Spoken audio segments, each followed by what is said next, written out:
home of the Golden State Warriors and Valkyries. Always live on the free Odyssey app and now coming to you live from the Laughing Monk Studios.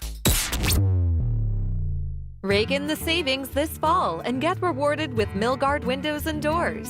For a limited time, receive up to $135 back per qualifying windows and patio doors when you buy from Dolan Lumber Windows and Doors. But hurry, this offer ends December 8th.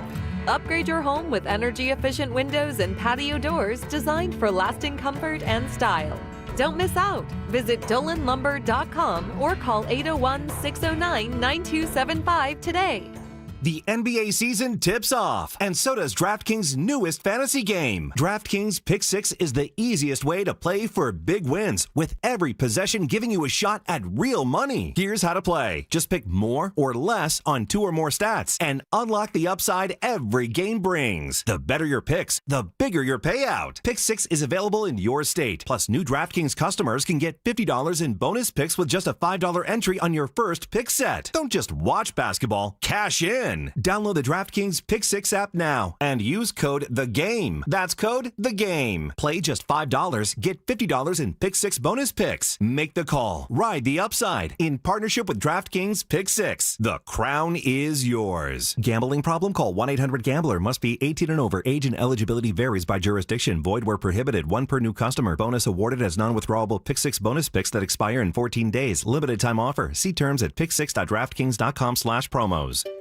Finding great candidates to hire can be like, well, trying to find a needle in a haystack. Sure, you can post your job to some job board, but then all you can do is hope the right person comes along, which is why you should try ZipRecruiter for free at ziprecruiter.com/free. ZipRecruiter doesn't depend on candidates finding you. Its powerful technology identifies people with the right experience and actively invites them to apply to your job. You get qualified candidates fast. So while other companies might deliver a lot of hay, ZipRecruiter finds you what you're looking for. The needle in the haystack.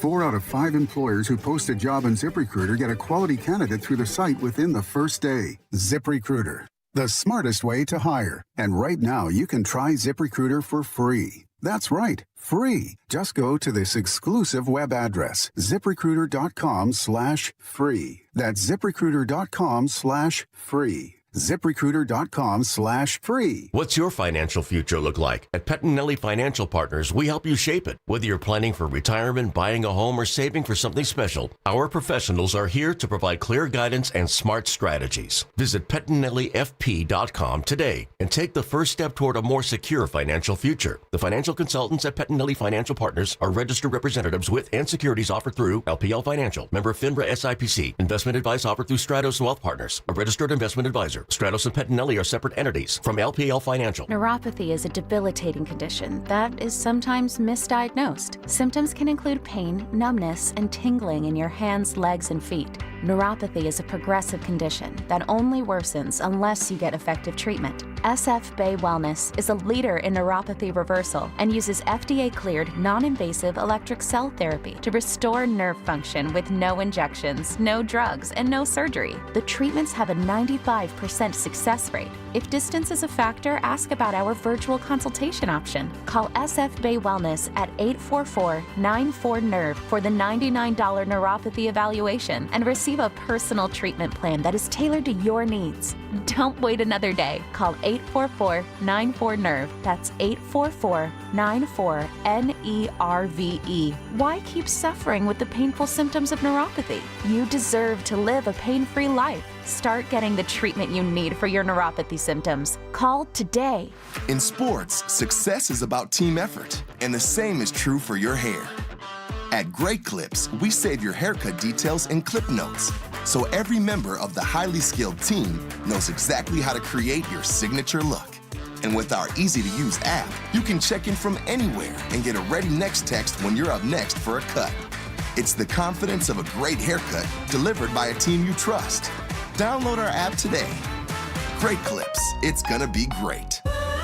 I love a day on the water with friends, but my moderate to severe plaque psoriasis sometimes holds me back. Now I'm all in with clearer skin thanks to Skyrizzy. Risankizumab Riza, a prescription-only 150 milligram injection for adults who are candidates for systemic or phototherapy. Teaching music is my passion, but my active psoriatic arthritis can limit me at times. Now I'm treating my joint symptoms with Skyrizzy. With Skyrizzy, most people with plaque psoriasis saw 90% clearer skin at 4 months. Or if you are an adult with active psoriatic arthritis, Skyrizzy helps you move with less joint pain, stiffness, swelling, and fatigue. Don't use if allergic to Skyrizzy. Serious allergic reactions, increased infections, or lower ability to fight them may occur. Before treatment, get checked for infections and tuberculosis. Tell your doctor about any flu-like symptoms or vaccines. There's nothing like clearer skin. There's nothing like better movement, and that means everything.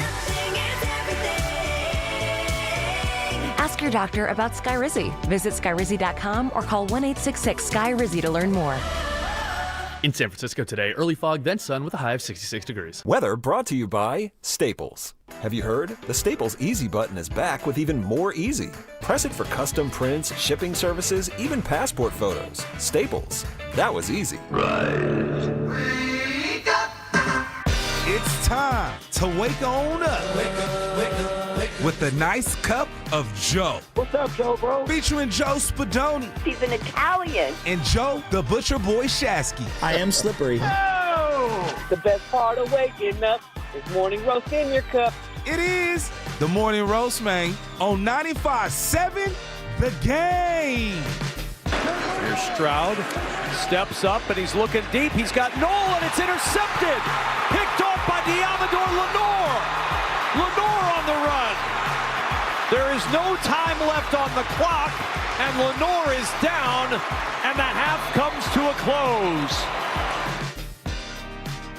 Kevin Kugler on the call, Fox Sports, 26-15 the final. Houston Texans get the win down in H-Town. They improve to 3-4. 49ers fall to 5-3. And welcome in, ladies and gentlemen, boys and girls. This is the Morning Roast. Joe Spadoni alongside Joe Shasky. He is back, baby, and better than ever. Shout out Carter, Sam, and all you love. I don't know about better than ever. Well, I'm saying it for you. Don't. I'm gassing you up here. You just got to take it, all right? And shout out to all those lovely people just getting off work, getting ready for work. I think the rain stopped. And if it hasn't in your area, please drive safely. I was down in the 831 this week, and it was lovely down there. And then I drive back last night, Joe. It was a torrential downpour when I was getting through Oakland. I was like, oh my God, was this how the weather was all weekend? Emblematic of the 49ers loss yesterday. What a difference a week makes, Joey. Like, we were talking about, wow, what a feel-good win. Sunday Night Football, you dominated the Atlanta Falcons, the likes of like Darrell Luter. Yeah, you had Upton Stout. You had Chase Lucas. You had all these guys, Seagulls, what have you. And then you lay an egg yesterday in Houston. Just an absolute egg coming off such a feel-good win against the Atlanta Falcons. You go there basically with the same exact team, albeit no Bryce Huff, and boy, did they miss him yesterday. You had one quarterback hit, and it was not until the end of the third quarter with Sam Okwuonu, basically. That was an ugly, ugly loss yesterday. Still 5-3, but we're going to talk about it all. Probably the most unbalanced half of football that they've had all year. And I'm talking about the first half, where they just couldn't get a stop to save their lives. And you look up, and you're lucky. You're very fortunate it's not 21-0. I mean, quite frankly, it could have been 21-0 to start that game. And I think the tough one about this one is, it's like, we could argue about Brock and Mac and got to get Brock back. And guys, gals, everyone who can hear me, this is deeper than just the quarterback. Right now, you're looking at a roster that just doesn't have enough playmakers on either side of the ball. And the part that's frustrating to compartmentalize is that, yes, you look great against Atlanta. You had Bryce Huff out there, and he was probably your best player on defense. He looked amazing. You didn't have him this week, and you were playing patty cake with the offensive line of the Houston Texans. C.J. Stroud had all the time in the world to make plays, and on the handful of times you brought pressure, he got rid of the ball. Their running back got room to run and was untouched how many times getting into the second and third level? Oh, Marks and Chubb, quite frankly. You know, it was everyone. That first drive for the Niners where they had a gazillion penalties, and they tried to get the ball to Kittle, and they tried to get the ball to CMC, and you look up, and you're going to see statistics. It's the first time in Christian McCaffrey's career where he didn't touch the ball in the first quarter. It's like, yeah, they tried to run some plays for him, and they had some horrible penalties. And, like, Juwan Jennings' like season from hell is still concluding. It's I think it's about time we should probably move off. He had a hell of a catch in the red zone, but he had a horrible face mask penalty that was as ticky-tacky as you want to complain about. That's fine. He did it. And had a huge drop downfield. To me, this team, and there was a caller who called in a week or two ago, and I kind of ran him off the road, and I apologize to him now. They are targeting too much. Kendrick Bourne is your number one wideout right now, and that's who the passing game, the vertical passing game, needs to go through. And they have now thrown 4 interceptions this year trying to target Juwan Jennings downfield, whether that's him not being open, whether that's him not getting separation, not getting rhythm with the quarterbacks because he didn't practice in the preseason. I'm not sure what it is, but right now they miss Ricky Pearsall in the worst way, and they can't get the running game going, and it's a nightmare. Then I look at the offensive line. I can just go on and on and on and on. I look at the offensive line right now. They made Will Anderson look like prime LT. He's good, man. Will Anderson's good, Joe. And Danielle Hunter looked amazing as well. They had 2 bookend DNs that look excellent. Their corners made tackles and made plays, and they basically gave them no room to be able to throw the ball and run the ball yesterday, and they suffocated the 49er offense. And people can lose their minds about Kyle Shanahan, and there are some specific criticisms that I will bring up with Kyle Shanahan. I just think right now, I look at the team that they have out there with a compromised Kittle who can't run. They don't have enough playmakers. And as bad as the defense was, and it played terrible complimentary football yesterday, where they were on the field for almost 80 plays. The offense was on the field for 40-something, 44 total plays. You got doubled up. The injuries have finally caught up to this team. And now you're playing some tougher opponents. Houston, as bad as their season has been, that's clearly a very good personnel on defense that know you really well, and D'Amico knows you really well. And your offense, they can't block. They cannot block right now. So I don't care whether it's Brock. I don't care whether it's Mac. Maybe Purdy can scramble a little better than Mac Jones. Your quarterback is getting hit too often, no matter who's under center. 888-957-9570. That's the number to get involved. Call or text the Boxer and Gerson Work Injury Attorneys text line. Again, no guests on a football Monday. It's not a victory Monday, but it is a football Monday, and you are the guests, you people. 888-957-9570. By the way, shout out to those watching on YouTube. Brought to you by First NorCal Credit Union. For a low-rate auto loan, apply online or just ask for First NorCal Finance for the dealer. Joe, what a difference coaching makes in the NFL. And it sounds so simple when I say that. Last week, you saw it. You saw a young team with a second-year head coach. Obviously, he was a former head coach, Raheem Morris, back in the day, a decade ago with the Tampa Bay Buccaneers. But they looked lost. They looked like they didn't know what to do. And they had more talent probably offensively. Not even probably. They have more talent on that team offensively. Bijan Robinson. Hell, their backup Algier, right? You got Kyle Pitts. You got Drake London. Offensively, that team should be better than what it was last week. And definitely compared to this Texans team. But the difference between those two teams, the Texans, the last 2 years, have actually been to the playoffs. They've won playoff games. They've won big-time games. They know what to do, and they are well coached. And D'Amico Ryans, I don't think we talked about it enough, Joe.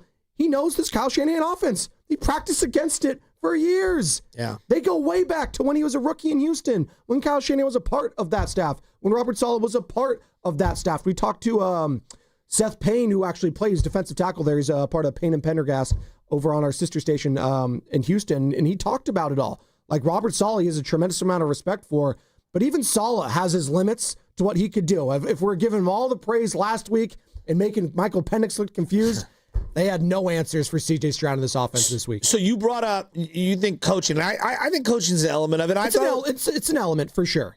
I do believe that, the 49ers coaching has been excellent this year. In this game, I thought they gave way too much soft coverage, but I didn't think it was coaching. To me, this was about personnel decisions you've made over the last couple of years in the draft, right? So, for example, let's just look at the Houston Texans draft. They did not have a first-round pick this year, okay? Because remember, they made the deal to move up and basically get Stroud and Will Anderson. And they've made other moves because their quarterback's making nothing. If you were going to maximize the Purdy contract, right? The Niners, all of Niner fans were like, well, even if Purdy's all world, you better hit on these picks. Jaden Higgins, wide receiver for the Texans. He's coming along okay. But he's got 2 touchdowns this year. It's more than Ricky Pearsall, who's last year's first-round pick for the Niners. They got an offensive lineman who's played in all 7 games. They got a wide receiver, their other third-round pick, Noel. He made a big-time play yesterday. He's coming along. Jalen Smith has been inactive for 4 games, but he's played 3. He's their cornerback. And then Woody Marks, their running back, yesterday was dynamic, was absolutely dynamic. That's the first 5 picks for the Texans making an impact. That's this year's draft on game day. Yesterday, I watched Michael Williams play pretty much every single snap. But again, you took a defensive tackle. That's what he is. He's a defensive tackle, 11th overall. Did you see the guy on the other side, Will Anderson? That's what a top 10 defensive end looks like. He's so good. That guy looked amazing. He's so amazing. Okay? The Niners did the same thing I knew that they shouldn't do, even though I like the pick in the 20s or in the 30s or in the 40s. The 11th pick on Michael Williams, it's a reach. It's a reach. They're like, well, he could be Eric Armstead. Eric Armstead never went to a Pro Bowl. I love Eric Armstead. He was a really good player. But, like, did Eric Armstead live up to his 18th overall pick? Probably not. Probably not. And so I look at the draft class for the Niners yesterday as the Texans draft class is making dynamic plays down the field. Your linebacker you took in the 3rd round, he can't get on the field. Like, Nick Martin cannot get on the field. It's bizarre. CJ West, healthy scratch. It can't make anything. Alfred Collins has been okay. He's been all right. But, again, another D tackle. So basically took back-to-back D tackles who haven't had any sacks, really, at all this year because you can't get after the quarterback. They are good run stuffers. Find those guys anywhere. Find run stuffers all over the place. And then you took a 3rd-round slot corner who's 5'8" and can't guard anyone. And, yeah, he makes hustle plays, but Chase Lucas is better. So I'm looking at this team, and they were a god-awful defense last year, and the only way you could maximize the Purdy contract, whether he's healthy or not, was to hit on your draft picks. And the first 4 or 5 rounds in the NFL should majorly be plug and play. And right now, they look so porous. Their other draft class last year, Ricky Pearsall can't stay healthy. Like, when he's healthy, he's excellent. He can't stay healthy. Renardo Green can't guard anyone. They were picking on him and Stout the entire first half. Go back and watch, all right? Dominic Pooney, he's hurt. He's taking a step back. This draft class the last couple of years leaves me very... So we could talk about Purdy. We could talk about Mac Jones. We will. And I'm willing to listen to these things. Their drafts will make or break the deals they've given out. And yesterday was a sobering reminder that they have really struggled in the draft the last couple of years. And when I feel like they've hit one, like Dominic Pooney, sophomore year, he takes a step back. So yesterday's loss to me wasn't just about the loss. It's about all the young players not taking steps forward. From the 209 on the Boxer and Gerson work injury attorneys text line. Again, all your calls and texts today, you people are the guests. Can't use the injury excuse per game because Texans are also injured, Joe. I agree. Like, you can't have on offense right now. I think the offense is a bigger problem than the defense. As bad as the defense was in the first half, and they were. Look who's out there for the defense. Name me who came into the game after D. Winters got hurt. Curtis Robinson, who's been cut 85,000 times? The 5th Robinson? I mean, I saw Luke Gifford, your boy, out there. Explain to me how Nick Martin, you took him 75th overall, and Nick Martin can't play over Gifford and Curtis Robinson? Yeah. Guys, it's the NFL. This is not the NBA or Major League Baseball. This take 5 years to develop these guys. Get them on the field. Get them on the field, for Christ's sake. When 2 of your 3 best plays yesterday were maybe punts by Thomas Morstead, you had a problem. I mean, I'm looking at the rushing numbers, and as much as we wax poetically about Christian McCaffrey last week, and it was right, it was awesome. It was a primetime game. They can't block, Joe. 8 carries for 25 yards. Mac Jones was 3 yards away from being your leading rusher. Mac Jones, who can't run to save his life. Oh, my God. I feel like he's pulling a hammy every time he tries to scramble. Oh, my. He probably should have, if not for that ticky-tack face mask. He would have been your leading rusher, Joe. Like that Mac Jones. Come on, man. Mac played okay. He did. No, I didn't think great. He played okay, but he wasn't the problem, but he wasn't the answer. No, that I agree with. Yeah. And look, his mobility is on full display. Yeah. Meaning the lack thereof, right? Like, I won't deny that. I thought he made some nice throws. Here's a great example of what it just drives me nuts. And look, Shanahan's great, but there are things that bug me. I thought D'Amico Ryans took his lunch yesterday. No doubt. Well, you know why? Because D'Amico doesn't fall for any of the motion at all. He knows, because he knows the system. I know. He knows them inside and out. Jordan Watkins, 4th-round wide receiver, finally sees action yesterday. All right? This guy hasn't played all year. First target of his NFL career. Hey, go 25 yards out, and I'm going to try to hit you on a deep 3rd down, game on the line. Come on, Kyle.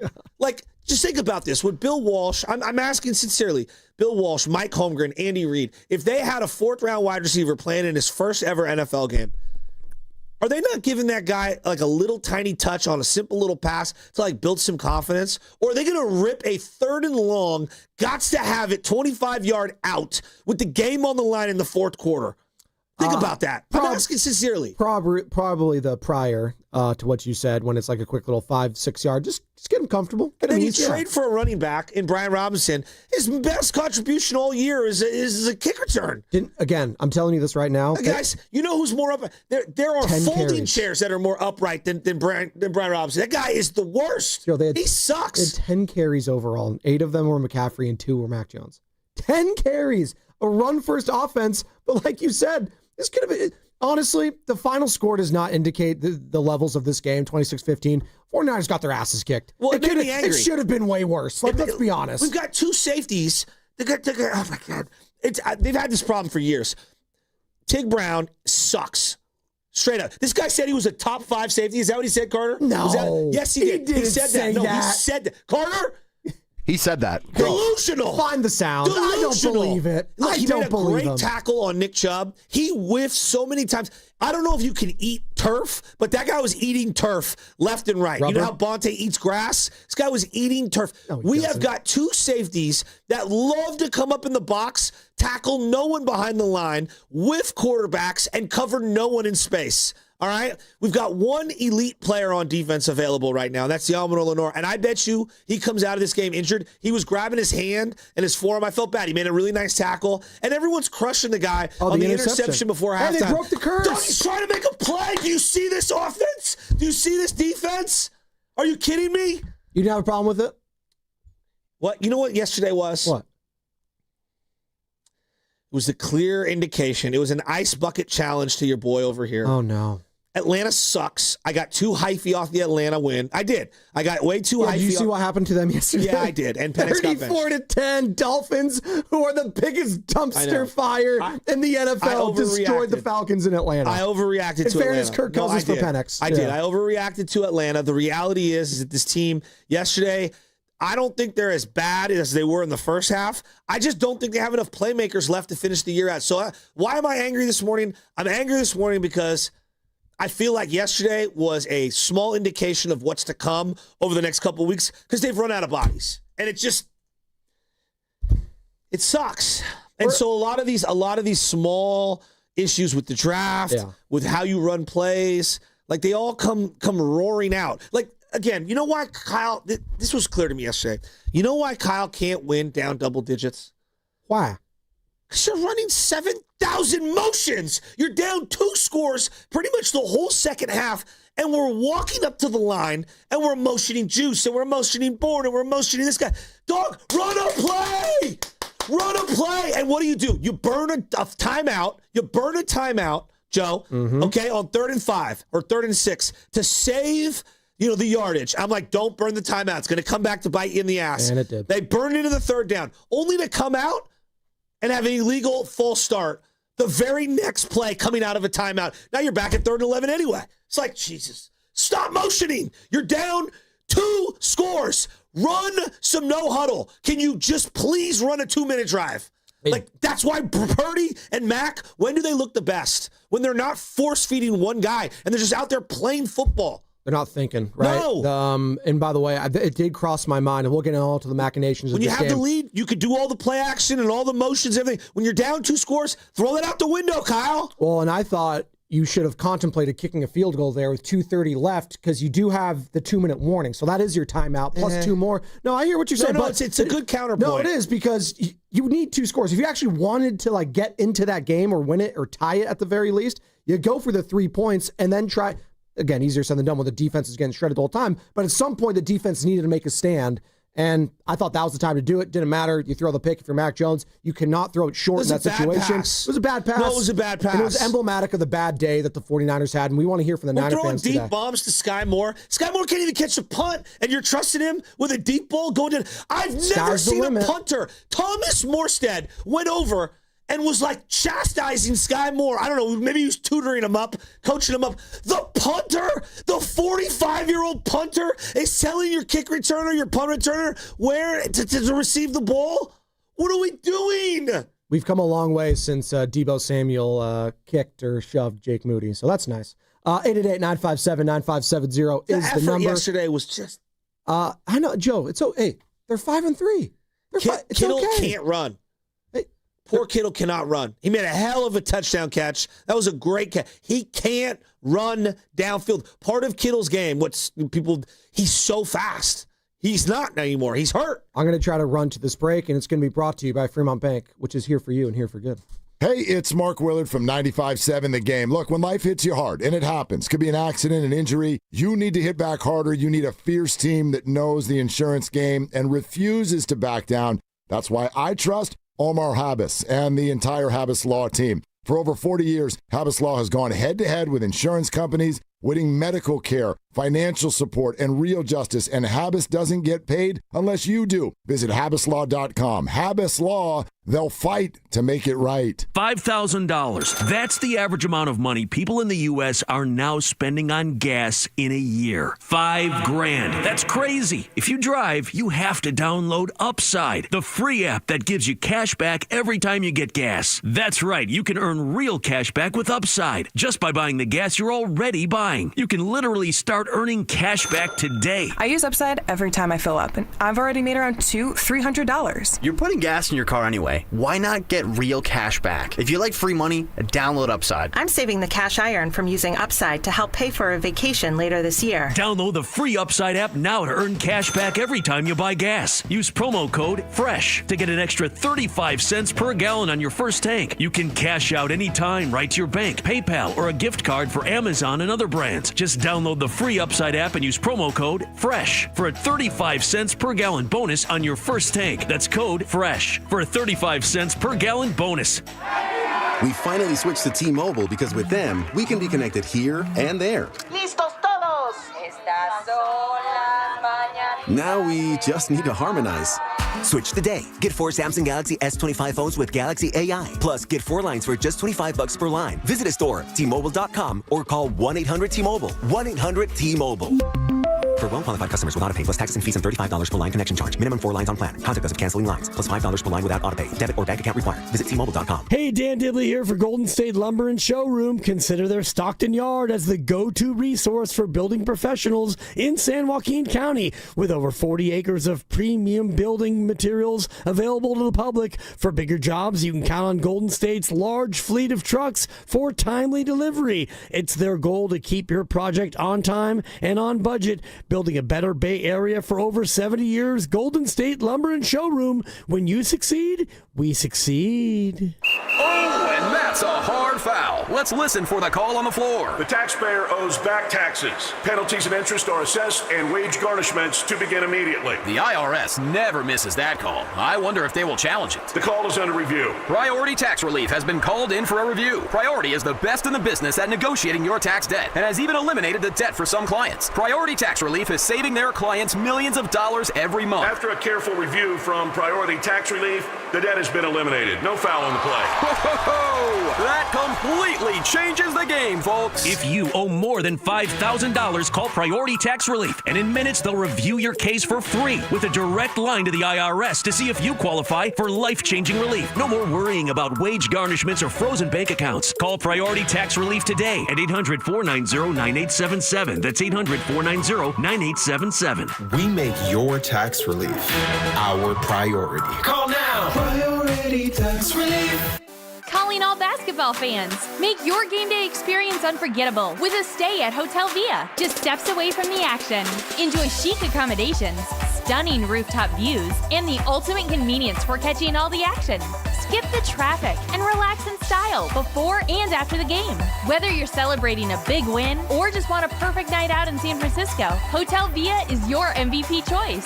Book now at hotelviasf.com and make your game day a slam dunk at Hotel Via. What makes Crystal Geyser Alpine Spring Water different? We always bottle our Alpine Spring Water less than 1.5 miles from the spring source, and all our bottles are made with 50% recycled plastic from our own recycling plants. Crystal Geyser, bottled at the spring source.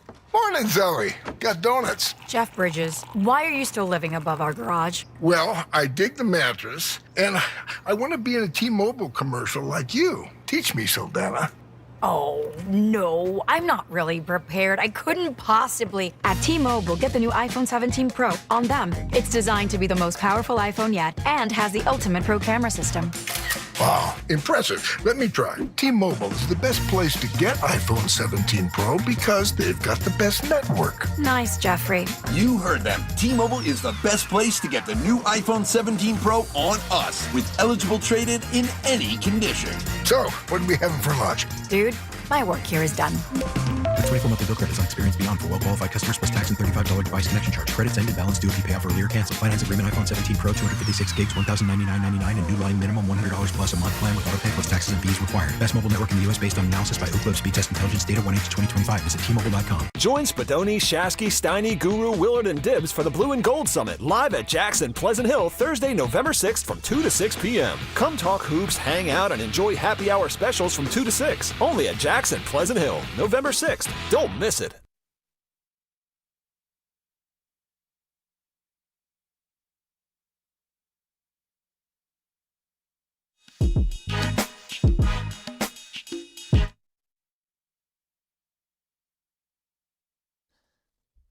We're back, baby. Let's go. 26-15 the final. Houston Texans get the dub down there in Houston. Niners now 5-3. We're taking all your calls and texts, 888-957-9570. Joey, the season's not over. I didn't say it was over. No, it's not, but I think people are feeling that way on the Boxer and Gerson work injury attorneys text line. They've run out of bodies. And, look, I'm telling you, today you're going to get an update on Diamondor Lenore. Oh, no. Either the hand, the arm, the wrist. D. Winters. What's going on? Knee inflammation? When D. Winters got hurt and they put in Curtis Robinson. Did you see Kyle Shanahan's face? Did you see his face? Did you see the graphic? Oh, yeah. What was it? Hold on. Since 2017, I'm going to get the exact graphic. Over 2,000 games missed by all the players combined. It's the most in the NFL since 2017. So let me ask you guys this. 2,000 on the injury thing. If they had the 32nd ranked offense, what would we say? Fire the coordinator, right?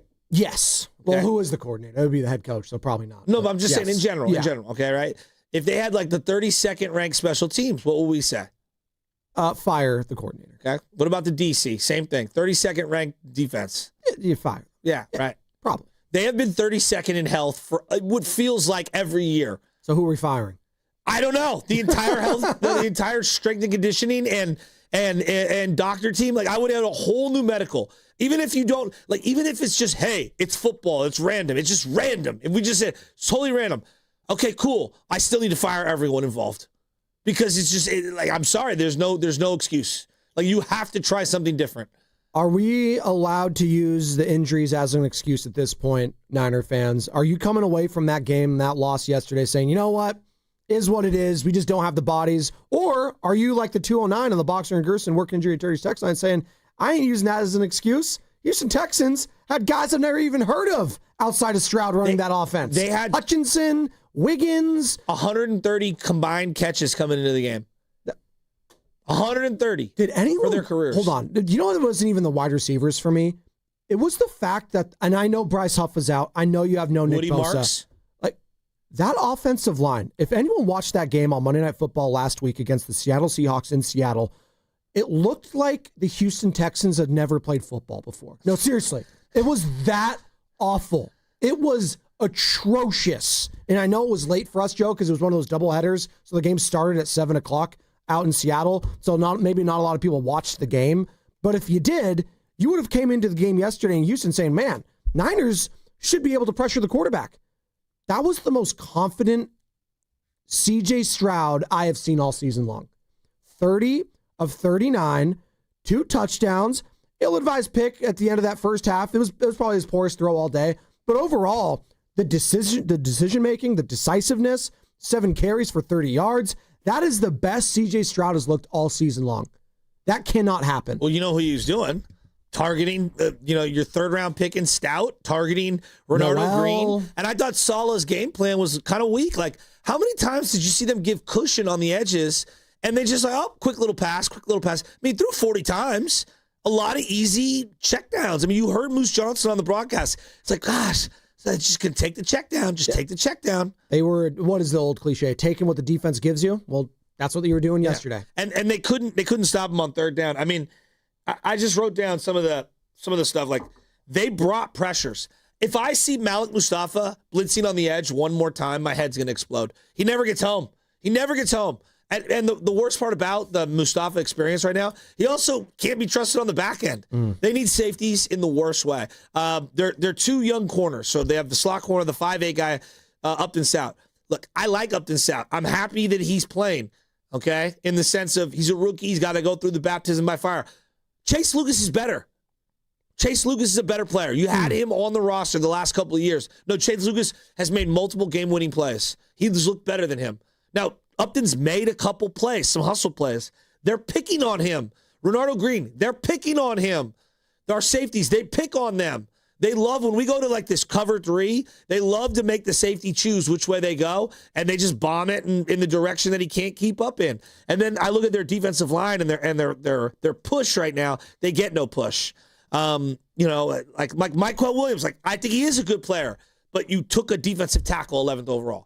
I thought you did what I know you should never do. And I thought yesterday you mentioned the receivers and you mentioned the height, and I thought that was a big difference. The Texans receivers, even with no Nico Collins, even with no Tank Dell player, like without their studs out there who are both big and monsters. Xavier Hutchinson, 6'3". You felt his size immediately. Jaden Higgins, I think 6'4". Like those are big bodies, and you know what they did? That like. God, I just wish there was an element with the Niners wide receivers, and I get it. They're Kendrick Bourne might be their best receiver, for Christ's sakes. And I love what Kendrick's doing, but like, come on. Like, they high point and use strong hands. That's what I noticed yesterday from those young receivers for the Houston Texans as we see just a god-awful drop again for Juwan Jennings. And I know he made up for it with that 3rd and 17 conversion eventually when they got the touchdown after that. But he had a bad drop there, Joe, right in the breadbasket late in that game where it's like, he had just gone that, and that was a dime from Mac. It was a dime. Oh, it was brutal. Their last 2 years of drafts, would any of those players, if we were redoing either draft, would any of those guys go in the first round? For the Niners? Yes, their last 2 years of drafts. Probably not.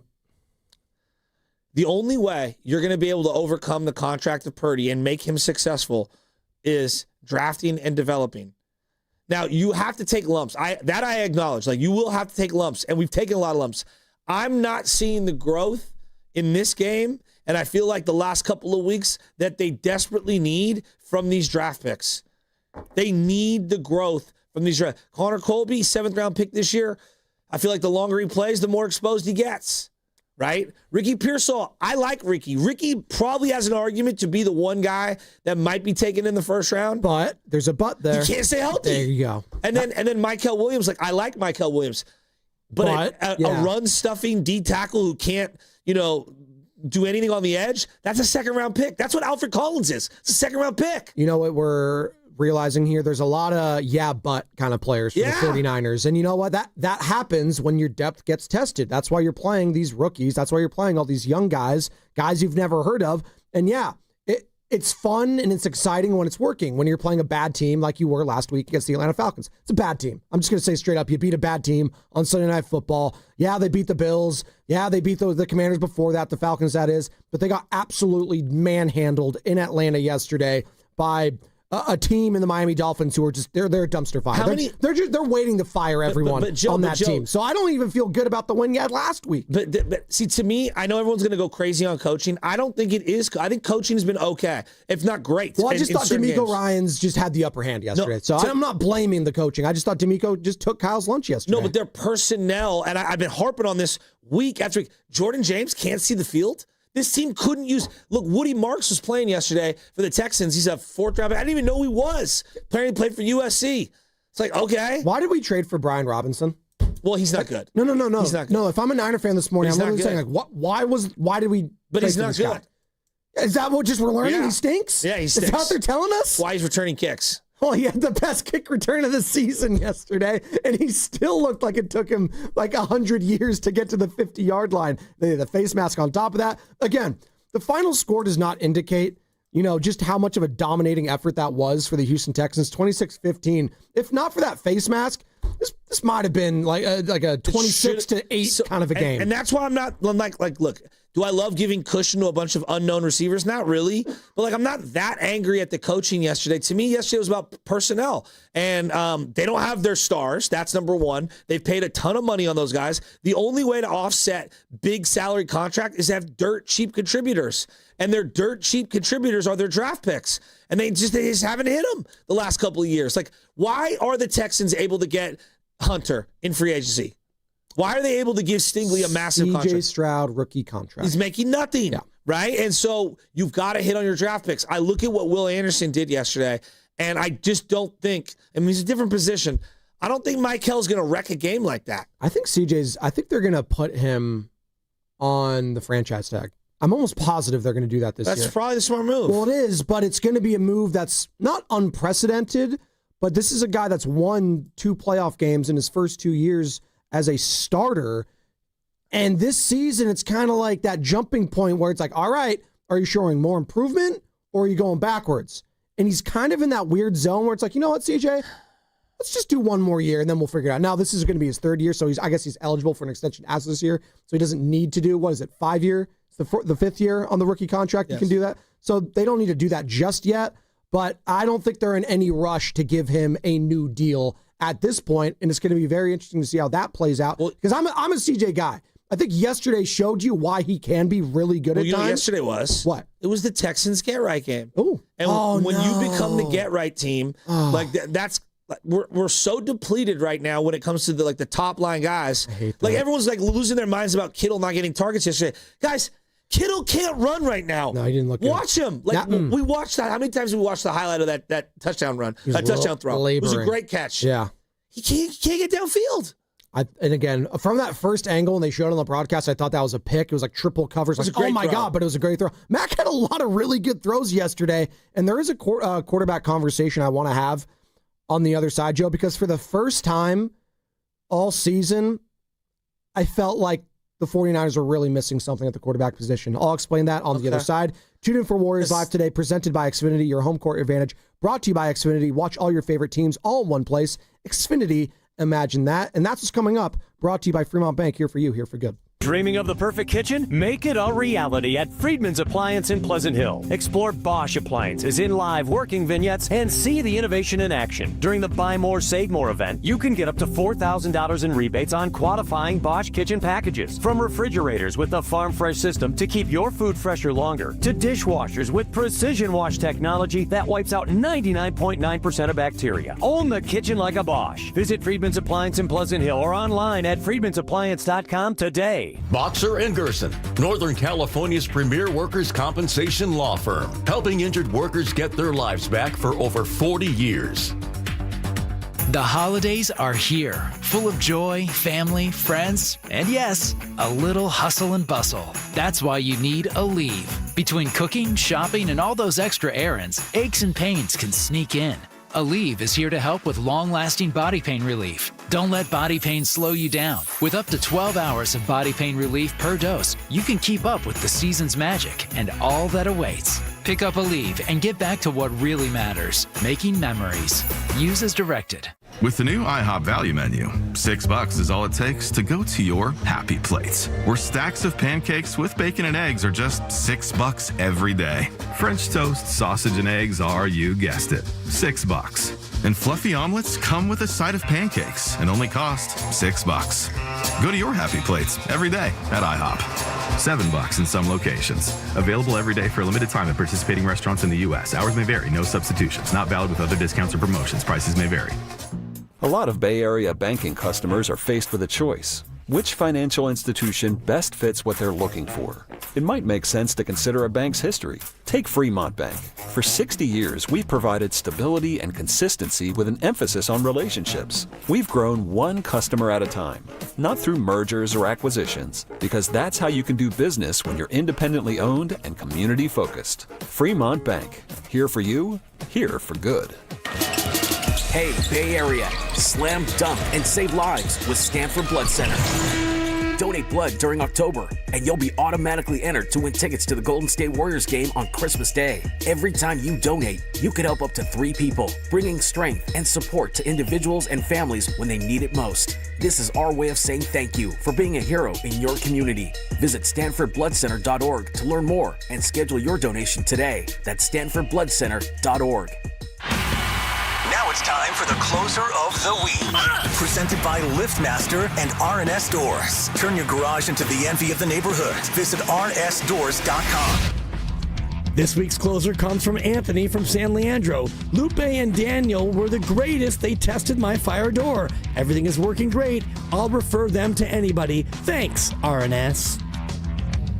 Recently, my garage door opener was not working. I was in need of a closer. I was put in touch with RNS Doors, and they hooked me up with a brand new garage door opener from LiftMaster. With LiftMaster's MyQ connectivity, my garage door opener can be controlled right from my smartphone. You'll know when a door or gate has been left open and can close it with a tap, no matter where I am. Be one of the first 10 callers and receive 20% off a LiftMaster garage door opener. Call 1-800-FIX-A-DOOR. That's 800-FIX-A-DOOR.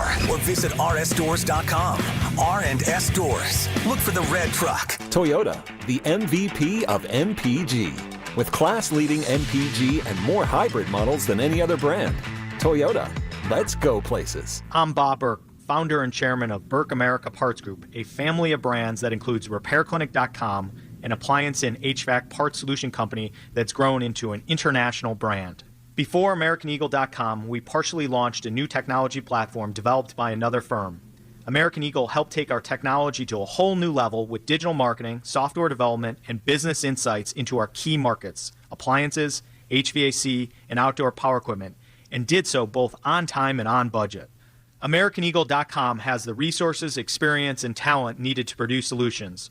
Our new technology platform, developed by AmericanEagle.com, has produced tremendous results with higher traffic, conversion, engagement, and online revenue. If you have any home repairs you need to take care of, check us out at RepairClinic.com. If you need a world-class website or technology project, then I would highly recommend AmericanEagle.com. Call AmericanEagle.com at 773-NETWORK. That's AmericanEagle.com, 773-NETWORK. Lowe's knows you want to spend less time shopping and more time on the job site. Bulk savings on trusted brands means big savings and more time on the job. Get up to 25% off select drywall when you buy in bulk. Buy more and save to make sure you're prepared for any job. Lowe's, we help, you save. Selection varies by location.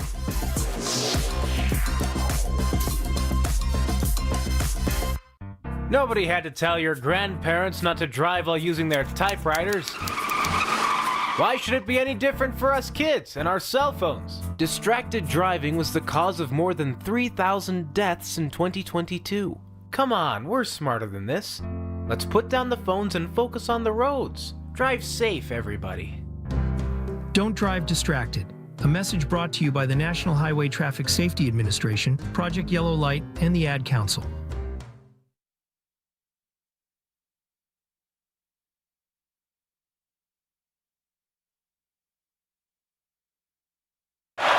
Four-man pressure, Jones for Kittle in the end zone, and it is caught!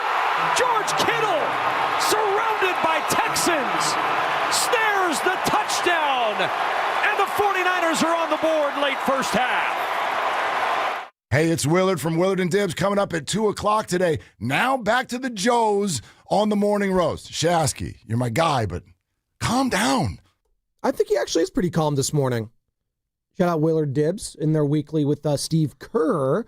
Last week it was some really good stuff, and hopefully some more of that this week. As the Warriors, by the way, 2-1 on the season. Tough L to the Portland Trailblazers on Friday. Back end of a back-to-back.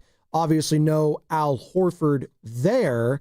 as the Warriors take on the Memphis Grizzlies tonight, and all that right here on 95.7 The Game. And speaking of the Warriors, Joe, we're going to dive right back into the Niners. Tough loss yesterday. It's a football Monday. We're reacting to it. No guests. All the callers, all the listeners, the roasters are the guests today. So SFA drummer, Chris in San Jose, we will get to you in just a moment. But I got to tell you this, Joe. You weren't in Thursday and Friday, but we had a major announcement that took place. I'm going to say major again because the Warriors Summit is going to be next Thursday, November 6th, live from Jack's Restaurant and Bar in Pleasant Hill. That's right. The Summit is back, baby, when it comes to the Warriors. All the hosts together again, discussing another season. We're going to do it a little bit different this time around, though. You know why? It's going to be 9 games into the season to give it just a little bit of some seasoning, if you will. Not just salt and pepper, maybe some little oregano, because I'll be there. Willard and Dibs from 2 to 4. All the hosts from 4 to 6, live from Jack's Restaurant and Bar. We'll have great prizes to give away, drink specials, and your chance to meet all the hosts on the same day. Jack's Restaurant and Bar in Pleasant Hill, Thursday, November 6th. We'll see you there, Broseph. There you go. Jack's Restaurant and Bar, baby. I can go for one of those burritos right now, those like feta ones, like those Greek, because they're like a Greek heritage. Feta burrito with like the spinach in there, and then the eggs. I'm starving at 6:50 a.m. I'm not going to lie. Did you get a pumpkin spice latte, by the way? Yeah, I ordered one. Oh, good for you. I need a little Nice. pick me up. Okay. I'm trying not to drink too much coffee. Yeah, it's tough. Well, Willard's saying you need to calm down. I was like, Willard, dude, he is calm right now. I am calm. You're I'm trying to be calm. Niners I'm are trying to be 5-3. better. The season's not over, people. What's this waving the white flag? It's season like tough loss. No one's I understand saying the that. season's over. I no, think some yesterday people was are in the text sobering. line. I think it was a sobering reality of probably, maybe they're not as bad as they were in the first half. I just don't think they have enough to overcome all the injuries. And I need some of these draft picks to start, plowing forward and being good. Look, I've looked at their last 5 years of drafts, okay? As I look at yesterday, the 2 top 5 picks, I believe, C.J. Stroud was the quarterback, and the defensive end in Will Anderson from Bama. I mean, Will Anderson was dominant yesterday. Dominant. He has the highest, according to Pro Football Focus, the highest pass rush win rate in the NFL. So he wins more often than not when he's going up against them. Okay. So last 5 years of drafts, okay? They got both those guys in the same draft, okay? Yes. All right. Last 5 years of drafts. Your best draft pick is probably Brock Purdy, 7th round pick. Yeah, bang for the buck, absolutely. Right. Might be one of the best. Yes. Right. So 7, okay. So Brock, okay. He's only played 2 games this year. Diamond Lenore would be your second one. Yeah, that's a hit. 5th round, that was a big hit. It's a big hit. Then you got D. Winters and Dominic Pooney. Hits still. I'd still say those are hits, but Pooney playing compromise. It's a sophomore slump. I'm going to give him the benefit of the doubt going forward still because I saw a lot to like from his rookie year. More good than bad, but it remains to be seen. So 2 high-end players. Yes. In 5 years of drafts, you have 2 high-end players, Brock and Lenore. You've seen enough from D. Winters to say I would just say he's an above-average starter. Okay. All right. And I think Pooney and Winters above-average starters. Sure. All right. Yeah. That's not enough of 5 years of draft picks. And it's not just about the Trey Lance pick that you dealt away. It's all the other picks. Like, just listen to this. Yesterday, this team could not run the ball. I've gone on my soapbox about the offensive line. Okay, the offensive line, I'm not going to relitigate how much they need to invest in their offensive line. Running backs in the last 5 years. TDP, Isaac Orendo, Jordan James, Eric Sermon, Elijah Mitchell. And then also traded for CMC and traded for Brian Robinson. It's really amazing the amount of whiffed running backs they have. It's honestly incredible. As I see Woody Marks yesterday, taken in this year's draft, play really good football. Joe, not even the ones that you drafted, the ones you're trading for, like Brian Robinson. You can't do it. Thank God for Christian McCaffrey, because if you didn't have that guy, oh my God, it would have been horrible. And then I look at their back end, and they've drafted 1 million DBs. And really, it's Lenore, like Jair Brown, multiple safeties, Malik Mustafa. They took Hufanga. Hufanga's not on the team anymore in 2021. They took him. Ambry Thomas. Just go right down the list. Darrell Luter. It's just they don't have any playmakers in their secondary right now, and they're getting picked on. And so I think it's a double-edged sword right now. You've got your high-end players who you paid a lot of money to are on the shelf. Purdy, Warner, Bosa, etc. Okay, well, how are your draft picks doing? The ones that are the inexpensive guys who have to come in and step up and make plays. It's a lot of work in progress picks. And that's just being fair. Like, I like Mykel Williams. Probably a reach at 11.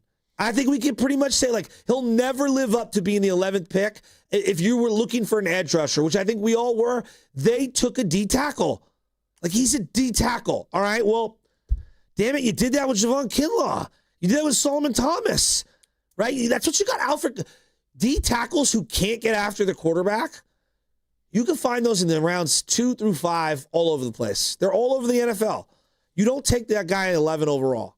And when you see two guys on the other side, that being Will Anderson and a guy like Danielle Hunter, like legit 6'5", 260, speed, power. He's amazing. You get envious as a fan, though. You're like, why can't I have that? Well, it's like, not just my him. guy? And in fairness, you don't have your stud because he's out for the year with torn ACL, Nick Bosa, which sucks. But again, I can't say that every single day because we already know that. Like what's that? What good is it going to do to say, oh, yeah, well, Nick's out for the year? Like, they already know that. Like, that's not what Kyle Shanahan's going to be saying after the game. He'll be like, yeah, it sucks, but no one's going to feel sorry for us. We got to go out there and it's next man up. Like, it sucks that Fred Warner's out for the year, but you know what? Tatum Bethune, you can't get lost on a check down play that should have been a couple yards at most that turns into like 50 to Mark. No, seriously. I know. I don't know what he was looking at in that play. Will Anderson looked closer to Jared Verse yesterday than he did Mykel Williams. Oh, not even close. Right? I mean, he looked amazing, and he was picking which side he wanted to be on.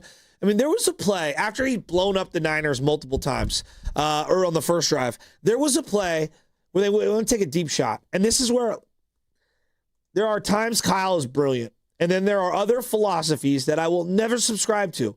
He's got the center kicking out to the other end of the formation to block speed rusher Will Anderson. And Richard Sherman is putting out a tweet basically saying, like, yeah, some of these offensive line blocking principles need to be scrapped. And this is why their drop back passing game is erratic. There was a play where Danielle Hunter was supposed to be blocked all by himself by Jawan Jennings. It is a miracle Mac Jones isn't more hurt. Sounds like the NFC Championship game that you were at in Philadelphia, Joe. What happened then? There was a tight end blocking who? Hassan Reddick. Night, see you later. Brock Purdy's elbow. This goes back to, like, there are some great... he is a really good coach. Yes. There are some specific philosophies that I just don't agree with. His inability to understand offensive line protection. Baldy's talked about it. Cosell's talked about it. They do some wild stuff when it comes to the protections. Motioning too much down multiple scores, like that is a problem. And not letting your quarterback be able to dictate some of the coverage stuff up front, the protection stuff up front. I think all those things come home to roost when they're down double digits in the second half. That's why that stat is so alarming. When they can run the ball and they are good. They're a great team. When they fall down, they cannot come back for these reasons. When it comes to the offensive line, and you're so right, because as much as we were shouting their praises, and it probably was the best offensive line performance we saw last week on Sunday Night Football at Levi Stadium, because the proof was in the pudding. Your rushing yards were unbelievable. Christian McCaffrey looked like Christian McCaffrey from a couple years ago. And I always say this, Joe, like how much it is a week-to-week league. It's an old cliche, but it's true. A difference a week can make is unbelievable in this league, because this time last week we were saying, God, this team, they could do anything. You're 5-2. Oh, my God. Just wait till you get all your weapons back, and Pearsall, and maybe IU can help. And then Kittle didn't even get a touchdown. Oh, my God, it's all great. And then you're coming out of this one saying they couldn't run the ball. They couldn't catch the ball. They could barely have time to throw the ball. The defense was getting shredded. They didn't do anything yesterday that gives me hope. Even next week, and again, the only hope next week is you're playing the Giants, and they're not as bad, or they're I'm not worse. sleeping on them. No, but they lost. I know they've got some moxie. Scatterboo, and that was a brutal loss. But they've got some moxie. No, you can't sleep on anyone, is what I'm saying. That's kind of what I mean. But I'm even more scared because they're playing on turf again, and we already saw some bodies. I mean, this is the scariest day of the week for you, is it not? You've said that all year long. I think we're going to get a Deommodore Lenoir update. That's going to probably suck. And they're already going to be without Bryce Huff again this week, and oh my God, did they miss him? But this is the thing with Bryce Huff too. If you're down Bosa, now you're down Huff. Like, I can't be mad at Robert Saleh trying to get creative with the blitz, schemes, but there's only so much you can do to get creativity. Like, there's only so much you can do, and then it becomes predictable.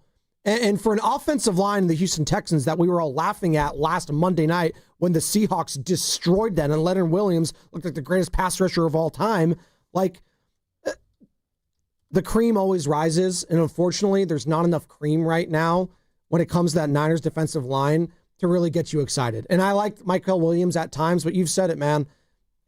It's glorified defensive tackle out there. And he looks slow. Like when I saw C.J. Stroud's scamper on that sideline, and the angle that Michael just couldn't even get to, it was sobering, honestly. And you wonder, I didn't think it was that slow. It just looked slow out there. Even if you put Patrick Mahomes behind this team right now, I think they'd really struggle. I really do. And the reason why is you can't protect and you're not drafting well enough to support him. When they made the big deal, right? Everyone talking about the big deal to get rid of Tyreek Hill. This is what their drafts are the last 5 years. Nick Bolton, Creed Humphrey, and Trey Smith in one draft. And all of them have been key contributors. High-end players, okay? Yeah. The next year, McDuffie, Karlaftis, Sky Moore, who's your returner, all right? Like, that's a pretty Isaiah Pacheco in the 7th round. All Super Bowl champions. Okay, that's 6, 7 high-end starters in back-to-back drafts. I mean, I could just keep going down the line. I gave you 5 years of drafts, and the Niners have 2 high-end players, Brock and Diomino Lenore. Winners and Poonies are starters. The rest is like to be determined. You're listening to 95.7 The Game, Cajuns, FM, and HD1 San Francisco, and Odyssey Sports Station, and the home of the Golden State Warriors and Valkyries. Always live in the Free Odyssey app, coming to you live from the Laughing Monk Studios. And as always, this segment is brought to you by Golden State. Serving the Bay Area for 3 generations. When you succeed, we succeed. Visit GoldenStateLumber.com. Let's go to the phones here. Reacting to a Texans win down in Houston, 26-15. Niners now 5-3. And what are the takeaways, Niner fans? Like, how are we feeling? Coming off maybe the feel-good win of the year. Again, we've said that a couple times. You can go to the Thursday night one. No, I think it was. It was the feel-good. Especially because of the way Christian played. Exactly. And to have maybe like the stinkiest loss you've had thus far, because you could go to that Buccaneers game, but you lost Fred Warner early in that one. I thought they had a valiant effort at times. I don't think Mac played all that poorly. I don't think Mac played poorly yesterday either, but there is a conversation about when and if Brock Purdy does come back. And for the first time yesterday, if I was a Niner fan, I was kind of feeling like, man, can we get Brock back here? Not saying he wins that game, but maybe, just maybe, you're in it more so than you already were or not were in that game with Mac Jones, because the lack of mobility was a concern for me, Joe. And it's been a concern, and it was on full display yesterday. Brock would be running for his life too. We have to acknowledge it. Sure, but I think he can make plays. I think there was going to be. I think he could have extended drives more so than Mac did yesterday. I do believe that. Now, do they win the game? I'm not sure. I would have liked to see Brock more so than I saw Mac yesterday, and I haven't said that at any point this season. Joe, how many times did Mac Jones actually scramble and make some plays? He had 2 carries for 23 yards. And a third one that was taken away off because of a face mask or whatever the hell Juwan Jennings was doing. And a couple drop balls from guys out there. Now, that being said, like, see, my bigger takeaway is not about the quarterback. Like, hey, look, Brock is better than Mac, I think.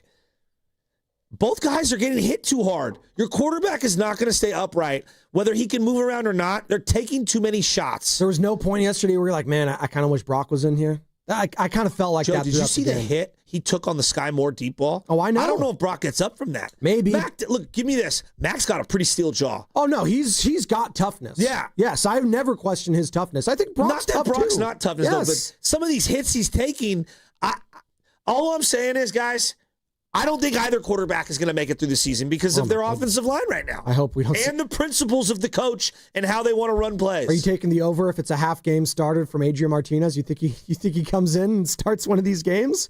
I hope not. Like, I'm laughing. CJ Stroud had all the time in the world to climb in the pocket. They were running the ball. They had huge holes. They were getting to the second and third level. Like, that, the part for me that was sobering is that our trenches, which we've invested in on defense, just got completely bodied yesterday. SF Bay drummer in Houston. He was at the game and wants to talk about it. What's up, SF Bay drummer? You're almost Spadoni and Shasky, man. I love seeing you on you and your family there. Looked like a good time. I'm sorry you had to watch an L though, drummer. Oh yeah, man. It was a great family day. I just wish we would have got the win. But man, I just didn't think Kyle had it ready to go. From what I saw, in my opinion, it just seemed like it was a spam of CMC of trying to run the ball when that wasn't working after the first 2 series. And then, yes, Shasky, as you alluded to earlier, that it was too much motion going on. It was way too slow. And by me being a musician, Kyle Shanahan, he would be the most boring concert to go to. Like, he'd be playing ballads all night. Man, change up the tempo, man. Like, the same game plan that we had against the Rams where we were getting the ball out quick and everything like that, that's what I wanted to see yesterday, man, because you knew that the Texans D-line, they're really good, and they're going to be coming to come to the quarterback real hard and stop any run because they have run stuffers and sack getters. And so, like, dude, like, tempo. And, it, like, the faithful were there. Like, this is, like, my first time, like, seeing these iterations of the Niners and Kyle Shanahan live because I haven't had a chance to go to Levi's. It looked and it's packed like, wow, with Niner fans. We took the stadium over, but, like, give us nothing to, cheer for. And Jawan Jennings, that play actually happened in the end zone I was sitting in. So, like, dude, like, it was in your hands. Like, I don't want to really hear him cry anymore about not getting the ball and stuff like that, man. You got to get it to Kendrick, man.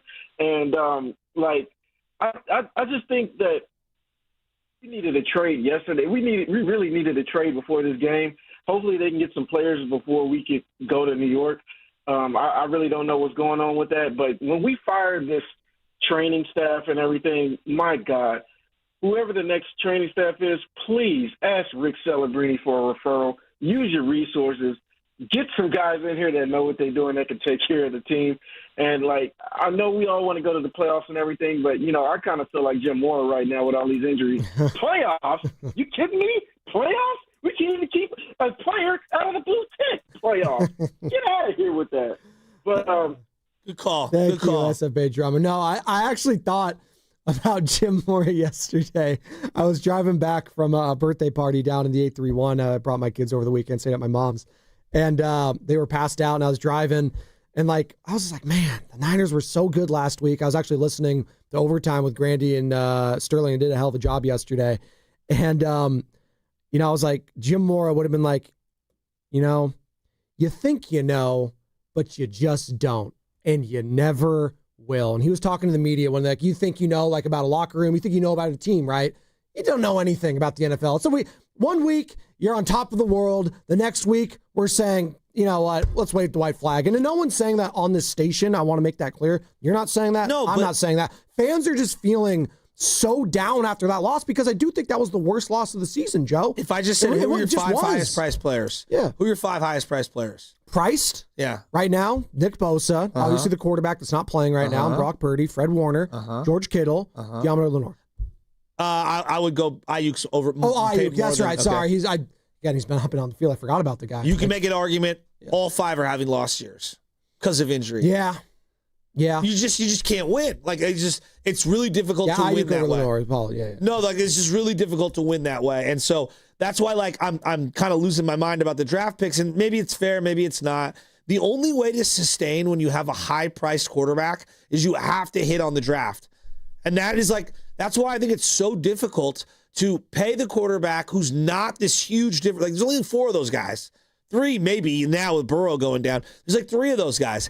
Everybody else, when you pay that quarterback, you better be able to be, like the Philadelphia Eagles and surround them with unbelievable talent that's cheap. Chrissy, San Jose. What's up, Chrissy? You're on the Morning Roast. Hey, Spadoni, Mr. Shasky.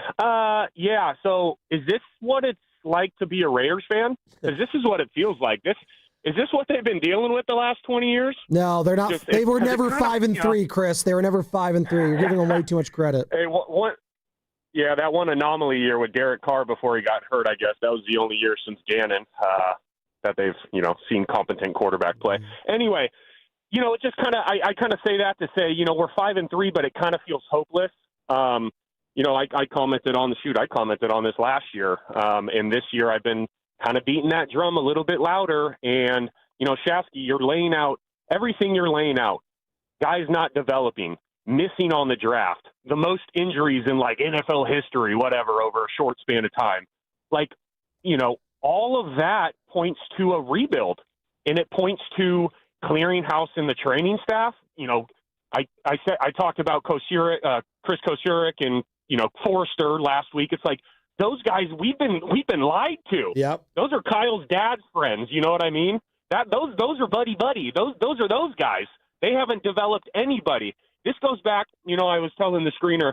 I wanted to look at it because it just feels like 2019. The guys were still up and coming. Maybe not Fred wasn't quite Fred yet. Whatever. Like that team was better, and we've been chasing the replacement of DeForest Buckner for 6 or 7 years now. Kinlaw, Solomon Thomas was before him, but that was a bad draft pick.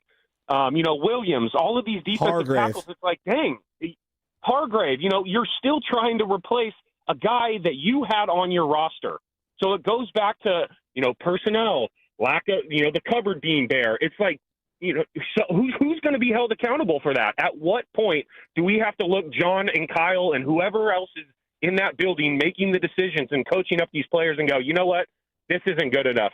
I hear, Kyle, you've been called a genius for all these years. Can we just stop with the genius talk? Can you play football like Shasky said? Stop motioning everybody, oversimplify it, and get the playoff. Going back to 2019 real quick, and I'll let you guys kind of, run with it. We had Breida, we had Tevin Coleman, Jeff Wilson got in for a game, ran for over 100 yards in one game. I was looking at it. We had 4 different running backs on that team. Mostert had about 130 carries. Breida had 130. Another guy, Tevin Coleman 120. Jeff Wilson gets in there for a game. So it's like, what? Now Kyle has this shiny toy with CMC, and he can't go to anybody else? Why are we drafting running backs and wide receivers if they can never see the field? Why are you trading for Brian Robinson if he can't see the field? What is going on? Bottom line, the rebuild's coming. Do you want John and Kyle leading the way for that rebuild? Because to me, someone needs to be held accountable this offseason. I want to talk about that. That's Chris. I really want to get into that because I think Kyle, the coach, is great. There's a part of me that has believed for a while Kyle, the personnel guy, gets in his own way. It's the same thing that happened with Belichick. It's the same thing that happened with Holmgren at the end. Andy Reid learned his lesson. I think that they need to, I'm not saying strip him of all the stuff, but let's get into Kyle the coach versus Kyle the GM. And it's going to be brought to you by Moderna. mNEXSpike COVID-19 vaccine mRNA by Moderna has arrived. To learn more and find it near you, visit mnexspike.com. That's mnexspike.com. Hi, I'm Chris. I'm David. And I'm John Margevisi with Jack's Restaurant and Bar. Dude, what's with that voice? Bro, it's my radio voice. People say I have a great voice for radio. Bro, people say you have a great face for radio. Oh, you have a radio Guys, face. not again. We're here to talk about Jack's. Mom taught us everything we know. Use the best ingredients. Cook everything homemade. Treat everyone like family. Don't forget the bar. With amazing cocktails. Of course. Full bar. Amazing cocktails. Let's stay focused. You're right. I'm sorry, bro. I'm sorry, too. That's better. Besides, you're twins. You have the same face for radio. Why, you little I love Jax.com. When you own your own business, you need to keep things moving. Need to book a last-minute flight? Earn a $300 travel credit to cover that. Need to take a meeting before takeoff? Do it from the comfort of the Chase Sapphire Lounge by the club. Need to catch your breath before you board? Done. With $2,500 in annual value, the new Chase Sapphire Reserve for Business is the card that gives back all you put in. Visit chase.com/reserve business to learn more. Cards issued by JPMorgan Chase Bank and a member FDIC, subject to credit approval. Terms apply. We finally switched to T-Mobile because with them, we can be connected here and there. ¡Listos todos! Estas son las mañanas. Now we just need to harmonize. Switch today. Get 4 Samsung Galaxy S25 phones with Galaxy AI. Plus, get 4 lines for just $25 per line. Visit a store, T-Mobile.com, or call 1-800-T-Mobile. 1-800-T-Mobile.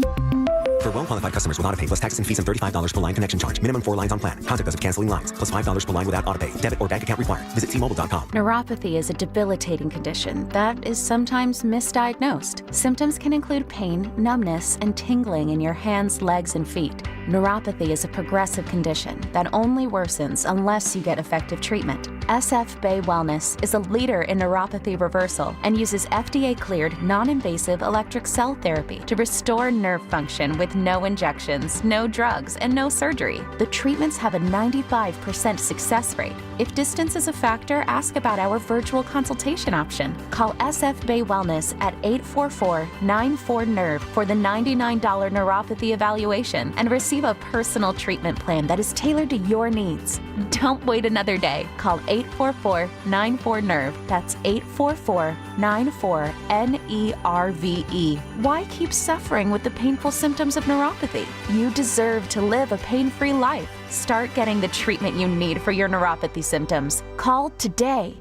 He's the best interview in the Bay Area. He looked like Steph Curry always has, so he still got it. I mean, I think the biggest thing when you're 37 is maintaining the level over the course of 82 games. And he joins Willard and Dibbs every week during the NBA season. We have a blueprint that everybody's feeling confident with. Steve Kerr is presented by Great Clips. In sports, success is about team effort, and the same is true for your hair. Great Clips. It's gonna be great. Oh, and that's a hard foul. Let's listen for the call on the floor. The taxpayer owes back taxes. Penalties and interest are assessed and wage garnishments to begin immediately. The IRS never misses that call. I wonder if they will challenge it. The call is under review. Priority Tax Relief has been called in for a review. Priority is the best in the business at negotiating your tax debt and has even eliminated the debt for some clients. Priority Tax Relief is saving their clients millions of dollars every month. After a careful review from Priority Tax Relief, the debt has been eliminated. No foul in the play.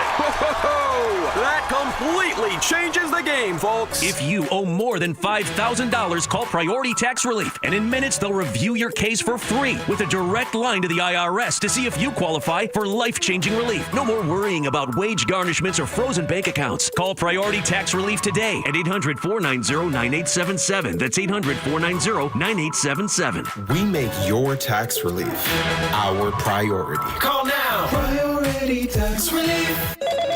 Too many tools, too much stress, and way too many bills. Odoo replaces it all. One connected platform for every part of your business, so you can work faster, smarter, and for less. Odoo, the only software you'll ever need. Try it free today at odoo.com. That's ODOO.com.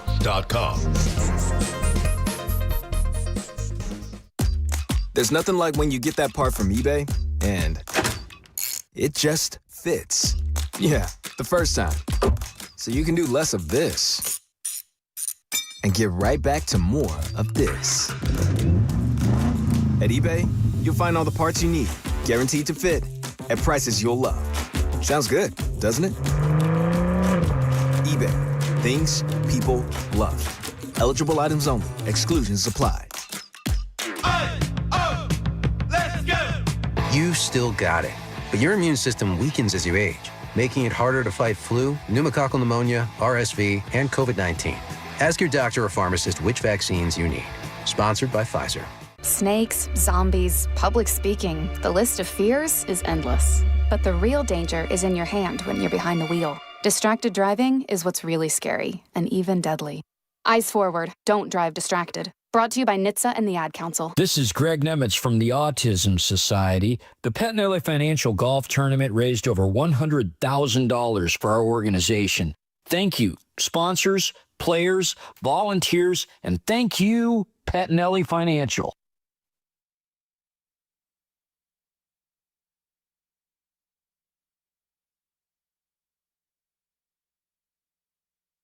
Third and 17, longest third down of the day. Jones looking for the end zone. It is caught by Jawan Jennings at the 1. Enormous play in this game. 26, and it's first and goal. This is San Jose Jazz fan, and I wake up with the Morning Joes, Spadoni and Shasky on 95.7 The Game. They're doing a great job. So Jennings has like the catch of the game for the Niners outside of the Kittle play. But he also had like 3 of the biggest gaffes in the game. Yeah, the catch of the game and the drop of the game. Let's just say that. He had both of them. And 2 penalties. The duality of man. Shout out Private Joker and Full Metal Jacket on full display. That was an incredible throw as well. I don't want to get that lost in the shuffle. Mac Jones gets sacked to play before that.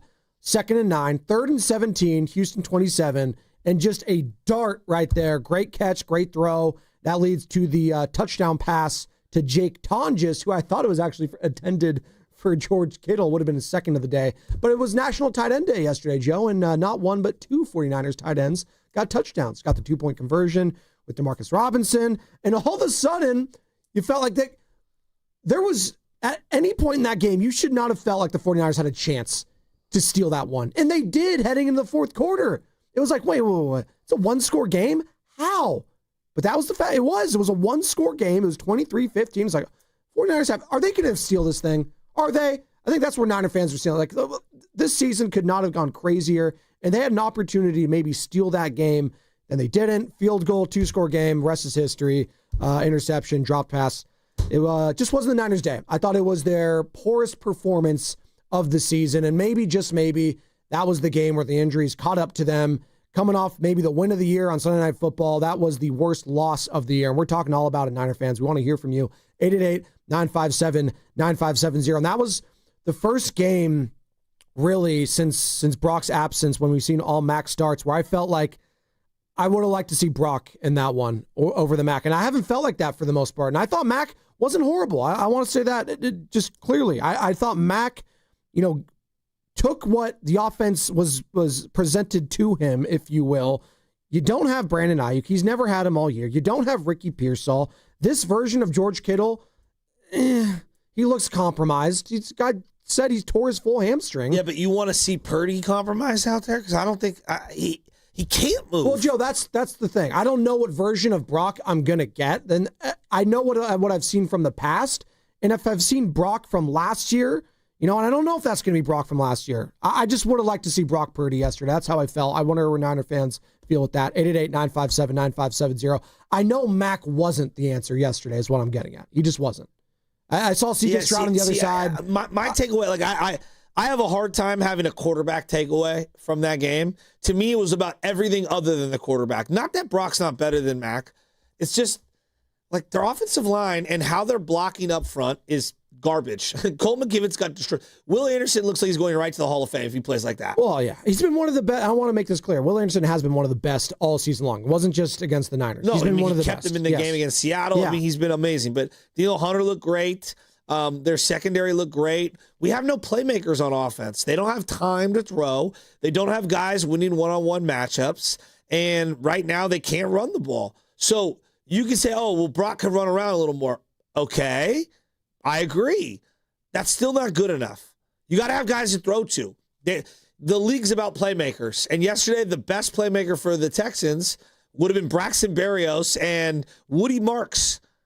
Yeah, that's that. They looked more explosive than all our guys. By the way, I mentioned earlier, I'll mention again, Warriors Summit is going to be next Thursday, November 6th, live from Jack's Restaurant and Bar in Pleasant Hill. All those together again, discussing another Warriors season. We're going to do it a little bit different this time around because the Warriors season has already started. We're going to be 9 games into it at that point, just to give it a little bit of a different flavor, if you will. Willard and Dibbs from 2 to 4, all the hosts from 4 to 6 live from Jack's Restaurant and Bar. We'll also have prizes to give away, drink specials, and your chance to meet all the hosts. All on the same day. Jack's Restaurant and Bar in Pleasant Hill, Thursday, November 6th. We'll see you there. The bigger thing is no matter who plays for Purdy, or excuse me, no matter who plays Purdy or Mac, like they need Pearsall back. Bad. Yes. Ricky Pearsall's got to get on the field. So it didn't cross your mind at all yesterday that you wanted Brock in that game? No, what crossed my mind was, why are you blocking an edge rusher with a center? Why do you have Jawan Jennings going one-on-one with Daniil Hunter? Why is Colton McKivitz not getting any protection and any chippers or any free release? You saw over and over again what the Texans did to our poorest defensive line.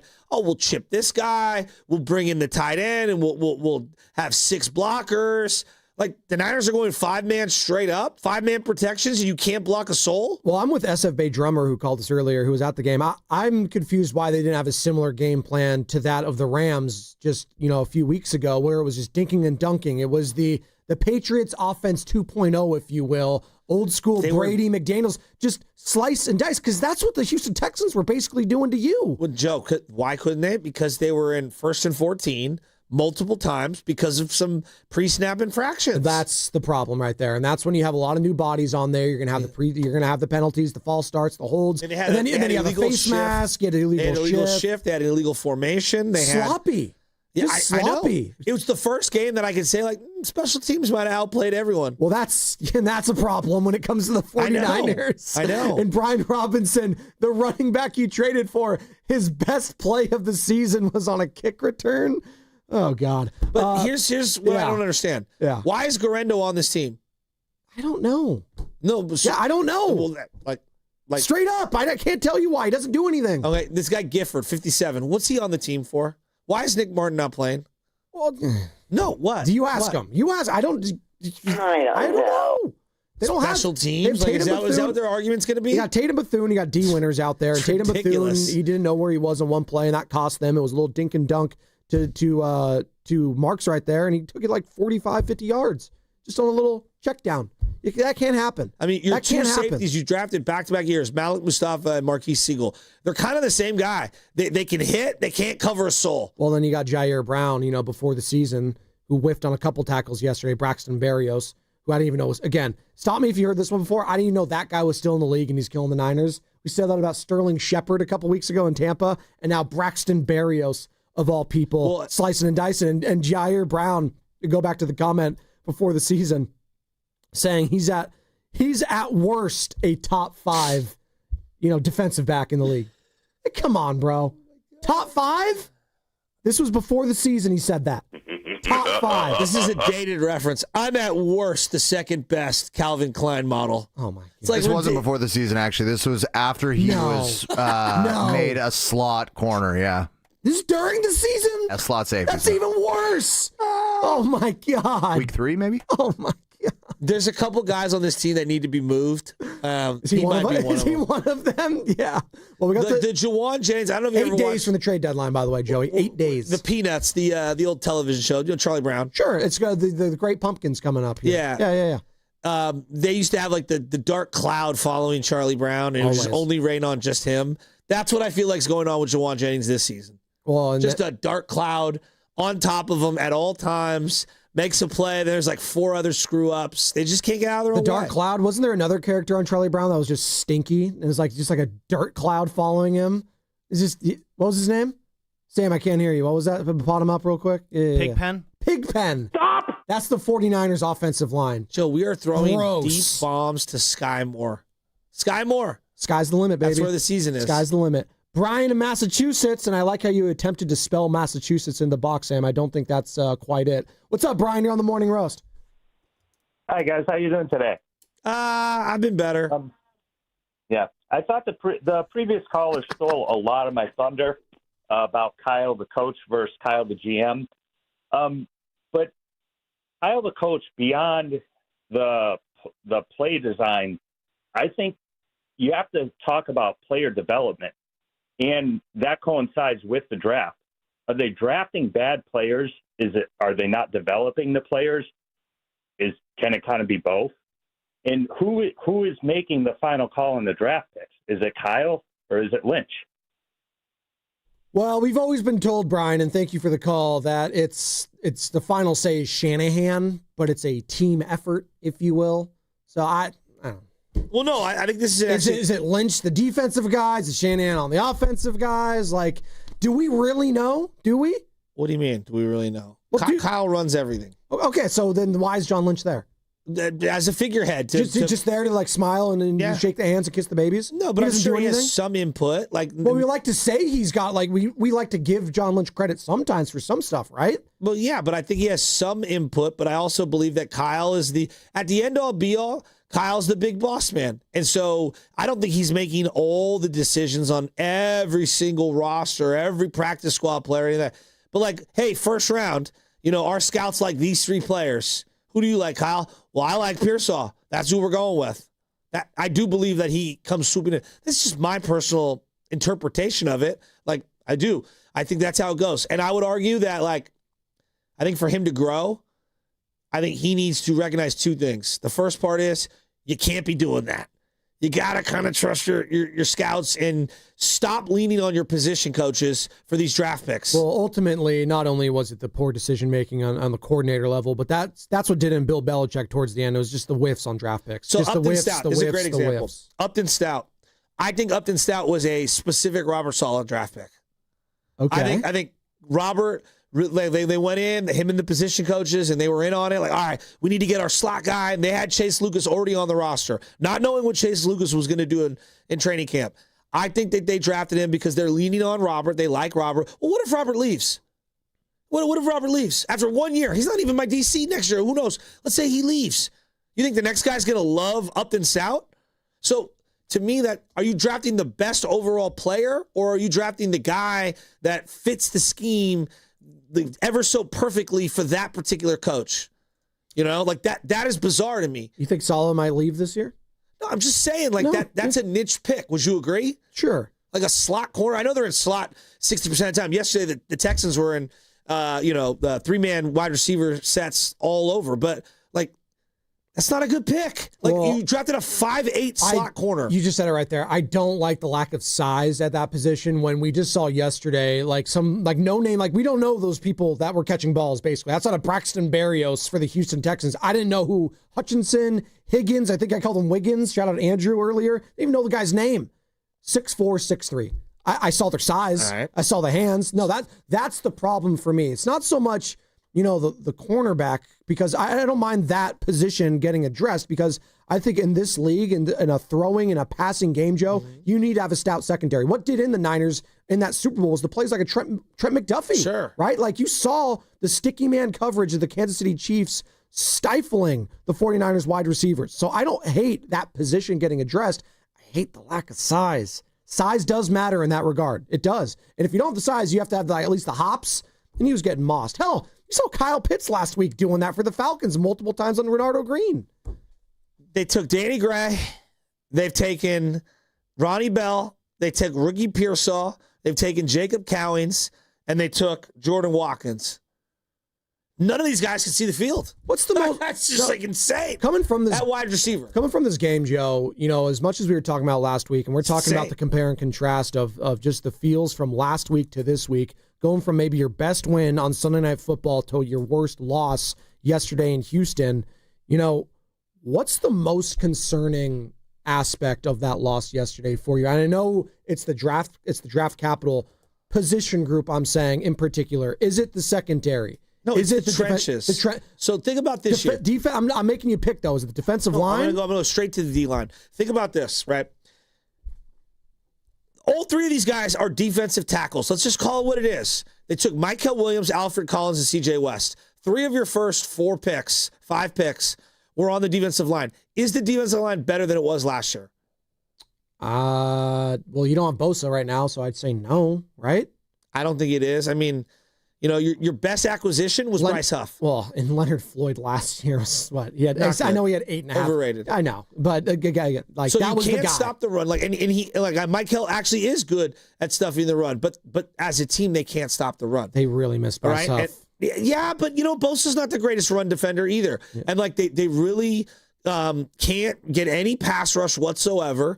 And so, like, not much has changed, and they've invested a lot into those trenches. So, to me, like, yes, it's only 7 games for them. I understand it's year 1. It took Buckner a couple years to become Buckner. Took Armstead almost like 5 years to have an impact year on the D-line. But I think it's pretty obvious that, like, they don't have a pass rusher in that group. Now, maybe Mykel can develop into a solid one, but I don't see it. When you take a guy 11 overall, right, you're looking for someone who's going to be a multiple-time Pro Bowler, and potentially you always want the Hall of Famer, but just make multiple Pro Bowls. Feels like a stretch right now. I remember, who was it who didn't have a great sack type of season? It didn't really flash there, but dominated the run game. Khalil Mack was a guy, top 5 pick, different, probably like he looked faster, the explosiveness. Obviously, he's going to be a Hall of Famer. Now, I'm not saying Mykel Williams is going to be Khalil Mack. That was a guy, though, that at least you saw, like, okay, if he's not getting the sacks, he's stopping the run game. The difference I see in Mykel, and I saw it yesterday, I keep coming back to that play, Joe. He has no speed. Speed. CJ Stroud is not known for running the ball, and he does have, like, above average speed when he wants to run, but he literally told the media in the national audience a couple weeks ago I just don't think I'm as fast as I used to be. He's 23. You think you're declining? The quarterback was telling you he doesn't feel as fast as he was, and he blew by on the sideline. Mykel Williams, who looked like he was huffing and puffing like the little engine that could, trying to get over a hill. Oh, my God, it was bad. We got some calls I want to go to. Let's go to Austin D in Austin, Texas. Austin Squared. What's up, man? You on the Morning Roast? Good morning, guys. I was a big game yesterday, as you could probably hear from my voice. one of the positives in the game, and I got to give it out to the 49er faithful. My goodness, I don't know how it played on TV. I haven't watched the game yet, but it had to have been minimum 50-50, maybe 60 49er fans. In our section alone, it had to have been 70-30 49er fans, and the crowd was great for the Niners, but we had nothing to cheer about. I feel like I went through a meat grinder yesterday. It was a rough game. But the one thing I will say, and it was really hard to get going yesterday, but Juwan Jennings, man, he just kind of sucked the life out of the game yesterday. I agree. The reason why is when Mac, we were struggling. We couldn't get anything going. Mac finally ran for the first down. Everybody got excited.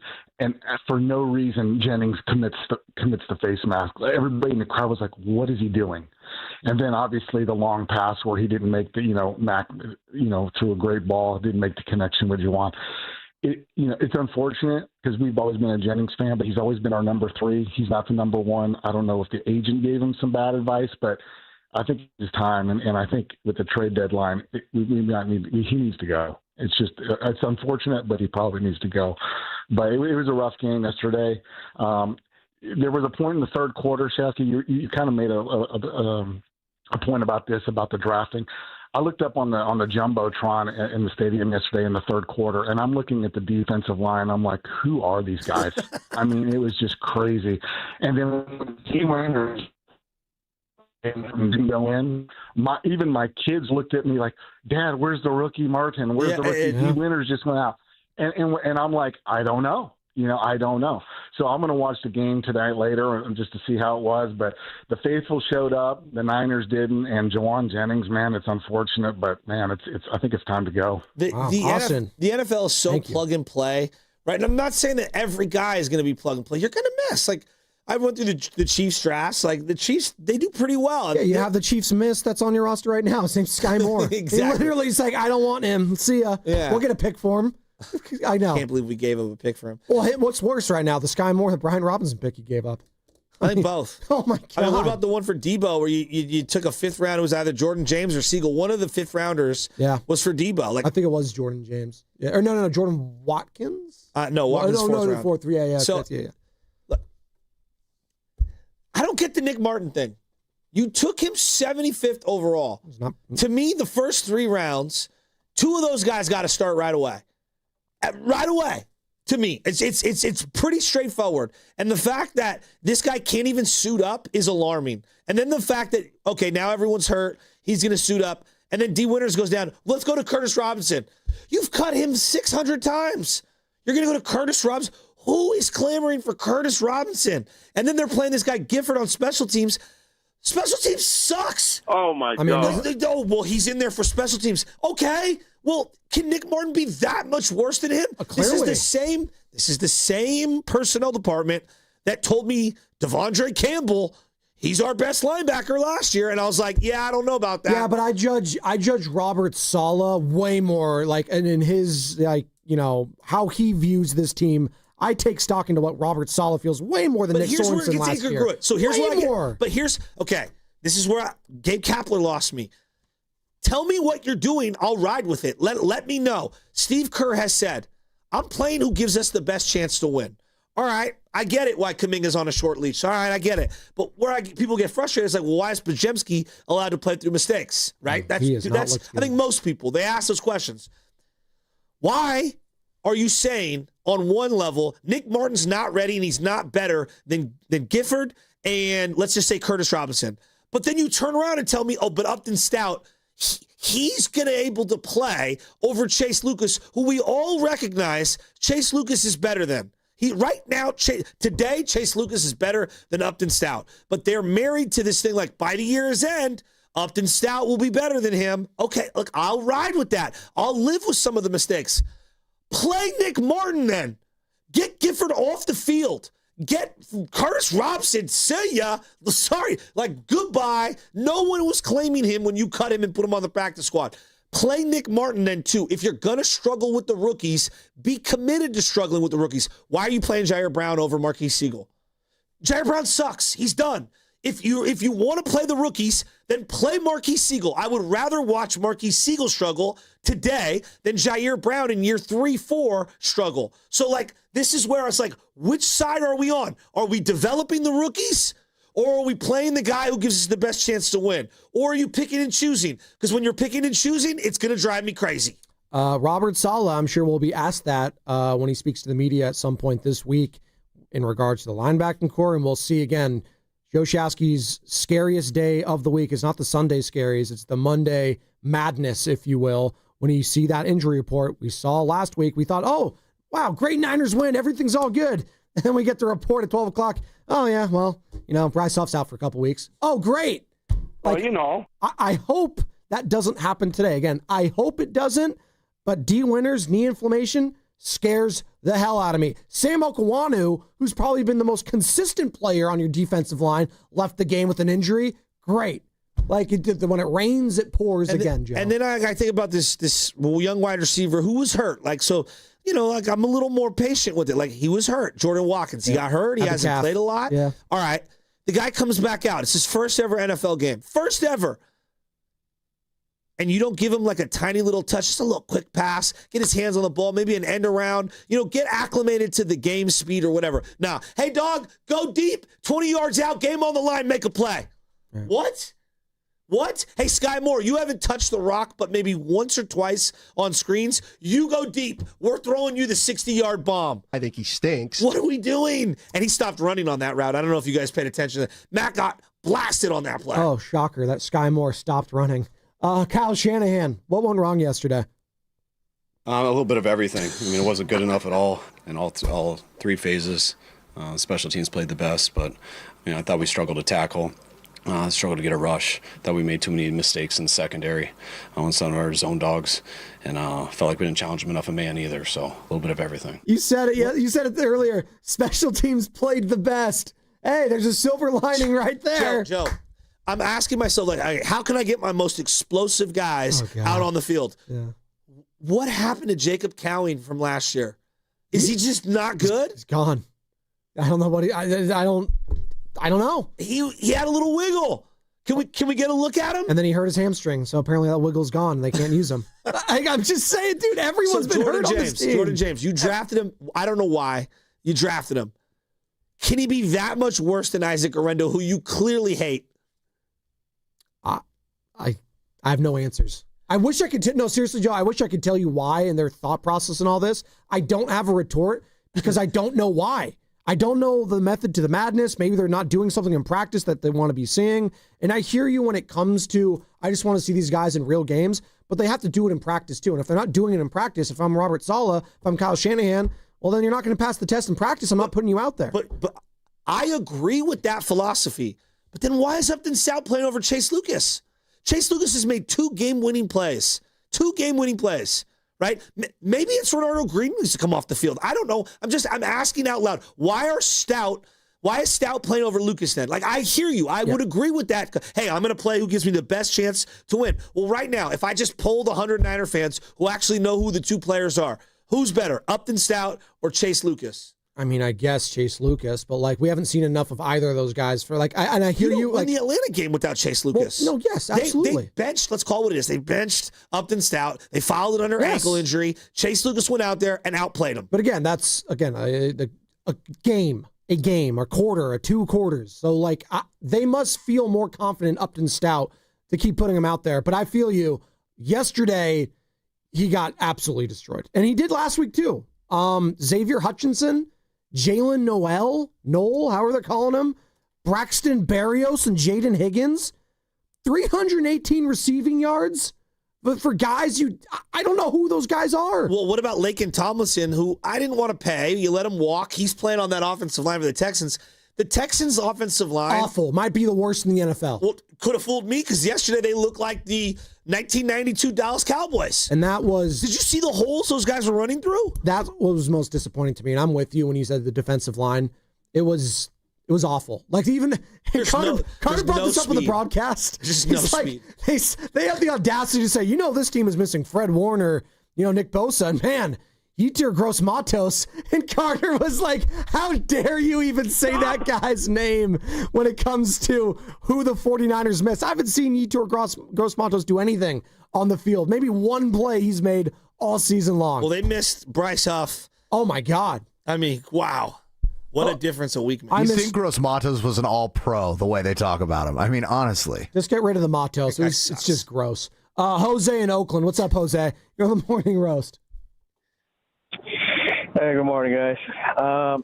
Look, Kyle Shanahan and John Lynch, they're my guys. I love them in the team, but it's frustrating the way to see the way they run the team. Okay, the minute they lost Bosa, they should have gone out and tried, whatever it took to get a premier pass rusher to replace him. They didn't, so all that pressure fell back on the linebacker corps. There goes Warner. Now he's out. What was the response? We have enough with what we have. Okay, why? Because they don't want to pay enough. That's like driving on Highway 5. You need gas, but you're not going to stop at that gas station. It's going to cost you 15 cents more. So you decide to go to the next one. You don't make it. Your car breaks down. It's going to cost you a lot more because you're going to have to call a tow truck. If they decide to finally make a trade for an elite pass rush, it's going to cost them way more. Okay, why? Because every single team on the league knows. Oh, no, Jose in Oakland. His gas must have run out. I'm not ready to surrender picks for someone who's not under team control moving forward. But there is an argument to be made. I trust you more in a trade than I do in the draft right now. Well, the proof is in the pudding when it comes to CMC, right? Trent. Who else? You want to, D Ford once upon a time? Yeah. So they traded for Huff. Yeah, but they also traded for Brian Robinson and Sky Moore. Who are god awful. Sky Moore. You guys are probably too young. There used to be this rapper called Sky Baller. And every time I see Sky Moore, I think of Sky Baller. Sky Baller was sick. He used to do sweet intros. Shout out my boy Young Guido. You have no idea who I'm talking about, do you? Google it right now, Sky Baller. No, he might be from the Mo. The song that was in my head yesterday, as you keep talking about the motion offense, it was slow motion for me. It was that Juvenile. That's what I felt yesterday. Did you see? That was the highlight of the weekend. It was? Well, versus No Limit versus Cash Money. I will be breaking that down at some point this week. Oh, Cash Money? Cash Money Millionaire? Young Money? Did you know that was happening? That was announced like 4 hours before the show. And Mia X finally got her flowers. She had the hardest. I'm going to go deep rap here for you just for a second. About It came out when I was in high school. It was a banger classic all-timer. And I, for the longest time, thought Mia X had harder bars than Master P, who I love. I love Master P. Mia X is a rapper? Yes. Sounds like something else. Coming from the Crescent. Okay. She flows, bro. Straight flows. It might be the hardest rap video of all time with the baseball bat. It's such a sick. They're all wearing New Orleans throwback jerseys. It's a classic. And also, I'm About It, the movie. So ghetto, so incredibly filmed. I mean, just chef's kiss to that era. Was Chamillionaire or Paul Wall at the Texans game yesterday? That's what I need to know from people that were there. Was there any Houston-based rappers at the game? Well, I did like their jerseys. The Niner fans that have called in, Austin and SFA Drummer said they took over. But I can't tell in certain stadiums because it's easy where the Niners go to the Raiders stadium where it's all black everywhere so you can see the red that pops, right? Yeah. But the Houstons also wear red. So I couldn't really tell yesterday. They're red, white, and blue. So I don't know. I actually like the Houston Texans jersey yesterday. I think I agree with you. Those should be their full-timers with the highlighter red and blue with the black. It looked pretty fresh. You know who else is pretty fresh? That's Robin Livermore. Wants to join in the morning roast. What's up, Robbie? Yeah, I just wanted to talk about this offensive line. We don't seem to ever get draft picks in the lower rounds, like first or second round. If you look at the good teams, they'll show that they have these draft picks. Hey, Rob, can I ask you a question? Yeah. When you were watching the game yesterday, did you miss Brock Purdy at all? Yeah, I did, because of his scrambling ability. Okay, fair enough. That was a very succinct and straight-to-the-point call from Robin Livermore, and I don't hate it, all right? That was a guy that knew what he wanted to say. He said it. You have a smile on your face. Show a smirk. What? Very succinct call. You guys want to know what he actually wanted to say? Oh, did he get scared, Sam? I don't know. He When thought I that screened him, Baller was the man. his complaint was just like, yeah, the 49ers, so they have all these late round offensive line picks. They need these early round offensive line picks. I'm like, Rob, that makes a lot of sense. I'm going to put you on hold so you could give us that take, and then there you go. You also kind of have to be bad to like invest in like the offensive line. So like if they were going to have a stinker, which they did last season, why not shore up the trenches, which is what they did with Mykel Williams. The problem is with Mykel Williams, and I don't know. Not a problem. Well, it's just they overreached for a. No, that's if a problem. If you're not though. a pass rushing D tackle, I can't take you in the first round. Well, I've said I agree this with you. That's a problem. You're selling me as a DN, but he's not. No, he's not. You're selling me white bread, but it's sourdough. I wanted white bread. You gave me sourdough. All right. I wanted the Dutch Crunch. You gave me rye. That's not what I want. That's not what I want. Some good rye. I like all bread. I do, but like some are more valuable than others, right? Yeah. Like a sourdough in San Francisco is top tier. I'm not getting wheat when I'm going to, Subway or something. So I went to Java on Saturday, and we got the best turkey sandwich. Shout out Java Beach out there on Slow. Shout out the McGuire family. Mark? No, not Mark. What's wrong with Mark McGuire? Ace legend. Come on, man. No. Daniel and Thomas, the whole entire family. Right. All the McGuires. The clan, the McGuire clan. There's many of them. I mean, got beat today. Credit to them. They kicked our ass, and we got to take it like men and come back, hopefully a little pissed off, and go to work and play better next week than we did this week. I actually didn't mean to cut you off there with the Shanahan thing. It was delayed. But they just got their asses kicked yesterday. I think that's where Niner fans are at. It's like, man, we just had such a fun win. Maybe I can start believing in this team. And then you get humbled the way you do. And I'll say this, you don't have to jump off the bandwagon because of one loss. The Texans have been a playoff team the last 2 years. I know they're, how they've looked this season isn't, emblematic of that. They're 3-4. Their season is definitely not over. And I don't want what you said earlier to be the case going forward, Joe. When you said the Niners are the slump busters for other teams, that is what you do not want. Because that's what the San Francisco Giants have been the last few seasons. Oh, the Giants are on our schedule. Oh, we can break out of our funk here. Oh, the Cleveland Guardians see them and it's like, oh, sweet. We can get back on track now. What did they do well on offense yesterday? You can get the cricket sounder. Nothing. I didn't think they did anything well, quite frankly. I've been asking, as bad as the defensive line has been, I actually think the defense is farther along than the offense. The offense is more maddening right now. And I think that makes sense because it gets to a point and there's a reason Kendrick Bourne no one was clamoring for. There's a reason earlier in the season you had Marquez Valdes-Scantling. No one wanted him. There's a reason, Juwan Jennings tried to say, pay me or trade me. Well, no one wanted to trade for you, Juwan. So there's a reason that happened, right? Juwan. You're on your backup quarterback. Who's more delusional? Juwan thinking he's a number one or Jair thinking he's a top 5 safety in the NFL? Well, at least Juwan played like a number one on the Niners last season. At no point Jair Brown has ever played like a number one safety or cornerback. Kendrick Bourne had more yards in 2 weeks than Juwan Jennings had in any of the other years not listed as last. Juwan had a good last year, though. No, Come he did. On. So at least his delusion made sense coming off the season he had. I'm still delusional. I know, but you know what? You kind of got to be in life. I'm delusional whenever I get on this show. I got to be delusional a little bit. But Jair Brown, the delusion runs, it might as be like Alice in Wonderland. Oh my God, the delusion. We might have the 2 worst coverage safeties in the league. Are you feeling delusional? 3 if you throw Siegel in there. Are you feeling delusional about having faith in this Niners team right now? Do you feel like there's slight delusion? I just think they've hit a them? wall. I think they've hit a wall, and I think that you can overcome injuries for only so long, and eventually you run out of bodies. And that's where I need some of these young guys to step up. And, they took Mykel Williams thinking that, all right, we have Bosa, we have Huff, we only need him to do situational things here and there. No, you took a guy 11th overall. You need that guy to be an impact player, period. This easing into the NFL, that's not realistic. It's just not. I mean, I kind of like asking that to the Niner fans at 888-957-9570. Same motor caller text the Boxer and Gerson work injury attorney text line. Listen, it was a tough loss. 15 points is not going to cut it in today's NFL. It's just not. That's what you scored, and it could have been a lot worse, quite frankly. At one point, it felt like it should have been 21-0. But again, heading into the fourth quarter, you had an opportunity in a one-score game to maybe do something. Didn't happen. You're 5-3 Niner fans, but as we know, not all 5 and 3s are built the same in the NFL.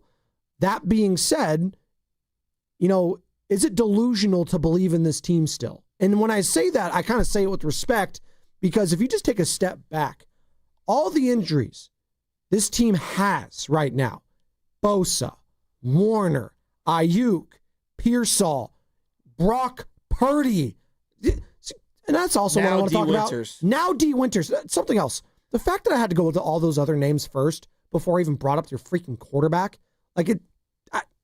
I did feel, and now I'm kind of catching both sides of myself here. I did feel at points yesterday I missed Brock Purdy. I was like, man, the scrambling ability. But then as you pointed out, Joe, it's like, well, what is the scrambling ability?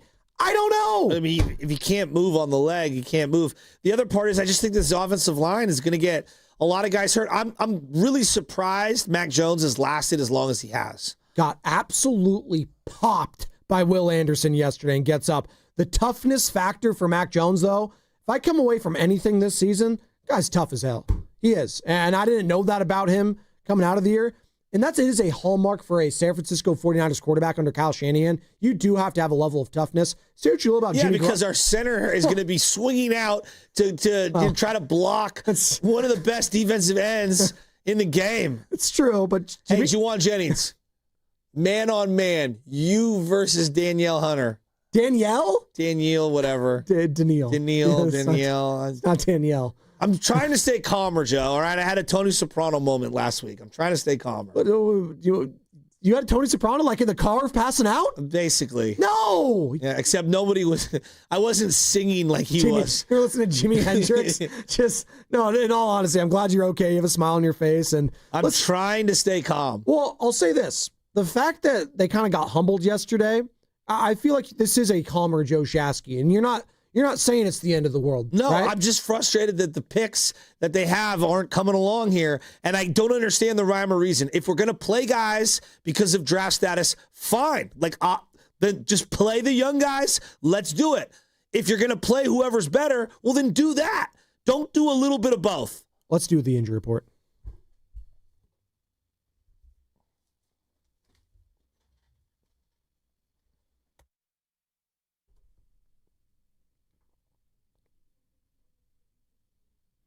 Linebacker D. Winters left yesterday's game with a knee injury. Defensive tackle Jordan Elliott had to leave due to an ankle injury. Sam Okawanu suffered an ankle injury of his own that also forced him from the game. Oh, and Alfred Collins had a shoulder injury as well, but he was able to return to the game. The injury report was brought to you by Boxer & Gerson, Northern California's premier workers' compensation law firm, helping injured workers get their lives back for over 40 years. Unfortunately, that would not surprise me, given how things have happened this season for the 49ers. What's coming up with the game is brought to you by Fremont Bank, which is here for you and here for good. More of your calls, more of your texts. Halfway home here on a non-victory Monday in the Bay. 26-15 the final. Houston Texans moved to 3-4. 49ers 5-3. Niner fans, what was the most frustrating aspect of that loss yesterday for you? And at any point, did you feel like you were missing Brock Purdy? I don't think Mac Jones was awful. 19-32, 2 touchdowns and a bad pick. Are you starting to miss Brock Purdy, Niner fans? 888-957-9570 is the number. It's Spadoni at Shasky. It's 95.7 The Game. Visit Friedman's Appliance in Pleasant Hill to see the full selection of Thermador appliances. Thermador provides a range of possibilities, from refrigeration to dishwashers or cooking with steam or convection. Come into Friedman's Appliance, and right now, you can receive up to 3 complimentary gifts with qualifying purchase. See all Thermador appliances displayed beautifully in live working vignettes at Friedman's Appliance in Pleasant Hill and at friedmansappliance.com. It's Joe Shasky here for my friends at Ceremony Ford, where they're bringing the serious heat this month with deals that will blow your mind. Right now, you can lease a brand new 2025 Mustang Mach-E Premium with extended range for just $299 a month. Yep, you heard me. An all-electric Mustang with power, style, and range for under $300 a month. That's not a typo. That's a steal. And let's say you're not feeling the electric just yet. Well, no worries. Ceremony Ford's got you hundreds of new and pre-approved and pre-owned Fords in stock and ready to roll home. From F-150s and Broncos to Escapes and Explorers, they got every model. And, you don't have to wait. Just go there and the team will make it easy. No games, no nonsense. Just good people who know how to take care of Bay Area drivers just like they did for me. And you'll find them right off at 280 in Serramonte Boulevard, or check out the full lineup 24/7 at SerramonteFord.com. Serramonte Ford, your Bay Area Ford store. Comcast Business can help turn your small business into a connected, secure, modern business. It's how restaurants become reliably up and running neighborhood favorites. How healthcare offices become the data-protecting caregivers that we all depend on. And how wealth management firms become cyber-securing guardians of your information. With reliable connectivity, enhanced cybersecurity, and Wi-Fi backup, your business can stay connected and get threat-ready with Comcast Business. Powering possibilities. Now through November 16th, new Comcast Business customers can get started with 150 megabit internet plus security for $59.99 a month for 12 months with a 2-year agreement. Plus, ask how to get a $500 prepaid card on a qualifying gig package. Call today. Restrictions apply. Requires enrollment in paperless billing and auto pay with bank account. Early termination fee applies. Equipment, taxes, and fees extra. Hi, I'm Dustin, your friend and jeweler at Shane Company. I know finding a dream engagement ring can be overwhelming, but don't worry, we got you. As director of diamond sourcing, it's my job to make sure every single diamond at Shane Company is truly the best of the best. Our team travels the world to see diamonds up close, in person. We handpick each one for its unique fire, brilliance, and scintillation. Diamond buying is an art. Of course, we look at cut, color, clarity, and carat, known as the 4 C's, but that's not all. We also look at how each diamond looks on a hand, where it will be worn, how it makes you feel, and if it's worthy of a Shane Company customer. That type of expertise only comes from working for a company that's been a family business since 1929. We also think about your budget. We only pick the best in each grade in all shapes and sizes. Your diamond is guaranteed to be the most beautiful because a friend wants you to pick from only the best. Drop by your store or shaneco.com and see for yourself. Shane Company, your friend and jeweler. Some people just know you can save money on car insurance by checking Allstate first. Like to check the weather first, before wearing face paint to the game. Bro, your Go Cats is dripping into your nachos. Oh, and now paint is in my eyes. Interception! Did you see that? No! Yeah, checking first is smart. So check Allstate first and see what you could save. You're in good hands with Allstate. Potential savings vary, including based on how you buy, subject to terms, conditions, and availability. Allstate North American Insurance Company and affiliates, Northbrook, Illinois. Oh, how's that flu, babe? Did you take Dayquil Intense Flu yet? Nah, I got this. Ugh, okay, I don't got this. You stay on the couch, and I'll grab the Dayquil. Undo your flu symptoms with Dayquil Intense Flu. Dayquil Intense Flu provides powerful relief of your flu symptoms. I'm ready for that to-do list. Wow, you do got this.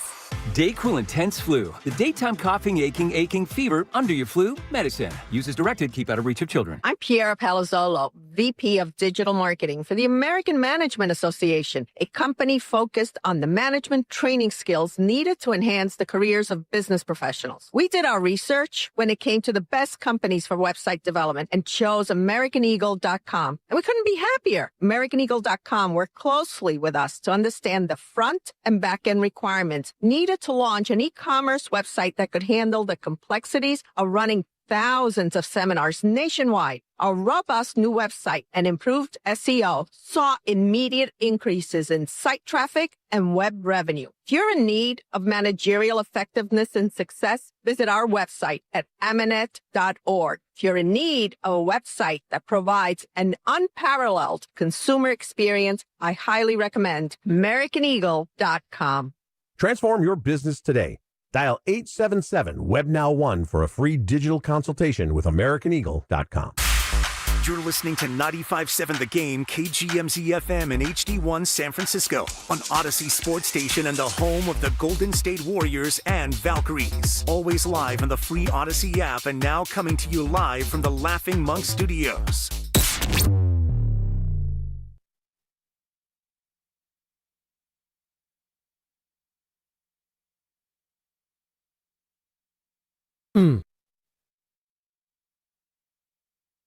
Now back to the morning roast. A lot of people wait to hate. They cheer when they're drinking the beer. I want you to keep that same energy when we win that chip this year. With Joe Spadoni and Joe Shasky on 95.7 The Game. Halfway home here on a Monday in the Bay. Good morning and shout out to all you lovely people getting ready for the work week. Tough L yesterday. Houston Texans kicked that ass. 26-15 the final. 49ers now 5-3 on the season. They got humbled in two phases. Special teams looked good. Special teams is all right. But the offense, yikes. Wait a minute. Defense. Special teams was so good.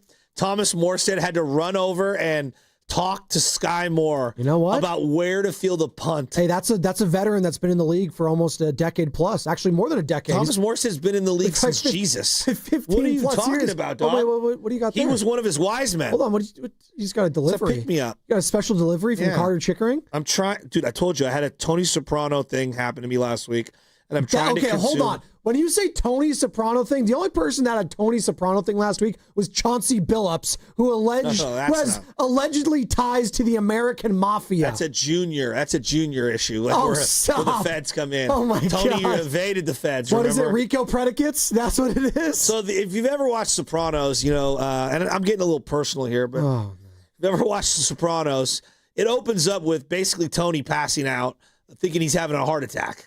He has panic attacks, is what he has. Yes. Yeah, so I thought I was having a heart attack last week for a variety of reasons, and I just needed to take a chill pill.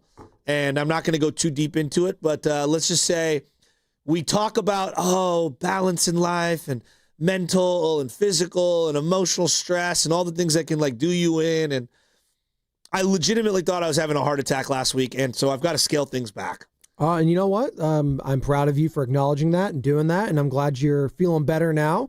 And I think that's a lesson for everyone. Hey, sometimes we all need to take a play off just to relax, just to chill. The mentals are important, man. I'm embarrassed to say what my blood pressure was. I don't have normal blood pressure, like high blood pressure. You have high blood pressure? No, I don't. Oh, you don't? Okay. I've never had it at any point in my life. Okay. I walked in there, and I couldn't sit still. I was shaking, and I thought my chest was going to explode. Oh, my God. And they're like, yeah, your blood pressure's 160 over 95 or something like that. That's bad. I don't. Apparently, it's awful. Okay. Yeah. I was like, I'm not a doctor. Okay. I don't. Yeah. Next thing you know, I'm getting an EKG scanning where they take your shirt off and they stick these things on you. And I did all this blood work and everything, and they're checking cholesterol, blah, blah, blah. Everything's fine, except the fact that I was out of my mind. And so I'm on some stuff to calm down a little. Let's just put it that way. You know what? And that's okay. And you can enjoy I'm trying to be calm. That's okay. I think Niner fans are too. They're 5-3. The season is not over, but that was the worst loss of the season yesterday in Houston. Easily, flat out. Do you agree? Do you disagree? 888-957-9570. And Niner fans, did at any point in yesterday's game, did you feel like maybe, just maybe, you were missing Brock Purdy at all? Just think about it. 888-957-9570. I was thinking that. Now, why did I feel that way? The mobility. Because I saw Mac being a statue back there, which he has been basically since he's been starter here in San Francisco.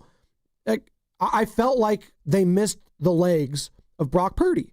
Now, when you say that, this is a guy that's dealing with turf toe. So when he does come back, if he comes back this week at MetLife Stadium against the Giants, how is that mobility going to look against that defensive line? Against that defensive line. Oh my gosh! Hey, who knows? Maybe you can get Kayvon Thibodeau and take him off that roster, and he can be on your roster this time next week. If I'm the Tennessee Titans, I'm kicking myself for not drafting Abdul Carter and then trading back into the first round and getting Jackson Dart, knowing what we know now. Poor Cam Ward. That guy's got no shot. He's just got no shot. By the way, Caleb Williams might just suck. I'm just going to say that. Yesterday was a weird day in the NFL. There was only one game on that slate that was a one-score game at the very end of it. You know what that game was? It was the Jets and the Bengals. That was it.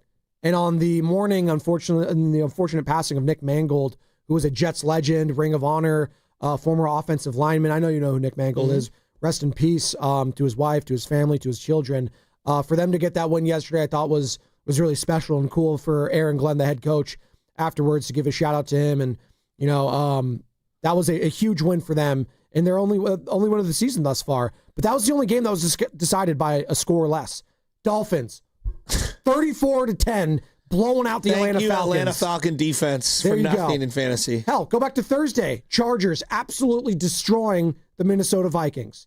You had the Ravens with Snoop Huntley just clowning the Bears 30-16. Looks like Lamar's going to come back next week. You had the Bills just destroying the Panthers 40-9. You had the Texans 26-15. Patriots 32-13 against the Browns, and I guess Myles Garrett's crying.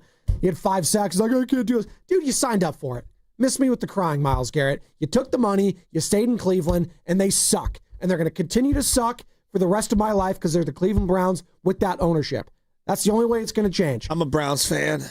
I'm sorry. 38-20 Eagles over the Giants, and we're complaining still about the tush push, I guess. What are you doing right now, Sports Center? No, I'm telling you, it was blowouts everywhere, Joe. Oh. So if you wanted to feel good about it, in that regard, everyone got blown out yesterday. So if you wanted to say, take one on the chin, they kicked our ass, burn the tape, we'll get better from it, let's go forward. I think that's where Niner fans are at this morning. Is that a fair assessment if you're a fan right now? Just say, you know what? We got our asses kicked. Let's move forward to the Giants. Yeah, but I think there are some fundamental things that are tough to unsee. Like, I understand where you're going with that. Like, and I get the point about Purdy. You know what I thought about regarding Purdy? It wasn't about Purdy, the player. It's like this is why I go back to the contract being such a big deal. And this is the thing that I don't think people can understand. And like, I'm listening to Dibbs and Willard last week, and Dibbs has got this, the money doesn't kick in until next year. Earth to Dan Dibley.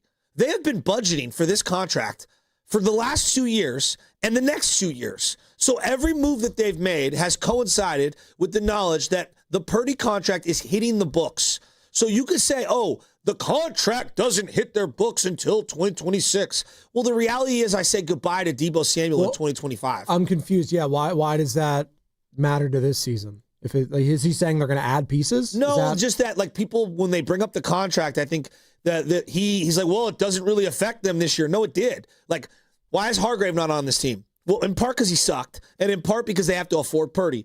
Why is Deebo Samuel not on this team? In part because he kind of sucked, but also in part because, they have to afford Purdy, and they don't want that contract on their books anymore. So you needed to hit the books this year so that Purdy's big extension hits the books next year because you can roll it over 3 years. Why is it so important that you hit on draft picks? Because you're paying the quarterback a ton of money.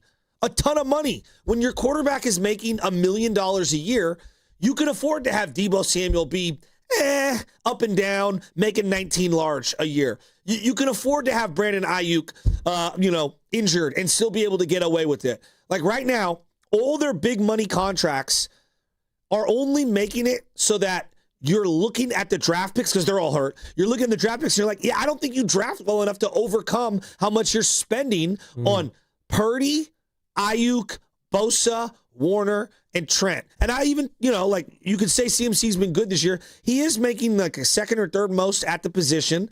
So like those things are very, very expensive. And the only way to offset expensive players is young, inexpensive, drafted talent. And they don't have enough of it right now. And so as you asked me, Joe, are you missing the quarterback? Yes and no. Like, yes, I miss Brock Purdy, but at the same time, like, he is not going to be surrounded with good enough talent to keep him upright. Like, it's just, they don't have enough. God, they're really missing Ricky Pearsall. Brandon Ayuk, obviously, but if you're getting anything from Brandon Ayuk out of this year, it'd be a bonus. I'm not expecting much from him as he's still continuing to rehab. Whenever they open his practice window, we'll see. But George Kittle, for a guy that came back from, as he said, a torn hamstring, it looks like it. Like he does look like it. It looks like it yesterday. He just looked like he was laboring, and this is a guy that's getting a little bit older. And it was National Tight End Day, and it was fun. You got the touchdown, him and Tonjes. It's great, but that kind of wears off the shine a little bit after last week when it was as Mike Tirico dubbed it, National Running Back Day. And it was, the fat guy and the little coat, Trent Williams, and it was great. Him, Christian McCaffrey. Well, that was short-lived because the offensive line was cheeks, as the kids like to say. And look, like, as we talk about, who's here, who's not here, like Greenlaw and Hufanga were hurt a lot. And I probably wouldn't have paid them. Still are, by the way. Regardless of what you were going to pay your quarterback. Yeah. I probably wouldn't have paid either one of those guys. But, like, do I like paying Aaron Banks $19 million a year? Probably not. Yeah. Right? I don't. I probably don't. But part of why Aaron Banks, who you invested a second-round pick into, part of why he's not here is because you have high-priced players at other positions that you earmarked money for. Purdy being one of those guys. You know who the two of the best teams in the AFC are this year? The Chiefs. Chiefs are one of them. Yeah. I don't know, Buffalo.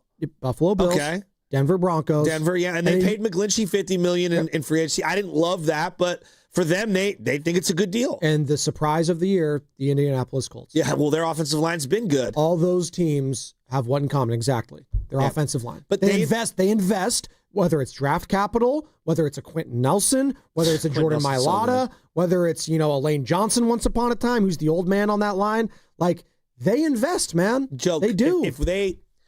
The draft pick with Trey Lance has just been haunting them for so long. But let's say we go back to that, and they stay at 3, hypothetically.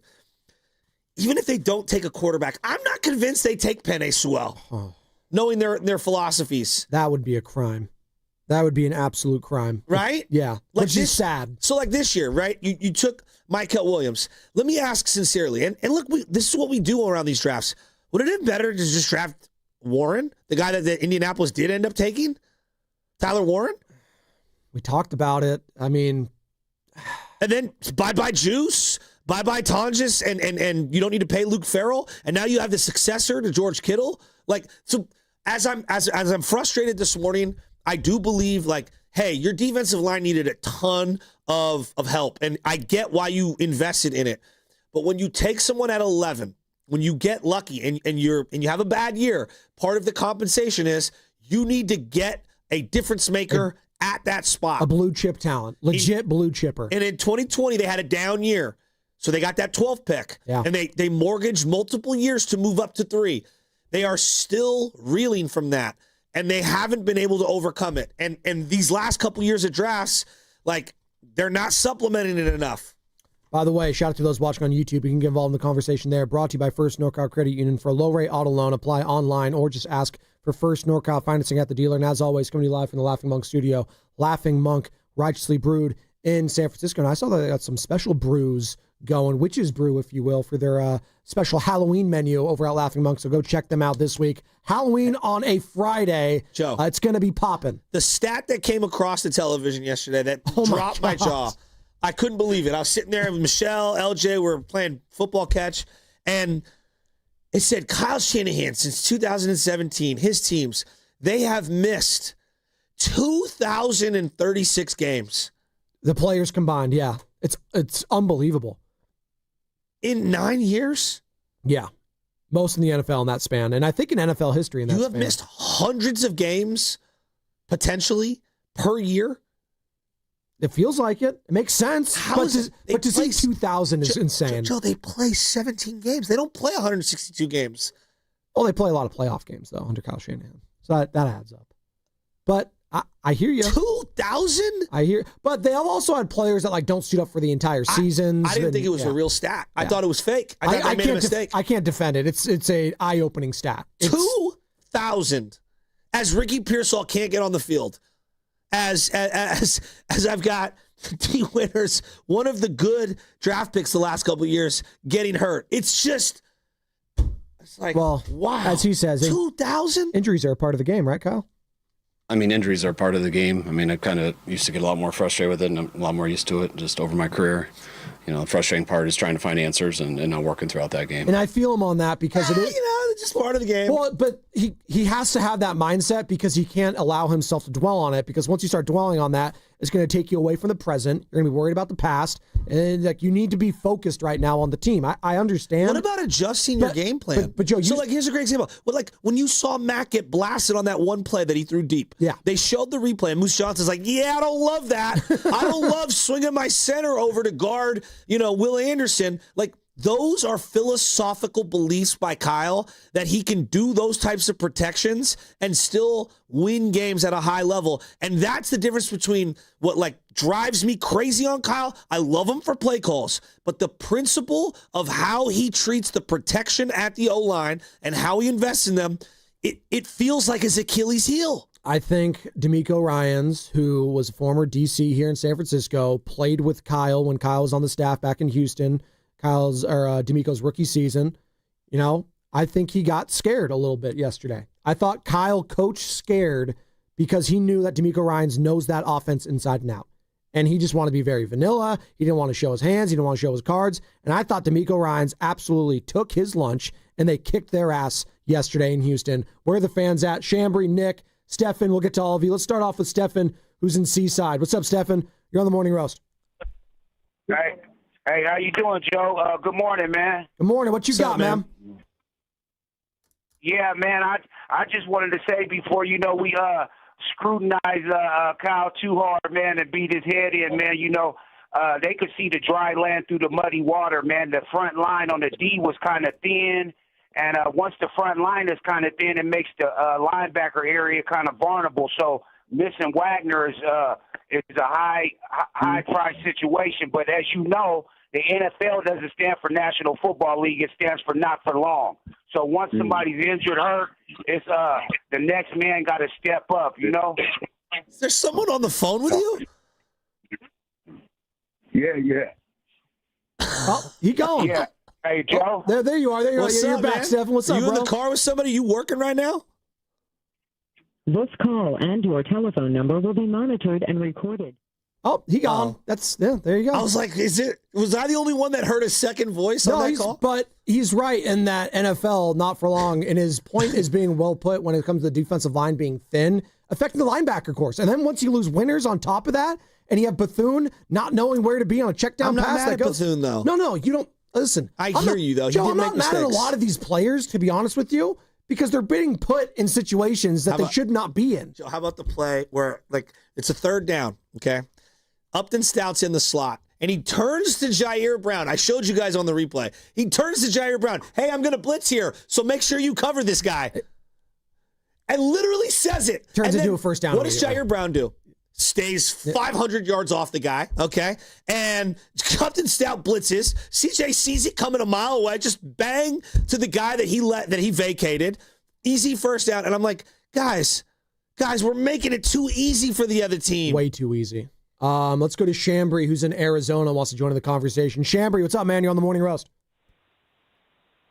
Hey, good morning, guys. Appreciate it. Hey, everyone's already kind of hit on that, but I just think the biggest reason why we're where we're at is the reasoning, and then Joe kind of hit on it on the philosophy, right? And that we build this team through the trenches, and over 8 years, you got maybe Bosa to show for it and Pooney, and I say that only because obviously Bosa has the talent and ability, but the guy can't stay healthy.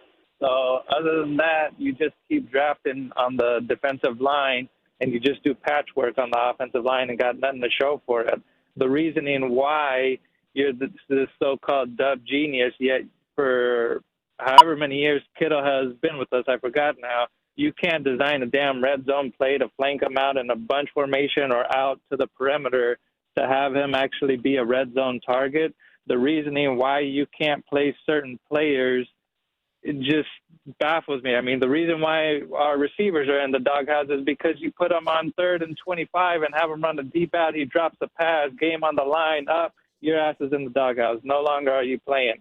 The reason why we keep getting receivers that don't have top-end speed and don't have height is because we're looking for run blocking receivers instead of receivers that can take the top off. And when we do draft those guys, they can't see the field. So the reasoning just doesn't make sense as to why he does what he does, both philosophically in the draft and free agency. Thanks, Chambry. Look, you can say, Joe, I love Kyle. I think Kyle is a very good coach, but there are very specific things that drive me completely crazy. Now, look, you can say that about Steve Kerr, who drove me crazy. Bochy. I thought Bochy was way too loyal to some of the vets. I think Tony Vitello's already driving you crazy. New manager of the San Francisco Giants. But, no coach is perfect. Everyone's got things they do great, and sometimes they have flaws or blind spots, however you want to describe it. Belichick couldn't draft a wide receiver to save his life. To save his life. J.J. Arcega-Whiteside. Richard Sherman's tweeting out exactly what I was talking about yesterday. The 49er offense, this is Richard Sherman, who knows football inside and out, and does like the Niners and Kyle. The offense has 10 plays, and I've seen Juwan Jennings attempting to block Daniil Hunter and Matt Hennessy pull around on a play action to try to block Will Anderson. Those are recipes for disaster. Obviously, the 49er defense can't get off the field, and the offense can't stay on the field. That's the story of the game so far, and I agree with him. Then somebody else tweets at him, "No, we got a bunch of injuries. Let's be real. This isn't the real Niner team." He said, "Hey, look, the offensive line is banged up, but some of this is scheme. There are some of the best pass rushers in the game," and he's talking about the Texans. "And 2 out of 10 plays, you're blocking them with a wide receiver and a center." Yeah. I mean, look, this is the part of Kyle Shanahan, the nuance. He doesn't suck. He's also not the best coach in the league. I think he's upper echelon. I think he's elite. I think he's really good. What's holding him back are specific principles and philosophies that he refuses to evolve from. He has evolved on the running back thing. Remember, there was a time I could make anybody a 1,000-yard running back. You can't anymore. Well, now he's in the other direction where he's like, he went so far to the other side of the room, only Christian can touch the ball. Yeah. Right? I would like a little more balance, but he's adjusted, though. I will give him credit. He's adjusted a lot. This thing that rookies can't get on the field for him as wide receivers, bro, what? What? Sky Moore? We're throwing to Sky Moore? Ditch that. I mean, ditch that. This thing that you have to have juice in your offense. How many times this year have you watched juice motion and no one move? Oh, all the time. And no one's respecting Kyle Juszczyk. Juice getting great cardio, but he ain't doing anything schematically. And look, he's had moments in games where he's blocked well, but like 9 times out of 10, you're playing with lesser personnel because you're hell-bent on playing the fullback, when the reality is you need to get playmakers on the field. And so when they get down multiple scores, all right, one of his big flaws is he can't run the ball. But he's running pre-snap motions, just draining clock. It's like, Kyle, let's go. We are down 2 scores. We can't get big chunk plays right now. So I'm seeing a couple of things that, like, now I know why they have such a porous record down 2 scores. They can't drop back and pass because they're motioning too much. And simultaneously, you're blocking philosophies consistently have either backup tight ends, wide receivers, or centers going one-on-one with elite speed power rushers. That is a philosophy that needs to be adjusted. 888-957-9570 is the number. We got almost full phone lines. Again, you can call or text. If you can't get in on the calls, feel free to text in. Same number, 888-957-9570 on the Boxer and Gerson Work Injury Attorneys text line. This is what Kyle Shanahan, actually, I'm going to tease what Kyle Shanahan had to say because we are up against it. Nick, BPA, Dave, Stefan, we'll get to all of you on the other side. Man, worst loss of the season for the 49ers. What's your takeaway, Niner fans? Is it what Joe's saying? It's the lack of a, interior presence with the trenches? Is it the offensive line philosophy you need to get shaken up? Is it the defensive line just not having enough bodies? What is it with the 49ers for you Niner fans that you're saying this needs to be addressed this week ahead of the Giants at MetLife Stadium, who, by the way, play on a field where it might as well be a graveyard a la Halloween on Friday. 888-957-9570. It's going to be brought to you by Moderna.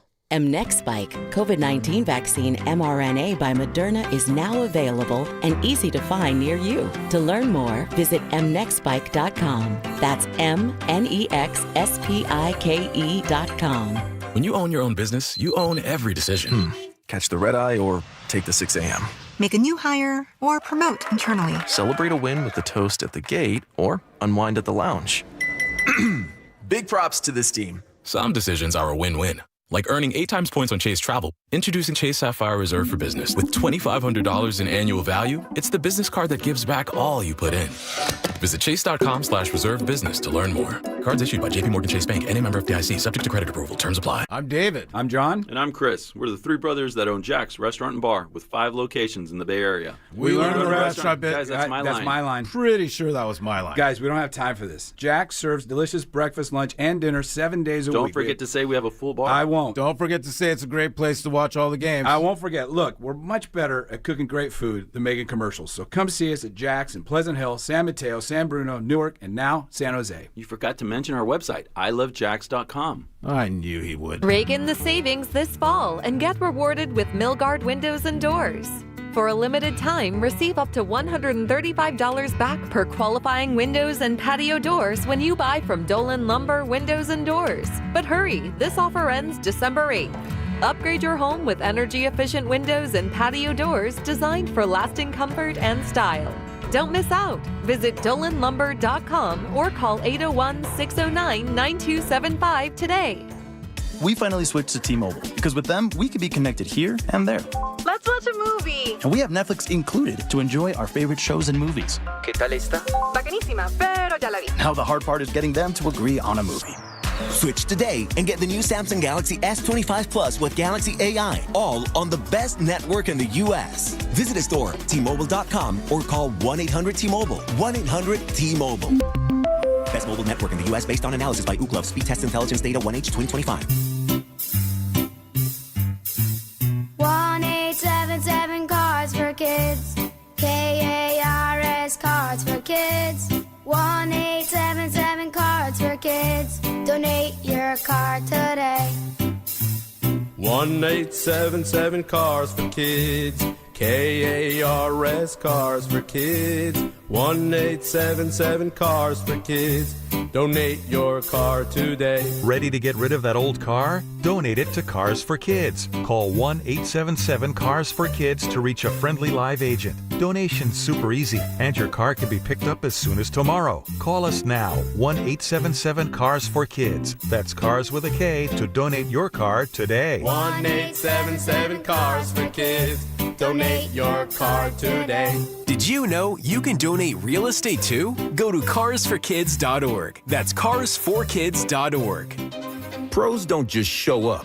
They prove how it's done, with precision and without shortcuts. Makita tools are built the same way, with a dedication to lasting quality, trusted performance, and results that reward your effort year after year. When the job calls for the best, call on Makita. Built to be the best. Available at the Home Depot. Nobody had to tell your grandparents not to drive while using their typewriters. Why should it be any different for us kids and our cell phones? Distracted driving was the cause of more than 3,000 deaths in 2022. Come on, we're smarter than this. Let's put down the phones and focus on the roads. Drive safe, everybody. Don't drive distracted. A message brought to you by the National Highway Traffic Safety Administration, Project Yellow Light, and the Ad Council. Okay, I have to tell you, I was just looking on eBay where I go for all kinds of things I love, and there it was. That hologram trading card. One of the rarest, the last one I needed for my set. Shiny like the designer handbag of my dreams. One of a kind. eBay had it, and now everyone's asking, ooh, where'd you get your windshield wipers? eBay has all the parts that fit my car. No more annoying, just beautiful.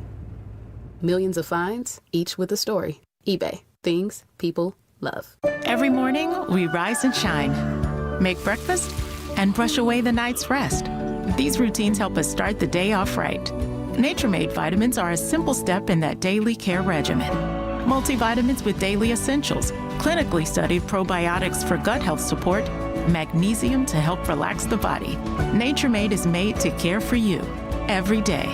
These statements have not been evaluated by the Food and Drug Administration. These products are not intended to diagnose, treat, cure, or prevent any disease. What if you had the smartest Wi-Fi? If you did, it'd be Xfinity and it'd come with their best state-of-the-art equipment. It would boost speeds to the devices that needed them most, whether you were streaming, gaming, or gaming while pretending to work. It would even power your mobile connection so you could bring faster, secure Wi-Fi speeds with you where you use it most. If you had the smartest Wi-Fi, everything would work together seamlessly to keep you connected. Xfinity. Imagine that. Restrictions apply. This is Greg Nemitz from the Autism Society. The Pettinelli Financial Golf Tournament raised over $100,000 for our organization. Thank you, sponsors, players, volunteers, and thank you, Pettinelli Financial.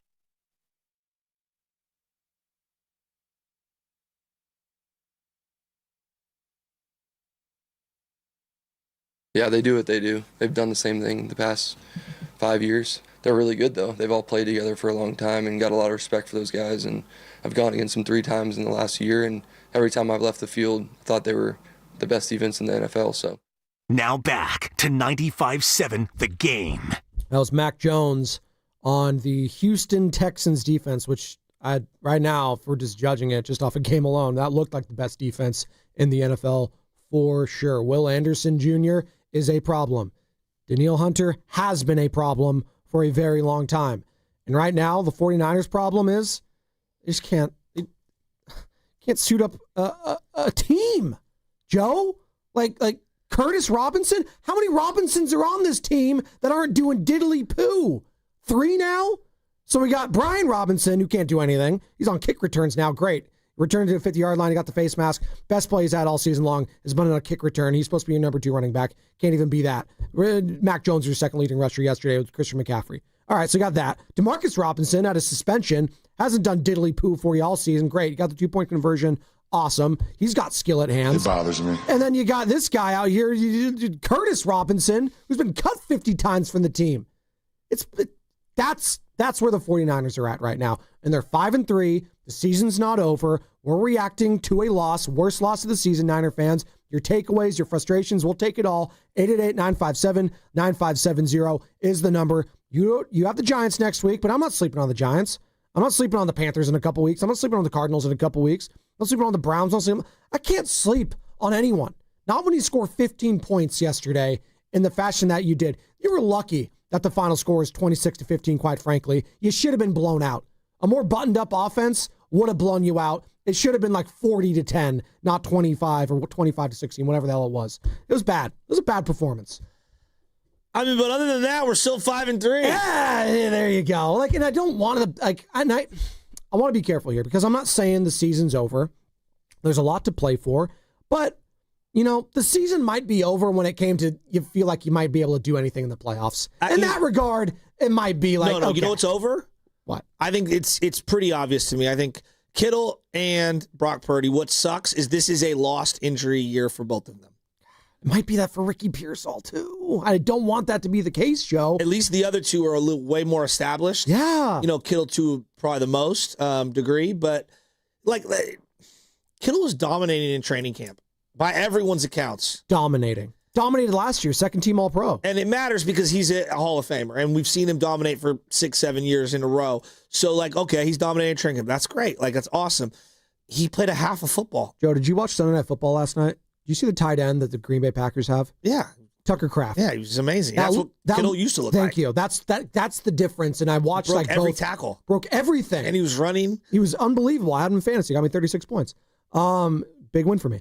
So, I'm looking at George Kittle yesterday, it was a labor to watch him out there. But why are we surprised? If we really take a deep breath here, Gronk slowed down about his age. Yeah. Kelsey, played a little longer than his age, but most tight ends. Why did Kelsey play a little bit longer? His is a little different because he didn't block as much as those other two guys. No doubt. The wear and tear on those true blocking / receiving tight ends, it takes a toll. So I think George Gronk has had a lot of injuries. No, Gronk is a good comparison, I think, for George, for sure. And I feel like his body, whatever he says it is, in football years, he's in his 40s. No, for sure. And I'm not knocking him. He's trying really, really hard. And I think he works really hard to have his body right. But he has no explosion when he runs. None. And part of his speed is what separates him from other lumbering tight ends. And what do we talk about ad nauseum? Even with Christian McCaffrey, who looks, obviously way better than he did last year, is still maybe a step behind what he was a couple years ago. That one step is the difference between breaking away a touchdown or just getting tackled. But if I put him on Houston yesterday, I think he goes for 150 total yards. No, yes. They had when you are untouched into the second and third level, which is what their running backs were, it'll make a lot of running backs look really good. Both those are backups for Joe Mixon, who's been dealing with injuries all season long. 888-957-9570 is the number. Let's go out to Nick, who's in Berkeley and wants to join in the conversation. What's up, Nick? You're on the roast. Man, I just want to say, man, that I've been holding back a little bit, trying to be patient, but, we got exposed yesterday, and this is serious. We got exposed. We're like some in the water right now for the rest of the season. We're beat up. Man, stop drafting people that are hurt in college. Draft guys that haven't had any injuries in college, that are battle tested and that don't get hurt with a simple tackle.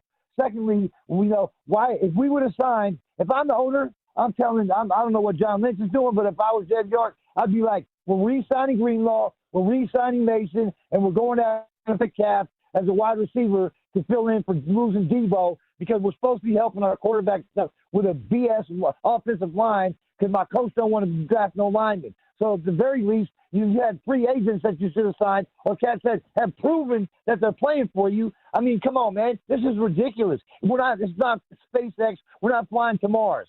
I mean, you got to get it together and get it together quick. I don't care. Like, if you go get a cortisone injection, tape your ankle up. Get out there and scrap for yours. The reason why Kittles was slow yesterday, he got popped on the very first reception he got, and he got just concussed, quite frankly. He was woozy the rest of the game over there hanging his head on the sideline. All the energy got sapped out of him like an electrical power outage. You know what I'm saying? And this is ridiculous, man. Like, Shanahan, what were you doing, dude? Like, what why were you not running McCaffrey and Mason when you had the chance to have them? These are the things that have led up to where we are now. I'm like, dude, you lose Greenlaw, and thank God we got Winters out there because Winters is a beast. But why didn't you go after Nick Chubb? Have Nick Chubb and McCaffrey in the backfield. So then you got like Nick Chubb. He's a running back fullback. He's a bowling ball. He was pushing the line back. They were running simple stunts on us all day yesterday. And all you have to do on offensive line when they run stunts is get some forward push, and it's going to open up the A, B, C, where you get through. All right, you're cutting out there, Nick. No, I give you a 4 for the DeMarcus Cousins. It's getting ridiculous, man.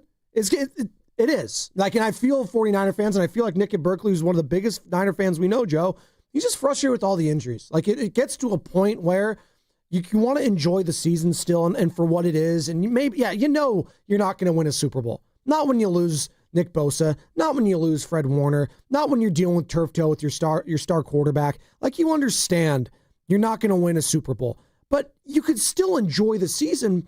But when you have a loss like you did yesterday, it puts things in perspective. And right now, 49ers fans felt like coming off that win on Sunday Night Football against the Falcons, maybe we have action.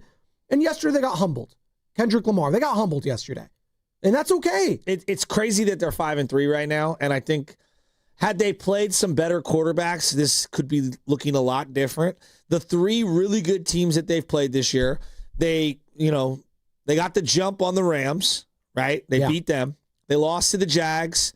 They now lost to the Texans, and they've lost to You said something to Tampa me Bay before Bucs. the game. Sorry, I didn't mean to cut you off there. Like, you said they haven't had a win against an AFC opponent since like week 4 of last year. Week 4 of last year. Oh my God. That's not good. Is that surprising? I mean, I know they sucked last year, but good God, I feel like the NFC is better than the AFC right now. People aren't going to want to hear this. I would take a similar tack to what the Giants did, San Francisco Giants. If you're asking me this morning, you have one of two chances. You have an opportunity to trade a first or second round pick to get a difference maker who might be on the team next year. Might. Or you trade away some of your guys.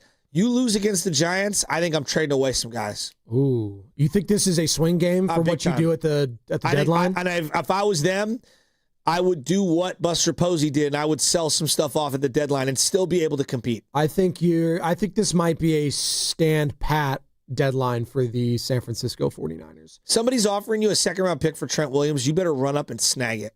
Really? Yes. As simple as that? Yes.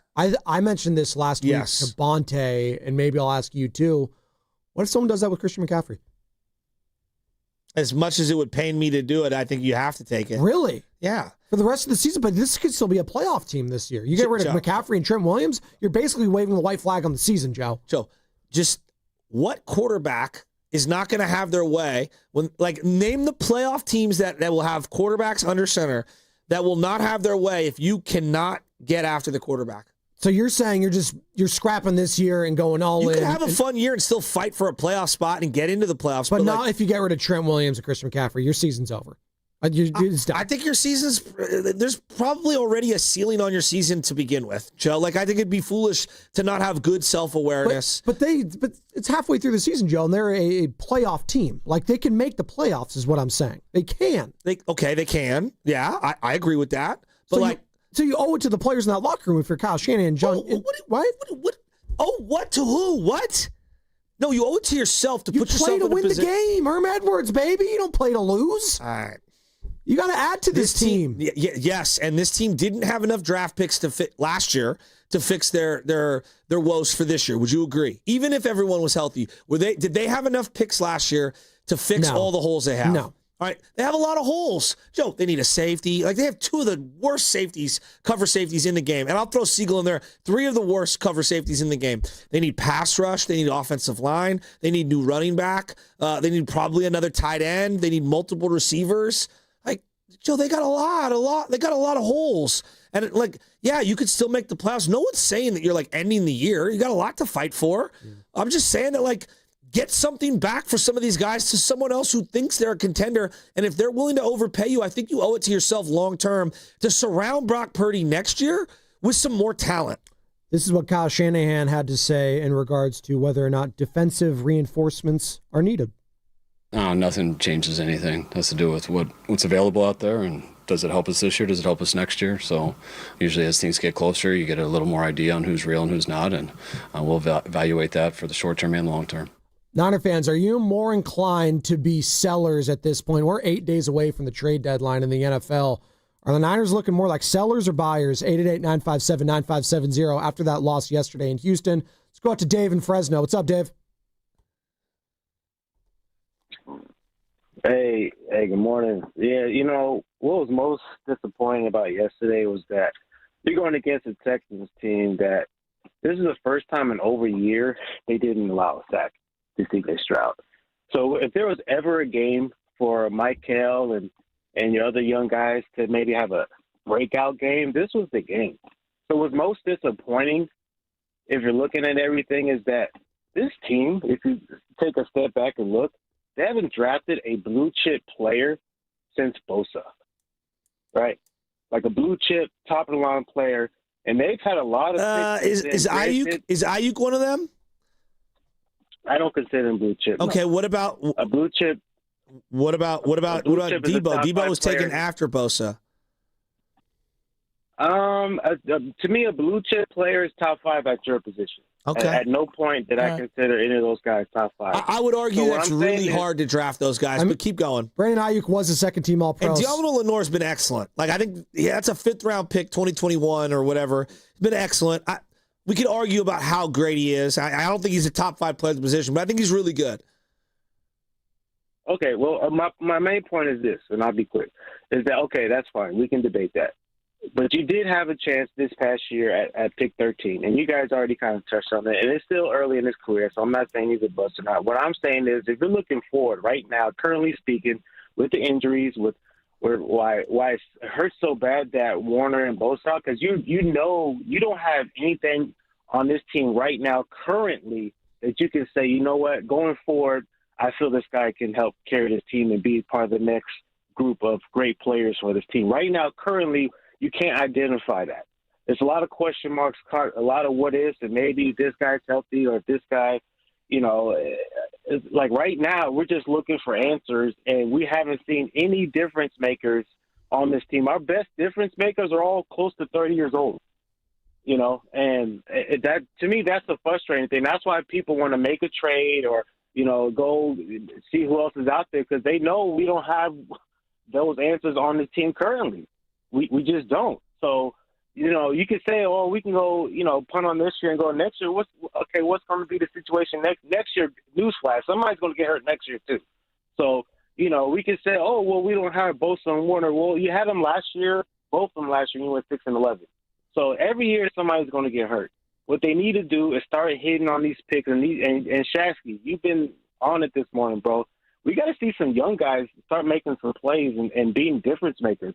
Right now, we just have guys getting on the field, collecting the check and going home. Nobody's registering any sacks, fumbles, interceptions, touchdowns. They're just running around, getting cardio, and that's the frustrating thing. So, yeah, going forward, whether you make a trade or whatever you do, we just need some new excitement, some young up-and-coming stars. That's what we need. Thanks, Dave. That's Dave in Fresno. 888-957-9570. And I think he speaks for a lot of 49ers fans right now. They just want someone to make a play. Like can we get young guys to flash? But I'll say this time last week, we were talking about that, were we not? We were talking about Chase Lucas making a play. We were talking about Darrell Luter making a play. Like who? The guy from the practice squad? I mean, but that's where I'm like frustrated. I'm like, all right, so you're telling me Nick Martin cannot suit up. All right.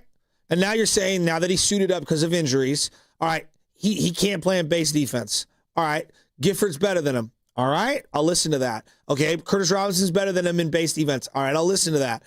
You can't tell me right now Chase Lucas is not better than Upton Stout. He's just not. Well, he's not. On the offensive side too, like we can't get Jordan James a touch. Jordan James isn't even suited up. Why? You invested a top 5 round pick. This is where I want the Niners to, like, okay, if you're going to say we're going to play the young guys and we're going to play them through their struggles, all right, let's do that. Don't pick and choose. If you're going to pick and choose, you're going to drive everyone nuts. If you're only about winning on Sunday, which I get, then Lucas should have played. There's an argument that Darrell Luter at times has played as well as Renardo Green, which is a stupid sentence. Makes you feel really bad. Like, Renardo Green hasn't been great. How many? I'm just going back through the running backs that Kyle Shanahan has whiffed on. It's honestly incredible. Like, if you go, how many, Joe, off the top of your head? Well, think about this. Like, right now, you're talking about Jordan James. They have Isaac Orendo on the bench. That's one already. That's going to be a bust for a pick. I'm just going to call it right now. You want to read off? I'll read off all the running backs. Just do it, please. Yeah, please. This is just the last 5 years. It's unbelievable. And remember, they got Jordan Mason via undrafted free agent. Yes. Okay. They brought back Breida, which was insane. Drafted TDP 93rd. Bust. Drafted Isaac Orendo 129. Looking like a bust. Jordan James. He can't even suit up. 3rd round, Trey Sermon. Sucks. And then 6th round, they got Elijah Mitchell, and then they let him go. Because he couldn't stay healthy. So he was probably their best one. There you go. Elijah Mitchell. Is he even on a team right now? He was on the Chiefs, but I don't think he's on their team. Yeah, exactly. There you go. You got rid of Sky Moore. You got Elijah Mitchell. It's a joke. Like, is what I'm getting at. If I see another failed running back in next year's draft, when you could have had, I don't know, an offensive lineman, a defensive lineman, and that's another thing, and I'm with Dave and Fresno on this one. You know, the allocation, and you were saying this whole show, and you've been on it, to just injured players from college. I thought we were past that when that comes to, like, the Trent Baalkeism. When Baalke would always draft these guys that have had injury history. And maybe it was Nick and Berkeley that said it. Like, just draft someone that's been healthy and is suited up and has been a leader. Like, I'd rather go with those guys with at least a little bit more wear and tear than the young guys who are way too raw. Because it's looking like Micah Williams, who, again, was playing on a national championship team in Georgia. Does he look a little raw to you as a prospect? He's looking a little raw. Well, I just think he's out of position. I expected more edge, and, like, right away I could tell he's a D tackle. Well, I looked back on, like, you know, he's a D tackle. Well, I looked back on what, like, you know, the Daniel Jeremiah's NFL Network, like the top scouts were, like, saying about the guy, and he said it. I'll give Daniel Jeremiah credit. I have a lot of respect for what he does. Former scout in the NFL. He's like, yeah, you know, if you draft him to be a pass rusher, it might be a little bit of a project. Like, he's got a lot of upside. But it's a lot of boom or bust potential from that regard. He said, as we've seen in the running game, he'll be a little bit farther along. But it's going to be a process as a pass rusher.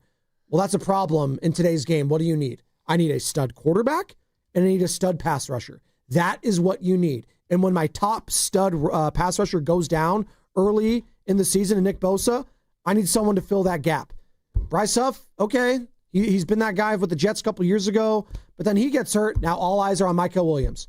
And it may, whether it's unfair or not, he didn't do anything for me yesterday. I didn't see him do one thing that made me say, oh, great. You know who's been that guy, actually? Sam Okwanu. The guy that picked up football when he was like 13 years old, coming from Nigeria. You grew up playing soccer. That's the guy that's been making plays for you. Now he's hurt, Joe. Yeah. God, by the way, Sports Talk 95.7 The Game is presented by Paramount Plus. And you can't count on much, but you can always count on Sundays with the NFL and CBS and Paramount Plus. Watch your local NFL game all season long. Kicking off with a juicy matchup, Week 9, baby, between the San Francisco 49ers and New York Giants. Visit ParamountPlus.com/NFL to get started today. Are we calling that a juicy matchup, Niners-Giants this weekend? Who's that juicy for? Is that juicy for Jackson Dart? Dart? Is that going to look good for him? It does suck that there's not going to be any Scattaboo Oh, God. Don't look up that injury, by the way. For those of you who saw it, yikes. So, the ankle is not supposed to turn that way. Tough for Scadaboo, who was having a hell of a rookie season. So, like, we can talk about Tyler Warren and Ebica and all the guys that were, like, skill position players drafted after Michael Williams. The very next pick, do you know who had the pick right after Michael Williams? Falcons, if I'm not mistaken. No. Oh, no, that was another Dallas one. Cowboys. Oh, Cowboys. Who'd they take? Tyler Booker, guard. How's he looking? Well, he's only allowed 10 pressures and 1 sack this year. Okay. Right? And he's looked really good. They got destroyed yesterday. He's played across their offensive line. Yeah, but I would argue that, like, you know, Dak has looked really good this year for the most part. Right? And we are playing Connor Colby there, and he's given up 20 pressures, you know, and given up 6 quarterback hits, 3 sacks allowed, a bunch of penalties.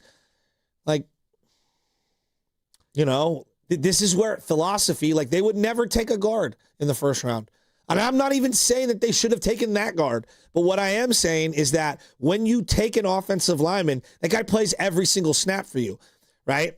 On the D-line, if you take a DT, a D tackle, in the first round, he better be getting after the quarterback, because it's really hard to justify taking a run stuffer when so many run stuffing D tackles can be had second, third, fourth, fifth, sixth round. You know, a lot of people are calling in and you're saying, hey, like, the answers aren't in the building. We have to go out and do something, go out and get something, or draft next year. This is what George Kittle had to say after the game on, he feels like they got the right guys in the building. So, I mean, I think we have the right guys. Now, I mean, let's think about, you know, who else got hurt today on our defensive line. Like, I don't know. So, I mean, we'll see what happens. But I think we have a lot of the right guys in the building, a lot of guys who like to play football the right way. And I think Saleh gets our young guys playing the right way. And the more reps that the young guys get, the better that they're going to get. I don't ever worry about a trade deadline thing. Like, there's nothing I can do. Like, I'm not going to go into Kyle's office and say, hey, we need to trade for somebody. So, you know, I just want to get back out there and play more football, because that was a horrible first half. It was a really bad performance by our offense. And I think we completely left our young defense, you know, out to dry today. Because I thought they played really well. You know, I said earlier, before anyone else showed up, it was just Cam in here.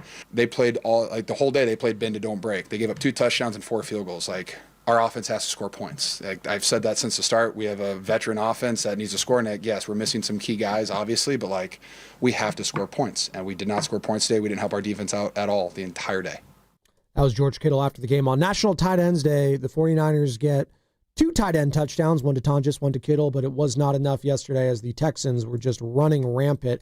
26-15, the final. Houston now 3-4, Niners 5-3. We got 1 hour to go here. Let's go to Chenault in Hayward. Wants to join the conversation. Is it LaVisca, Chenault? What's up, Chenault? Hey there, Chenault, actually. Chenault. How's it going, guys? Pardon me. No worries, no worries. I'm a 49ers season ticket holder since Shanahan and Lynch's first year. And I just wanted to call about Shanahan's record versus AFC opponents.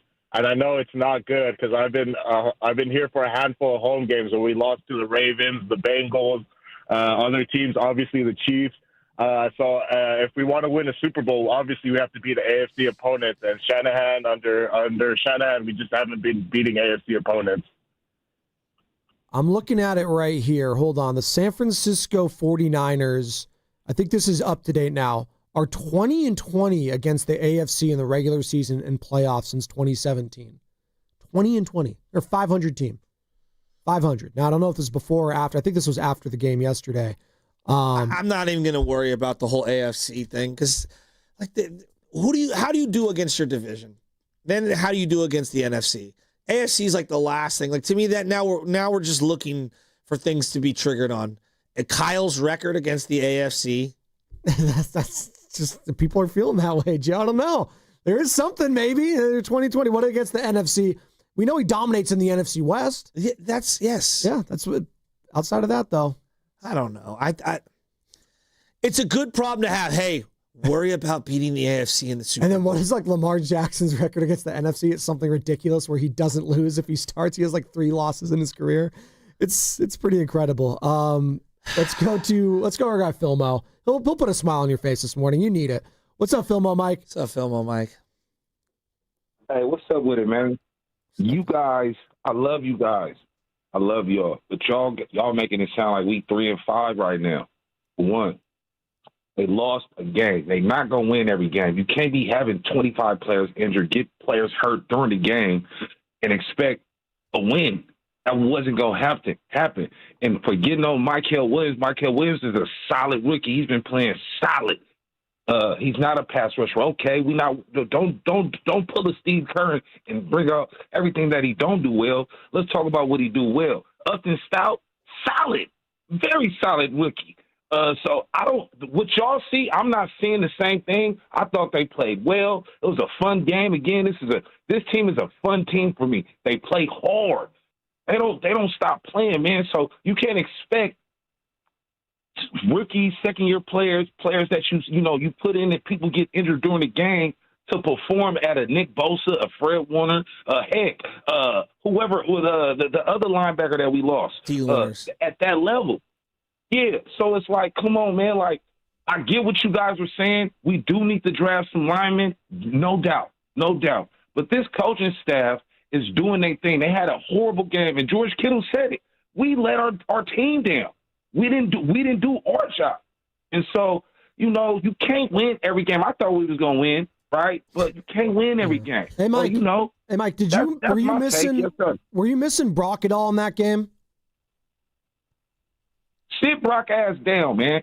Sit his ass down, bro, until he's 100% ready. I wasn't even thinking about Brock Purdy. I was just thinking, please don't get Mac Jones hurt. You talking about was I thinking about missing Brock Purdy? No, I missed Bubba Paris, Jesse Sapolo, and Eric Williams. That's who we missed. Can I ask you a question? Who won? The versus? No Limit or Cash Money over the weekend? I'm going to keep it real. I was working. I'm going to watch it this morning. I don't know if you've seen it, but I've been getting a lot of mixed reactions. Somebody told me, a lot of people said Mia X saved No Limit. I love Mia X. She got the hardest bars in the About It. Man, for real. And that was hard. I seen that part. He's like, man, you might have started the stun stuff, but man, we about it. I seen that. I'm like, oh, I gotta watch it. Oh, so sick. Remember back in the day on Eddy Street, they used to sell those, like, the guy had the little pushing cart with all the tapes on it. I remember buying the No Limit Master P Bout It album. Oh my God. I mean, Filmo, that was a time to be alive. Man, that's a great album. Remember Ghetto D? And then right before Tay did Make Him Say, he did a little skit before. He was like, yeah, he was like, man, if this P, can I speak to Master P? He said, man, if this P, let me hear you say, and then went into, Make Him Say, that was hard, yeah. Mystical. Great album, man, great time. We missed Mystical, too. I was trying to play some Mystical for these youngsters. I go, he's like the E40 of the South in terms of flow and delivery. That was Filmo, Mike. We appreciate it. But I'm not saying it's all doom and gloom. We've reiterated it's 5-3. They're not 3-5. They're a 5-3 team, but I do think that was the worst loss they've had of the season. So, like, we're reacting to it in real time. We might feel differently tomorrow. This is the day after a loss. It's going to be painful. The season's not over. No one's saying it's over. That being said, that Texans team looked god-awful heading into the game, and you were coming off maybe your best win of the year, and it didn't look like that yesterday. Look, it looked like the Texans were coming in with all the confidence in the world. I would agree. And the Niners had no confidence. Why is that? Why? Why don't I have it? Well, Bryce Huff was gone, but outside of that, it was the same team. Like, why did it look so awful? They don't have playmakers. Did we just underestimate the Texans defense? No, I just think that we overrated the win against Atlanta. That's what I feel like. Well, Atlanta might not be good at all. They might stink. They got destroyed by the dumpster fire that is the Dolphins. And so maybe I just overreacted to Atlanta. I think that's probably a little more accurate. Well, and I think we learned that C.J. Stroud much better quarterback than Michael Penix. Like that's also the case. Yeah. So like it's not even close. And this is a guy, and I get it. C.J.'s having this up and down year. The Texans are better than their record. Yes, the Texans were a playoff team the last 2 years. Yeah, but this is the difference between having a first-place schedule and a last-place schedule. Absolutely. Let's go to Earl in SF. My name is Earl. What's up, ma'am? Earl, that's your life. Yes, hello. Greetings, gentlemen. In the words of the greatest NFL head coach in history is Bill Walsh, and he once said, you don't get rid of a player too late. That's why I called in to Stamets and Guru last year advocating a trade of Bosa and Trent Williams for Tyreek, the wide receiver, and I was barred from that show. And let's put the real rat on the table. I think the problem here is the head coach. We've got to do something about the head coaching situation. I'm hoping that Saleh is head coach next year. Thank you for the. Wow. I don't. Earl in San Francisco. I don't want to get rid of Kyle. What I would like to find a way. I would like to find a way to limit how he's able to put his imprint on the draft. I do think that he needs to back off on some of the draft picks. I get he's the one cooking with the ingredients, but he's picking poor ingredients. Yeah. And too many of his high drafted players are useless. Just useless. And I'm talking about on the offense side. Joe, I haven't even brought up. They took 2 tight ends, not one, 2 tight ends who both can't play in the NFL. Cameron Latu and Braden Willis. Cameron Latu. Yeah. Jake Tonjes has actually been a bright spot on this team. That's actually another thing that's probably, of storylines of note, Jake Tonjes. But no, Tonjes is a legitimate second wide tight end with George Kittle. Why'd we give Luke Farrell $20 million? That's I was about to get to. But then you give Luke Farrell $20 million. Why? You tell me. I mean, Nick Chubb was out there. I would have liked to have Nick Chubb. I mean, if Bill Walsh was running this team, all right, and you were trying to save every dollar to keep the best players that you have, would he go, yeah, cut Juice for $4 million, bring him back for another $4 million, and that's going to make you better? Or would he say, dude, if you're such an offensive guru, find another fullback for $600,000? No one cares about fullbacks in the NFL except for the 49ers. No one. Literally. They're the only ones still. They're hanging on for dear life to the fullback position. Are we and people are getting on us, are we being too hard on Michael Williams to ask more from a DN? Listen, no, I just think that he's met expectations this far. No, I just think we drafted. I'll tell you exactly what it is. It's not. Mikel's not an edge. He's a D tackle. So basically, you took 3 D tackles: C.J. West, Alfred Collins, and Mikel Williams in your first 4 picks. I don't think that's a great allocation of draft capital. And Filmo thought Upton South's been playing fine. I think Chase Lucas has been better than Upton South. I rewatched the game with you guys this morning. How many times did they target Renardo Green and Stout? A bunch. It was the whole game. They just do the mismatch of the 6'3", 6'4" receivers. Threw 2 times to Lenore. Yeah. Once he picked it, the other one he made a tackle. And this is what Shanahan had to say about Upton Stout's game. Yeah, I've been real happy that we got Upton. We loved him in college, and we loved him since he's been here, and it's good to get him back out there today after his injury from last week, but he's a young guy with a promising future. There you go. He's a young guy with a promising future. I think their best draft pick so far, that has surprised me, Alfred Collins, way better than what I thought from the preseason. Whoa, he's way better. And I would like to see some more of the rookies at this second half. Watkins, James, can we see these guys? Can they suit up and be healthy? You're listening to 95.7 The Game, KGNZ FM and HD1 San Francisco, an Odyssey Sports Station in the home of the Golden State Warriors and Valkyries, always live on the free Odyssey app, coming to you live from the Laugh Among Studios. Warriors are back in action tonight. Warriors live 6 o'clock, 7 o'clock tip against the Memphis Grizzlies, and that's going to be at Chase Center, and we'll have Warriors wrap up after the game. Of course, all the reactions all week long. We got Baldy tomorrow. We got Bonte tomorrow. Again, Tuesdays on the Morning Roast, best show in the Bay Area, bar none. Oreo Cookie, one of the best callers on the Morning Roast, bar none. We'll get to you in just a second. This is more from what Kyle Shanahan had to say on how they looked all 4 quarters. I mean, there's not much to sugarcoat there. And I was real disappointed in how we looked for all 4 quarters. First half was unacceptable, and second half didn't get much better. So not much to say about it, except that we'll look it on the plane and figure out all the things that we know we can correct and that we did mess up, but expect the guys to come in tomorrow with a chip on their shoulder, ready to get back to work. And are you questioning the effort level yesterday, Kyle? I mean, there's no place in particular where I was question anybody's effort. I'll be able to see that in more detail when I get on the plane.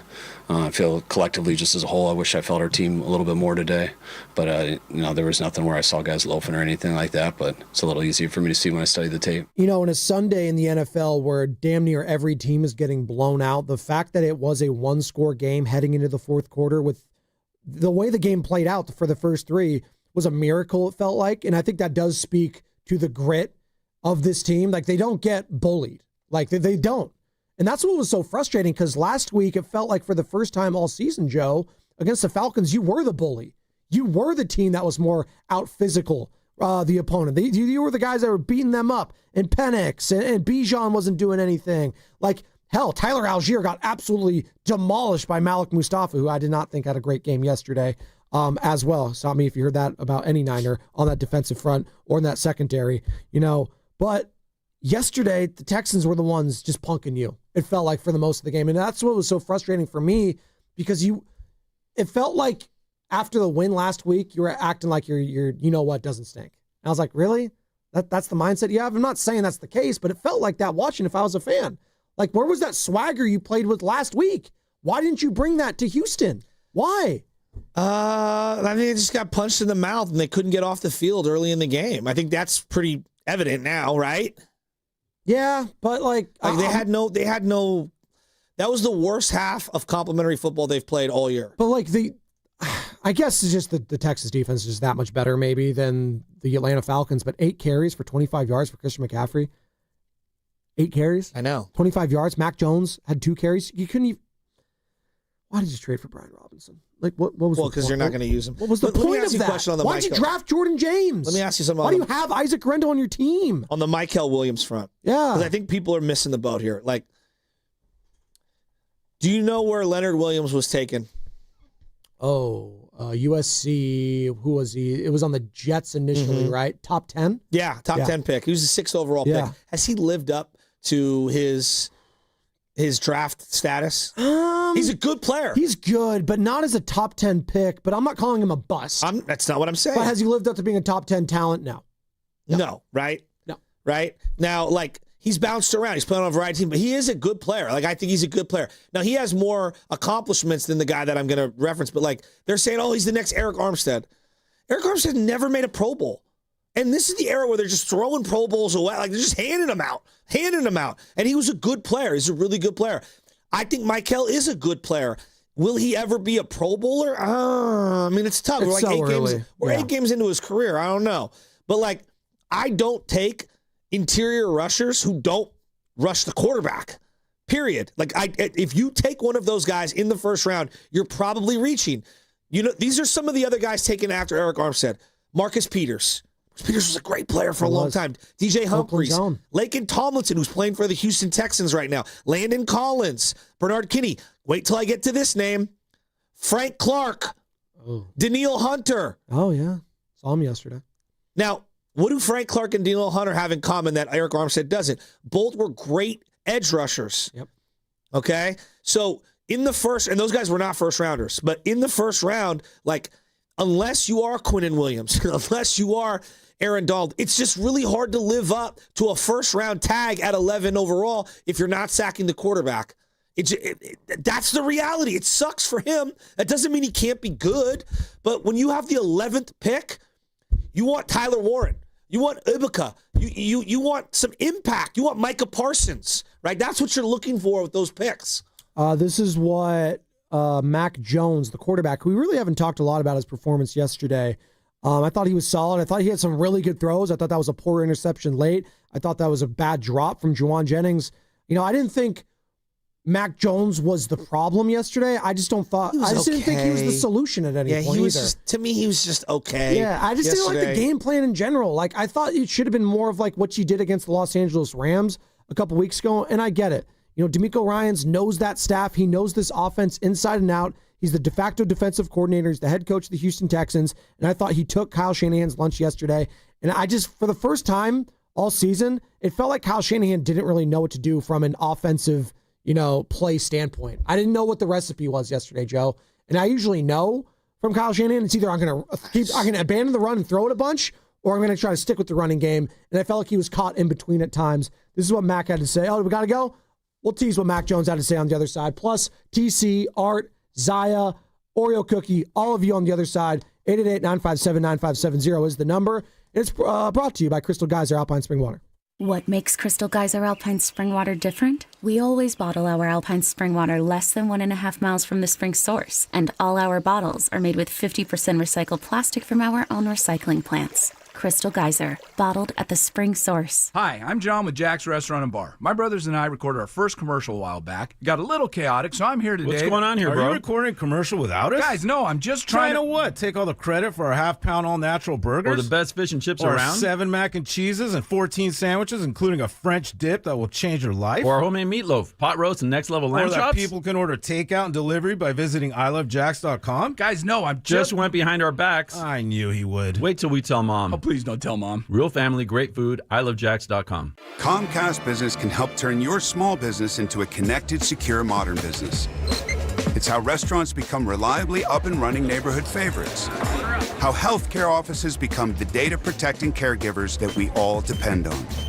And how wealth management firms become cyber-securing guardians of your information.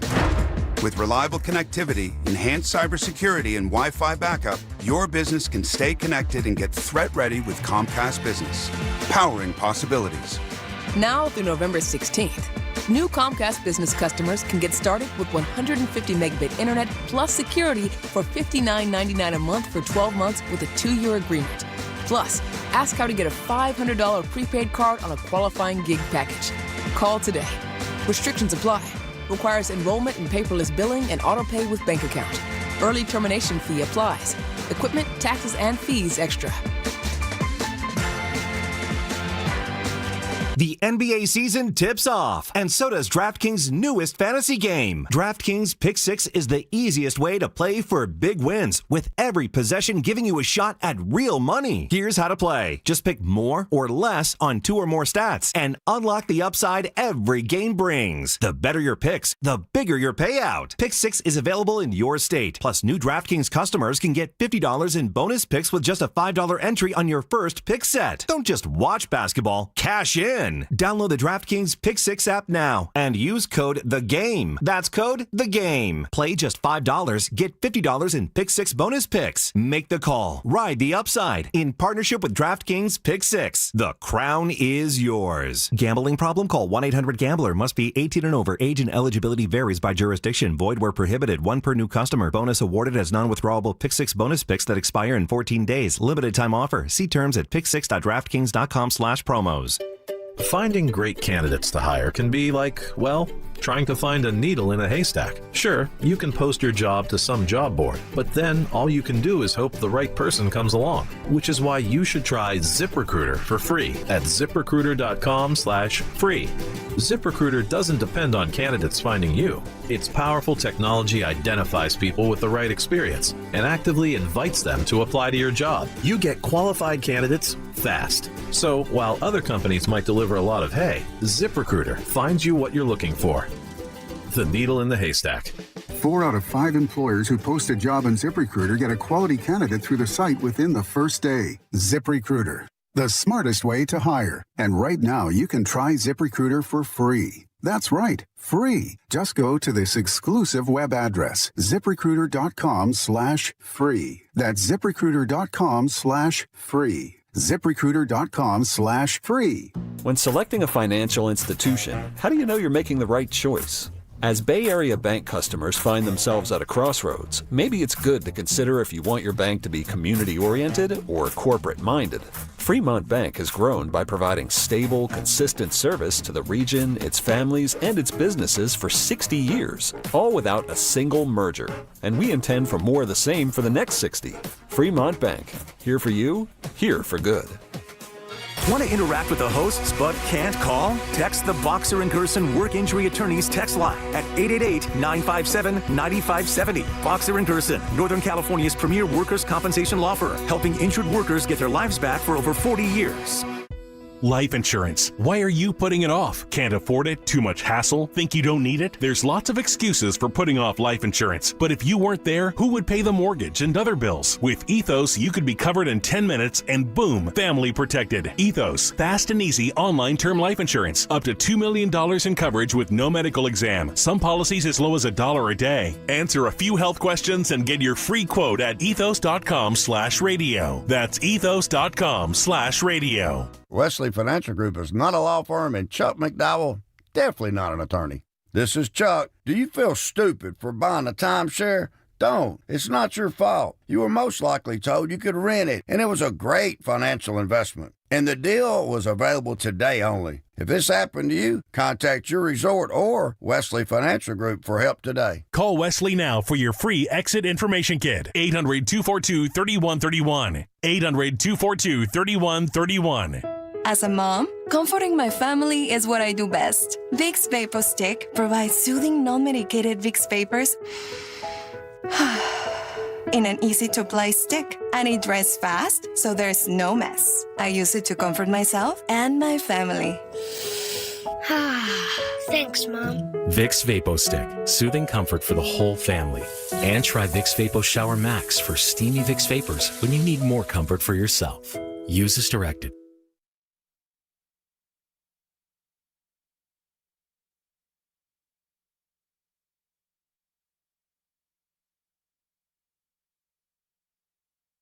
It's your boy Ricky Antonio, the winner of the Listener Knockout Champion. You feel me? Shout out to Spadonian Chats, man, on 95.7 The Game.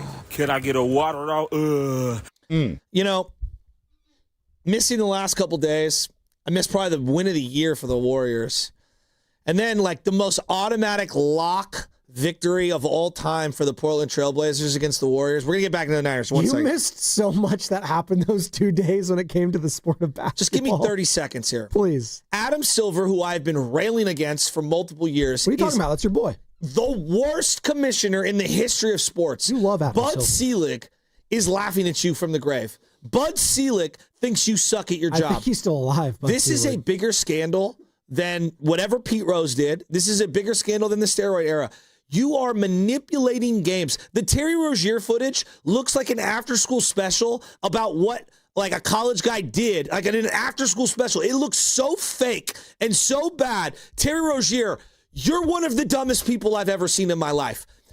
They were using infrared glasses with X-ray see-through tables at a poker table. This is the tip of the iceberg. And when I found out that Chauncey Billups had been railed against by Blazers fans for yanking his best players at the end of games, at least in the steroid era, every single person, like I'm not trying to cape up for the era. Kids should not be doing steroids. I don't want to make this sound like Shelsky's saying do steroids. Unless they're prescribed. Each individual was trying to do their best. That was the whole point of like the steroids. Like, hey, I need to get an advantage. You guys are literally cutting corners to lose on purpose? On purpose? To keep games close and to shave things? In a league that you've told me everyone is load managing? In a league where you're like regular season means nothing? In a league where you told me at every single turn the consumer doesn't matter? Screw you, it doesn't matter. I didn't get my third year guaranteed, even though I'm worth $300 million. In a league where I'm seeing Chet Holmgren look like I don't even know what he's wearing in these post-game shows. This league is so disconnected from the consumer and reality, and it goes back to Adam Silver. This is the league he created. He allowed the players to control everything. And he needs to resign or he will go to jail for everything that he has done. Mark my words. And also, go to jail? Yes, he will. What? They knew that Terry Rozier, they knew Terry Rozier was cheating, and they didn't inform the Miami Heat. They did. What? If I was a Miami Heat fan, I would be livid. If I'm Eric Spoelstra, I would be furious. Absolutely furious. That they're losing Terry Rozier? Guy hasn't done anything. No, Joe. He's done nothing since his Boston days. He is not that player. The integrity Terry Rozier stinks. You're talking about the integrity of the games, and I'm spending money? Like, at least in the steroid era, like, I knew the guy who's juicing at the plate wanted to be good. Terry Rozier actively throwing games, and Chauncey Billups allegedly. I have to say it. Okay, allegedly whatever. Yes. Like, I'm telling you this right now. Adam Silver needs to resign yesterday. He's the worst commissioner in my lifetime in sports. It's not close. And the fact that he was ill-prepared for a Friday night Amazon Prime game where he gets cornered in like the, going into the locker room. Cassidy Hubbarth, yeah. Hands down, the worst commissioner in my lifetime. They deserve all of the trouble coming their way.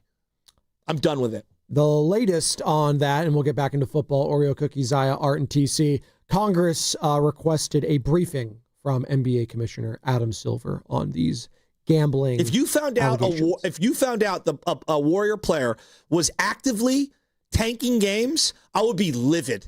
And the fact that the league knew we paid his salary, and they knew and they didn't inform my team, I would be furious.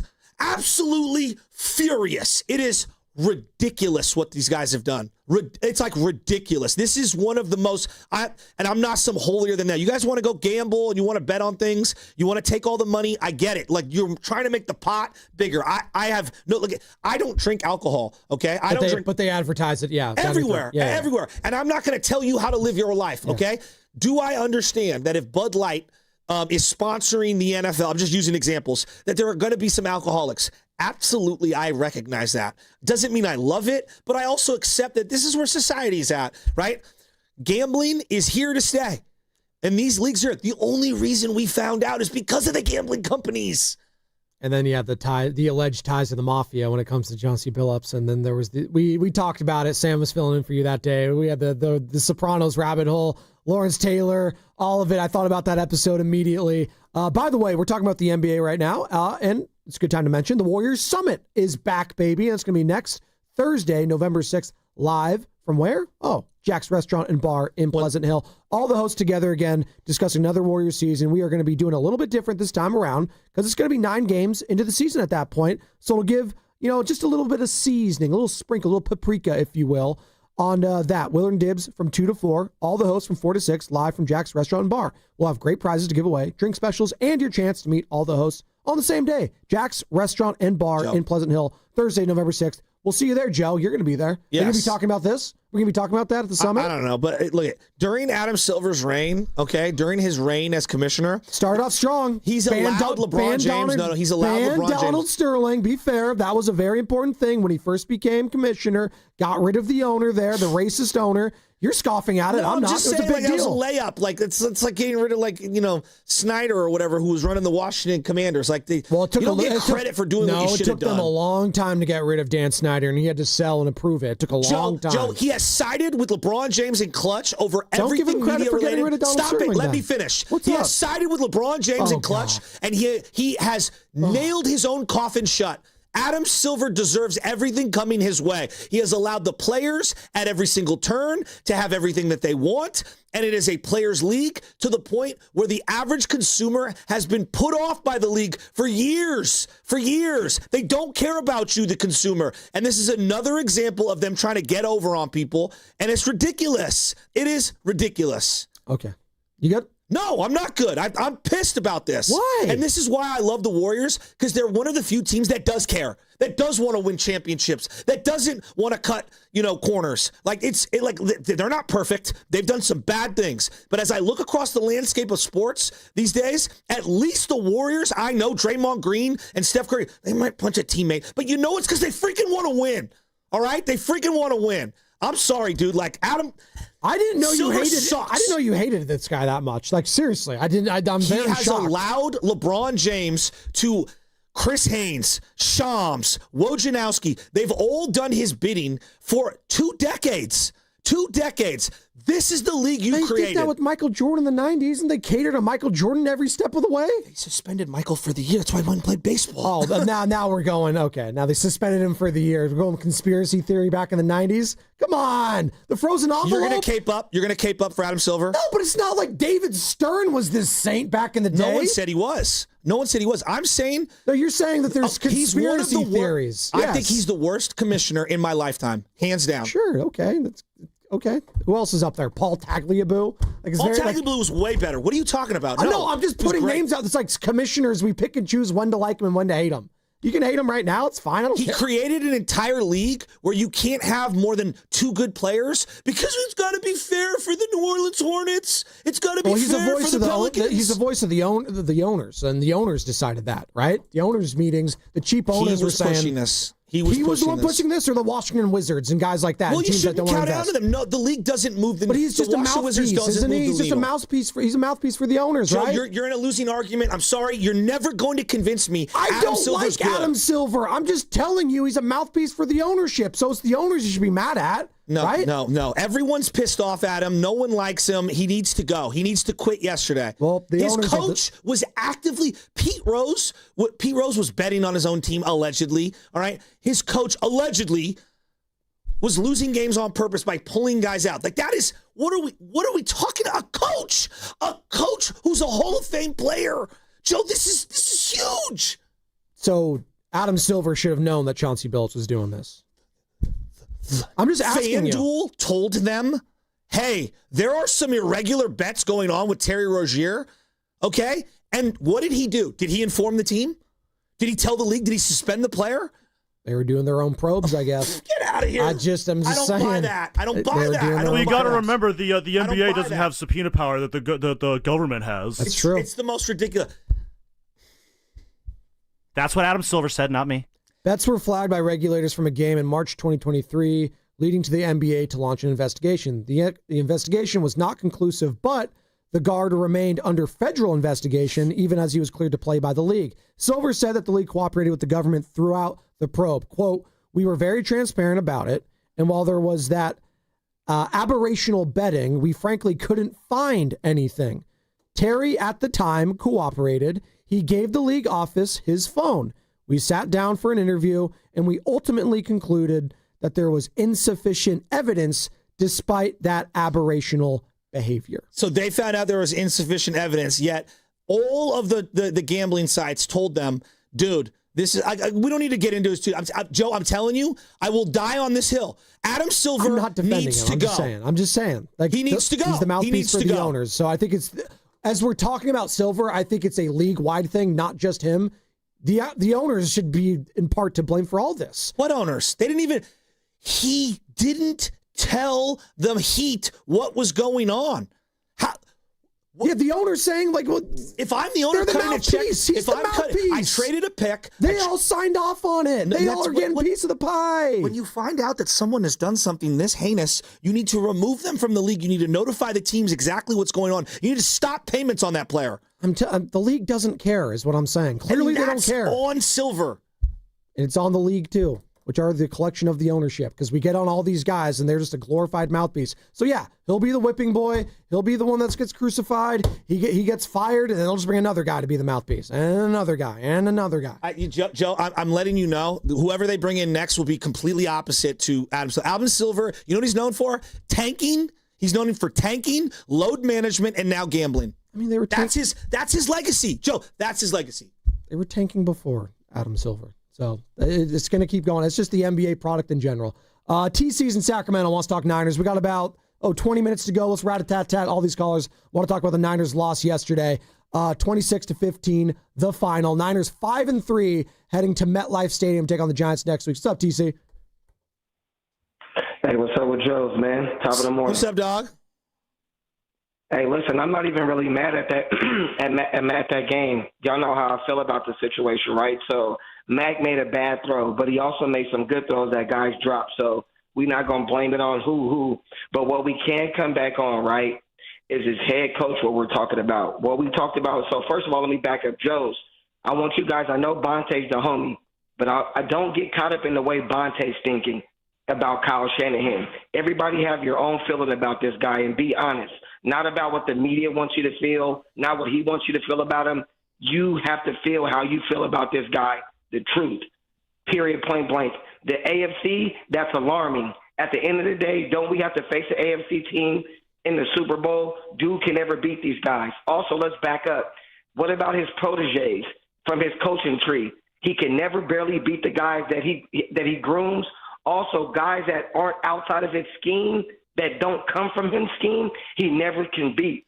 So everything comes back to this guy. Say that again. I got a little confused. Please say those two lines again. I want to make sure I'm following it.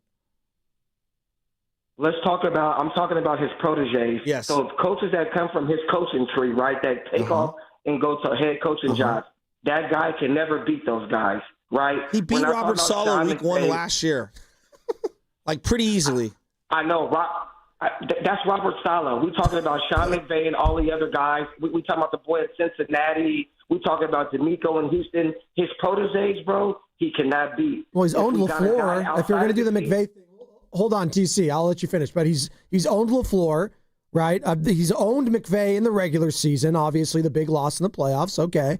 You had Jimmy G injury, a Trent Williams injuries. But again, Jaquaski Hart, hold on to the ball. I hear you. Right? Like Mike McDaniel, like I guess last year beat him, right? But the year prior to that, he won with Brock Purdy coming in relief, right? Like he's been fine against those guys. Yeah, I think he's been fine.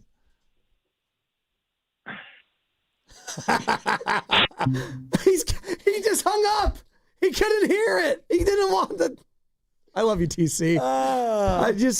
Come on. What was he saying? We want to get rid of Shanahan. Like, come on, guys. They're 5-3. They have a walking carcass of a team right now. He's it's had a literally great year zombie coaching. team. He's had a great year coaching. Yes. I think right now they just got a lack of personnel.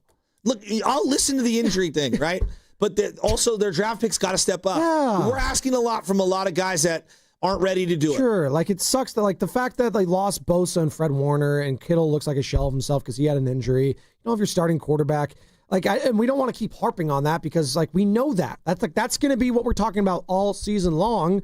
Now we're, like, peeling the onion back a little bit. What's other things? Like, dominating the controllables is what Robert Saleh likes to say. Dominate the controllables. Well, they're going to look at the film and look at the controllables yesterday and, like, pre-snap penalties. Yeah, that's coaching. You can fix that. So I'd like to see some improvement from this week They didn't to next week. dominate anything yesterday. No! It dominated nothing. It was awful. I'm told you I'm ready to retire the boombox. Oh, well, who came out yesterday? And even Mac and Trent let it out. Oh. Well, it was fun a couple weeks ago with Mac. Now it's, I said it. I'm kind of ready to see Brock Purdy back. And is he going to be back this week? We'll see. Art, San Jose. Speaking of art, I think they caught the people in the Louvre, the Steelers, right? Yeah. Not Pittsburgh, but like the thieves. Aaron Rodgers? No, well, they looked, oh, God. Tucker Kraft's still running. Yikes. What's up, Art? He just looks weird in a Steeler jersey. He's too old. Art in San Jose. Hey. Yeah. Hello. What's up? Yeah, I just want to say this, that the Niners have had it good for years. They got nothing to complain about. Look at where the Raiders are at. Hello. And, they could have won that game if they had the right game plan like they did in the second half. It really comes down to play calling. And really, I don't think they had the right play calls in the first half. And I agree with Kittle. I totally agree with what? With what? Well, the play calls are everything, and they really didn't utilize McCaffrey the way they should have in the first half. Yeah. They kept it too simple. He's a multitasker kind of running back. He can do it all. Yeah, totally. That's Art in San Jose. He had the pauses for dramatic effect right there. Can I just read what happened on their first possession? Please. Okay. So, 1st and 10. McCaffrey off the right tackle. Penalty. Illegal formation. Thanks, Juwan. Now it's 1st and 15. McCaffrey up the middle. Penalty. Oh, this time it's offsides. That was a good Mac Jones cadence on that one. Now it's 1st and 10. We went back to the original spot. Mac Jones scrambles for a first down. Oh, penalty. Juwan Jennings. It's the first 3 plays. All right. Play number 4. 1st and 12. Mac Jones. Screen pass to Kittle. Now it's 2nd and 7. Deep bomb to Sky Moore. Dude, Mac got plastered on that play. Now it's 3rd and 7. Pass to McCaffrey. So on the first 1, 2, 3, 4, 5, 6, 7. 4 of them were going to McCaffrey. I think I want you on either the offense or the defense, and just put a picture, kind of like the water boy, put a picture of Adam Silver on CJ Stroud's helmet, and I think Shasky would have led the team in tackles and sacks yesterday. Your hatred, I'm sorry. Your hatred for Adam Silver is what I'm taking away from today's show. Tatium Silver's like, gambling's great. It's really, really great. I think you guys, I just want you guys to understand something. Like, there's a reason why the NFL, for a variety of other reasons, is more quote-unquote relatable. Now, they're all professional athletes, and even the ones that are on, minimum salaries are making more money in a year than most people make in a decade, right? I acknowledge all that. Saying the NFL is the everyday man? What? It's like it's for the everyday guy? The NFL, because you can be cut at any moment, because you could get your entire career ended on any play. Look at Brandon Ayuk, look at Fred Warner or whatever. There's a relatability that's a little more in line with the normal guy in the NFL for the consumer. There's something about, like, a guy playing in the NBA, all right? For example, I'll just use Klay Thompson. Like, looking back on it now, it is probably crummy for Klay Thompson to think, like, wow, Draymond got an extra year and I didn't. But let's think about this for a second. The guy's struggling to go to work right now, making $85,000 a year as an electrician. He's got 2 little kids at home. Who knows what their bills are looking like? You're complaining as you've made $250 million in career earnings about a third guaranteed year, and it's going to ruin your outlook on an entire season after making $285 million. I'm sorry, it's going to fall on deaf ears to the consumer. That's the reality here. Now, look, do I have any sympathy or empathy for the billionaire owners who are complaining about how little money that they're making? Miss me too. I'm not trying to hear it from either of them, okay? I just think that in the NFL, there's a relatability that the NBA, they don't understand sometimes. Sometimes this is why Curry is so beloved, because it's like he has nothing to be angry about, and he knows this, and he gives off this effervescent joy, and I think people really appreciate that. I really do. And I think that there are a lot of the younger stars in the league, they alienate their fan base, and I think it comes off on deaf ears to the everyman. Because it's a star-driven league. That's why. NBA's always been a star-driven league. NFL, guys wear helmets unless you're a stud quarterback. Of course. Unless you're, Saquon Barkley, Christian McCaffrey. Like no one, the everyday man, if Juwan Jennings is walking around Houston, no one knows who that guy is. He's just walking around. I know, but there's colored hair. I'm just saying that there's a level of out of touch the modern NBA has become, and as more and more, you could call it player empowerment, whatever. They're a little out of touch, disproportionate to the other sports. Let's go to Zaya in San Diego. Never out of touch when Zaya joins the program. What's up? What's going on, guys? I feel like anyone calling and criticizing Kyle Shanahan needs to just be automatically flushed. I mean, that's enough of that situation. I mean, Kyle's a great coach. On another subject, I feel like this offensive line, I don't care if you have the best running back out there, this offensive line is just not doing it anymore. Defense has holes. I look for magical things in the season. This season has been anything but magical. There's no silver lining in this season after losing Bosa and Warner. I think these next 3 games will make or break our playoff push. We got 2 division games, and hopefully that turf at MetLife don't take out the rest of our roster with our injury history. Thank you. It's Zaya in San Diego. There's been some weird pauses and just noise making in some of the calls today. Are our callers getting injured too? Are the 49ers so hurt that it's like affecting the callers now? They're just getting hurt on the phone? Was he on the toilet earlier there? What's going on? Zaya in San Diego. 26-50 in the final. It's the season's not over, everyone, but that was the worst loss of the season. How else you want me to sugarcoat it? You want me to be like, everything's all good, it's fine, it's great, no problems. No, you know what I need? What do you need? So I don't know if you saw, those that haven't seen it, there are infrared glasses that the NBA guys were using at poker tables, and the mob and was contact lenses too. They were the most incredible. It was like something out of Sopranos. I need infrared glasses to see the silver lining on the 49ers loss yesterday. The special teams. Shanahan said they played the best they've looked. Even though Sky Moore didn't feel the punt inside the 10, and they got it down at like the 4. You know what's sick about me when I watch the 49ers? I keep waiting for a fake punt to be called at one point, knowing it's never going to happen. I was like, it's never. Come on, just one time, Shanahan. Can we get a fake punt in there? You know the Niners are down bad when we get a phone call from a caller. I mean, just look at the Raiders the last few years.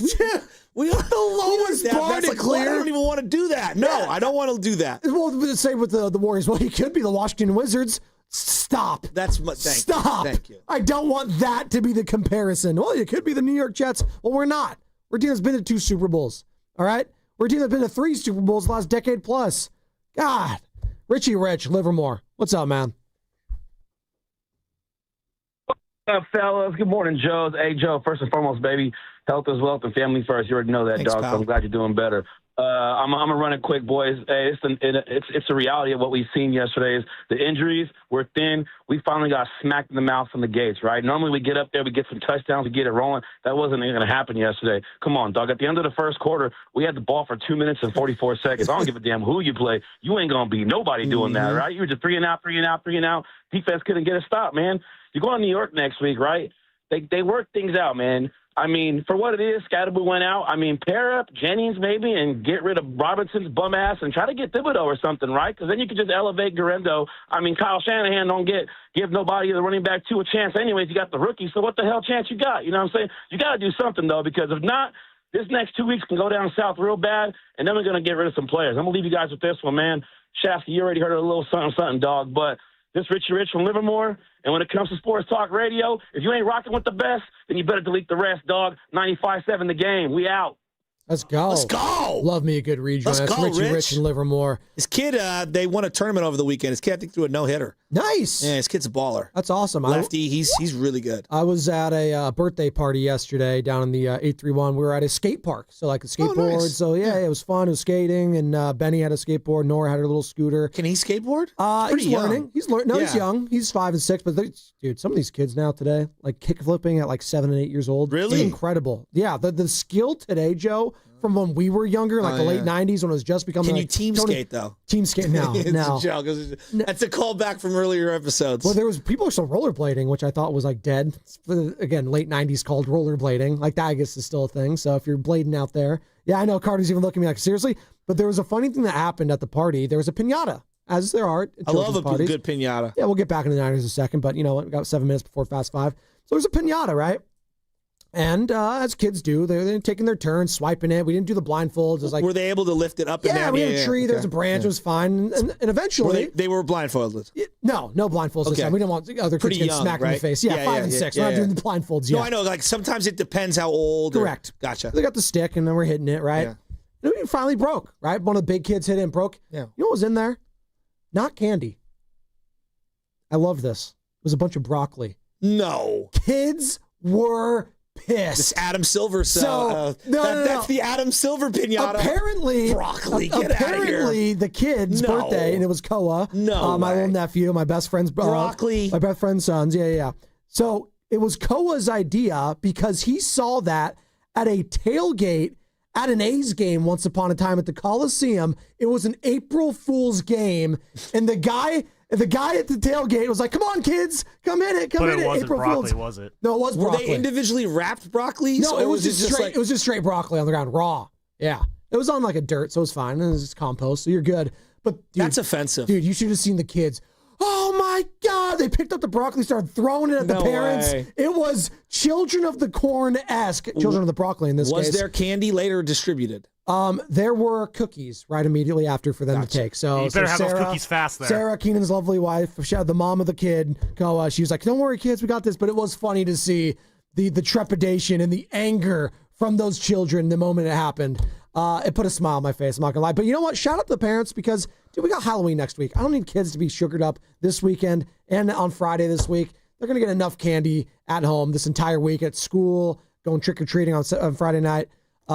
That put a smile on my face after a tough Niners loss. So there you go. That was my story. Halloween on a Friday night. That was like my dream growing up. Well, now it's your dream this week, right? It's gonna be fun. The little no, guy. it'll be good. You guys got your outfits picked Yeah, out? we're a family outfit this year. Well, we have our outfits that we're supposed to wear tomorrow for the company on Tuesday. We're supposed to wear tomorrow? Yeah, we're supposed to wear it tomorrow for like because people don't show up on Friday. Like everyone shows up on Tuesday, so they're gonna do it on tomorrow. Are you gonna wear an outfit? Yeah, you're Snape. Oh yeah, you're Severus Snape, or you're Draco Malfoy. Yeah, I think you're Malfoy. He's Malfoy. For I sure. should show up as Adam Silver. The bald cap? No, just a straight up pushover. I don't know. What does that look like? I don't know. You're just going to fall over every time we touch you? Yeah, exactly. There you go. Well, I should just dress up as LeBron. I will make it known. Sam, myself, and Carter are all doing a theme, so you're not going to be a part of it. So just don't feel left out when we all dress up. Is that a okay? bloody good You guys one. better not dress up as me. No, we're doing Harry Potter. You've already said it. Harry Potter? Yeah, you've already said you're not into it. It was more our generation. That's fine. For tomorrow. Tomorrow, yeah. We're going to win the prize. You'd be a great Malfoy, honestly. He is Slick that hair Malfoy. back, man. He's Draco Malfoy a T. If I slick the hair back, there's only one of two people I can be. Either I'll be the governor or I will be Pat Riley. No, but you got blonde hair, so you can't be Yeah, because either they have of the those same guys. hair color of you. What? So you like, gotta be Malfoy's also Draco. blonde. Yeah, come on, dude. I'm talking about slick back hair. Yeah, Malfoy also slicks his hair I don't back. know who's Malfoy. Look him up. Look him up. In the meantime, let's hear from- Malfoy? Read some Draco books. Malfoy. Wait, okay. M-A-L Foy? Yeah, there you go. Hey, Kyle Shanahan. What happened to the offense yesterday? I don't think anyone on offense did that good. We had to really take advantage of, they held on the ball as good as any team that I've been around, just going against them. We had to really take advantage when we did get the ball and made too many mistakes. When the defense is out there for that long, we can't go 3 and out. Had too many of those today, and thought Mac made some big plays. The touchdown at the end of the second quarter, the touchdown to JJ down the field. But just collectively as an offense, too many mistakes. From the Boxer and Gerson work injury attorneys text line, do you think Steiny hit a pinata when he was a kid and it was all broccoli and he's been this way ever since? I don't know. Do they do pinatas in Pennsylvania? Back in 1643? Yeah. Do they do pinatas in Pennsylvania? What? What? It's just funny. I'm asking sincerely. Yeah, it's a big thing in Amish country. The American culture just adopted it, I think, a long time ago. The pinata's been going on for a while now. So, yes, it obviously started down in Mexico and that's Central my and South point, America. Like, Pennsylvania is, you never know. They have Mexican people there, too. I didn't say they didn't. I'm saying when Steiny was growing up, I don't know if the pinata was the cultural thing up there. Did you have a pinata when you were a kid? Bro, I grew up in the Excelsior, dude, right off of Mission Street. It was like a staple. You grew up in Reading, PA. How do you know? It's a staple. Okay. All right. Philly's he's a suburb if you of don't Philly. have a jumpy house, all right, there are 2 areas there's South City, right? And then there's in the Excelsior or the Outer Mission. Man, imagine Steiny in a jumpy house. If there's not a jumpy jump in your neighborhood, do real people even live there? I mean, come on. A jumpy jump, that's what we used to call it growing up, a jumpy jump. And if kids aren't coming out of the jumpy jump with every injury possible, is it really a real party? We would call it the bounce house. Yeah, bounce house is a good one. A bounce house. There you go. I like jumpy jump. That's what we used to call it, a jumpy jump. Fast 5.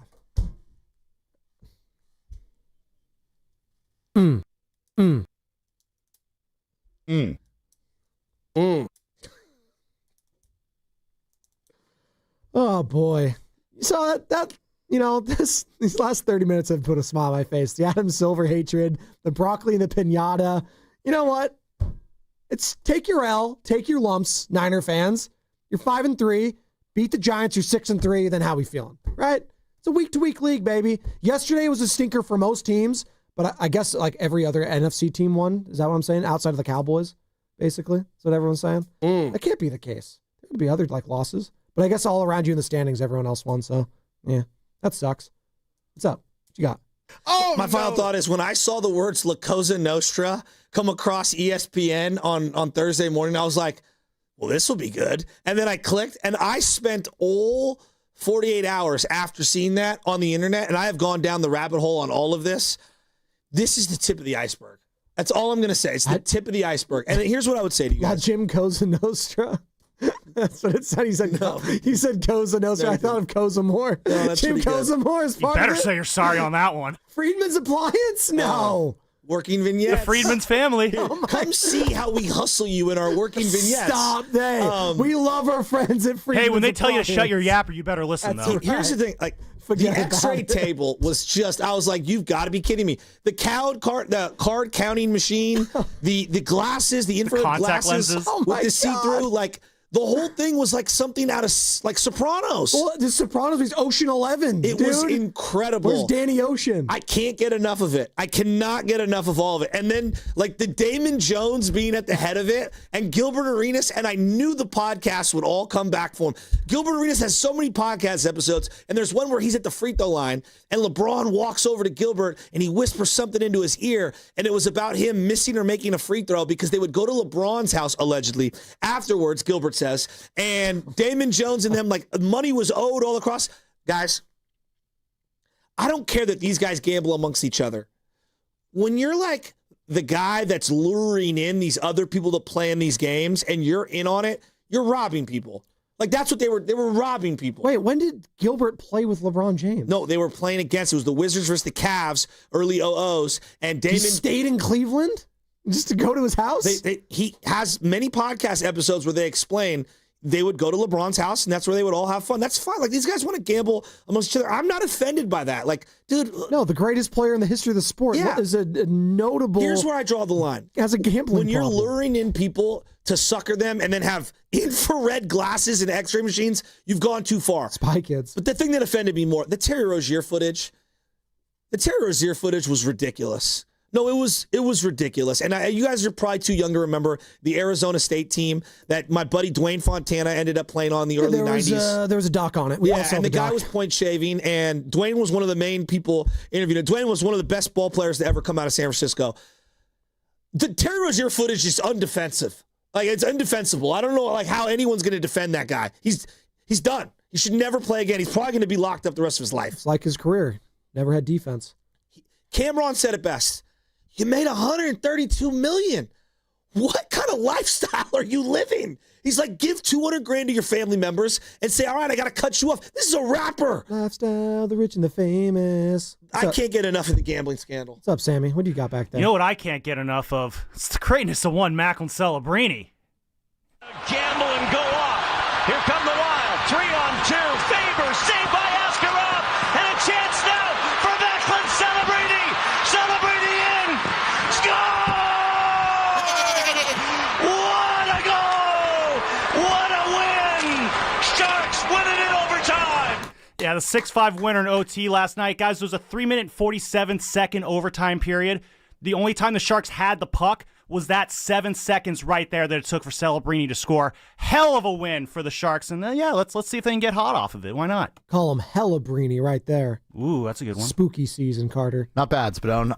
My final thought of the day is shout out and sorry to the people that traveled all the way to the Middle East to go watch the UFC fight over the weekend. Brutal ending to the main event.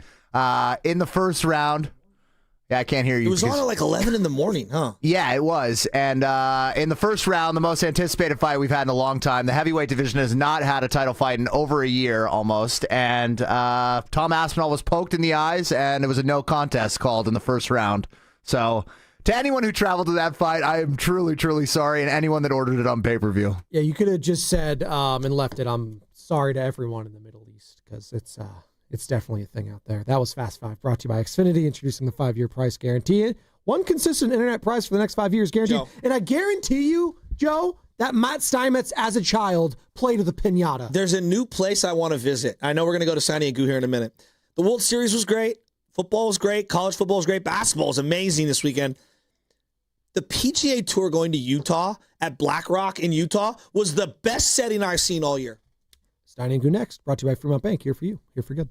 $5,000. That's the average amount of money people in the U.S. are now spending on gas in a year. $5,000. That's crazy. If you drive, you have to download Upside, the free app that gives you cash back every time you get gas. That's right. You can earn real cash back with Upside just by buying the gas you're already buying. You can literally start earning cash back today. I use Upside every time I fill up, and I've already made around $300. You're putting gas in your car anyway. Why not get real cash back? If you like free money, download Upside. I'm saving the cash I earn from using Upside to help pay for a vacation later this year. Download the free Upside app now to earn cash back every time you buy gas. Use promo code TRAVEL to get an extra 25 cents per gallon on your first tank. You can cash out anytime right to your bank, PayPal, or a gift card for Amazon and other brands. Just download the free Upside app and use promo code TRAVEL for a 25 cents per gallon bonus on your first tank. That's code TRAVEL for a 25 cents per gallon bonus.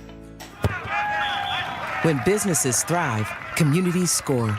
That's why Bank of America is the official bank of FIFA World Cup here in the Bay Area. And our more than 110 local business specialists are ready to help your business win.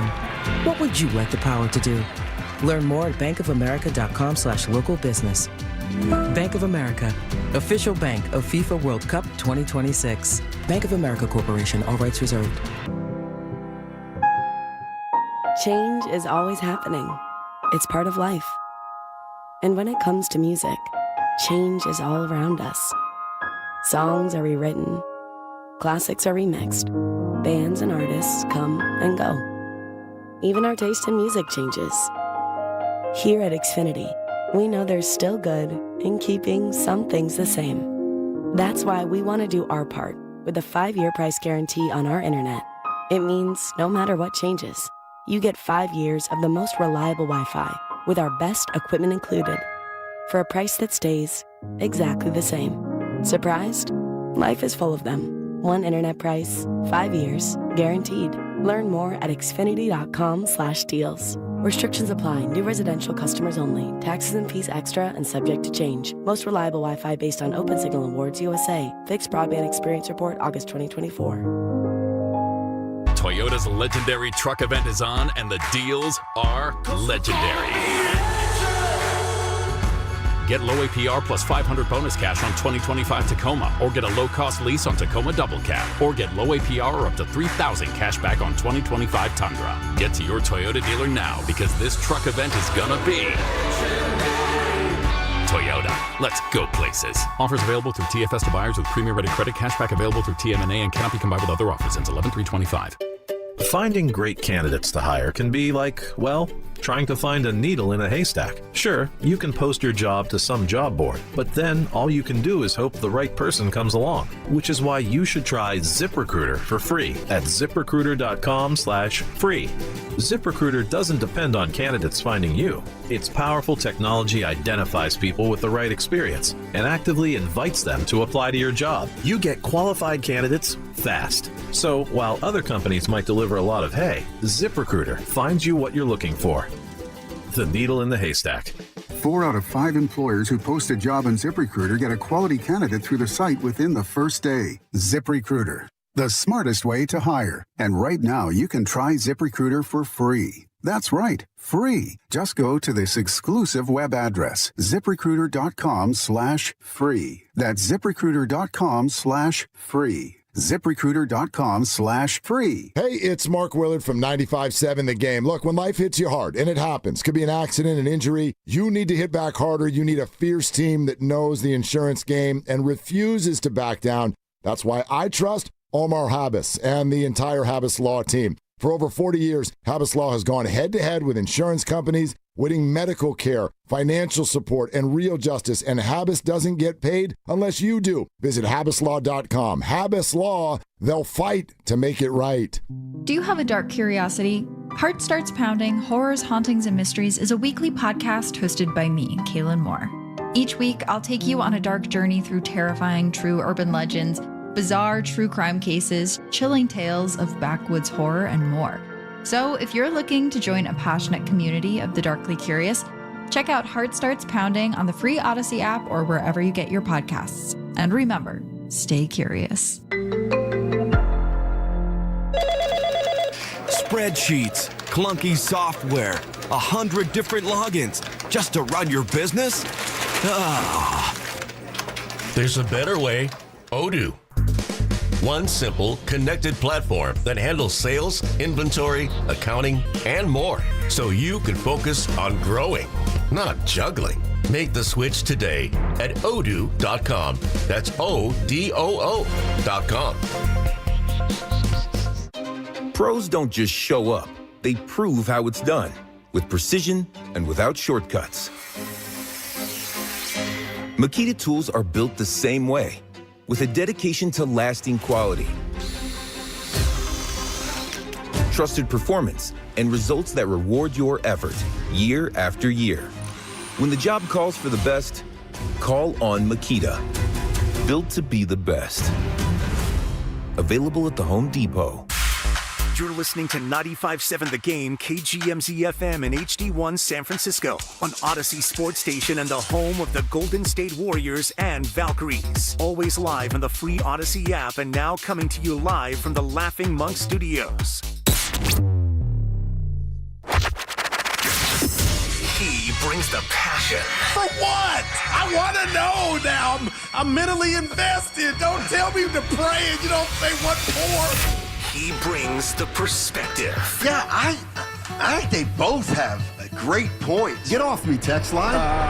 He's truly one of a kind. That is wow. Oh, my God. Oh. And he's doing a great job. I need you to man up and say what you really want to say. Simon, you're doing a great job. 49ers. And together, they are Steiny and Guru.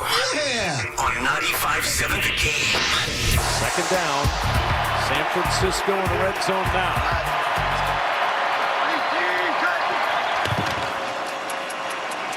Jones in trouble, down he goes. All that pressure, and it's the first sack of the day for Houston. Derek Barnett with his first of the year.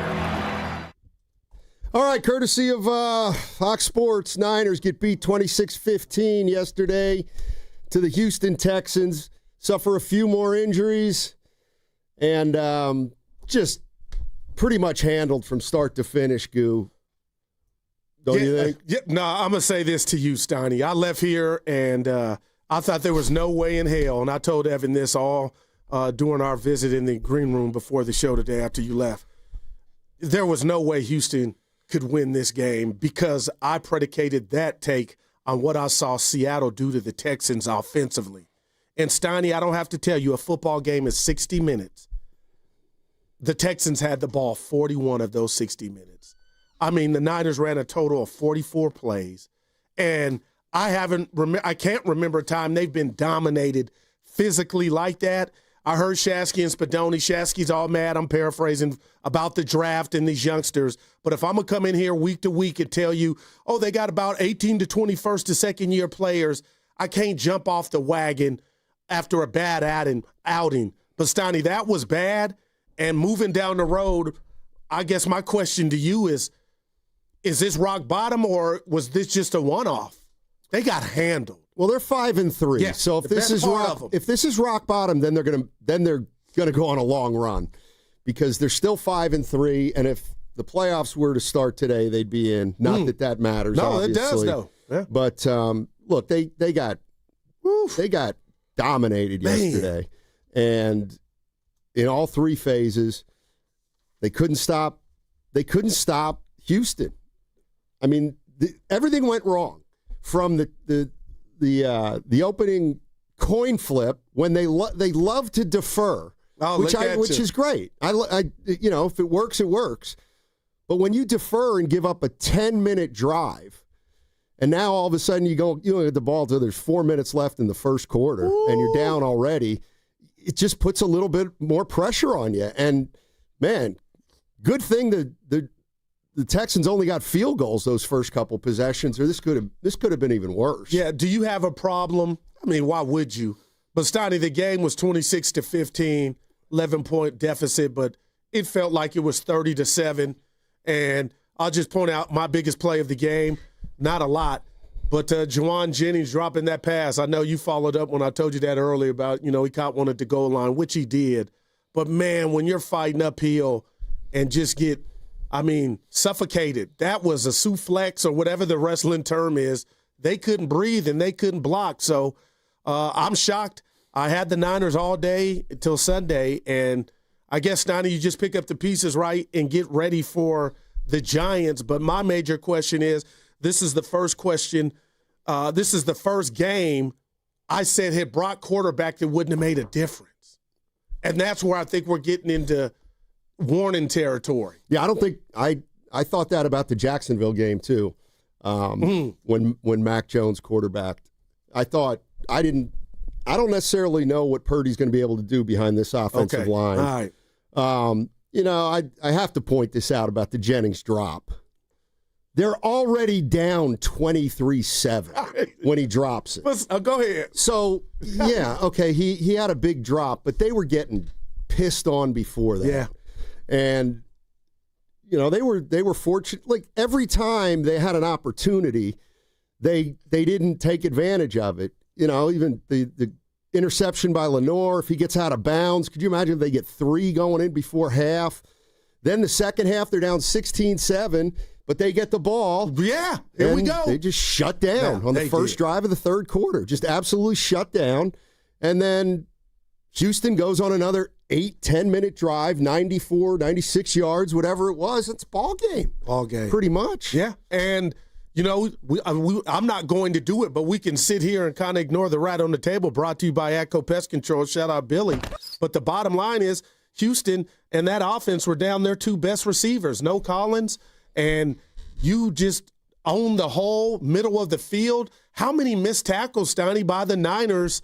Missed tackles and bad reads were there by the secondary. Like, that was bad. And Jesus couldn't save that defensive unit yesterday. And then offensively, Will Anderson, Steiny, just gave the Niner offensive line fits.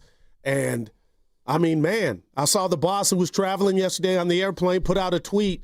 why does Mac Jones only have 9 passing yards? And I'm like, man, just go back and watch the first, second quarters. It was ugly. They didn't get first downs on 6 of 9 drives. Ooh, just think about that. They didn't get the first down in under 2 minutes in the first half. Yeah, so that one was just pretty bad from the start. The question is, where is this team right now? They're 5-3, so they're still fine record-wise. They're still banged up, but maybe Purdy's coming back in a week or two. Maybe Pearsall's coming back in a week or two. As bad as that loss was and as lousy as you feel today, maybe you're going to get a quarterback and a receiver back soon. But now we got an issue on the defense because more guys are going out. So I don't know what you do if you're the Niners other than just try to piecemeal it together. And you know what? And you're going to get mad at me. Take advantage of this schedule that's coming up. Yeah, we kind of got into it early, Stoddy. I'm snitching. You and I just about this Giant game and it being in New York, a 10 o'clock start, but the bottom line, I believe it's 10 a.m. start again.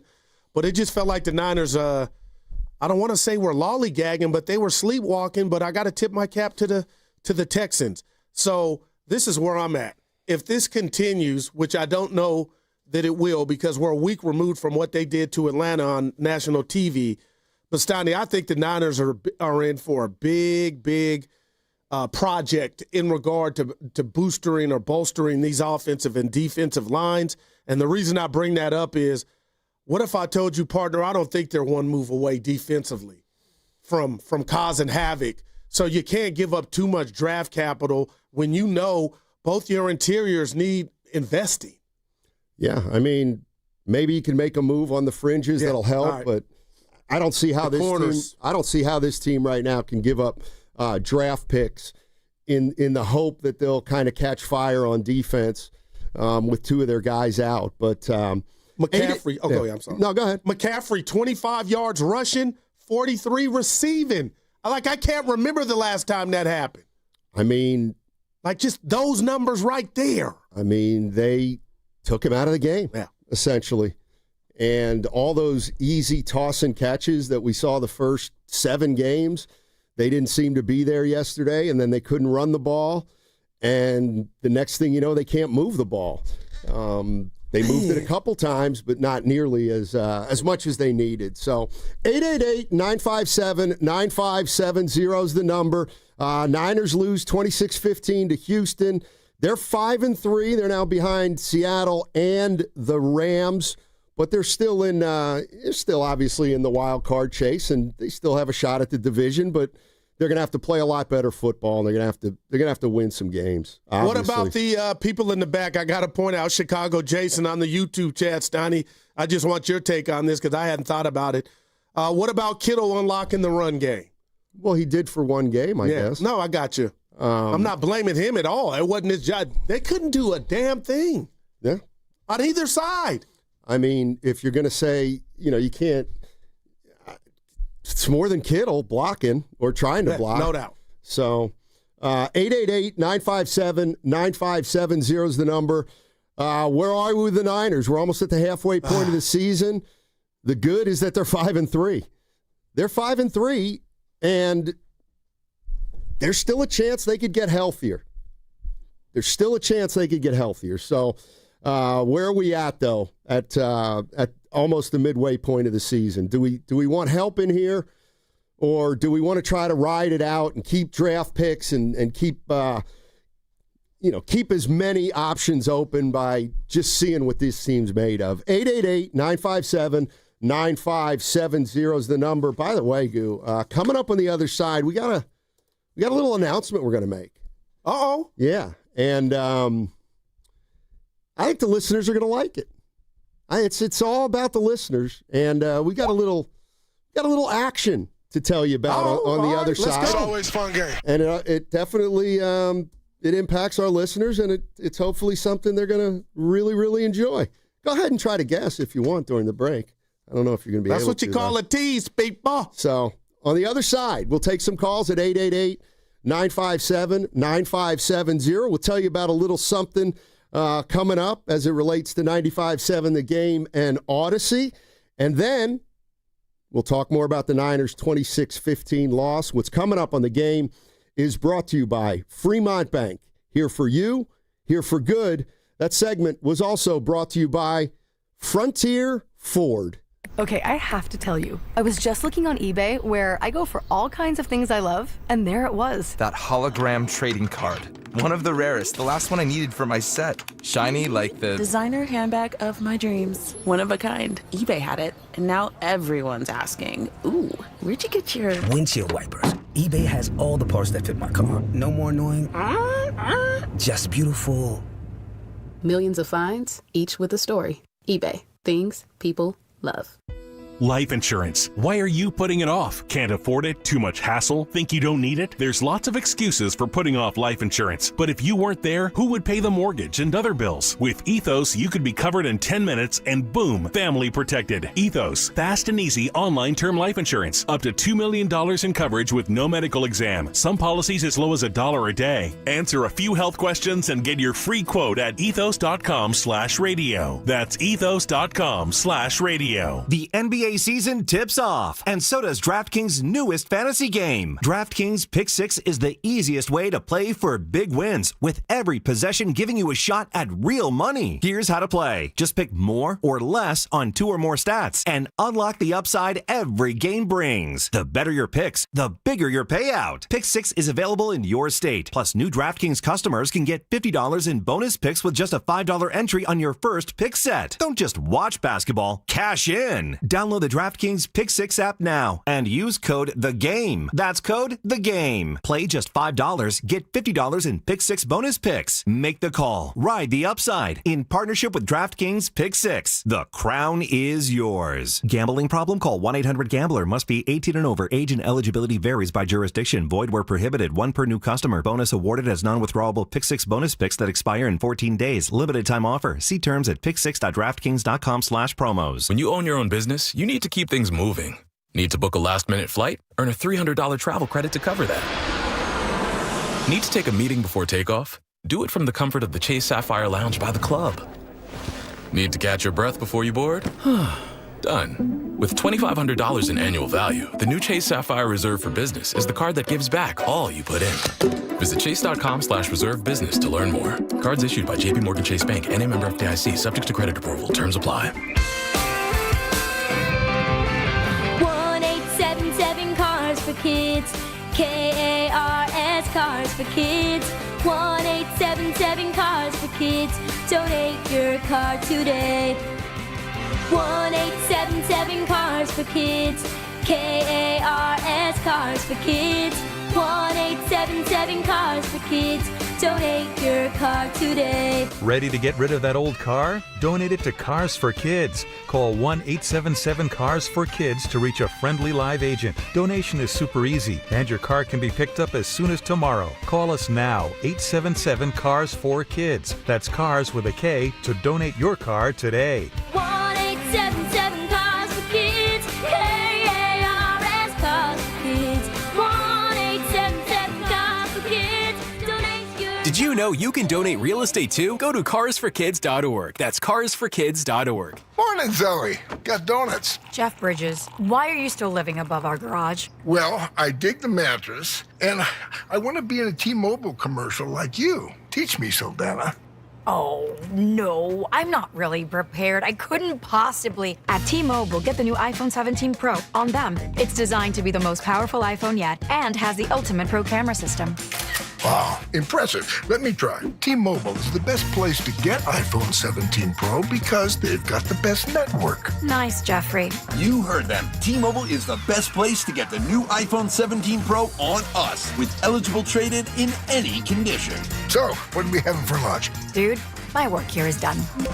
24 monthly bill credits on experience beyond for well-qualified customers plus tax and $35 device connection charge. Credits ended, balance due if you pay off earlier. Cancel. Finance agreement iPhone 17 Pro, 256 gigs, $1,099.99 and new line minimum $100 plus a month plan with auto pay plus taxes and fees required. Best mobile network in the U.S. based on analysis by Ookla Speed Test Intelligence data 1H2025. Visit T-Mobile.com. This is the story of the one. As a custodial supervisor at a high school, he knows that during cold and flu season, germs spread fast. It's why he partners with Grainger to stay fully stocked on the products and supplies he needs, from tissues to disinfectants to floor scrubbers. All so that he can help students, staff, and teachers stay healthy and focused. Call 1-800-GRAINGER, click Grainger.com, or just stop by. Grainger, for the ones who get it done. Every morning, we rise and shine, make breakfast, and brush away the night's rest. These routines help us start the day off right. Nature-Made vitamins are a simple step in that daily care regimen. Multivitamins with daily essentials, clinically studied probiotics for gut health support, magnesium to help relax the body. Nature-Made is made to care for you every day. These statements have not been evaluated by the Food and Drug Administration. These products are not intended to diagnose, treat, cure, or prevent any disease. Join Spadoni, Shasky, Steiny, Guru, Willard, and Dibbs for the Blue and Gold Summit, live at Jackson Pleasant Hill, Thursday, November 6th from 2 to 6 p.m. Come talk hoops, hang out, and enjoy happy hour specials from 2 to 6. Only at Jackson Pleasant Hill, November 6th. Don't miss it.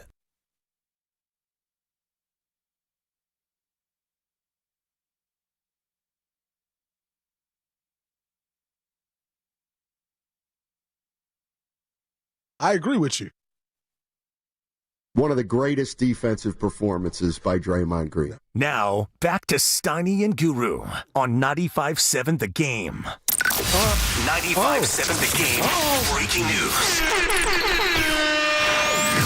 All righty, we are very excited here at 95.7 The Game to let you know that Draymond Green has joined the Odyssey family, and we will be the new home of the Draymond Green Show. The first episode is going to be released tomorrow, and it'll be available on YouTube and everywhere podcasts are available. New episodes released twice a week. Draymond doing twice a week for us.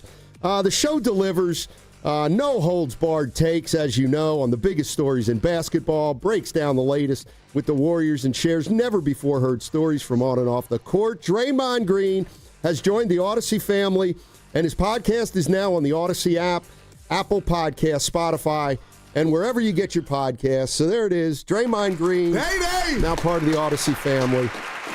So we are co-workers with Dre. If you want to say that. Yeah. Good. Maybe you can calm him down a little bit.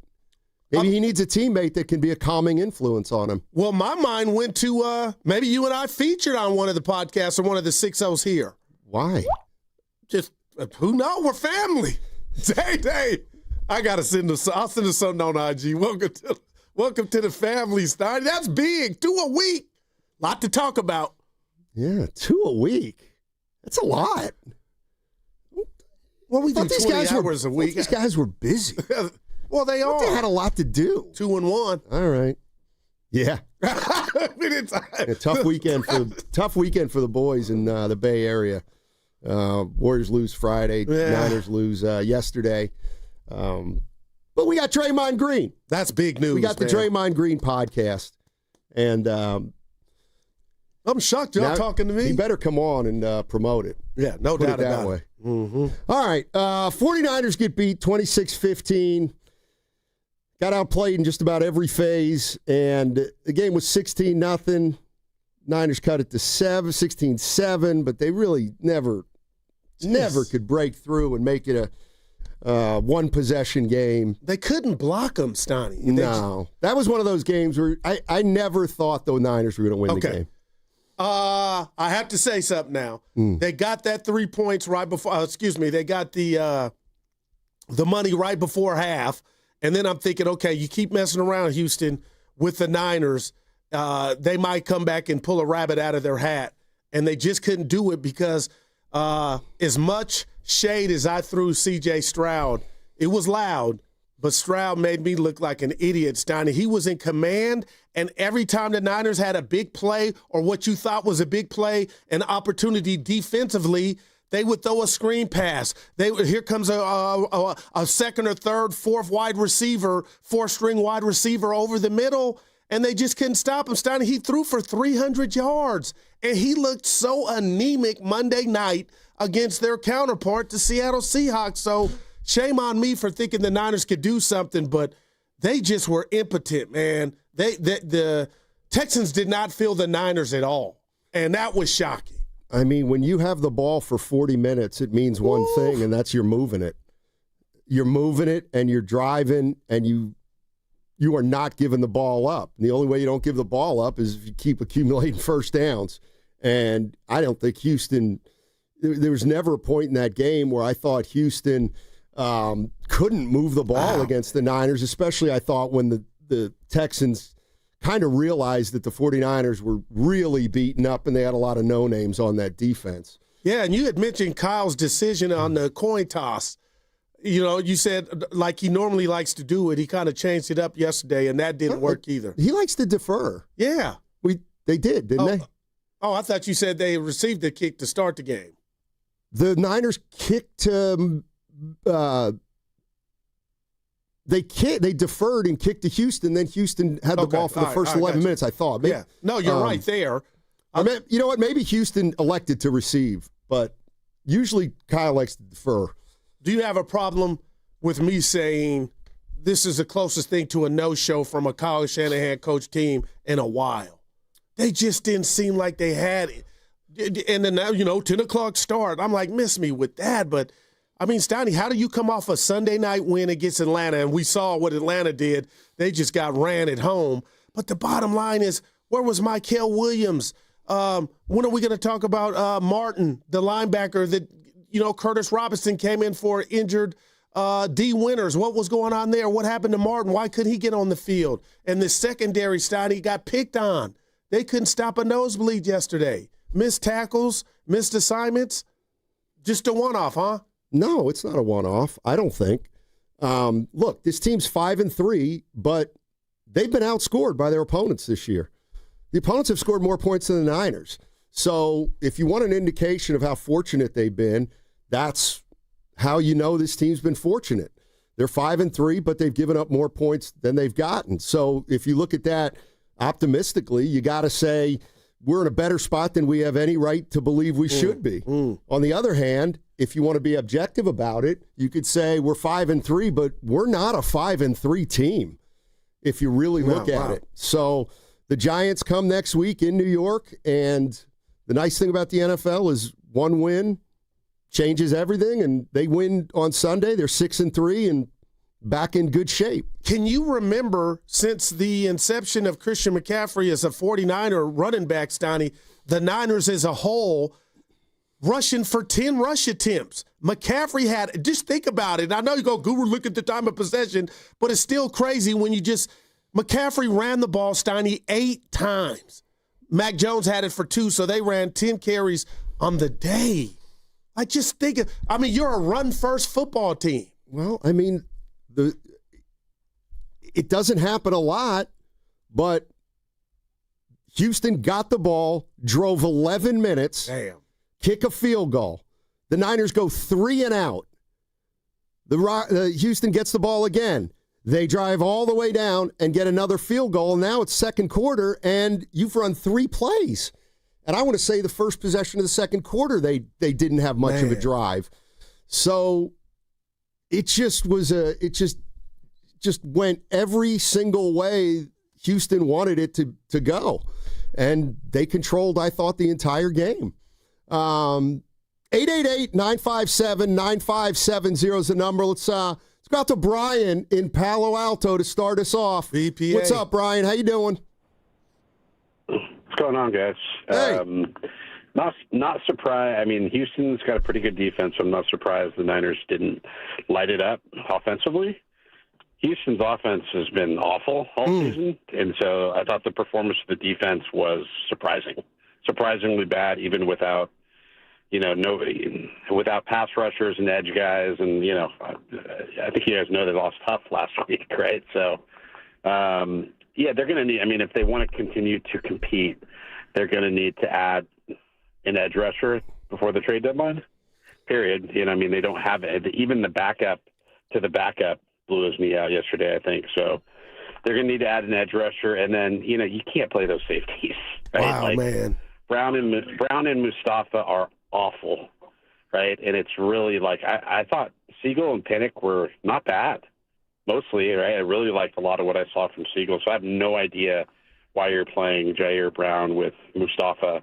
Those guys miss a ton of tackles. They're too slow to cover, and they were playing 9 on 11 defensively. those safeties, I don't understand why those guys seemingly went from like Brown was on the bench and now he's like untouchable. It doesn't make a lot of sense because he's just not a good player. Anyways, guys, have a great day. Yeah, I mean, you look, they got Stout, Mustafa, Green back there. Those are all young guys. Brown's in his third or fourth year. But it's when you can't get any pressure on a quarterback, the defensive backs are going to struggle. And I told Evan that, Stoney, a cornerback's best friend is a pass rush. And I was just talking about Lenore, but I'm like, the reason they don't throw at Lenore most games is because you can just feast on what you think is a young first or second year player in the secondary, but the missed tackles is concerning. So I do want to slow my roll, but to BPA's point, Stoney, the Texans' offense was so anemic and lethargic and bad and trash. I'm going there, trash, that I didn't see this happening. And I don't know if this is just a one-off and it's just a bad matchup, but moving forward against the giant team, Stoney, that's tricked off 3 games, but their record's still not good. They got some defense. I need to see one more week because so much of me and who I am want to tell you, Stoney, you know what? I'm not mad. Niner fan, who are you really mad at? Can you be mad at anybody? Or is this just a byproduct of the chickens coming home to roost, of you losing Nick Bosa, you losing Fred Warner, and this is what comes with it when you're dependent on young guys, and this is just par for the course. And Robert Saleh is not Irvin Magic Johnson. He can do so much, but how much of it is that, Stoney? Like, we're just asking Saleh to do something that might be the unthinkable. But yesterday, I just thought that was close to an F performance defensively, Stoney, when they just held the ball for 40-plus minutes, man. Without Nico Collins and your second-best receiver, both those guys were out of the game. So C.J. Stroud's throwing to what the Niners got on defense, third and fourth stringers at times. I see a lot of people don't like these 10 o'clock starts, but you have to play them. 10 a.m. starts annoying. Hey, did you liquidate all assets with the Niners? Well, I did a lot of liquidating, but they were on there, so, yeah, I was 2-2. All right. Yeah, had a good week, but 2-2. All right. Yeah. There's some stuff popping up. I'm not getting blamed, though. Somebody says you owe him a rack. Dibs had the Niners, too. I texted him yesterday. Stoney, just give me this. Say what you want, and we'll do it all day till 2 p.m. here, and the guys come join us in the – you didn't see this happening, this thorough of a ass-whooping, because the 26-15 doesn't tell the story. I am super-duper shocked, man. Talk to me. They're not that good. The 49ers are not that good. But they were just Sunday against who? Atlanta. Okay, Atlanta. This is what I'm talking about. You don't beat Atlanta and New Orleans and say, Houston was we've 2-4 coming into this game, partner. What do you want me to do? They're not that good. No, they've won every close game. They're giving up more points than they're scoring. They're playing a backup quarterback. They're playing mediocre teams for the most part. But their offensive line has no excuse. Well, exactly. Their offensive line stinks, and they're healthy. So, now here's the good news. And by the way, if the 49ers turn out to be a terrible team, it doesn't mean their schedule was hard. It means they still lost a lot of games to terrible teams. And here's the good news. Yeah, give it to us. The Giants are 2-6. Then you play the Rams. Then you play the Cardinals 2-5. Oh, the Panthers, they're 4-4. They're unbelievable this year. You got the Browns at 2-6 and the Titans at 1-7. Go win some games and you'll be 8-5 and headed to the postseason. But Steiner, you're not going to win many games if you can't. They had one quarterback hit yesterday. Yeah. One. Right. That reminds me of Jacksonville. One, Steiny. Like, that's not good enough. I mean, what aspect did they do well in yesterday of the game? Just showing up, coming out the locker room. So that's nothing. They didn't. I really believe that. Panero didn't even get a chance to even kick a field goal. Yeah. Like, wow. 888-957-9570 is the number. What are you making of this 49er team right now? They're 5-3. They're more hurt now than they probably were last week. We'll see if they get some guys back. But is 5-3 5-3, or is 5-3 fool's gold? Wow, man. And you know what's funny is we may be talking about the 49ers in a month and still not know what to make of this team. A couple wins are gonna keep them involved in this hunt all year. And so we've got to start thinking about what our expectations are for this team right now, knowing it's banged up as it is, but they got some games they can still win ahead of them. Do you have a problem? Because I've been leading the army of Robert Saleh and the job he's been doing, so I'm not gonna just jump off the wagon after 1 week. But the job he's been doing has been with rookies, second, third year players, and dialing up blitz, creating pressure, wrecking havoc, and we saw that with what they did to Penix, who was out of Atlanta's game yesterday. But the bottom line is, can I double back? Is it fair for me to double back on a day where they turn in a stinker and question what I saw from or didn't see from Mustafa and Upton Stout and Renardo Green? He was getting cut and sliced and diced too, Stoney. Jair, it was a collective. But like Nick Martin was supposed to be, why can't we see him, to BPA's point, get on the field? I mean, Curtis Robinson, I didn't even know who that was. Like, why did he jump in the line in front of Nick Martin's time? Even if Nick was bad, let's see him. He was dressed and we didn't see anything. See, this to me always reeks of loving your own players more than they should be loved. And now, I remember, Mustafa, what a hitter. Yeah. Oh, man, what a thumper. Florida State. Upton Stout, what an unbelievable surprise he's been. He's been terrific.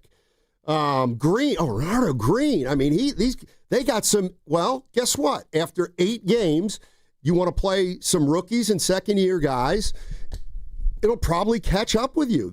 To me, this is yesterday was the difference between you're playing guys who have been in the league a little bit, and you have a defensive secondary that's young, and the defensive line is getting no pass rush.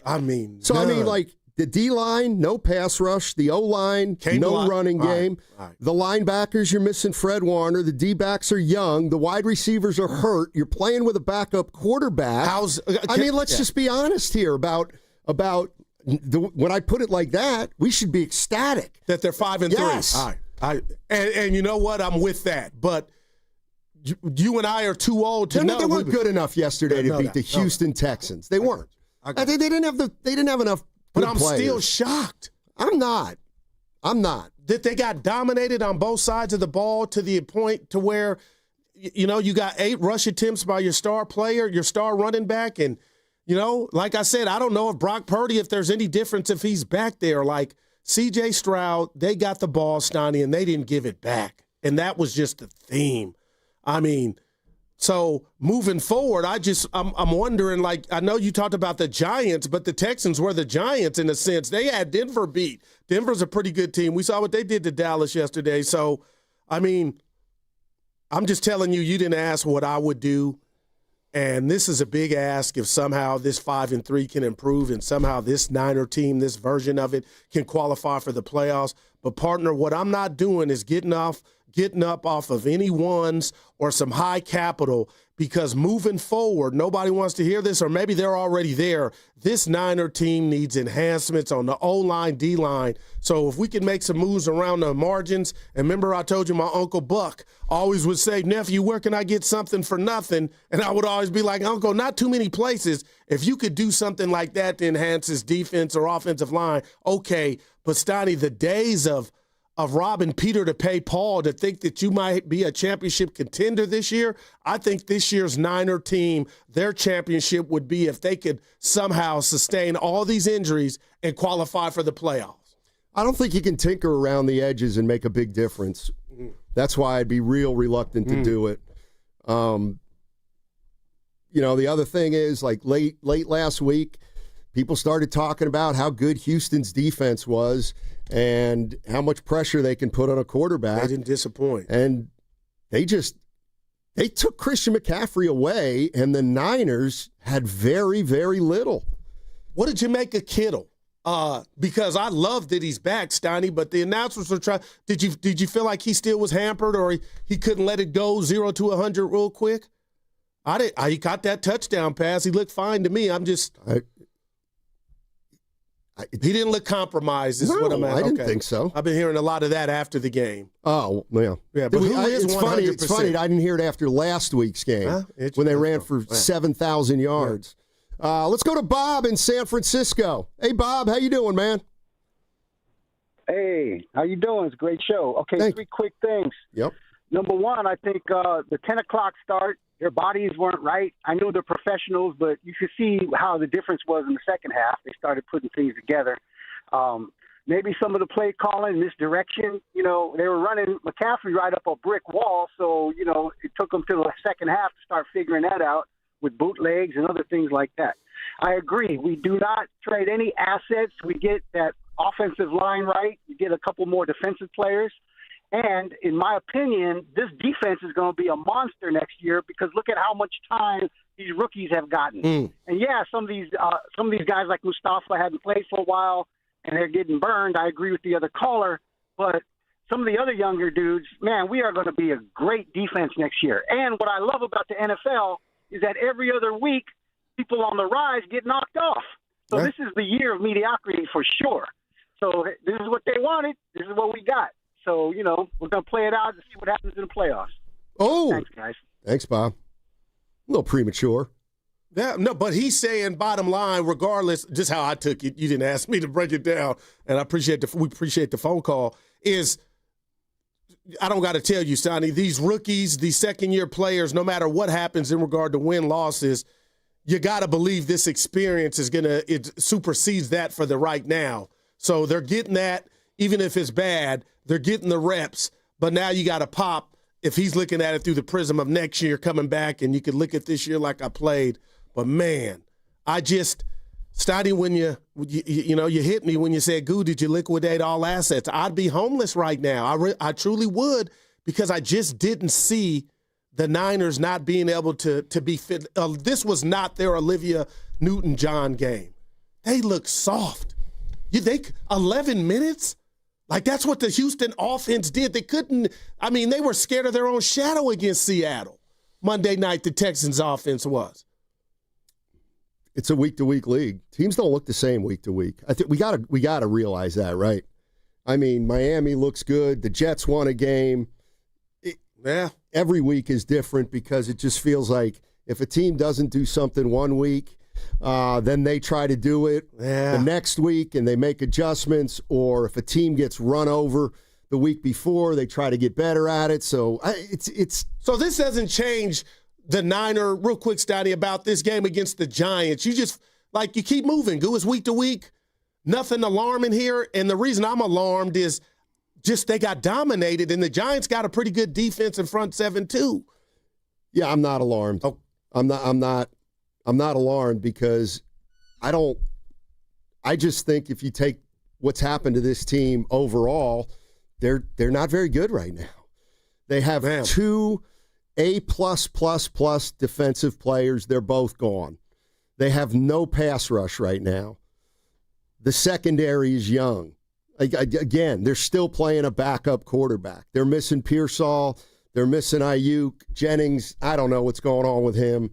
But, if you just look at the totality of this team, they're 5-3. Yeah. But I think Niner fans who watch every game, they know this team has been just squeaking by with some good fortune and grit, and it looked like that ran out on Sunday in Houston. You might laugh or scoff at this take before we get to breaks, Donnie, but I really believe when I look at the defensive or the lack of pass rush, they're young. They're on the come. But when I look at this O-line led by Trent Williams, and I saw him on the ground a few times yesterday, Stoney, that's what concerns me most about the 49ers 2025. If they're going to make the playoffs, this O-line has to get better. And I thought Kittle coming back was why you were able to run and have success against Atlanta. And a lot of Niner fans were hoping, but that got put to bed, and it's bigger than Kittle. I mean, they got abused. They got whipped yesterday. they got whipped. If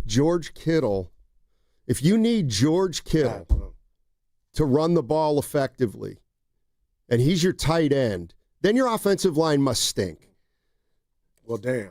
I mean, clearly the offensive line all year long has not been able to get this team to run the ball, but for one game. Damn. 888-957-9570 is the number. Hey, tune in for Warriors Live today, presented by Xfinity. Your home court advantage brought to you by Xfinity. Watch all your favorite teams all in one place. Xfinity, imagine that. Oh, and that's a hard foul. Let's listen for the call on the floor. The taxpayer owes back taxes. Penalties and interest are assessed and wage garnishments to begin immediately. The IRS never misses that call. I wonder if they will challenge it. The call is under review. Priority Tax Relief has been called in for a review. Priority is the best in the business at negotiating your tax debt and has even eliminated the debt for some clients. Priority Tax Relief is saving their clients millions of dollars every month. After a careful review from Priority Tax Relief, the debt has been eliminated. No foul in the play. That completely changes the game, folks. If you owe more than $5,000, call Priority Tax Relief, and in minutes they'll review your case for free with a direct line to the IRS to see if you qualify for life-changing relief. No more worrying about wage garnishments or frozen bank accounts. Call Priority Tax Relief today at 800-490-9877. That's 800-490-9877. We make your tax relief our priority. Call now. Priority Tax Relief. $5,000. That's the average amount of money people in the U.S. are now spending on gas in a year. $5,000. That's crazy. If you drive, you have to download Upside, the free app that gives you cash back every time you get gas. That's right. You can earn real cash back with Upside just by buying the gas you're already buying. You can literally start earning cash back today. I use Upside every time I fill up, and I've already made around $200-$300. You're putting gas in your car anyway. Why not get real cash back? If you like free money, download Upside. I'm saving the cash I earn from using Upside to help pay for a vacation later this year. Download the free Upside app now to earn cash back every time you buy gas. Use promo code TRAVEL to get an extra 25 cents per gallon on your first tank. You can cash out anytime right to your bank, PayPal, or a gift card for Amazon and other brands. Just download the free Upside app and use promo code TRAVEL for a 25 cents per gallon bonus on your first tank. That's code TRAVEL for a 25 cents per gallon bonus. Join Spadoni, Shasky, Steiny, Guru, Willard, and Dibbs for the Blue and Gold Summit live at Jackson Pleasant Hill Thursday, November 6th from 2 to 6 p.m. Come talk hoops, hang out, and enjoy happy hour specials from 2 to 6. Only at Jackson Pleasant Hill, November 6th. Don't miss it. Brought to you by Stevens Creek Subaru. Custom order your next Subaru at StevensCreekSubaru.com. Comcast Business can help turn your small business into a connected, secure, modern business. It's how restaurants become reliably up and running neighborhood favorites. How healthcare offices become the data-protecting caregivers that we all depend on. And how wealth management firms become cyber-securing guardians of your information. With reliable connectivity, enhanced cybersecurity, and Wi-Fi backup, your business can stay connected and get threat-ready with Comcast Business. Powering possibilities. Now through November 16th. New Comcast Business customers can get started with 150 megabit internet plus security for $59.99 a month for 12 months with a 2-year agreement. Plus, ask how to get a $500 prepaid card on a qualifying gig package. Call today. Restrictions apply. Requires enrollment in paperless billing and auto pay with bank account. Early termination fee applies. Equipment, taxes, and fees extra. A lot of Bay Area banking customers are faced with a choice. Which financial institution best fits what they're looking for? It might make sense to consider a bank's history. Take Fremont Bank. For 60 years, we've provided stability and consistency with an emphasis on relationships. We've grown one customer at a time, not through mergers or acquisitions, because that's how you can do business when you're independently owned and community focused. Fremont Bank. Here for you, here for good. Hey everyone, I'm Josh Radner, and I am so excited to tell you about How We Made Your Mother, a rewatch podcast looking back at How I Met Your Mother. And I'm here with Craig Thomas, who co-created the show along with Carter Bays. Hi, Craig. Hey, Josh. Somehow it has been 20 years since the show premiered. I'm going to check the math on that. 10 years since it went off the air, and we thought that made this a perfect time to look back, see what the hell we did, and why the show still seems to resonate with fans around the world today. Follow and listen to How We Made Your Mother wherever you get your podcasts. House stealing. It's a nightmare that's real. It's the FBI's term for thieves stealing your home's title and draining your equity. Just one fake document filed with a recorder, and scammers can own your home on paper, drain your equity, and do it all without you even knowing. Imagine waking up to a foreclosure or eviction notice. Listen to former title thief Matt Cox. What people don't realize is the ease in which this crime can happen. I can take the deed to your house and I can transfer that deed into my name. It's a great crime, and it's happening all the time. So how can you stop the nightmare and protect yourself?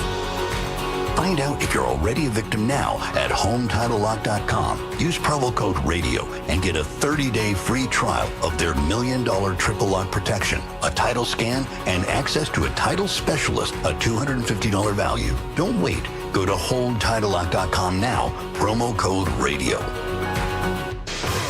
Red and Gold Game Day starts at Laughing Monk Brewing. Park for free. Enjoy amazing food, ice-cold beer, and every game on TV. Catch 95.7 The Game's pregame show. Then hop on the free shuttle straight to the stadium. Sign up now at 957thegame.com.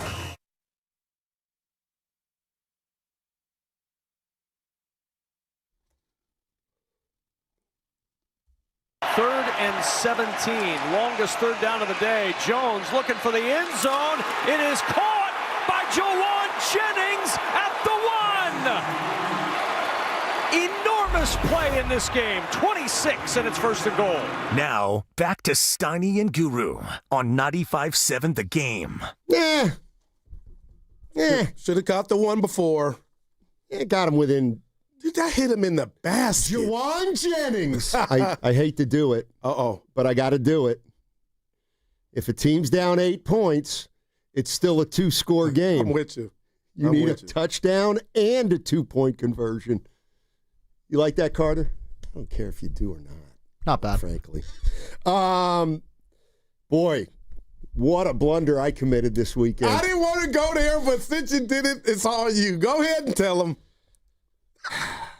Note to fantasy football owners that if you claim a team or claim a player, you not only have to claim him, you have to insert him into the lineup or a defense. So Friday night, who did I have defense? I had the Ravens or somebody, and I gave up on them, and then I had somebody else lousy. Oh, I had the Jets. And we're playing each other. I had the Jets defense. I'm like, I can't take the Jets against Cincinnati. Good play. So I pick up the Tampa Bay Buccaneers. Who get 26 points on yesterday the afternoon. And what happened? I didn't have them in. Where were they? They were on my bench. You're on the hot seat if you don't pull this one out.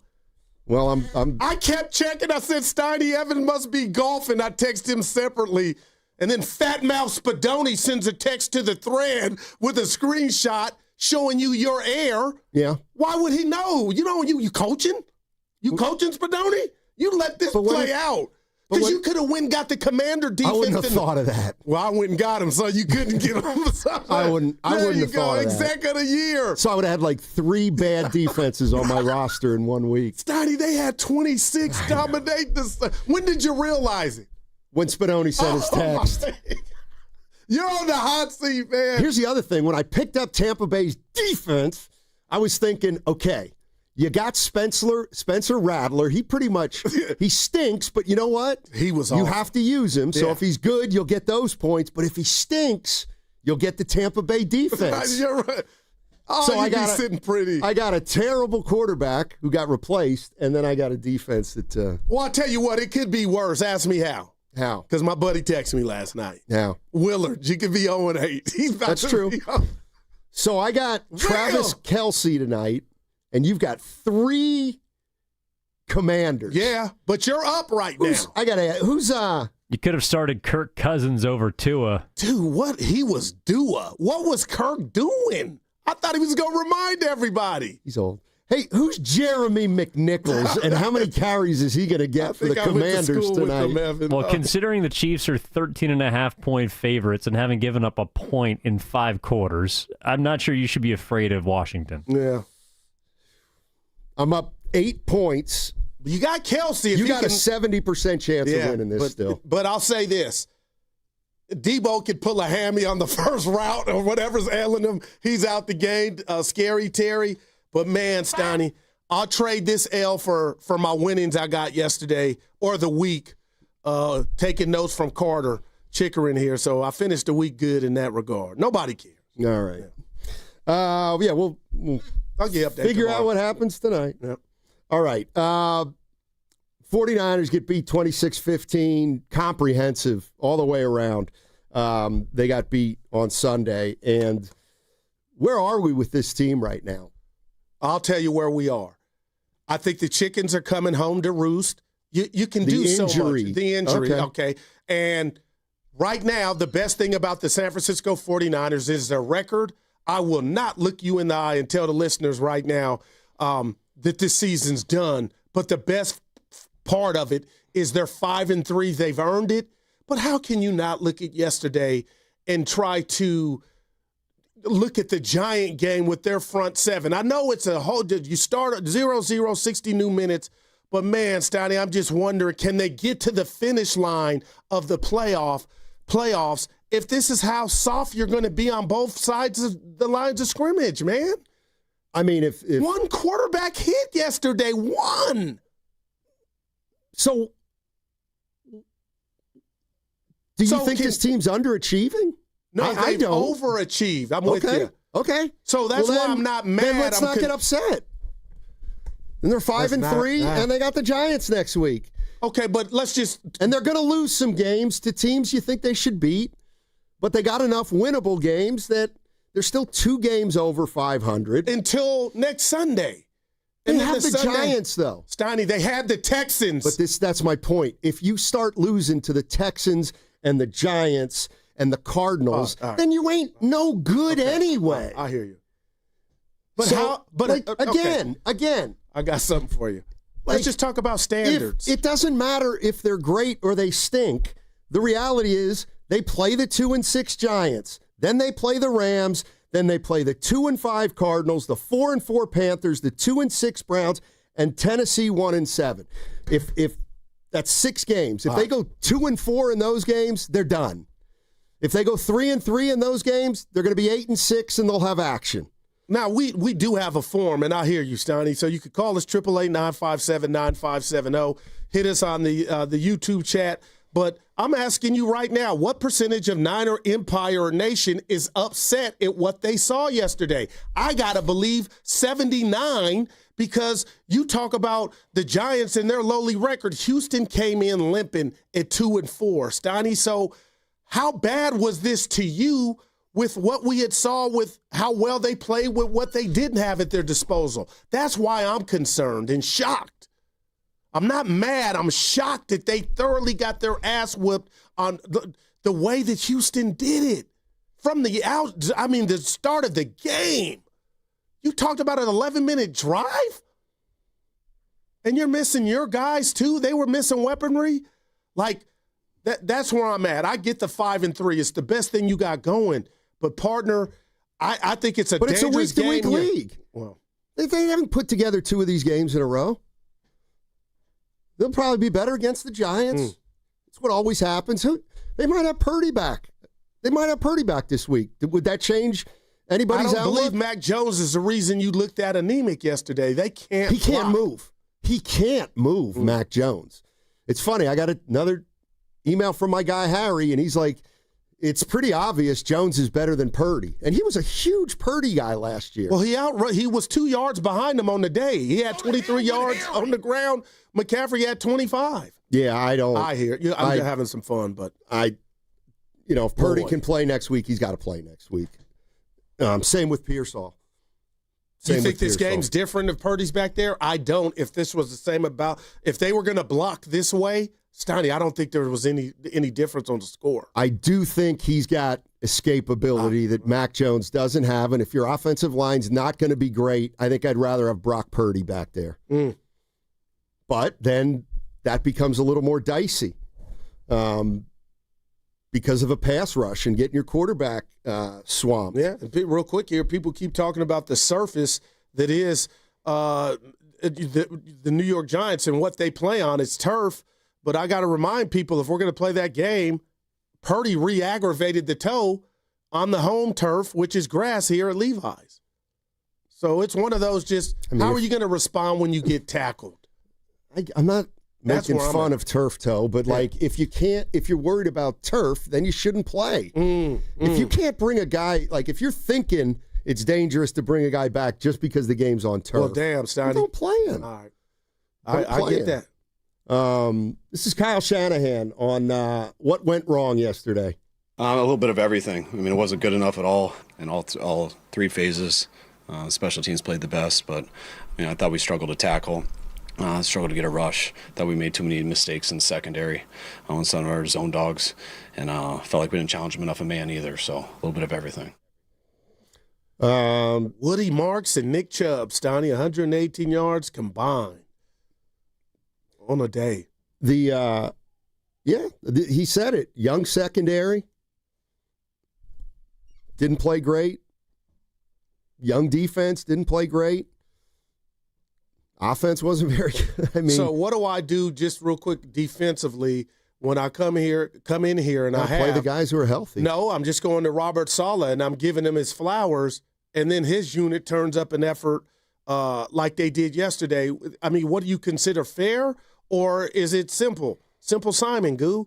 This is why we gave him the flowers, because he had this unit capable of afternoons like this defensively yesterday, where that was basically a no-show, and then you have them rise to the occasion against the likes of the Rams.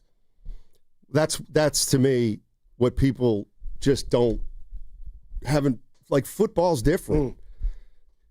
I mean, you can play a great game and then get beat the next week. And you can rush for 200 yards one week and then not be able to run the ball at all another week. How come? Well, I got to believe that Houston looked at the game against the Falcons and said, let's try to take McCaffrey out of the game. Let's see if we can limit his touches. Okay, how do we do that? Well, one way to do it right off the bat would be to dominate time of possession. Oh, boy. Done. Okay. 41-18. All right. So what's the next thing we can do? Well, what do you say we try to take away those little 8-yard passes that he turns into 14 yards? How many did he have? 3 yesterday? Not 7 or 8. No. And then when you get behind more than one score and you are struggling to run the ball, you're not going to run the ball. Wow. So, everything went wrong yesterday for the Niners, but they haven't been playing great anyway, and they just got beat by a defense that completely dominated them. Yeah, and I'll say this, the Niners on third down, which I think is a big component in any football game, whatever level, Stoney, that's just me. Niners were 3-9, and Houston, I got to tip my cap, 9-16. So it felt like they just had the answers to the test. And total plays, this is what is just fascinating to me, because maybe you guys can remember a game where the Niners just got dominated like this, even in the box score, and it looked that way. But the Texans ran 75, get this, Donnie, 75 total plays. The Niners ran a measly 44. Yep. And maybe that's what you do when you have the ball 18 minutes and 38 seconds. Well, here's the other thing about the 49ers defense. Wow. Yesterday, they're not only getting lit up, they can't turn anybody over. Well, they got one. That doesn't even count. It's the last play of the first half, and it's a desperation play. It doesn't show. It doesn't even register. Nearly got him 3 points. Well, yeah. Now that I'm giving Lenore a pass. Like, do I got to do everything? He was trying to make a play or saying Evan is my offense. They were trying to get the field goal. I get you, but. You got a guy who's kicked a 59-yarder this year. And he hasn't missed. And now here he was doing it during the pregame warm-up. I really – that's a play where he's got to be saying to himself, if I get a pick, I got to get out of bounds and get down. Throw one pass for 15 yards and maybe – man, I mean, that's the other thing. They weren't in that game. And that's what I was saying. They go down – who knows? They get down 16-10 at half. But then again, they were down 16-7 at half. What happened? 3 and out. And then a 95-yard drive or whatever it was. I just can't get over Houston was able to do that. Like, Stoney, I'm going to throw some names. I'm not where was Mykel Williams? Bethune had 14 tackles. It didn't feel like it. I'm not blaming him. Where were guys at? Well, I mean, listen, I'm not a technician, but you can't tell me that they didn't miss Fred Warner. It just felt like they just completed every single pass over the middle. That was every single one. 10 to 15 yards long. So I'm sure that and played the third into quarter, it. 3 and outs, Donnie, that was just a reminder. This thing ain't close, right? I was thinking, man, the Niners do the double up. Okay, watch out. Almost the triple up had they been able to get that interception and get 3 points. But that 3 and out, and then like you said, you give up a 94-yard drive, 12 plays. But you came back with a touchdown to get it to within 8. You're listening to 95.7 The Game, KGMZ, FM and HD1 San Francisco, an Odyssey sports station and the home of the Warriors and Valkyries. Always live on the free Odyssey app. Coming to you live from Laughing Monk Studios. Laughing Monk, righteously brewed in San Francisco. 49er fans, how are we feeling about that game yesterday? Man. I guess, I listened to a little of Shasky coming in, Mm-hmm. Our big Niner fan, and he was just, he ain't happy. No, he's not. He got to the point to where he was blaming the draft. I'm like, dude, these dudes, some of them are rookies. Shasky, you can't just but he admitted he was switching up after Atlanta. He got too high on Atlanta. I mean, Is this too big of an ask? Just to think the Niners can still survive, partner, with the injuries that they've sustained. I mean, I just snicker when people think like rookies are going to come into the NFL and like seriously impact winning right away. When we looked at this defense, even before the injuries, we were saying, man, this defense is young. But you know what? Salah's got 2 anchors, and he doesn't have 2 anchors anymore. And so now, who's their best defensive player right now? Lenore. You asked me, that's what I think. Evan might have a different answer. And I would say that's a problem. Because he's good, but I don't think he's great. And now D. Winters got hurt yesterday. And he's in the last line of your defense. So if you ain't getting no pass rush, Donnie, the best Deion Sanders might get cut if you give a quarterback enough time. Let's go to David's in South San Francisco. Hey, David. How you doing, man? Oh, hey, you guys are great. Yeah, it was a roller coaster again yesterday. My thought is, a while back you just said the 49ers didn't do anything right or nothing went right. But I disagree. We had a punt return to the 50 and then a call against Houston, which put us on the 35 to start. That was actually a bright spot, in my opinion. Yeah, the Robinson run back, and then he got a face mask, and then they were able to score their first half touchdown. No, there was a highlight or two. You just had to look for him. There's always a bright spot. There's always a rainbow at the rain. There you go. That's going to be a drop. Well, Stoney, I'll say this to you and the caller. They were down 8 going into the fourth. Okay. No, I'm just, it wasn't 40-3. It's just. See, that's where, okay. No, doesn't matter. They were lucky for it to be that close. Exactly. So why even bring it up? Because they were never a score down. I'm not trying to say every time they could have done something, they were smacked in the face. I give you that. I'll say it again. It was 16-11 at half. Okay, let's go make it a one-score game. We can't. Yeah, 16-7 at half. Three and out. They go 94 yards. Another long drive. They're up 23-7 late in the third quarter. I got you. That's a night-night. Yeah. Because you weren't going to get a stop. They just couldn't stop. Okay, great. You get a touchdown at 23-15. Okay, now let's get something. Yeah. Long drive, field goal. Man. So their defense couldn't stop Houston at all. And George Kittle was talking about their offense, and he was let me hear really I heard Kyle. I didn't hear George. But, I mean, I thought our defense played really well for the pieces that were lost during the game, guys who had to come out for the game, guys who had to go in for the game, guys who were already missing. Like, I thought our defense played it, really well. They were flying around hitting people. And if you're holding the team to 4 field goals and, just 2 touchdowns, our offense has to score points. And when you're 3 and out, we're not really doing anything to help our young defense who's adjusting and trying to figure out, the way that they want to play football. So, I mean, I think this is really on the offense, and I was really proud of how our defense played today. I mean, it all works hand in hand. If the 49ers get any first downs, then they have the ball more, and then the defense has less pressure on them. But the defense is young, playing 40 minutes. They're not experienced. And this is what they did, starting from the outset. The defense, this is what they gave up. This is the Texans. Field goal to start the game. Field goal, TD, interception at half, TD, field goal. So I kind of get what George is saying. It wasn't Picasso by any stretch, but the bottom line is they got whipped and they couldn't. And they were involved in regard to giving the ball back so fast because they couldn't sustain anything.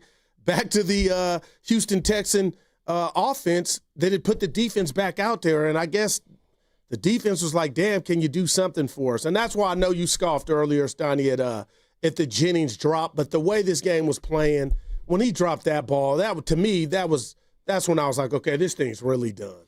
Yeah, I didn't.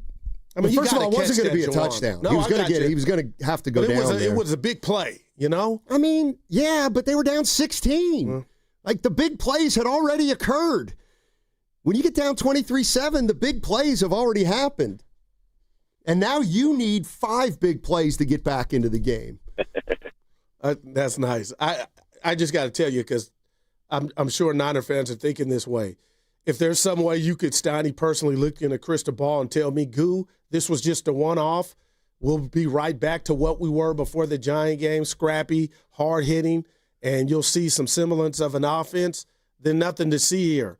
But if this is Prince Rogers Nelson's from Minnesota, rest in peace, Donnie, a sign of the times and things to come, I mean, the Giants I know their record stinks, but they're not going to be a pushover.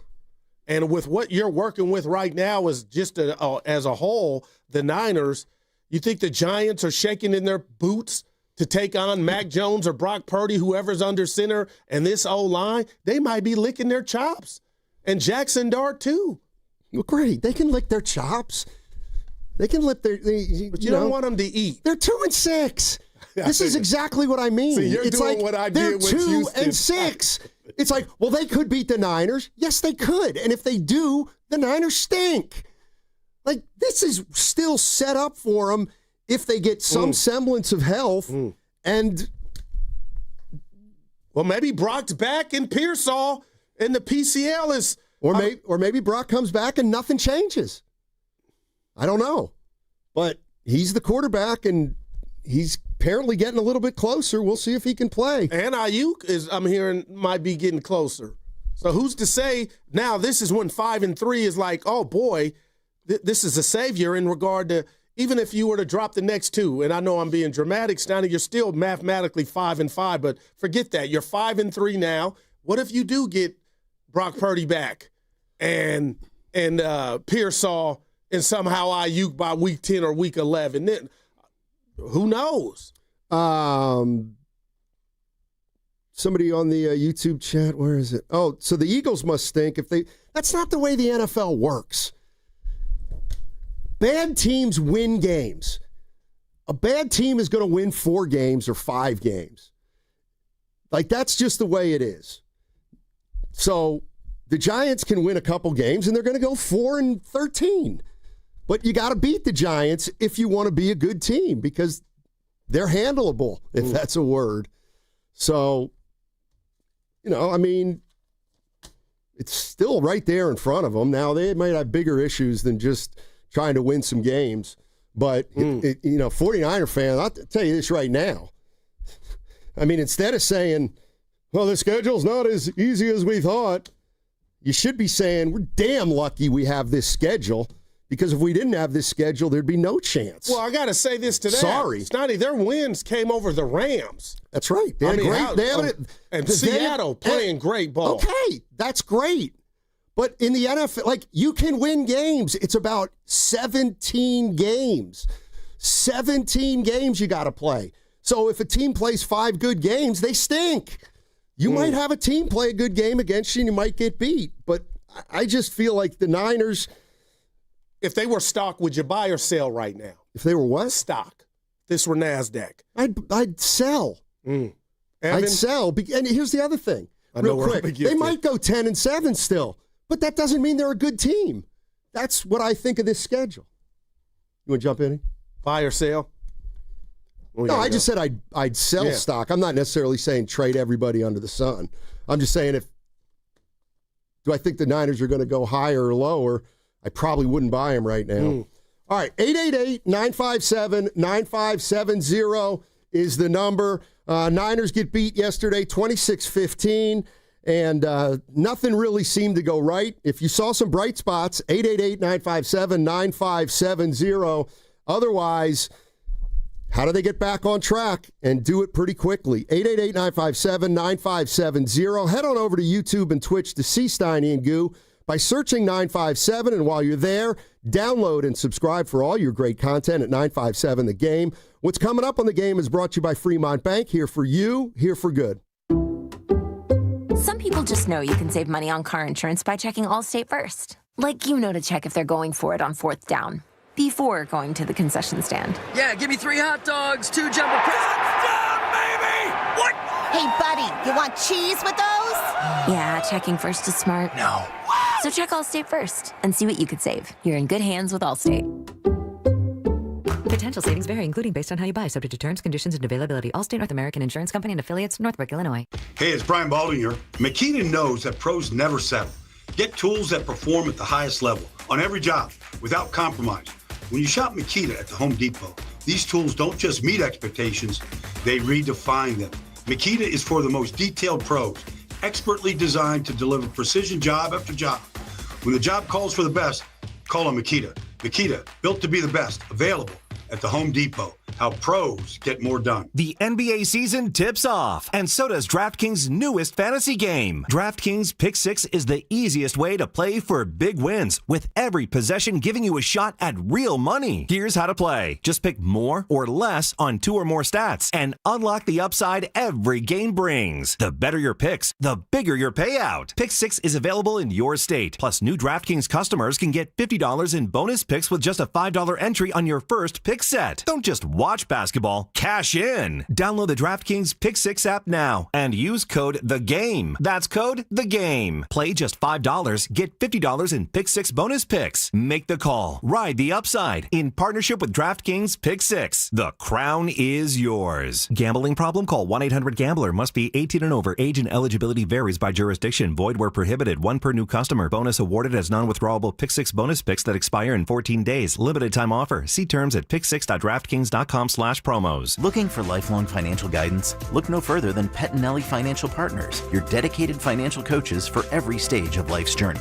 Whether you're planning for retirement, starting a family, or buying a home, we're here for you every step of the way. Visit PettinelliFP.com. The financial consultants at Pettinelli Financial Partners are registered representatives with and securities offered through LPL Financial, member FINRA SIPC. Investment advice offered through Stratos Wealth Partners, a registered investment advisor. Stratos and Pettinelli are separate entities from LPL Financial. Hey, it's Mark Willard from 95.7 The Game. Look, when life hits you hard, and it happens, could be an accident, an injury, you need to hit back harder. You need a fierce team that knows the insurance game and refuses to back down. That's why I trust Omar Habis and the entire Habis Law team. For over 40 years, Habis Law has gone head-to-head with insurance companies, winning medical care, financial support, and real justice, and Habis doesn't get paid unless you do. Visit HabisLaw.com. Habis Law, they'll fight to make it right. Prescription products require completion of an online medication consultation with an independent healthcare provider through the LifeMD platform and are only available if prescribed. Subscription required. Individual results may vary. Additional restrictions apply at LifeMD.com. Read all warnings before using GLP-1s. Side effects may include a risk of thyroid C-cell tumors. Do not use GLP-1s if you or your family have a history of thyroid cancer. Confused on where to start with weight loss medication? 95% of LifeMD patients said starting their weight loss journey was simple. Go to trylifemd.com now and see the best options with or without insurance for Wegovy, Zepbound, and more. Brian was approved for insurance coverage and lost 100 pounds. I love the fact that insurance covered almost everything because pharmaceutical prices are going through the roof. The first time I realized that LifeMD was working for me was when the hunger started going away. I never thought losing weight would be this easy. It's given me more energy. I would recommend LifeMD to anybody. Nearly 96% of patients said they would recommend the LifeMD program to anyone who wants to lose weight. Get started right now at trylifemd.com. That's TRYLIFEMD.com. Toyota, the MVP of MPG. With class-leading MPG and more hybrid models than any other brand. Toyota, let's go places. I spent 14 years in foster care, mostly in group homes. I slept in a lot of different rooms, but none of them really felt like mine. There are more than 100,000 children in foster care waiting to be adopted. The Dave Thomas Foundation for Adoption is working to help find them a permanent home. Now I have my own room, a place that's mine, and a family who loves and supports me. If you have room in your home or your heart, see how you can help at davethomasfoundation.org. My perfect day has sand, salt water, and friends. But my moderate to severe plaque psoriasis can take me out of the moment. Now I'm all in with clearer skin thanks to Skyrizzy. Risankizumab Riza, a prescription-only 150 milligram injection for adults who are candidates for systemic or phototherapy. With Skyrizzy, most people saw 90% clearer skin, and many were even 100% plaque-free at 4 months. Skyrizzy is just 4 doses a year after 2 starter doses. Don't use if allergic to Skyrizzy. Serious allergic reactions, increased infections, or lower ability to fight them may occur. Before treatment, get checked for infections and tuberculosis. Tell your doctor about any flu-like symptoms or vaccines. Thanks to Skyrizzy, there's nothing on my skin, and that means everything. Ask your doctor about Skyrizzy, the #1 dermatologist-prescribed biologic in psoriasis. Visit Skyrizzy.com or call 1-866-SKYRIZZY to learn more. As a mom, comforting my family is what I do best. Vicks Vapor Stick provides soothing, non-medicated Vicks Vapors in an easy-to-apply stick, and it dries fast, so there's no mess. I use it to comfort myself and my family. Thanks, Mom. Vicks Vapo Stick, soothing comfort for the whole family. And try Vicks Vapo Shower Max for steamy Vicks Vapors when you need more comfort for yourself. Use as directed. This is Greg Nemitz from the Autism Society. The Pettinelli Financial Golf Tournament raised over $100,000 for our organization. Thank you, sponsors, players, volunteers, and thank you, Pettinelli Financial.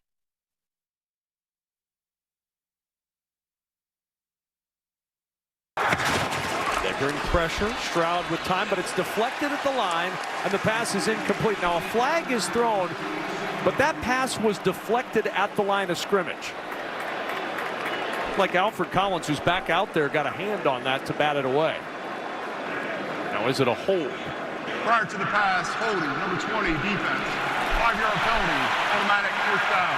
And that hold moves the chains for the Texans. Now, back to Steiny and Guru on 95.7 The Game. All right, Fox Sports had that game yesterday. Niners get beat 26-15. You go ahead. No, I'm irritated. I want to get something off my chest. But, Steiny, what it is not what I'm about to say. Dude, the game starts at 10. You know what time the game starts. I've never been one of those, you're flying cross country, because you could say same thing with the East Coast teams going to play the West.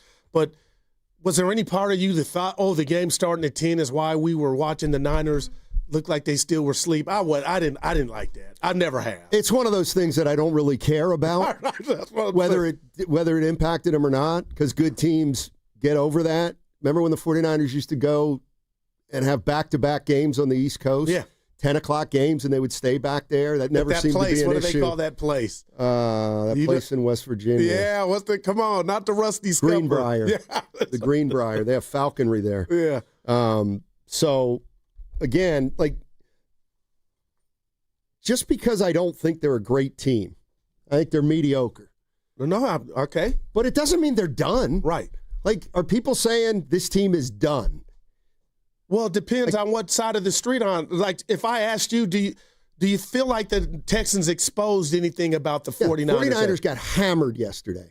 But it doesn't mean they're getting hammered next week. But now I think they're more likely to than I did before watching this outcome, because I think they're soft in the most important spots. And you thought that the Texans were going to roll over after last week. And the Texans clearly stunk last week, and this week they were more buttoned up and they beat the Niners. Was that because they were playing a team that couldn't bring pressure? Probably. It's a combination of a lot of things. The 49ers didn't do anything well. And I don't want to say they're done. That's why I was asking you, but you're saying no, Goo, the season, and I get you, they're 5-3, but man. Can you beat the Giants? Can you beat them? Yeah, you can. Okay. And you can also lose to them. No, of course you can. Okay. but you're 5-3. Yeah, you are. And you're playing a 2-6 team that just lost one of their best offensive players. So go into New York and win the game. They got some young talents down in New York. Like, has there been a team in the – we're not even halfway through the year. Has there been a team in the league that we can say, boy, they've been consistent all year? Because I don't think I'd put the Eagles there. The Colts. I wouldn't put – the Colts. I wouldn't put the Bills there. Yeah. All right. One team, the Colts. And anybody think they're going 15-2? Well, what's funny is everybody has a story, right? Because if you want to talk about who – injuries. The Texans had a list of guys that were not available in the game, and they got it done. But the bottom line is it's easy for those other teams to revert back to their good version of themselves when they're not dealing with what I deem the litany of injuries that the Niners are. Stoney, that's a whole different game if Bosa and Warner are out there, but the bottom line is they're not. And that's why I asked you, do you feel like anything was exposed? And that might be a strong word. I just feel like now the ask of the Niners still keeping that defensive intensity and bothering teams and bringing pressure, it gets more difficult week in, week out because those losses to two stewards of your defense, Donnie, sometimes you lose the wrong guy or guys, you can't get back up off the mat. Why would you expect that they'd be a great defensive team now?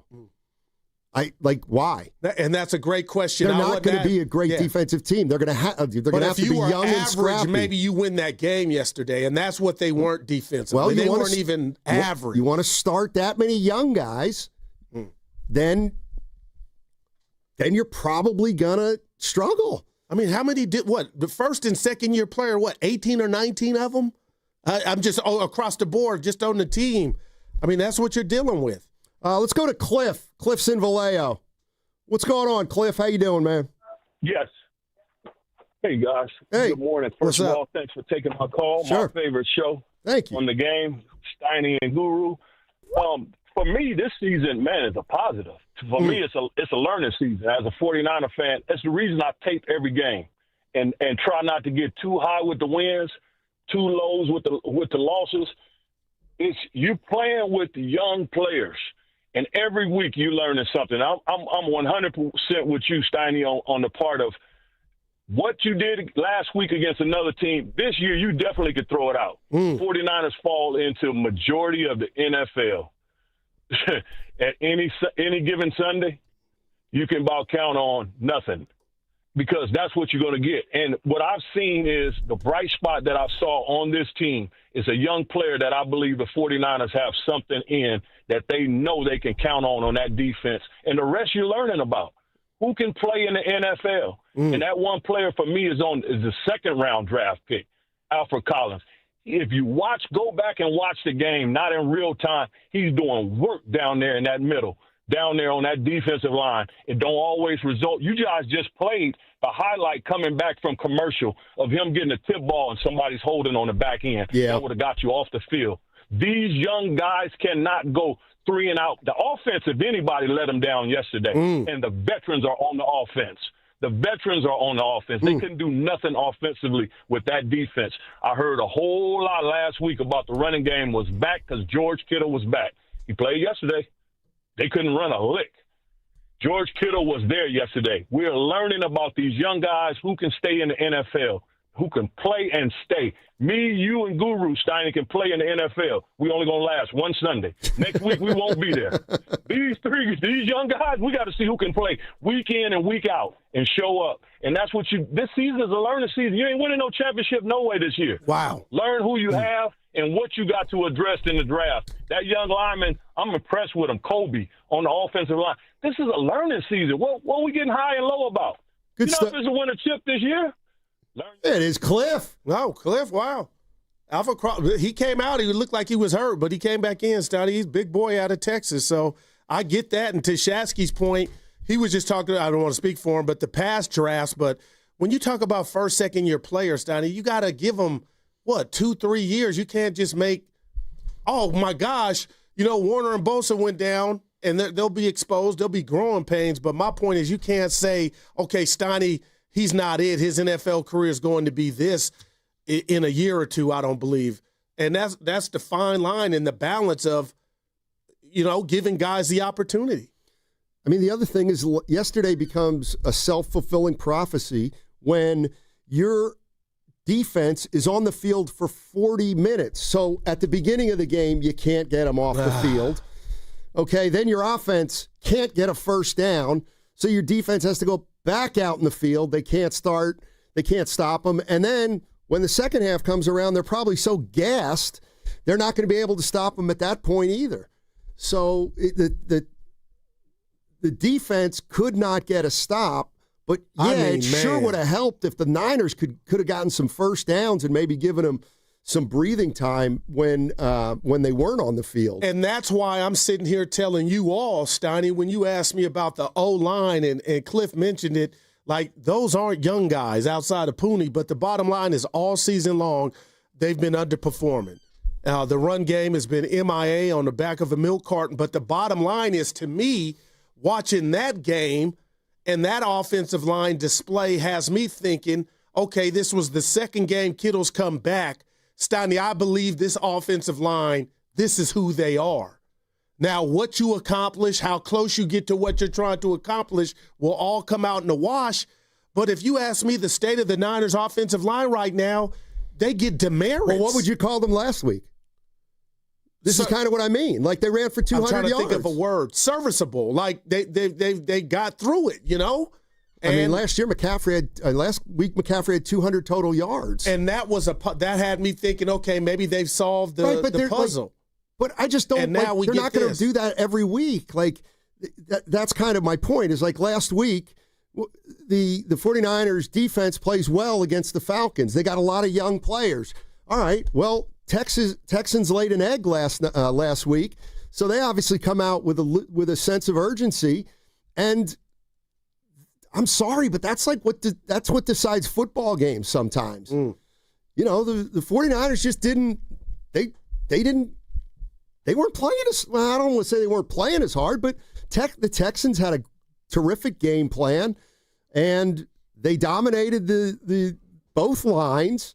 The 49ers couldn't get the ball, and now the 49ers got to go back and try to figure out what happened. But yeah. I'm with Cliff. Like, this happens, 2 or 3 good teams a week look bad, and 2 or 3 bad teams look good, and then the good teams play well for 2 weeks. But they're still 5-3.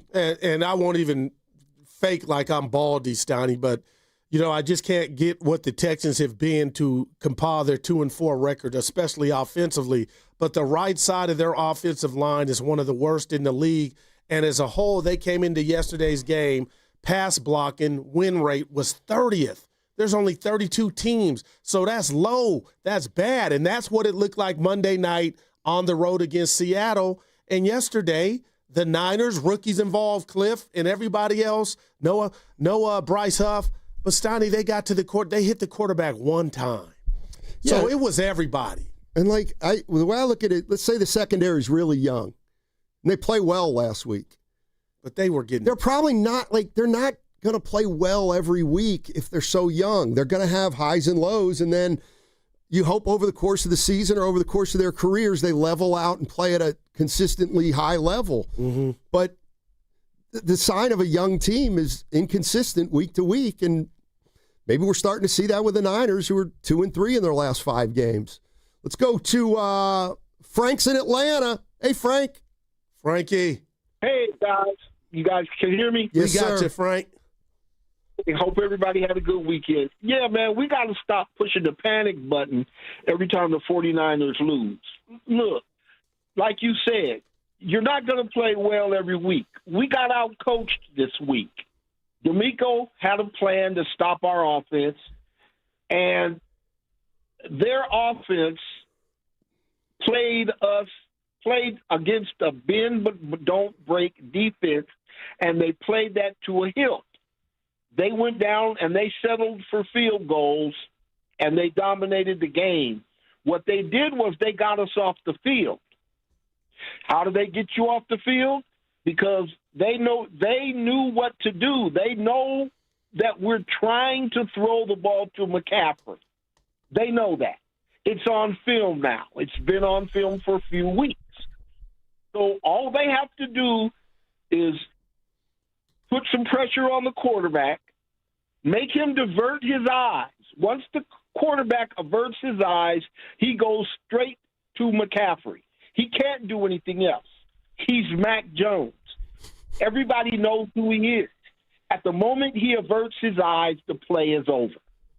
And all they do is run 2 men to the check down, and McCaffrey gets 1 yard, and it's 3rd and long. That's how they stop us. We were what? We got, 3 first downs the first half? One touchdown? Maybe that. We only ran like 15 plays. Right. Yeah. Right. So they ran our liabilities against us. They used our liabilities against us. Thanks, Frank. Good stuff. Yeah. I was just going to say now, and to that, Stoney, we always talk about, excuse me, and we know McCaffrey's a dog, right? That we know. But, Stoney, we were kind of fixated on, just from where our vantage point, I can't speak for you, but it seems kind of like, is it that hard to take McCaffrey out of the receiving game because teams hadn't been able to do that? So to Frank's point, if D'Amico had intel or what have you, or he just had a good-ass defensive unit, and that's what I believe it was, they took McCaffrey out of it, and then here come the Giants. I know we'll talk about that later in the week, but if Frank is alluding to now that's out there, it's been out there, we'll see what the Giants can do. But the bottom line, man, is there were too many, Stoney, 3 and outs. You couldn't run the ball, and you only had the ball enough time to run 8 plays, 8 rushing plays to McCaffrey. That is, you'll win no game doing that. The Niners will not, 8 times, partner. Think about that in a 60-minute game. That lets you know. We had the ball 18 minutes. That's on the offense. And the defense couldn't take the ball. Well, they got one, but you took the ball away when it was over. No time on the clock. Yeah, I mean, to me, this is one of those games where, okay, the offensive line wasn't very good. Is our offensive line? Okay, yeah, you better play better next week. You got to play better next week. Like, I'm not blaming this loss. I don't know. Tell me if you thought Frank was on Mac Jones. He had no time. He all stunk. I mean, seriously, that's one of those games where if it were the Warriors, trust me, we wouldn't be singling out Kuminga. No. We'd be hitting everybody. Mac Jones, so-so. McCaffrey, no holes. Offensive line. You going Friday night? Lousy. Yeah. Defensive line, not good. Linebackers, they were probably pretty good, but they still are missing Fred Warner. I didn't see him, Stoney. I didn't see him out there. I didn't see anybody defensively, especially on 3rd down. Let's go to Orlando in San Bruno. What's up, Orlando? How you doing, man? Good morning, guys. The Hotlanta caller pretty much said it. I'll add to it. The X factor was D'Amico, right? He knows what Shanahan likes.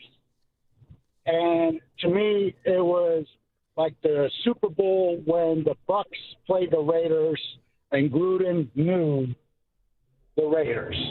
And the way the feel of the game was like the first Super Bowl of the 49ers. When the Niners got 2 touchdowns and the rest field goals, yeah, the Bengals looked like they were playing against the clock. Kudos to the Houston Texans. They took advantage of a really beat-up team. And remember what we talked about, that we were hoping that the Niners would go 10. I said 11-6. Mm-hmm. With this loss, it's looking like it's going to be 10-7. All right, that's still not bad. Thanks, Orlando. They could have I'm kind of setting you up, Stoney, but 10 normally gets you in. You think this year could get you in? 10? I think 10 wins is a playoff team. Okay. I mean, they're less than halfway. They're 5-3, and they're in the playoffs right now. So 5-4. Yeah, they're the 7th spot right now. But the other thing is, look at the teams that would have to catch the Niners. The Bears are a half game behind them. Exactly. They're 4-3. And the Cowboys. Carolina 4-4. Okay. Dallas at 3-4-1. I get your drift. Atlanta 3-4. But Stoney, we got 10 more games left. I know. That's why you can't pack in the season. That's why you can't say they're done. Yeah, and I didn't.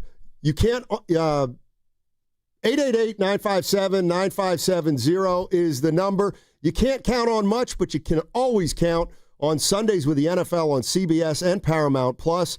Watch your local NFL game all season long, kicking off with the juicy Week 9 matchup between the 49ers and the New York Giants. Visit ParamountPlus.com/NFL to get started today. Thoughts on that game yesterday if you're a Niner fan? Yeah, and you just said something that struck me. Nobody, Stotty, I don't believe, is saying this team is done with 9 games left. Nobody's saying that. It's just this hill that you got to continue to climb, this Houdini act that you've pulled, because that's what it's been, to start the season, to beat Seattle, to beat the likes of Arizona, the Rams. Just think about that game now and what the good fortune you had, what you created, but a lot of the fumbles, but you made them fumble. Are you going to get that for 9 more games to get you to where you can get to that 10-win clip or more? 888-957-9570 is the number. Niners get handled yesterday in Houston. Next week they got the Giants, and they're at the halfway point of the season. It's been a crazy year already for the Niners. What do you make of it? What do you make of it when you see a 5-3 team, but then you saw the performance yesterday?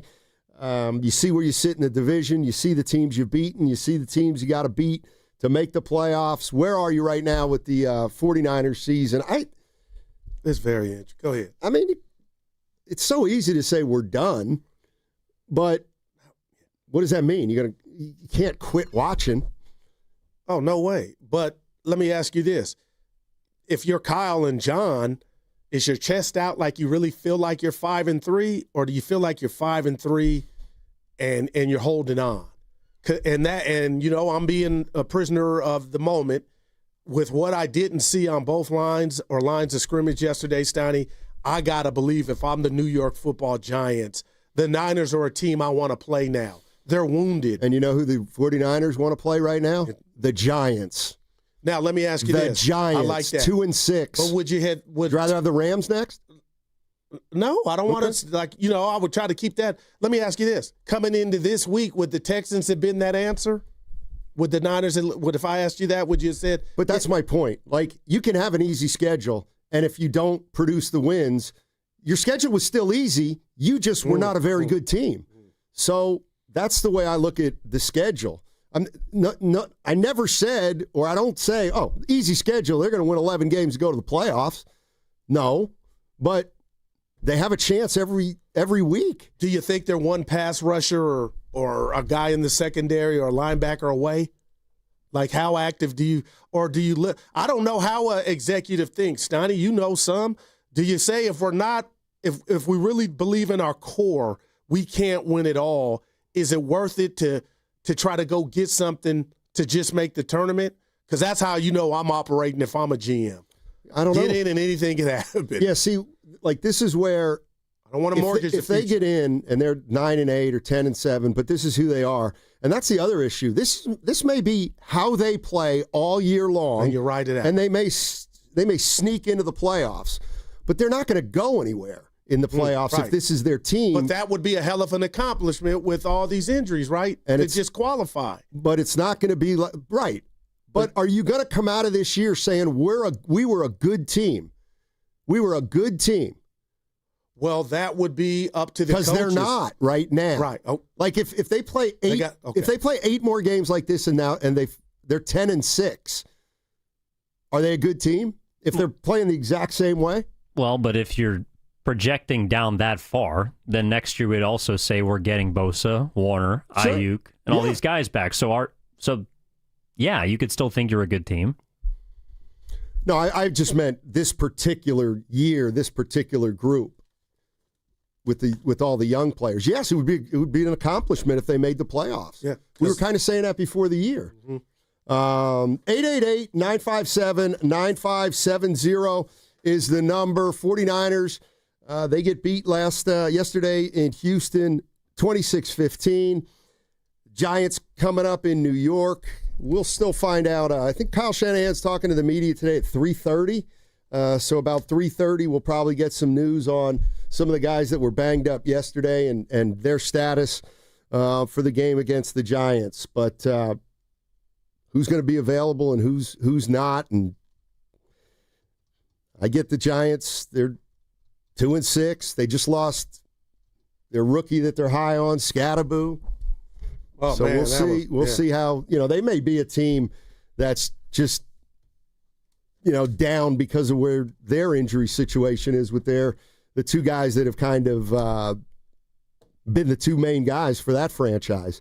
Head on over to you can head over to YouTube and Twitch to see Steiny and Guru by searching 95.7 The Game. You can always do that. And that segment was also brought to you by Ceremony Ford.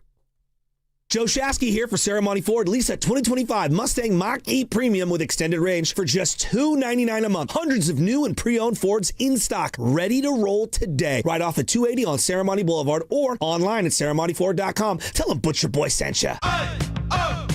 Let's go! You still got it, but your immune system weakens as you age, making it harder to fight flu, pneumococcal pneumonia, RSV, and COVID-19.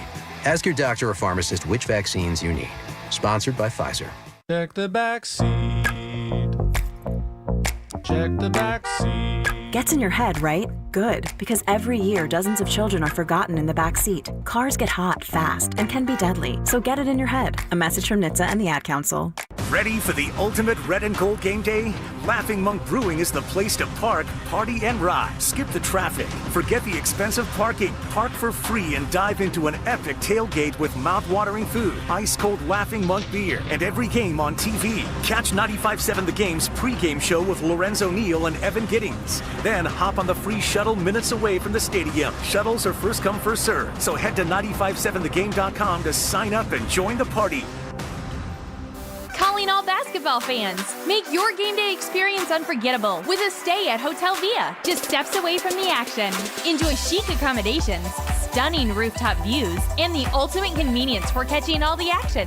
Skip the traffic and relax in style before and after the game. Whether you're celebrating a big win or just want a perfect night out in San Francisco, Hotel Via is your MVP choice. Book now at hotelviasf.com and make your game day a slam dunk at Hotel Via. The following is an attorney advertisement. If you get sidelined by your workplace injury, the workers' compensation attorneys at Boxer and Gerson can help you get back in the game. Our team of skilled attorneys will fight by your side for the treatment and compensation you deserve. We care about justice for injured workers. That's what makes us Northern California's premier workers' comp law firm. Call Boxer and Gerson at 510-835-8870 or visit boxerlaw.com for a free consultation. Boxer and Gerson, your life is worth the fight. What if you had the smartest Wi-Fi? If you did, it'd be Xfinity, of course, and it'd come with their best state-of-the-art equipment. It would boost speeds to the devices that needed them most, prioritizing your most important connections, whether you were streaming, gaming, or gaming while pretending to work. And it would let you stream 4. That's right, 4 games on one screen. It would even power your mobile connection so you could bring faster, secure Wi-Fi speeds with you where you use it most. It would be proactive and fix problems before you knew you had them. Impressive, right? And it would have security features that protect you from threats at home and online. Kinda like a force field for your life. If you had the smartest Wi-Fi, well, everything would work together seamlessly to keep you connected, no matter what. Xfinity. Imagine that. Restrictions apply. Oh, and that's a hard foul. Let's listen for the call on the floor. The taxpayer owes back taxes. Penalties and interest are assessed and wage garnishments to begin immediately. The IRS never misses that call. I wonder if they will challenge it. The call is under review. Priority Tax Relief has been called in for a review. Priority is the best in the business at negotiating your tax debt and has even eliminated the debt for some clients. Priority Tax Relief is saving their clients millions of dollars every month. After a careful review from Priority Tax Relief, the debt has been eliminated. No foul on the play. Ho, ho, ho! That completely changes the game, folks. If you owe more than $5,000, call Priority Tax Relief, and in minutes they'll review your case for free with a direct line to the IRS to see if you qualify for life-changing relief. No more worrying about wage garnishments or frozen bank accounts. Call Priority Tax Relief today at 800-490-9877. That's 800-490-9877. We make your tax relief our priority. Call now. Priority Tax Relief.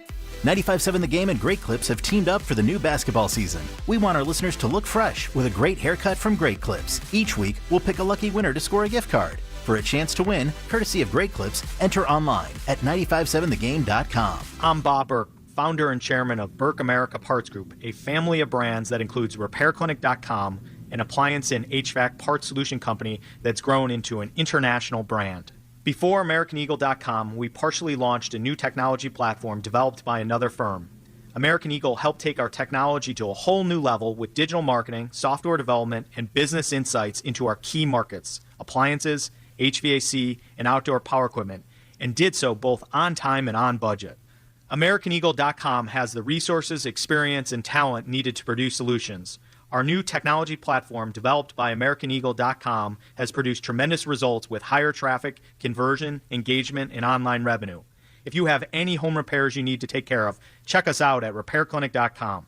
If you need a world-class website or technology project, then I would highly recommend AmericanEagle.com. Call AmericanEagle.com at 773-NETWORK. That's AmericanEagle.com, 773-NETWORK. In Oakland today, early fog, then sun with a high of 69 degrees. Weather brought to you by Robert Half. Our recruiters' expertise and award-winning AI will find you the skilled candidates you want. At Robert Half, we know talent. Visit roberthalf.com/talent today. Join Spadoni, Shasky, Steiny, Guru, Willard, and Dibbs for the Blue and Gold Summit live at Jackson Pleasant Hill Thursday, November 6th from 2 to 6 p.m. Come talk hoops, hang out, and enjoy happy hour specials from 2 to 6. Only at Jackson Pleasant Hill, November 6th. Don't miss it.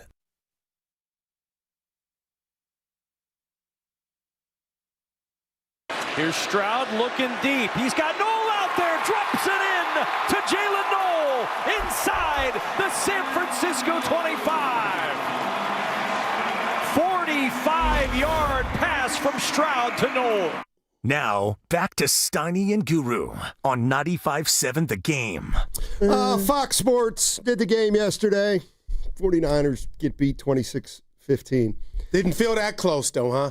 Okay, here's where I'll start off, and we got some calls, so we're going to jump into them in a second. But here's the other thing that maybe I factor this in more about the NFL than other people, other NFL fans.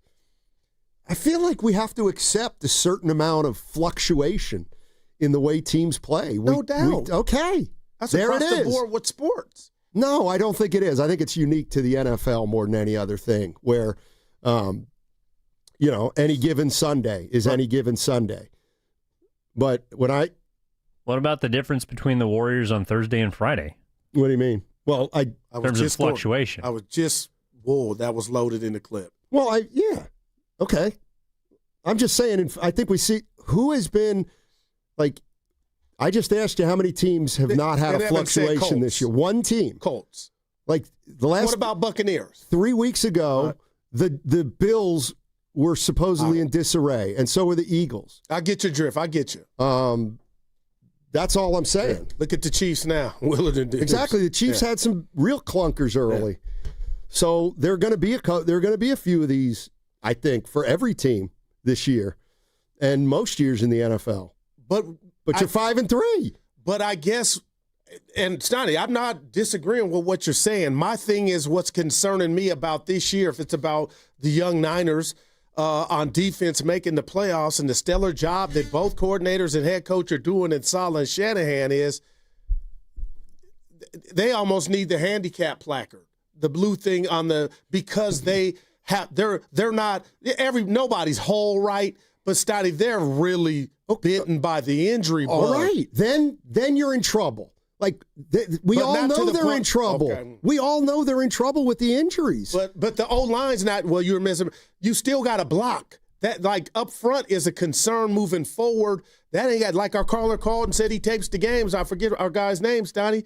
He was saying, defense, they got like an excuse. They're young, they're growing. But O-line, led by Trent, they are just, yesterday can never happen again. Interesting. No, I won't even fight you no more on Trent. But that's why if you want to get frisky, Lynch, you better go try to find your new left tackle here shortly. Like, I don't know how long that is, but you cannot go just put a lot of money into something that it's showing you that it might be rotten in other places. That's all I'm saying to you. Let's go to Ryan in Irvine. Hey, Ryan, what's going on, man? How you doing? Hey, I'm doing good. Happy Monday, guys. I agree with you. There's some fluctuation that's built in. Even the best teams in the NFL, they're going to have some poor performances. I think that's why you got to give Saleh a little bit of leeway. Like, yeah, yesterday was not great, but it's understandable. With as many rookies as he's playing and as many injuries as they've had, Saleh kind of signed up for this. You know what I mean? He kind of signed up for this premise that, hey, we're going to draft a bunch of guys on defense this year. We're going to groom these guys. We're going to get them up to speed. But we have a foundation of these all-pros with Fred and with Nick that are going to kind of keep that foundation intact. Well, you strip that away, it's totally understandable that you could have a game like yesterday, right? Yeah. But there's also evidence this season that even without those guys, Saleh is maximizing this defense's potential, even when you are removed of some of these really good, talented players. We've seen those games already. The Rams game, right? Even the Falcons game, holding them to 10 points. I'm waiting to see Kyle Shanahan's stamp on this season for his quote-unquote genius. Because what game this season has provided evidence that Kyle is an offensive genius? I know there's some injuries on the offensive side as well, but where is the evidence? Where's the proof? I mean, for example, he has some guys that could provide a wrinkle in their offense that would throw teams off. Like, for instance, Isaac Guerrero. He's fast. He has good hands. He proved last season that he can catch the ball. You don't have to use him as a running back. Get him involved a little bit. You know what I mean? Prove that you're a genius, Kyle. And I'm just still waiting for it. You know what I mean? Yeah. And I get frustrated with Kyle because he's been labeled this genius when, if I'm being honest, I think he's been carried by his defense for years now. And I think it's showing this year. I would jump in tonight. I got to jump in if he's still on. I'll just say this, and I don't wear Kyle Shanahan underwear, but the fact that Kyle got Jimmy Garoppolo to a Super Bowl, also got Brock Purdy, Mr. Irrelevant, to a Super Bowl and NFC Championship game, I would disagree a bit. And then I would say this year, in regard to the genius, the 17 points in the first half against the Rams, Steiny, when nobody gave him a chance, I got to believe he was in his bag. And you might say, or anybody out there in this caller, all right, Goo, that's one game. But I do believe Saleh had surpassed him in regard to how difficult Saleh's job was to make this D pop, and the offense hadn't really, given us much. The reality is, people were talking about Shanahan like he was doing a masterful job. And I was one of them, and I'm not running from that. And I'm not saying he hasn't done a good job. I don't, Where's the run game? I mean, like, that's real. See, this is where I don't blame Kyle Shanahan for the run game. His teams have been able to run the football all the time. Yeah. They have the same offensive line they've had with, Pooney was here last year, Williams was here last year, Brendel was here last year, McKivitz was. So they've been able to run the ball. They're not able to run the ball. That tells me it's a personnel issue because Shanahan's proven he can run the ball. But aren't you responsible for personnel too? If they're not good, they're not good. Mm. I mean, or if they're not having a good year, that's what I'll say. I mean, doesn't seem like anybody on that offensive line is having a good year. No, man. Doug's in Berkeley. Hey, Doug, how you doing? Hey, good morning, guys. How are you doing? Hey. Doing well. Hey, to me, it looks really pretty straightforward. I watched C.J. Stroud last week as well as this week and a few other times. He's a good young quarterback. He really is, like every quarterback in the NFL, if you give him a clean pocket, they can hit people. And if you rush him, and make them uncomfortable, they're not accurate. Last week he looked really bad. He looked really bad because I think it was Seattle. They got pressure on him. Because of our injuries and because I think largely because of the injuries, we're going to have this problem because we're not putting any pressure on the quarterback. Conversely, neither Mac nor Brock throw from a clean pocket. They don't, because our offensive line is not giving them protection. It's not. That's the explanation for why the Niners are going to be what they're going to be this year. And I hope and I do believe that the players are trying really hard, but with this amount of injuries, we are limited in how far we're going to be able to go unless guys really just play out and above their potential and just do better than we really expect. Because I can't remember the last time I've seen a whole game when I've seen our quarterbacks throw from a clean pocket like I saw C.J. Stroud throw from yesterday. Man. That's why he looked so good. I don't think D'Amico Ryan's had a great plan. He had a good plan. He knows us. But I don't think it was that. I think it's just, they got our quarterback was pressured the whole time. Yep. You know what, Doug? I think you're right on the money. And that's why they may have trouble winning consistently. Because the other quarterback's got too much time, and their quarterback doesn't have enough time. Steiny, he threw the ball, C.J. Stroud, that is, 39 times. You know how many times he got sacked? And you probably do. None. Like, that can't happen. Or you get beat when it does. And I'll say this, nobody asked, but if we go back to the season, the 2002 NFL season, don't ask me how I landed there, and we just looked at all the teams that didn't make the playoffs, the one thing I believe they all have in common, Stoney, is their offensive line was crap. And if you can't run or block, and let's just bring this up because we'll get to it later in the week, Stoney. So Brock Purdy's dealing with turf toe. That we know. So now the one difference between him and Mac Jones to me is Brock is more elusive. If we're banking on Brock to be more elusive his first game back, and we will, I mean, that has the ingredients to go left because of what he's dealing with, but that's the one antidote that makes him different than Mac. And if this line is going to block the same and he's going to be running for his life, I'm like, I do wonder, does that have anything to do with the Niners putting him out there? This was something that just crossed my mind, and I don't know how deep into the season last year we were, but how did Jordan Mason lead the league in rushing yardage through the first, 6 weeks last year? Remember? That happened, yeah. Okay, so how was their offensive line? Who was on it? The same guys, right? Pretty much. And they had Jordan Mason. So can somebody explain to me why they can't run this year with the same line and a back who's supposedly better than Jordan Mason? So do you I love the question. I don't know the answer to that. But mine is regression. Okay. Like how can you look for something and take the onus off of the guys that just showed us last year they could do it through 5 weeks? Well, then the answer's simple.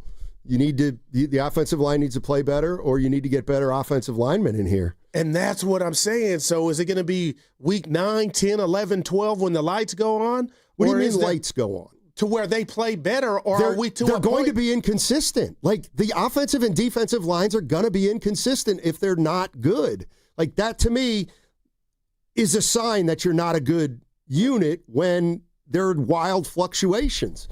And last week, clearly, whether it was the game plan or the scheme or the desire or the hunger or the want, they ran the ball. This past week, they got dominated. But outside of that, there hadn't been too many they ran the ball, right? No, they haven't been able to run. Yeah. So that's what I'm asking. Why did they run it last year with Mason, but they can't run it this year with McCaffrey? You're listening to 95.7 The Game, KGMZ FM and HD1 San Francisco, an Odyssey sports station in the home of the Warriors and Valkyries, always live on the free Odyssey app And now coming to you live from the Laughing Monk Studios. Real quick, Stoney, are they loading the box and no Ayuk, and they're just daring Brock Purdy or Mac Jones, like they're not being scared of the Niners passing game? I'm just like, if you tell me that, okay, but man, it's got to have something to do with it, right? We dare you guys to beat us with your aerial attack. We don't fear you. Well, but Mac Jones has had some high passing yardage games. You are correct. Let's go to Patrick in South City. Hey, Patrick, how you doing? Hey, guys, how you doing today? Overreaction Monday, man. I hear you, man. I hear that was pretty awful. I want to make 2 points to you guys and see what you think.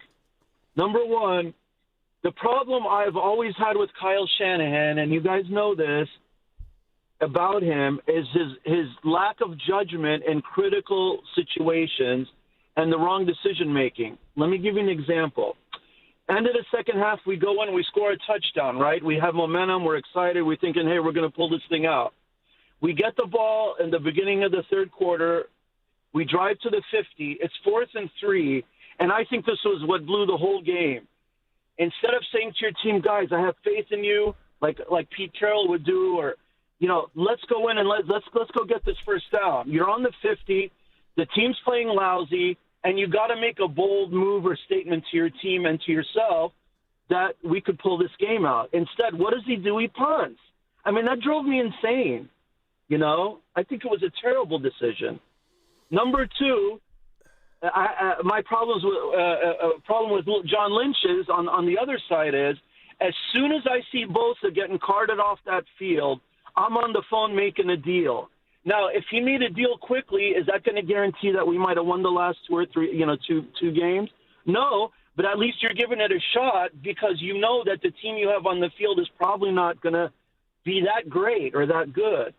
So the conservatism of these two guys just drives me insane, and I wanted to see what you guys think about that. Goo, you want to start, and then I'll throw in my 2 cents. And I can tell he's hurt, but I don't think that was the most egregious time to punt yesterday, especially when you were doing nothing offensively, and maybe you get the first down and the game changes.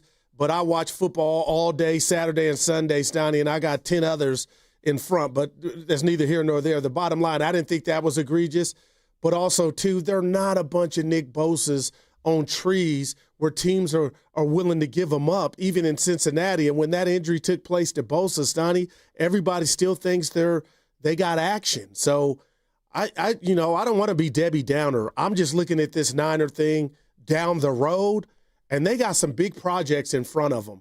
And mainly this offensive line being bigger than the defensive line, because at least you fertilize the defensive line with Mykel Williams and Alfred Collins, and they're already on the team and they can pop. But I think he's being a little greedy in regard to having Lynch go get Reggie White, rest in peace, or somebody like that, Charles Haley, Stoney, when it's still too early to me. Well, to me, it's not that it's necessarily too early. It's that what are you hoping to accomplish this year with trading either a pick or a player for another player? I mean, does anybody want to get anybody in here just for this year? And my answer would be no. Why? I don't want anybody taking. My answer would be no, right?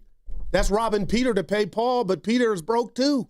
Now, if you think you can do something with a 5th-round pick and get a player in here, fine. Yeah, but that's around the edges that you guys talked about earlier. Yeah. 888-957-9570 is the number. This is Kyle Shanahan talking about all the guys who got banged up yesterday, which would be who? D. Winters got banged up. Who else left? Maybe he goes through them. Yeah. We'll see. Hopefully not. 2 ankles didn't look like highs. D. Winters with his knee. Just inflammation, things like that. So hopefully we'll be all right. All right. So they're hoping to come out of this Jordan game. Elliott went out. Yes, Jordan Elliott. Okawanu. Did I get that right? Yeah. Oh, boy. Good enough. Good enough. More Kyle Shanahan. Let's just cut to the chase. I mean, got beat today. Credit to them. They kicked our ass, and we got to take it like men and come back, hopefully a little pissed off, and go to work and play better next week than we did this week. Now, I know you're going to come down my road, but Stoney, again, if I coached, and I used to coach at our Eddie House, CYO St. Anne's in Union City, but Stoney, that's how you answer. We got our ass kicked. Like, that's all that, like, I just appreciate that. Because that's what it was, right? And it's how you come back. That's when you play that card. Well, you ain't had too many times to play it. You've lost, but nothing like what we saw yesterday. More Shanny. I don't think anyone on offense did that good. We had to really take advantage of, they held on the ball as good as any team that had been around, just going against them. We had to really take advantage when we did get the ball and made too many mistakes. When the defense is out there for that long, we can't go 3 and out. Had too many of those today, and I thought Mac made some big plays. The touchdown at the end of the second quarter, the touchdown to JJ down the field, but just collectively as an offense, too many mistakes. All right, Kyle Shanahan talking about the offense. Yeah, Zeb Bates on the YouTube chat, Scotty. That's all you can ask for as a player from your coach. Keep it real and can't dwell on the past. Yeah. I mean, this is one of those burn the film and just move on to the Giants, right? Yeah, I just hesitate to give a coach credit because he says we got our ass kicked. But what's he doing with the credit I'm giving him anyway? I hear, but but there's some coaches, Stoney played well, just Evan was, I liked Evan. We got to take it like men. Evan was great at breakfast. Well, I don't necessarily think one's better than the other. Honestly. Some guys protect their players, other guys call them out. But he said we were all bad. That's what I took when we got our ass kicked. Yeah. That's why I guess I respond better to it. Let's go to more Kyle Shanahan. This is the one. This is a lot of talk about the overall game. You're not really getting into a lot of specifics, but he didn't like much. Yeah. There's not much to sugarcoat there. And I was real disappointed in how he looked for all 4 quarters. First half was unacceptable, and second half didn't get much better. So not much to say about it. Accept that. We'll look it on the plane and figure out all the things that we know we can correct and that we did mess up. But expect the guys to come in tomorrow with a chip on their shoulder, ready to get back to work. All right. 888-957-9570 is the number. And we're talking about how we're feeling about the Niners right now. Mm-hmm. The good news is they're 5-3. The bad news is they're coming off a pretty bad performance against the Texans, and they've got some injuries. And maybe they'll get a guy or two back in the coming weeks, and I'm talking more specifically about Purdy and Pearsall. Is that enough to give you hope for this team? And if they're not going to hit the quarterback, Stoney, no. Well, I think it's twofold now. But I think you can look at it the other way too. If maybe they can manufacture some drives on offense, they'll be able to get to the quarterback more frequently on defense because the defense won't be absolutely gassed. Yeah, like they must have been yesterday. Who was our caller? You didn't like his statement. I'm saying you didn't dislike it, but I got to tell you something. He brought up the Raiders Tampa Bay Super Bowl with John Gruden and Callan. I didn't think about that one iota yesterday because I thought, and it's out there, that DeMeco Ryans might be on the hot seat, and that team played nasty last Monday night up in Seattle, which is not easy, but the Niners won that game. So I guess I'm looking at it through that, Stoney, and in my mind, when I went to bed Saturday night, I thought that's what I was going to see after I watched Versus, No Limit and Cash Money. We'll talk about that later, but I thought I was going to see the Niners just trash Houston, and shame on me, but Stoney, I guess, where did I go wrong with that? Who did I give too much of the benefit of the doubt to and maybe not enough to? Or are you just saying the NFL? I don't understand how you can ever go into an NFL game and say, I know what's going to happen. Well, if you look at my betting slip, you can see, but yeah, Jesus Christ. Nobody had them going down and taking the ball for 11 minutes. You're right about that. Come on, man. But get a field goal. You answer your own questions all the time. I've heard that You're complaining about your injuries. The defense is young. You lost your best guys. Why wouldn't you allow for the fact that the Niners could go down there and get handled? Why? Because I expected this ass whooping to happen in L.A. a couple weeks ago. And you know what they did, Stoney? They beat the Rams. So I expected this ass whooping to happen maybe. Why? They're playing with backups, and they were coming off a win against the Falcons. Like, that's the other thing I think about the NFL. Looking? How's that win looking, though? Exactly. Atlanta. It looks like the win against the Saints. But what I got you, man. I mean, nobody expected that. I'm sorry. Well, some people did.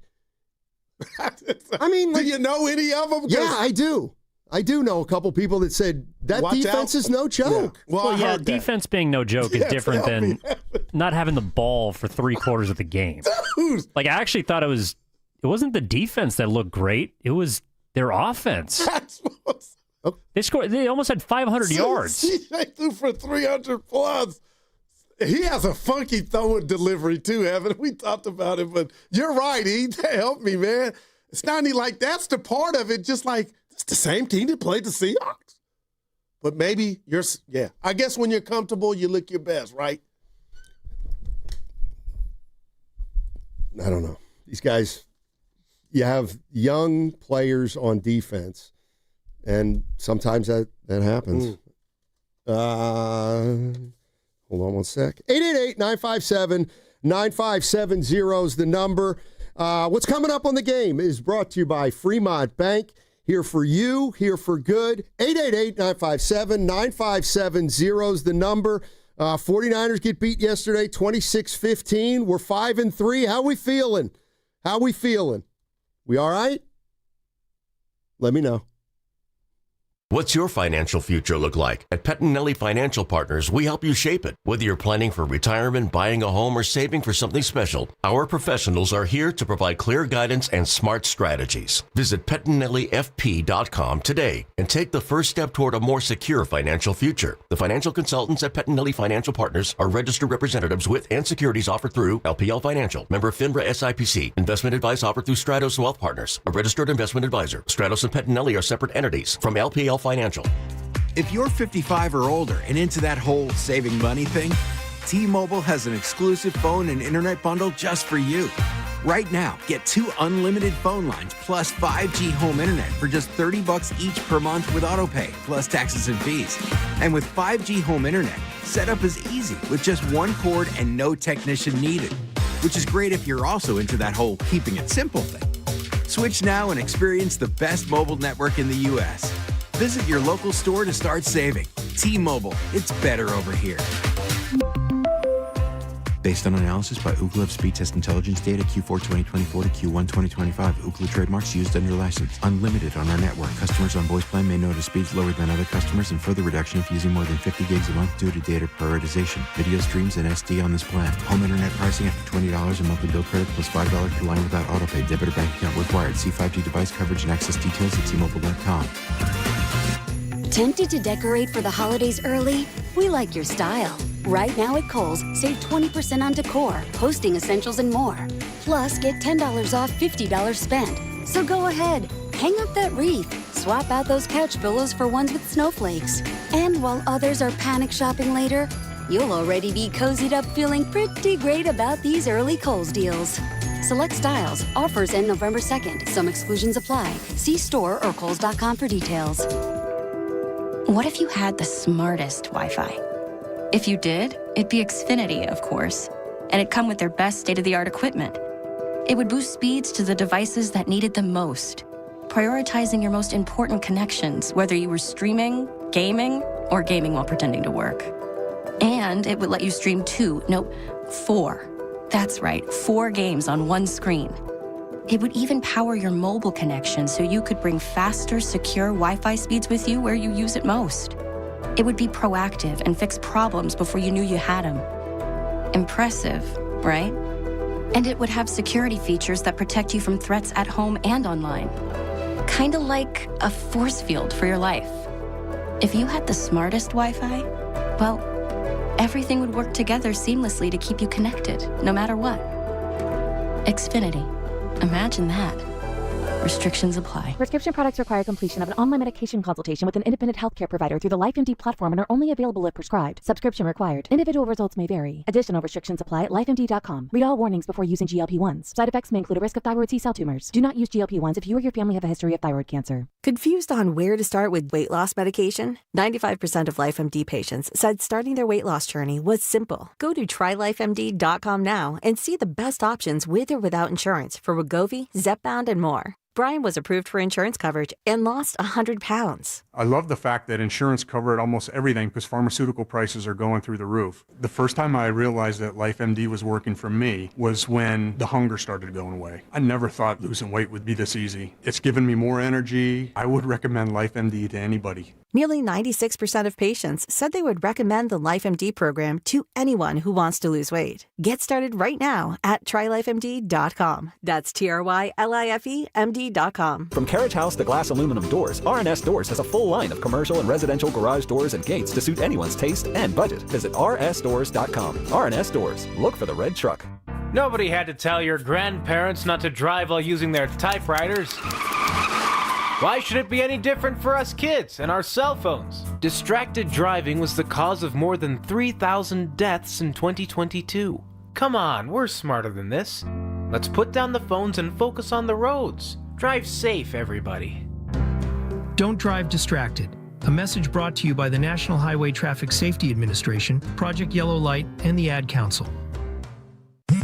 Straight Talk knows the best holiday gift is simply saying yes. Yes, you can stay up late. Sure, more cookies. Of course we can watch that movie again. That's why we give you real unlimited data, so you can say yes to all of your family's streaming, scrolling, and sharing. And now at Straight Talk, get another gift worth giving, a free 5G phone with select plans. Because yes is the best gift to give. Yes! And receive. Available at straighttalk.com and Walmart. For network management practices, visit straighttalk.com.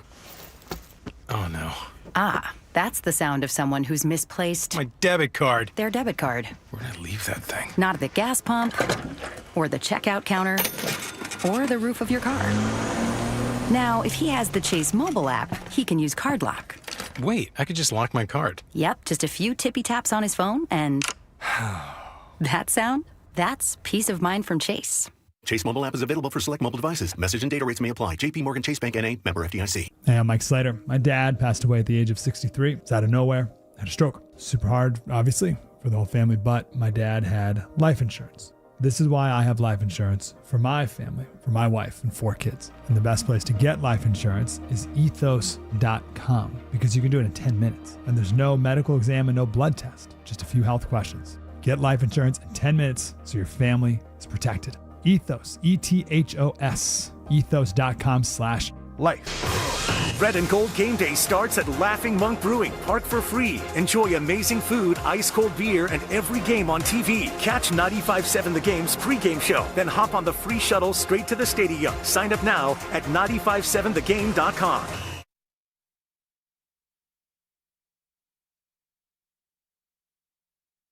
There's always a rainbow at the rain. We got to take it like men. Now, back to Steiny and Guru on 95.7 The Game. All right, Niners get beat yesterday 26-15 to the Houston Texans. Probably their worst game of the year, I would say. Is that fair? Their losses were Jacksonville and Tampa Bay. Yeah, this was worse, I think. Yeah, this was worse because I expected them to kick Jacksonville's ass too, but Evan, I know you're going to jump in. Go ahead, baby. Oh, I thought I heard something. No. Oh, I'm good. What's that? I thought you jumped in. I'm hearing something in my headphones. I was saying. And there it is right there. What happened? You just saw the difference between you and me. He comes on and he knows he says, I'm sorry. Yeah. When I do it, he goes, huh? It's different. It's just little subtle things like that. No, E, go ahead. He asked, was this the Everyone worst says loss he's of the nicer year? to me, by the way. Dude, I won't even drop dime. It's not even a dime. But the topic of conversation was you with Evan and other people and how your tone and your lexicon is different. As opposed to with you? It's something I do to you. Yeah, no doubt. Like, remember when 3 games into the season, you said, this is the greatest coaching job. How is it now? They're 2-3 over the last 5. Did it hold up? I wasn't there that day. No, you were. I texted you, didn't I, on the side? Like, you oh, both boy. did. Oh, hey, anyway, he said, was this the worst loss of the season? I got Jacksonville right there, but at least they showed some sign of life. This was the most disappointing one to me, Evan. Yeah, that's the most lopsided victory. I mean, they got dominated. Okay, there it is, Steiny. Dominated. That's what I said. But nobody saw it coming. Now, you could go. Why were the Niners not favored? If Texans are so bad, why were the Niners not favored? All right, give me this for that, Mr. Gambler. I had a good week. Even that didn't. This game was uglier than what the spread was. We thought we were getting a close game, and if you want to say 26-15, but Steiny, this wasn't even. The Niners had one first down in the first half. Right. Nobody expected that, but when you watch the game in the first and second half, it's like, I see what happened. Mm. They got handled. And they got to bounce back. Yeah. Let's go to Jan. In Mountain View. Hey, Jan, how you doing? She's going to be running hot, I believe. Oh, I'm doing okay, Good. except for that loss. But I want to point out a couple of things, and that is, it was the first game that they started all year at 10 o'clock. The one in Tampa should have been started at 10, and that was moved back to a later time, like the time that they're used to. Well, every time it seems that they have an early game on the East Coast, or if it's in the Central Time Zone, I don't care. It seems they always lay an egg, and I can't get over it. And I'm thinking, well, what time do they leave to go to that stadium? Do they leave like Saturday morning? Do they leave Friday? When do they leave? Because it's a different time zone, and go through the last few games that they've played at that earlier time. And next week's another early start. And the week after that, they get the Rams. And I know the Rams are going to be ready for us because they had their bye yesterday, and they're going to be ready for us. And I'll point out another thing. Nico, is that his name? The head coach of Houston? Yeah, D'Amico. He knows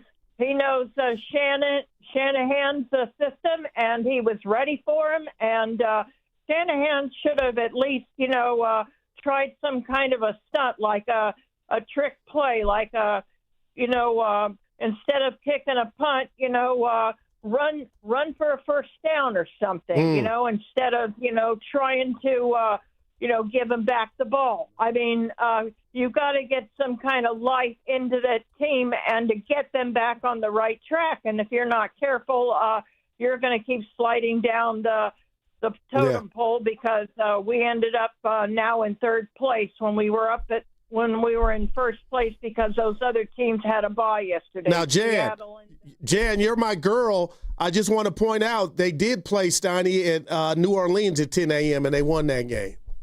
Just to let but that Jan, wasn't really an NFL game. What you mean? No, but I get that's our girl. But yeah, they won at 10 before in New Orleans.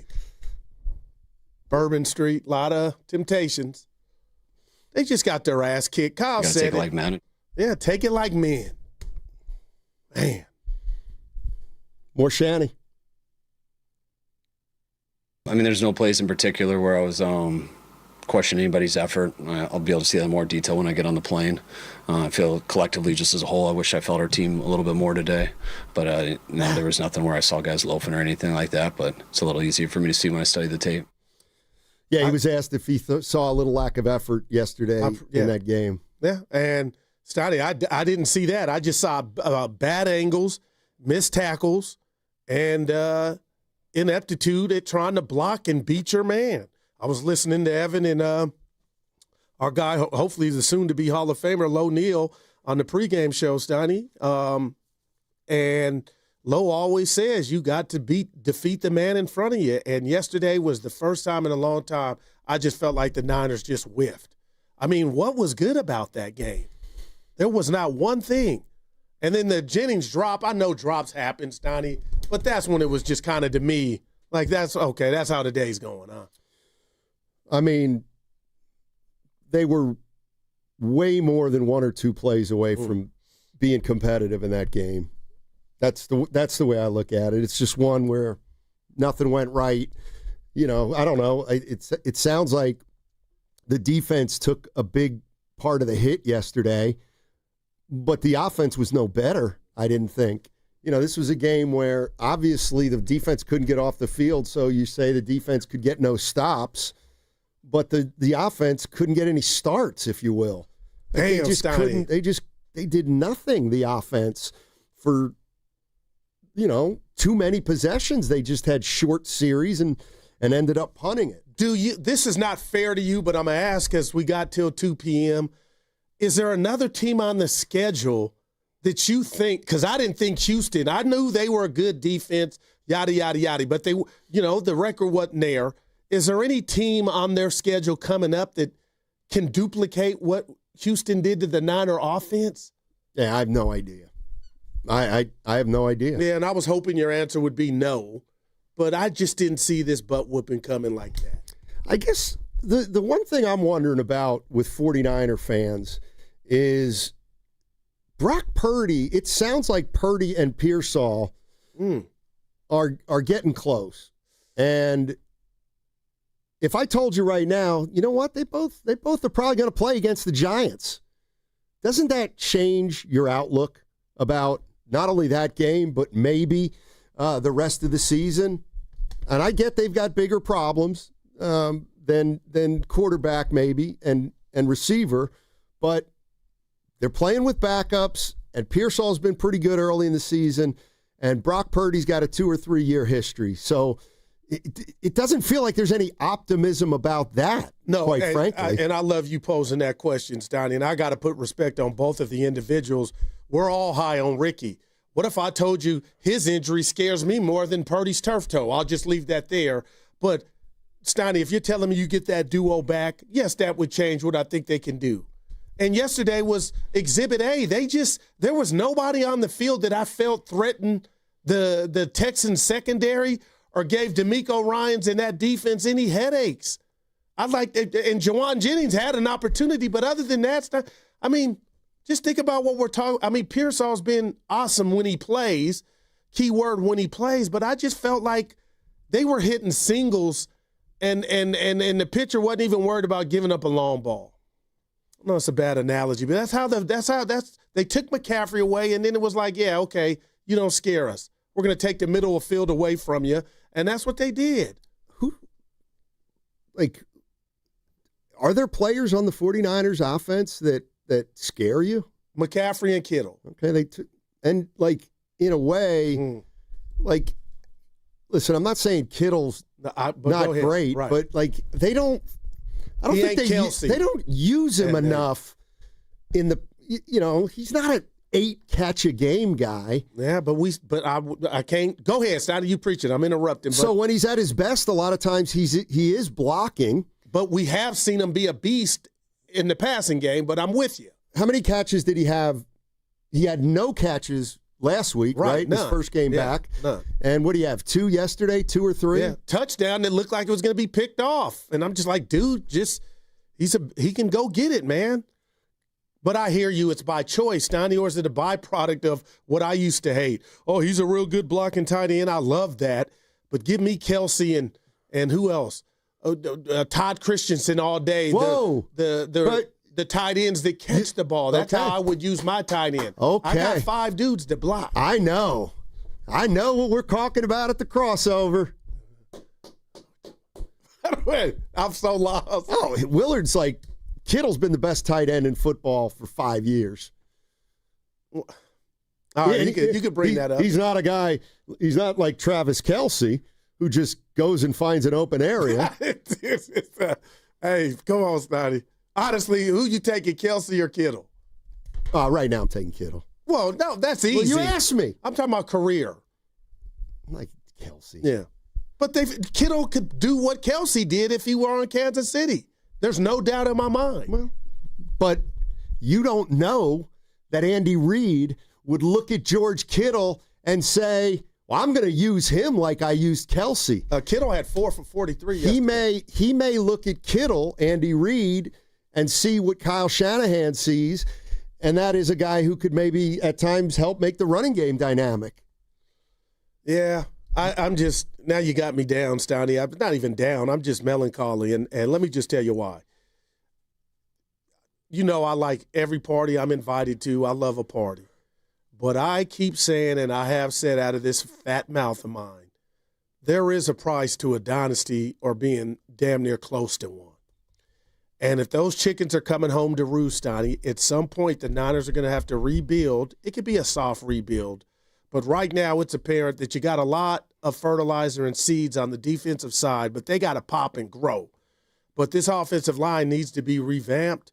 And if you're going to every other Sunday have a performance collectively by your O-line that affects everything you try to do offensively, then the goal this year is to make the playoffs, and you could be happy and hope they win that game. But damn, Stoney, I'm just thinking about the bigger picture, which I normally don't do, is, I mean, these injuries to the to Bosa and Warner have come at the most inopportune time, and you would be a fool right now. I'm just saying, if you're Lynch and you're trying to go get something for the immediate that's going to take capital away from next year's draft. Like, I think that's what the Niners are facing, man. You got some good pieces that are hurt, but, man, I mean, Stoney, how did you not look at yesterday and come away from, man, this O-line is – it might, you know, it needs some fertilizer. The O-line's different than the defense. To me, the defense is fine. Why is the defense fine? Because you got injuries to two guys. And youngsters. And, yeah, you're young. Yeah. You're young. So maybe that's a reason why C.J. Stroud looked terrible last week and looked better this week, because the 49ers defense is very inexperienced right now. But you hope that's not a theme moving forward where Jackson Dart. But it has to be a theme moving forward because they are a young defense.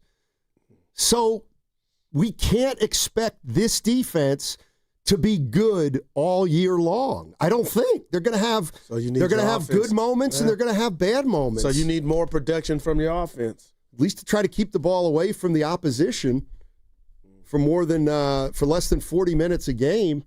I mean, man, that was. Who was worse yesterday, the offense or the defense? My answer is yes. Yeah, they were both bad. Yeah, like it's a tie. Sure, why not? But I got more answers as to defensively why they were porous. Offense, there's no excuse. You know what I mean? You had your OGs out there. You had McCaffrey. You had Kittle. You're still playing with a backup quarterback. But did that game reek of Mac Jones wasn't the reason they lost that game? I don't think he was either, but the way he's pressured, he has less of a chance. So he feels it. And I'm sorry, I'm not like, oh, can we bring Brock Purdy back if the O-line's like this? Yes, you have to. You have to, because he gives you a better chance because he can move a little bit. But what if he re-aggravates Then somebody? He re-aggravates. Like, what we got to keep? We got to play guys. Yeah, I just asked. If he re-aggravates it, he re-aggravates it. And then we go back to Mac Jones and try to win games against these horse bleep teams later in the year. They can win games with Mac Jones. Does the defense need some reinforcements, Kyle? Nothing changes anything. It has to do with what's available out there, and does it help us this year? Does it help us next year? So usually as things get closer, you get a little more idea on who's real and who's not, and we'll evaluate that for the short term and long term. I guess the grill right on the table, brought to you by Echo Pest Control, Stoney. Are the Niners this 5-3 real or fake? And there's no wrong answer. It's just what you believe. Well, it's clear to me that they're 5-3, but they're not treating this team like it's from 2 years ago. If they thought this team had legitimate action, maybe they would do something. But like that's the other thing. Like Kyle Shanahan, not going to answer that question. Oh yeah, now we got to get help in here. We got to get help in here. They've asked him that question 3 straight weeks, and he's been, there's no extra urgency. The trading deadline's in 10 days, and if somebody's available, somebody's available. Yeah. Rams picked up a corner. Who was it? Evan McCray. How I pronounce his name? From Tennessee. Yeah. Cornerback. Roger McCready. Yeah. Well, I think that's his name. They got him for McCreary. They got him for a 5th round pick or 6th round pick. No, he was a 6th round draft pick. They got him for a 5th, I believe. Yeah, maybe they think they're, I got you. More of a shot at it. Here's Shanahan on the reality of what they're dealing with right now. Our reality is pretty realistic on what we deal with every week. So we knew we had a tough game versus Atlanta, and we felt we had a tough game today. So all those things, you guys can write about that stuff. But, yeah, it's definitely harder when you lose really good players. But we've had that situation throughout this year, and all I want us to do is play as good as we can play, and then you can deal with whatever. And today we didn't play as good as we could play. Kyle Shanahan. Mm-hmm. Yeah, that's the thing. I mean, they played better last week against the Falcons. They won that game, and they ran into a little bit of a defensive buzzsaw. So you got New York at New York, and you come home to the Rams? Mm-hmm. All right. So, yeah, I know we think different on the Giants, but I'm just like, okay, but you got to earn it, and they're 5-3. And that's, if you ask me right now, the state of the 49er football study, that's what I'm going to. They're 5-3. I don't care how they got there. They're 5-3, so you're still mathematically alive. You said it before we started the show. Technically, if you're into it, they got the last playoff spot right now. Yeah, exactly. Exactly. So they still got some action. You still think the Giants are a good team? I think they're better than their record. And they got talent on defense and the offensive side of the ball, and they got a young hotshot at quarterback. So a rookie, right? Yeah, Jackson Dart. So wait, how many games has he played in his NFL career? And you know me, like 4. It don't matter, Stein. No, it does matter. They had Denver beat, if but Robert they lost. Saleh is as good as we hear, he should be able to deal with a rookie quarterback without their starting running back. But their offensive line is better than the Texans' offensive line, who were 30th in pass block and win rate, and the Niners didn't touch the quarterback. Okay. Like, that's a... Well, then Saleh's not going to... Then this is just who they are? No. They better have better games than last week, or than yesterday, rather. No, Stotty, sometimes you are a slave to your personnel. And we know... Look, stop. What you mean? Stop, I get it. They're a pro team, the New York Giants, but they're not. You're not playing the Buffalo Bills. You're playing a guy. They have a rookie quarterback. So are you saying Robert Saleh, and you make it work? Well, I did that last week, and what did he give us? They didn't touch the quarterback. I was thinking there's no way a Robert Saleh-led defense is going to let our boy. Stroud carve them up. When you watch a game, like, you don't allow for everything to happen? No, I do that before the game. Right. So, like, the 49ers couldn't stop the run. They couldn't get a run. Like, when you say nobody saw it coming, it's like, sure, I think everybody saw it coming once the first quarter was over. Well, let me ask you this. Do you give the Giants a chance to beat the Niners? Of course I give them a chance. See, it doesn't sound like it, but now you say Of course I give them a chance. That hits different. But it's because the Niners aren't very good. That's why I give them a chance. That's what I'm saying. I mean, they've got the Giants next week. They don't have the Eagles. They don't have the Bills. I mean, it doesn't mean you put a stroke down on the win column, but you have a better chance of beating the Giants than 23 other teams in the NFL. And then when you play the Titans, well, no, that you could, and the Browns. Yeah. And I know the Panthers will probably be 4-7, but they'll be a good 4-7.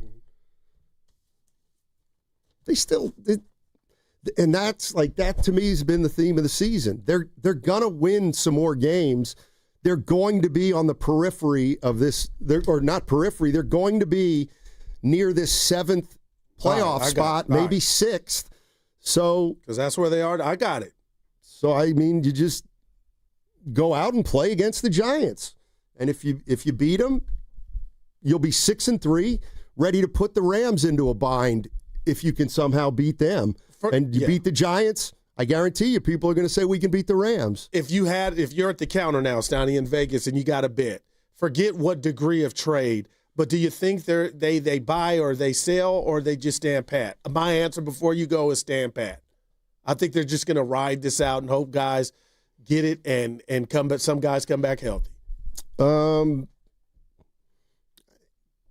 Like they probably are they're probably very good at seeing a guy on another team's roster that they think could help them right now, and maybe they'll pick up a guy or two and not give up a high draft pick for him, and they think a guy can help right now. I mean, Chase Young and who else? Randy Gregory's of the world. Yeah, they've all worked. No, they didn't. Exactly. The 408, no. Is Shanahan's job on the line right now? Whew. He's made. We've both ever, come on now. Now, people out there that don't like him, you cannot like him. Is he perfect? No, but come on, man. When he leaves this gig, it'll be on his own doing. What kind of year Shanahan having right now? The fact they're 5-3, I'd give him a B. Okay. No, I'm just. How would you answer that? He's been fine. He's been good. In fact, I think a lot of coaches don't have their teams at 5-3 right now. All right, and man. So, but that's just me. 888-957-9570 is the number. 49er fans, what are you making of this season right now? How optimistic are you? You're 5-3, but you played your worst game of the year yesterday. Guru asked me if I was alarmed at that game yesterday, and no, I wasn't really alarmed. And I believe once you started watching it, you kind of saw what was going on, but they had no answer to what was going on. Well, and it's one thing when Baker Mayfield's doing it, but when an anemic offense comes in and you still can't stop it, that makes me think different about the future. For which side just of the ball? Stopping team, both.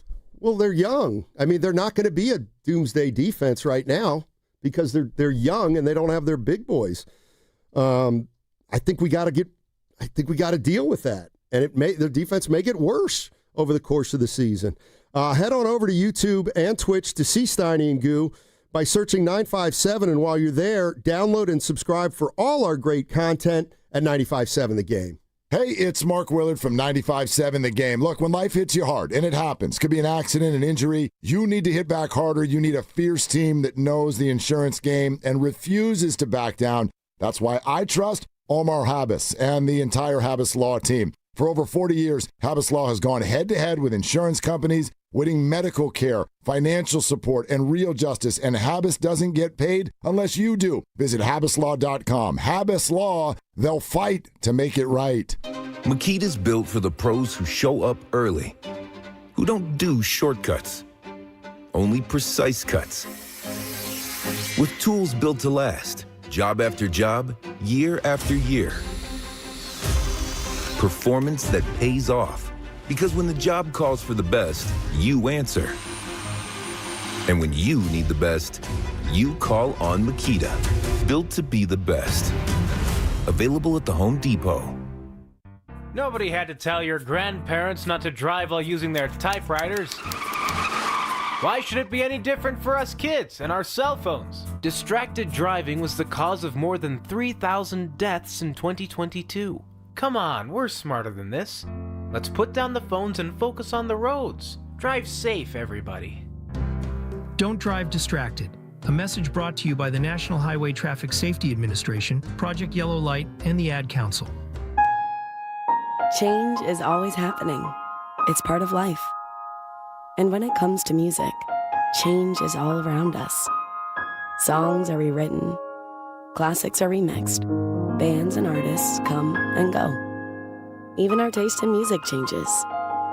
Here at Xfinity, we know there's still good in keeping some things the same. That's why we want to do our part with a 5-year price guarantee on our internet. It means no matter what changes, you get 5 years of the most reliable Wi-Fi with our best equipment included for a price that stays exactly the same. Surprised? Life is full of them. One internet price, 5 years, guaranteed. Learn more at xfinity.com/deals. Restrictions apply. New residential customers only. Taxes and fees extra and subject to change. Most reliable Wi-Fi based on Open Signal Awards USA. Fixed Broadband Experience Report, August 2024. Spend less time shopping and more time on the job site with bulk savings on select pro-trusted drywall and concrete mixes from Lowe's. You save big, and you're always ready for the next job. Hey, Bay Area, slam dunk and save lives with Stanford Blood Center. Donate blood during October, and you'll be automatically entered to win tickets to the Golden State Warriors game on Christmas Day. Every time you donate, you could help up to 3 people, bringing strength and support to individuals and families when they need it most. This is our way of saying thank you for being a hero in your community. Visit StanfordBloodCenter.org to learn more and schedule your donation today. That's StanfordBloodCenter.org. Oh, and that's a hard foul. Let's listen for the call on the floor. The taxpayer owes back taxes. Penalties and interest are assessed and wage garnishments to begin immediately. The IRS never misses that call. I wonder if they will challenge it. The call is under review. Priority Tax Relief has been called in for a review. Priority is the best in the business at negotiating your tax debt and has even eliminated the debt for some clients. Priority Tax Relief is saving their clients millions of dollars every month. After a careful review from Priority Tax Relief, the debt has been eliminated. No foul on the play. That completely changes the game, folks. If you owe more than $5,000, call Priority Tax Relief, and in minutes they'll review your case for free with a direct line to the IRS to see if you qualify for life-changing relief. No more worrying about wage garnishments or frozen bank accounts. Call Priority Tax Relief today at 800-490-9877. That's 800-490-9877. We make your tax relief our priority. Call now. Priority Tax Relief. Attention! Have you racked up $10,000 or more in credit card debt? Are you barely getting by making minimum payments? With credit card debt reaching all-time highs, National Debt Relief is notifying consumers about significant debt relief options currently being made available to help those with overwhelming credit card debt. These options may reduce a large portion of credit card debt for those who qualify. You don't need to declare bankruptcy or take out a consolidation loan, and you may only have to pay back a fraction of what you owe, even if you have bad credit. National Debt Relief has already reduced the credit card debt for more than 550,000 consumers, so don't wait. If you owe $10,000, $20,000, or even $100,000 in credit card debt, you can now take advantage of this financial debt relief as the cost of living continues to skyrocket. To check what debt reduction you may qualify for, call 800-848-2299. 800-848-2299. Again, that's 800-848-2299. This is Greg Nemitz from the Autism Society. The Pettinelli Financial Golf Tournament raised over $100,000 for our organization. Thank you, sponsors, players, volunteers, and thank you, Pettinelli Financial.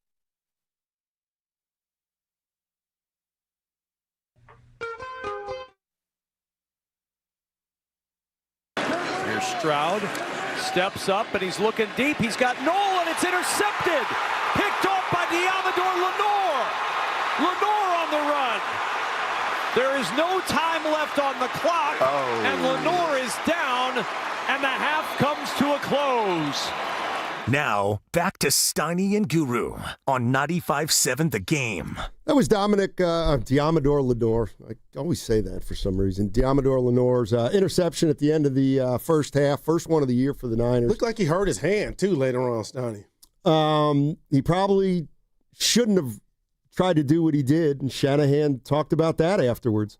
It'll be good stuff for us to review with him. I think it's tough. There's 11 seconds before the play, so we need awareness of that when it happens. I do think when you catch it by the sidelines, and I think he has time to look to score.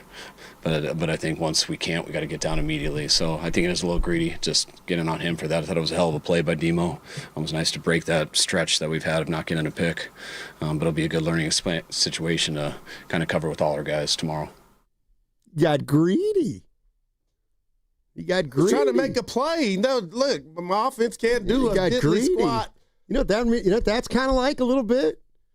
When a guy for the Warriors has the ball with 7 seconds left in the shot clock, there's a guy open. He says, you know what? I'm going to try to do something on my own. Yeah. Get a little greedy. Warriors don't have players like that. You got about 3. Stop. Dude lost to Portland Friday anyway. I didn't see that coming. Right, because I think. Do you operate under the assumption that the Niners were going to go 17-0? Oh, stop! No, that's already hit. That was over. Okay, so just why didn't you see the Warriors losing on a back-to-back in Portland as anything that could happen? Like why did you have why did you not why did you not give the Portland Trailblazers any chance? Well, we all are high on Portland. I'm speaking for Evan. They got some athletes. But I thought because of that moxie win that they had the night before, it's a Friday, it's a young season, no Horford, I felt like they still could give them problems, Portland. And, boy, I was wrong. And that game got out of hand. It got out of hand fast, and it was over. 2-1. Memphis tonight. It's possible they could lose tonight. I'm well aware. Okay. All right. Just saying. We're talking about the 49ers. They got beat yesterday, 26-15. To my way of thinking, it was a game that wasn't that close. And I think I'm asking 49er fans where they believe this team is right now after 8 games. They've played 8. They got 9 left. So we're basically at the halfway point of the season. So if you ask me, what do you think of the Niners season so far? I would say, well, the most important thing is they're 5-3. Right. So they're still in it. They're a playoff team as of right now. So that's the good news. The bad news is you're probably going to be undermanned for all of the rest of the regular season on defense. You might be able to get some guys back on offense. But what do I think of them overall halfway through the season? I think they're average. Okay. But they're still 5-3. So then that's where the schedule comes in. And I'm not just because their schedule is their schedule doesn't mean they're going to go 8-2. But if you have the Giants and the Cardinals and the Panthers and the Browns and the Titans and the Bears, that's 6 games. I'm not saying you go 6-0, but if you go 3-3, then you're going to stay in this thing until the end of the year. You're just going to do that. So to me, that's where the schedule comes in, that if the 49ers become a better team over the course of the second half of the season, there are wins there, and they can push Seattle and the Rams for the division. If they can't, then they got to try for a wild card. But they're halfway, the way I look at it, they're halfway home to 10 wins, and it's not halfway through the season yet. So if they're going to go 10-6 or 11-6 if this continues, and that'll probably be good enough. Yeah, but I get what game you're doing, Donnie. It's a schedule game, but I just feel like yesterday was not exhibit A or B or C or D on be careful doing that, because that was a 2-4 team that looked like they were 6-0 yesterday going against you in regard to in the Texans. And that's why I was so flabbergasted, not just at the loss, at how it looked. And shame on me. But moving forward, I guess that's why I'm proceeding with caution with what you said, the injuries and what the Niners are without, that it's not just – and it makes them 5-3 that much more impressive. Now, I know every game hasn't been without Warner, but the bottom line is, it's just going to be hard to overcome those two studs on defense, okay? But offensively, that's where I'm more concerned at, Stoney. Like, okay, we've seen this team not be able to run but 1 week. Now, what are we going to do? Get the week that was, and they'll be able to, work it out and be better? But, it's just so funny this season has involved so much emotion. Not motion, just roller coaster in regard to feelings of the team where you think they're at. And I just told you last Monday after Sunday night, hey, Stoney, I think the running game is back.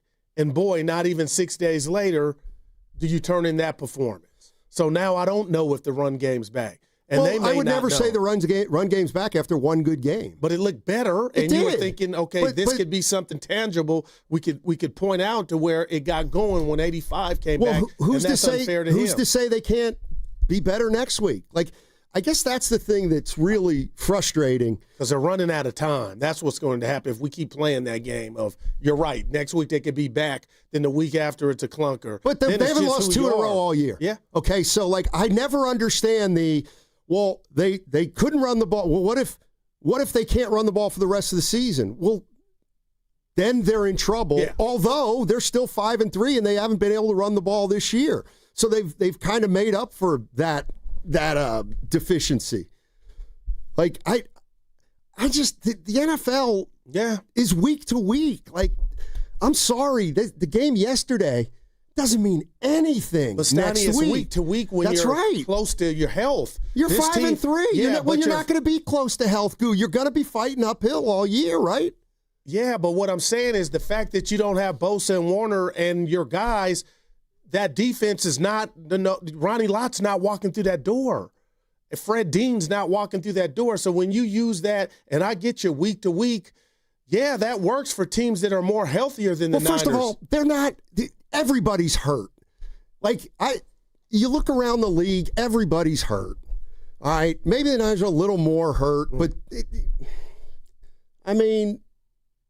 injuries are part of the game. I kind of used to get a lot more frustrated with it, and I'm a lot more used to it just over my career. The frustrating part is trying to find answers and not working throughout that game. It's not anything new they're dealing with. Yeah. In terms of injuries. And Bryce Huff and his hammy was out after he was just causing havoc. He didn't even play. And then we talked about, Stoney, you were asking who went out, and I don't know the availability, but I just know Charles Robinson came in and Nick Martin didn't play, and we were talking about a young guy in the draft. So, I want to see Martin play, but why was he not there? Or maybe he wasn't ready as far as trust. Let's go to Depeche in Danville. Hey, Depeche, how you doing? Hey, gentlemen. Good afternoon.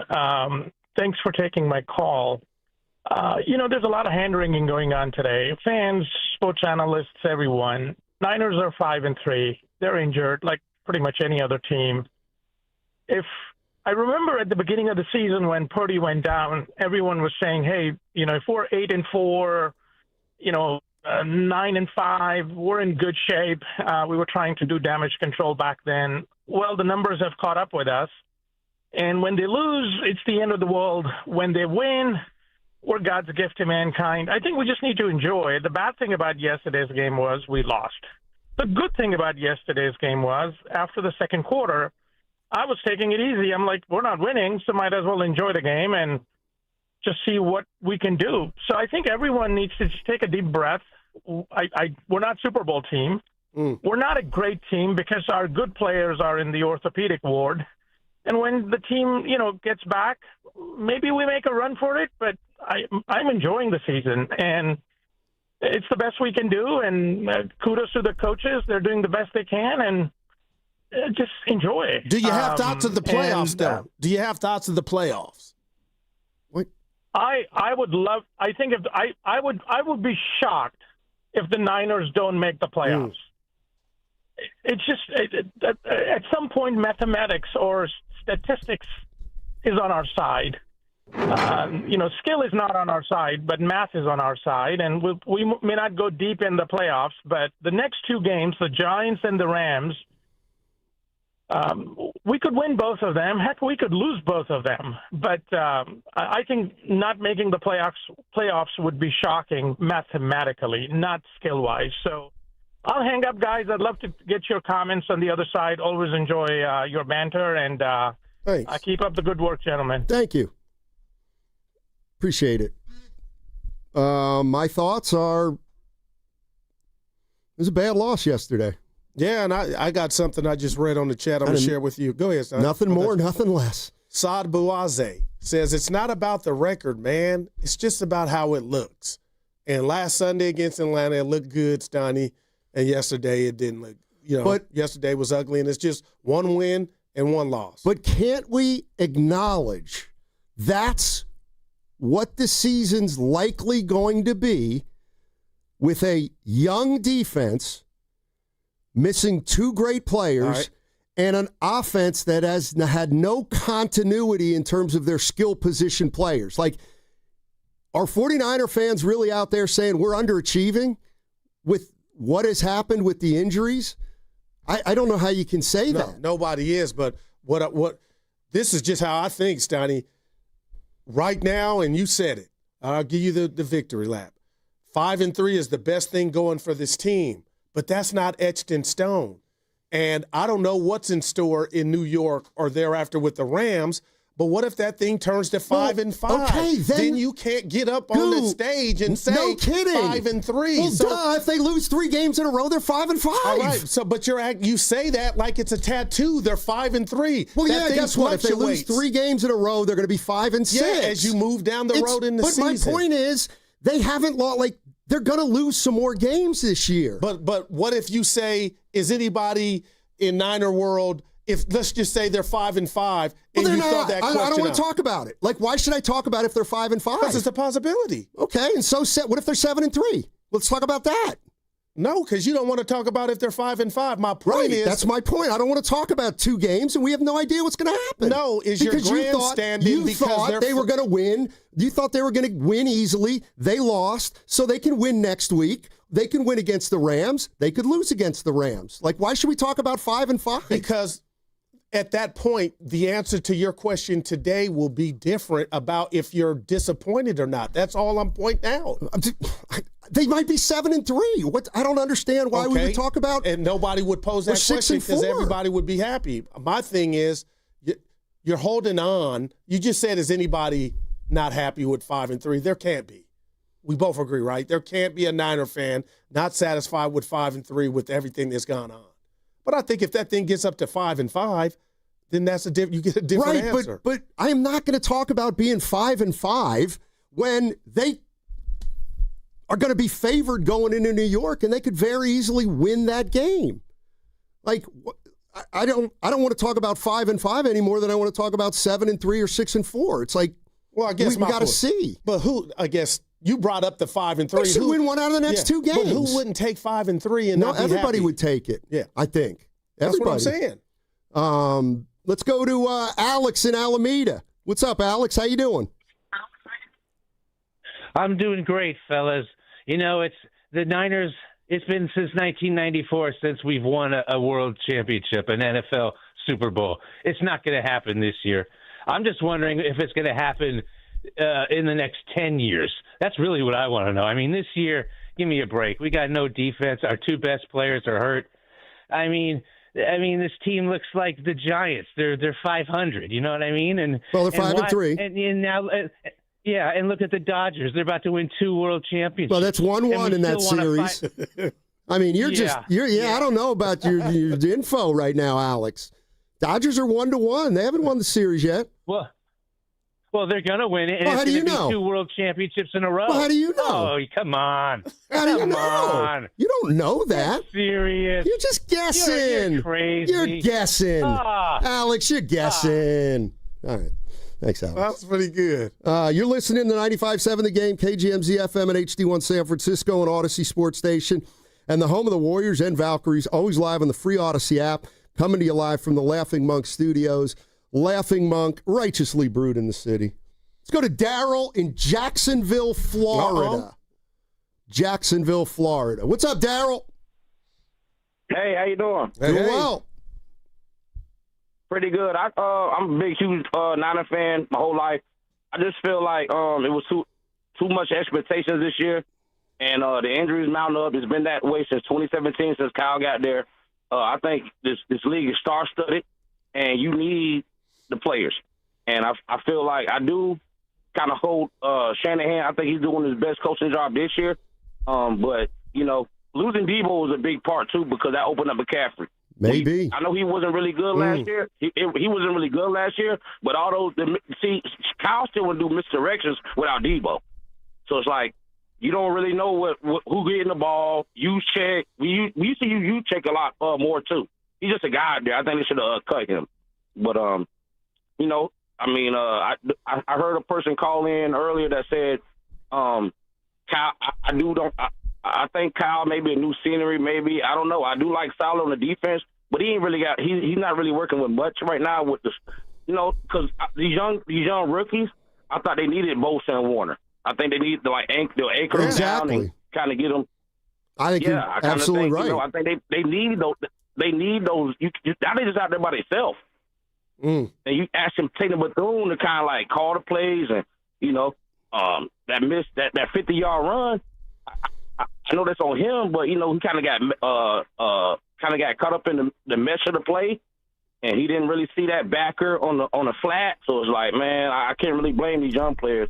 But that's all That's all I wanted to reiterate to y'all. No, I agree on the first point, Stoney. Appreciate it. And I kind of brought it up, and I mean, nobody yelled at me, but the bottom line was I thought the Debo era had ran its course, but all that salad and window dressing that he did when, and the threat that he was, Stoney, when you're not knowing if he's getting the ball or not, I'm like, man, I wonder if they miscalculated in regard to, and do they miss Debo more than they thought, and how big of an impact that is on their running game? Well, they definitely miss him because they got so hurt in their skill positions.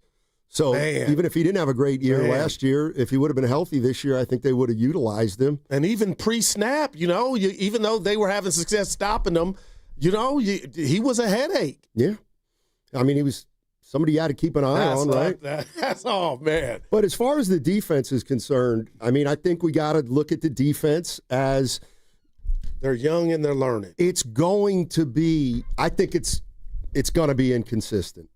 How can it not be when, I could see how if the 49ers drafted like they drafted, they looked at the defense and they said, man, we got Warner, we got Bosa, D. Winters looks like a completely different player, Lenore is solid. We are going to have some young players in there, but man, we got some veterans that can really pave the way for them. Okay, you can build something there. The problem is now you don't have your two best defensive players. So you lack leadership on defense, and so just we got to get ready for the defense to struggle at times. I think is that no? Would 49er fans accept that the defense is going to struggle at times this year? How could it not? I mean, regardless if they accept it or not, what you're pointing out is a reality. The bottom line to me, Stoney, is when you say the word inconsistent, so are you saying some days they'll get some pressure? That's exactly what I'm saying. And then we might be inclined to see then the offense has to do more. And maybe you're right at this point, we're just hoping. You got to just be hoping that Brock Purdy comes back. He's your starting quarterback, regardless of what you think of him and Matt. He's your starting QB. You've been without him. And Ricky Pearsall comes back. And what if you get Ayuk at some juncture? So those are three names I threw out. Two of them Who was the first one? Ayuk, Purdy, and Pearsall. Okay. I mean, because if you're right about this defense, and you're probably right, Steiny, then you got to get more production from your offense. I agree. I completely agree. And that there's no other way around it. There's just none. Does that put more pressure on Kyle, or is he going to say, "Goose, Steiny, whatever reason I couldn't figure out this O-line, it was the death of us." Yeah, and I don't again, I don't know the answer, and I'm not. They ran it last year, didn't they? Yeah, with Mason, at least for half the year. They did. I was just thinking of our fights when I said he was leading the league, but you're right. So, I got to assume that. But they are also 6-11, too. Yeah, the offensive line is either not good or the offensive line is not playing up to their standards, and it's probably both. It's probably they're not a great unit, obviously, the names, and then, two, if they're not playing well. And, again, I can't sit here and tell you who's been great on the offensive line. I can only tell you the way the coach talks about the guys on the offensive line, and it sounds to me like Pooney is not having a good year. I don't think Trent Williams is having a good year. I'm done fighting for him. And then we're on to the Brendel McKivitz guys. Matt Hennessy. So and then now they're playing with a backup center. So, yes, I understand people that aren't optimistic because this is going to be an uphill climb. Obviously, but you put yourself in a position where if you get some wins, you can stay in this thing. Roy's in San Leandro. This is our guy. Hey, Roy. Hey, how's it going, both of you? How's it going? All right, hey, Roy. Good to hear from you. Good. I'm glad to hear from both of you, too. I just wanted to chime in real quick and just mention to you that the 49ers, what they need to do, I kind of agree with you, Steiny, Guru, because, it's obvious the 49ers, this ongoing thing with the offensive line. Okay, they've been saying that. Just like I told both of you the last year when I mentioned about Tom Rathman saying 49ers should go ahead on and quit playing around and get a running back. Okay, and then the third thing is that they need to, even if it means trading off maybe one or two parts, go ahead on and build up for the draft. And this time, when they build up for the draft, go ahead on and do your homework. Because, for who are you going to draft? Because this stuff, with Bosa doing all of the work on the offensive line, on the defensive line, it's just not going to work. And those are the three things that I wanted to chime in and just say. And it's always great to hear from both of you, and I really mean that too. Hey, thanks, Roy. Thank you, Roy. Appreciate the call, Sound like man. Willie Mays, Donnie. Yeah, rest in peace. Swinging on a swing, man. Again, so what do? You go to battle like they've been doing with what you don't have at your disposal. But you just hit it on the nail on the head when you ask me, what can you do if this defense is going to be up and down? You just hope your offense is clicking on all cylinders, man. And right now it's not. Can I read you a nice text? Oh, go ahead. This is from you can read me a bad one. This is from the Boxer and Gerson Work Injury Attorneys text line, and I'm spurred on by our last caller who was very nice. But 510 says, have you guys ever thought about doing a show dedicated to the fans where we call in and express how big a part 95.7 The Game is in our lives and how you get us through some rough times, sometimes just by listening to you and you guys listening to us? Evan's looking at me because I'll cry. I cry now watching the movie Friday as I get older. I need some Kleenex, Evan. That hit me, Stoney. Damn. I'm not a cynic about it. I appreciate that. And we've heard people out and about when we do appearances what some people go through and how they depend on what we do. Yeah. We love doing it for you people. Yeah, no doubt. Just think about that. It's bigger than the game. And that's what life's about. No doubt. All right. 888-957-9570 is the number. More Niners on the other side, and maybe we'll mess around with a little Warriors. Oh, I got to tell you, did I have a good Saturday. Did I have a good Saturday. What's coming up on The Game is brought to you by Fremont Bank. Here for you, here for good. Presenting a Gain Flings love story. Dear love of my life, we were on the 12B bus this morning when I caught a whiff. A scent so fresh, so life-changing, I had to find its source. Alas, I didn't know if you were the woman in the pink freshly washed cardigan or the retired mailman next to me, but I knew one of you was my soulmate. Ah, the scent of Gain Flings. Try Gain Flings with OxyBoost and Febreze. Wesley Financial Group is not a law firm, and Chuck McDowell, definitely not an attorney. This is Chuck. Do you feel stupid for buying a timeshare? Don't. It's not your fault. You were most likely told you could rent it, and it was a great financial investment. And the deal was available today only. If this happened to you, contact your resort or Wesley Financial Group for help today. Call Wesley now for your free exit information kit. 800-242-3131. 800-242-3131. We finally switched to T-Mobile because with them, we can be connected here and there. Let's watch a movie. And we have Netflix included to enjoy our favorite shows and movies. ¿Qué tal esta? Bacanísima, pero ya la vi. Now the hard part is getting them to agree on a movie. Switch today and get the new Samsung Galaxy S25 Plus with Galaxy AI, all on the best network in the U.S. Visit a store, T-Mobile.com, or call 1-800-T-Mobile. 1-800-T-Mobile. Best mobile network in the U.S. based on analysis by Ookla Speed Test Intelligence Data 1H 2025. This hour is brought to you by the new Chase Sapphire Reserve for Business. Introducing the business card that gives back all you put in.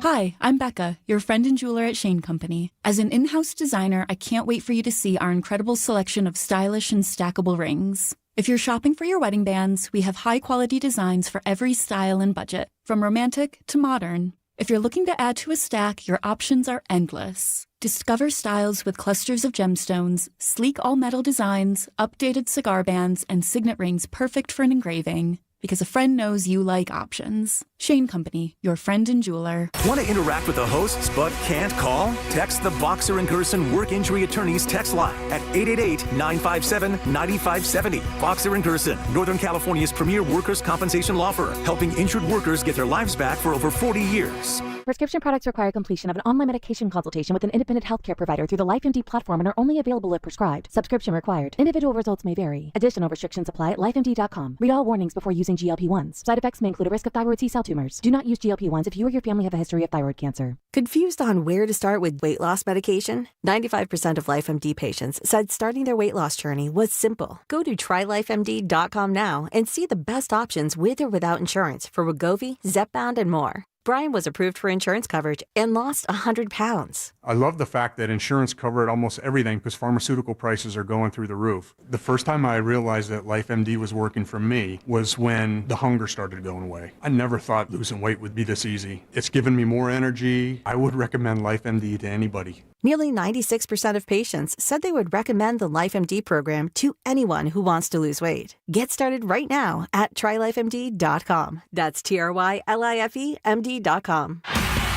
Now it's time for the closer of the week. Presented by LiftMaster and R&S Doors. Turn your garage into the envy of the neighborhood. Visit rnsdoors.com. This week's closer comes from Trey from Belmont. Nui and Jose provided outstanding service. They were knowledgeable, friendly, and professional. The job was completed in a timely manner, and they made sure everything was working correctly before they left.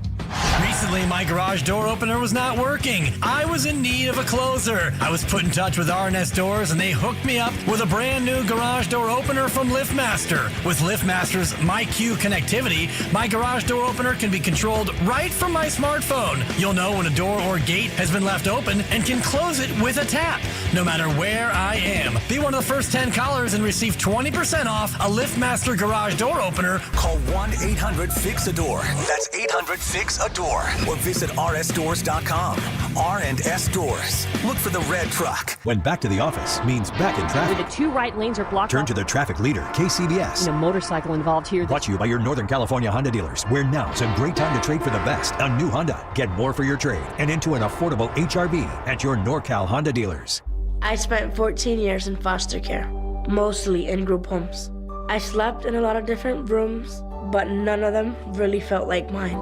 There are more than 100,000 children in foster care waiting to be adopted.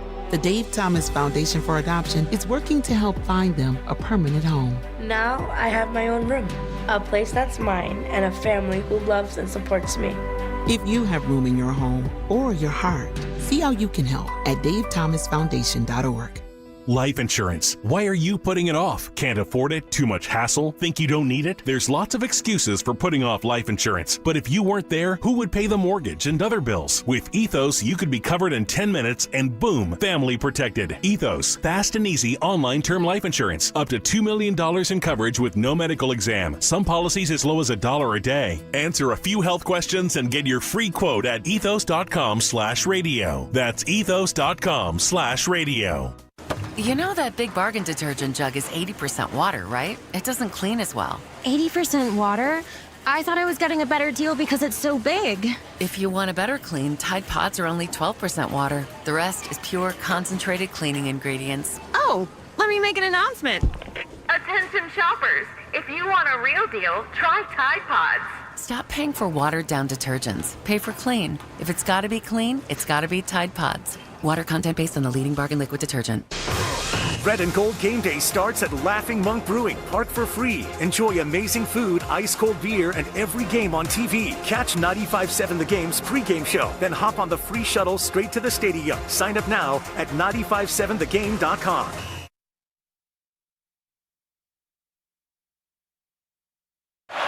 Four-man pressure, Jones for Kittle in the end zone, and it is caught! George Kittle, surrounded by Texans, snares the touchdown, and the 49ers are on the board late first half. It's the Guru, Steiny, Guru, Steiny, Guru, Steiny show. Let's go! All right, that sound courtesy of Fox Sports. I just thought of something. How about this? So, two biggest pass plays of the game for the Niners. One, the touchdown to Kittle. Two, the great catch by Jennings, think about how well covered both those were. Now I want you to close your eyes and imagine the big plays through the air that Houston had. Like that one touchdown, wide open. Oh, he schemed it open beautifully. And everything was dink and dunk.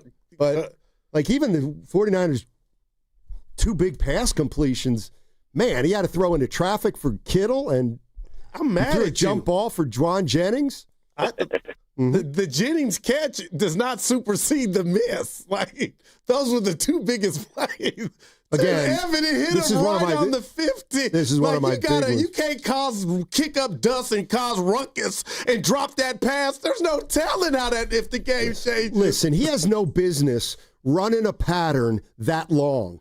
Bottom line. He was open. Scotty, now you hating. But that's not his forte. Sky Moore, too. By the way, now you want him to catch punts?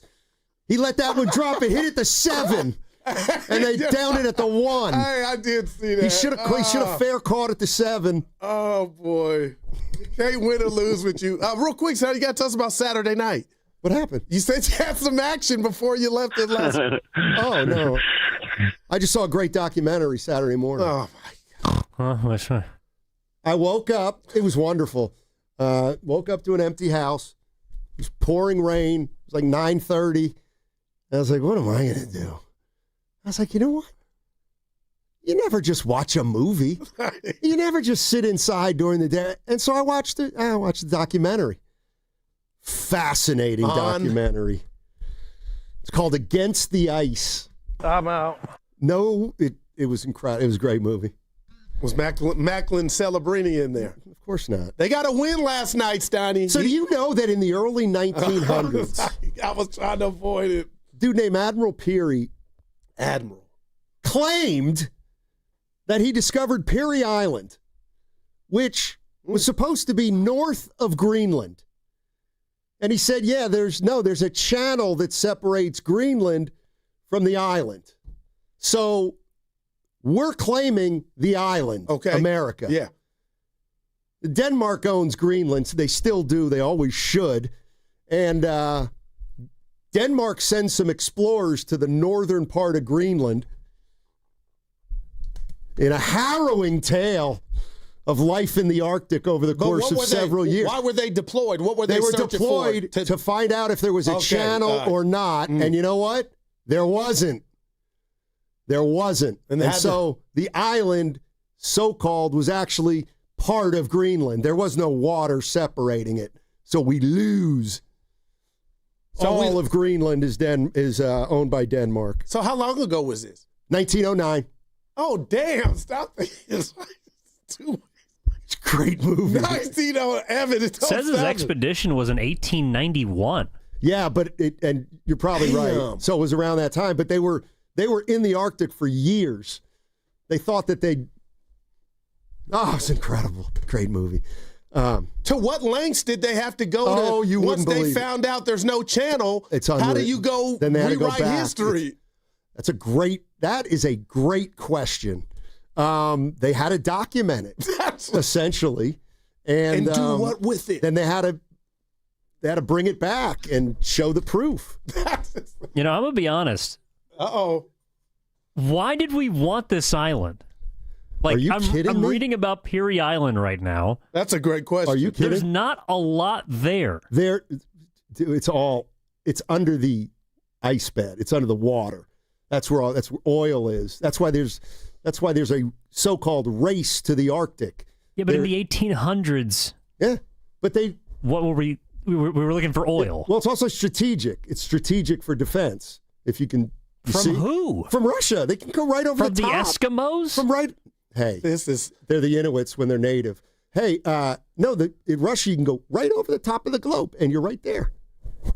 Everybody thinks that when you travel, you go around the globe. You don't. You go kind of over top of it. Yeah, in a plane. Yeah, exactly. How many planes were able missile. to navigate the Arctic Circle in 1891? They didn't have them then, but the ships were up there.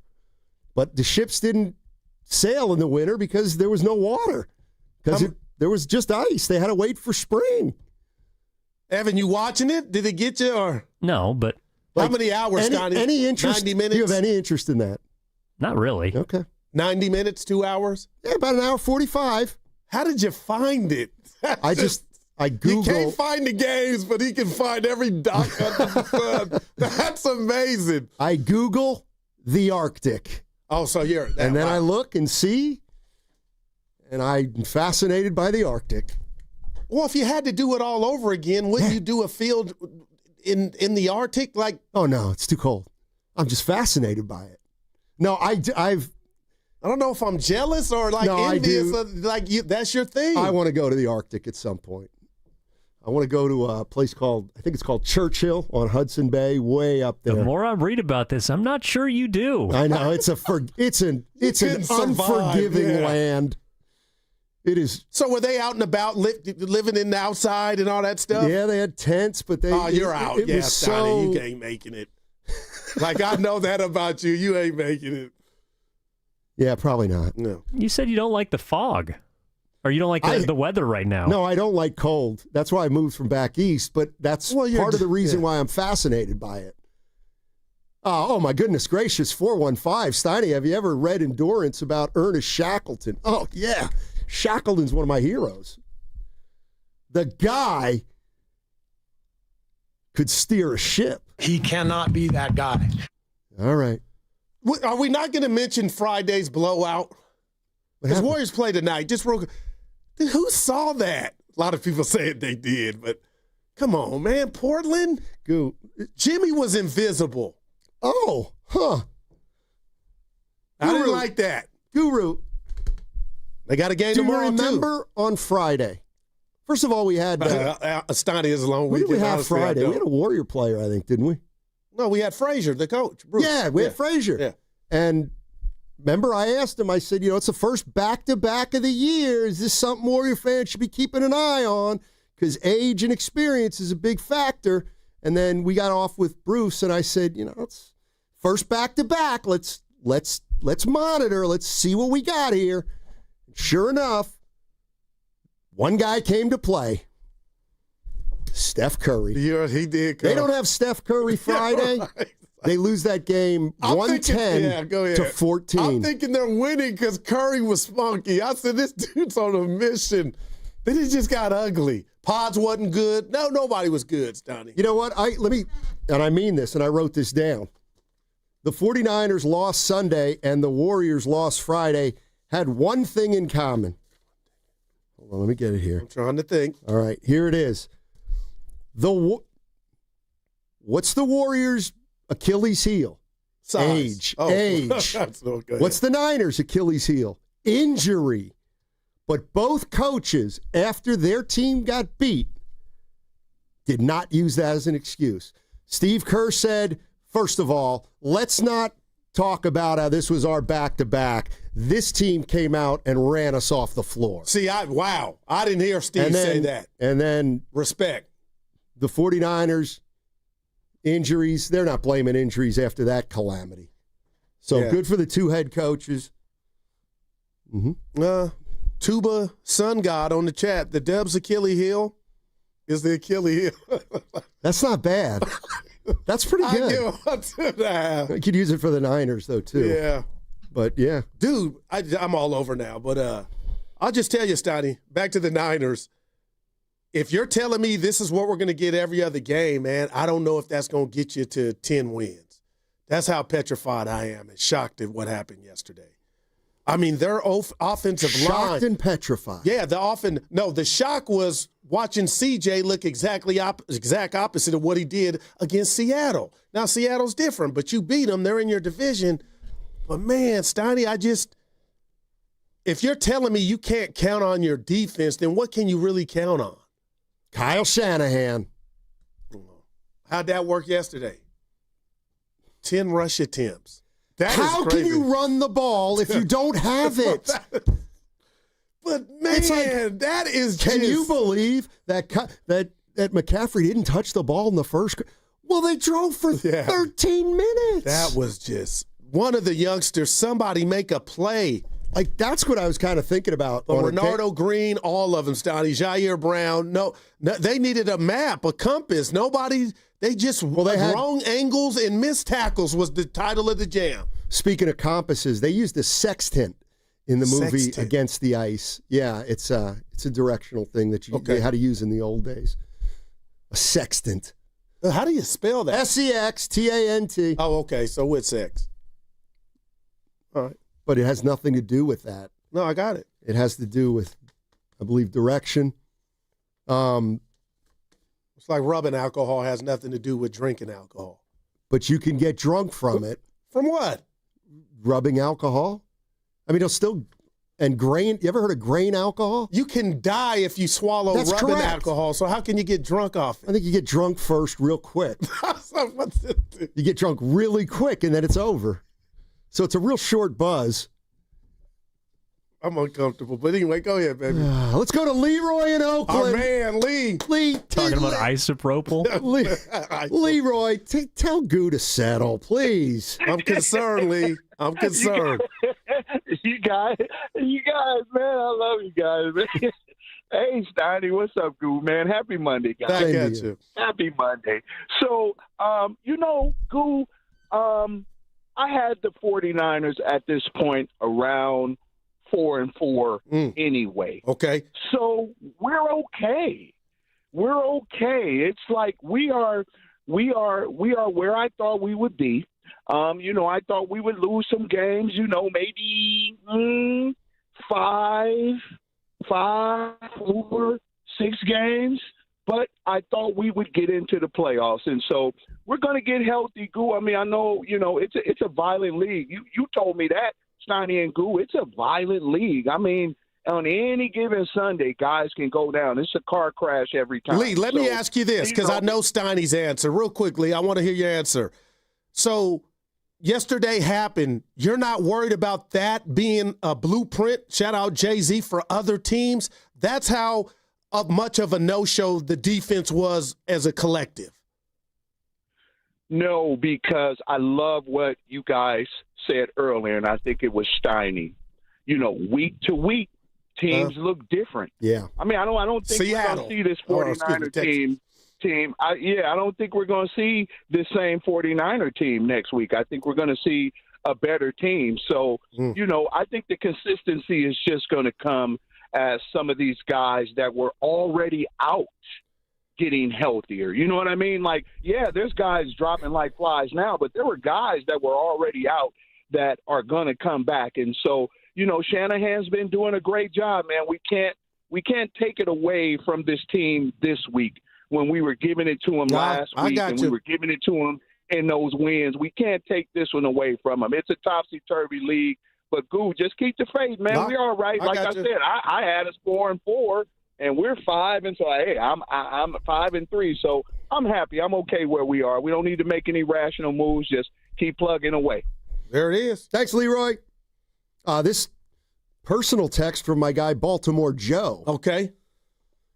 You're forgetting the Texans are stronger than you give them credit for. They've been in the playoffs the last 2 years. A healthy Texans team manhandled the Ravens.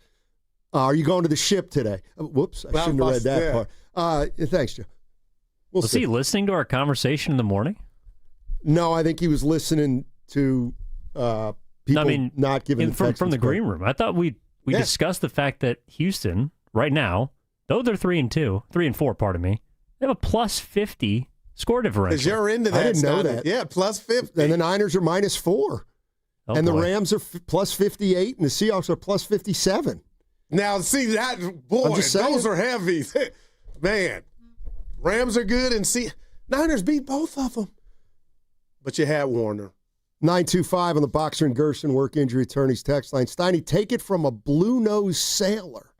With frostbite from that cruise, the Arctic is a much better vicarious experience.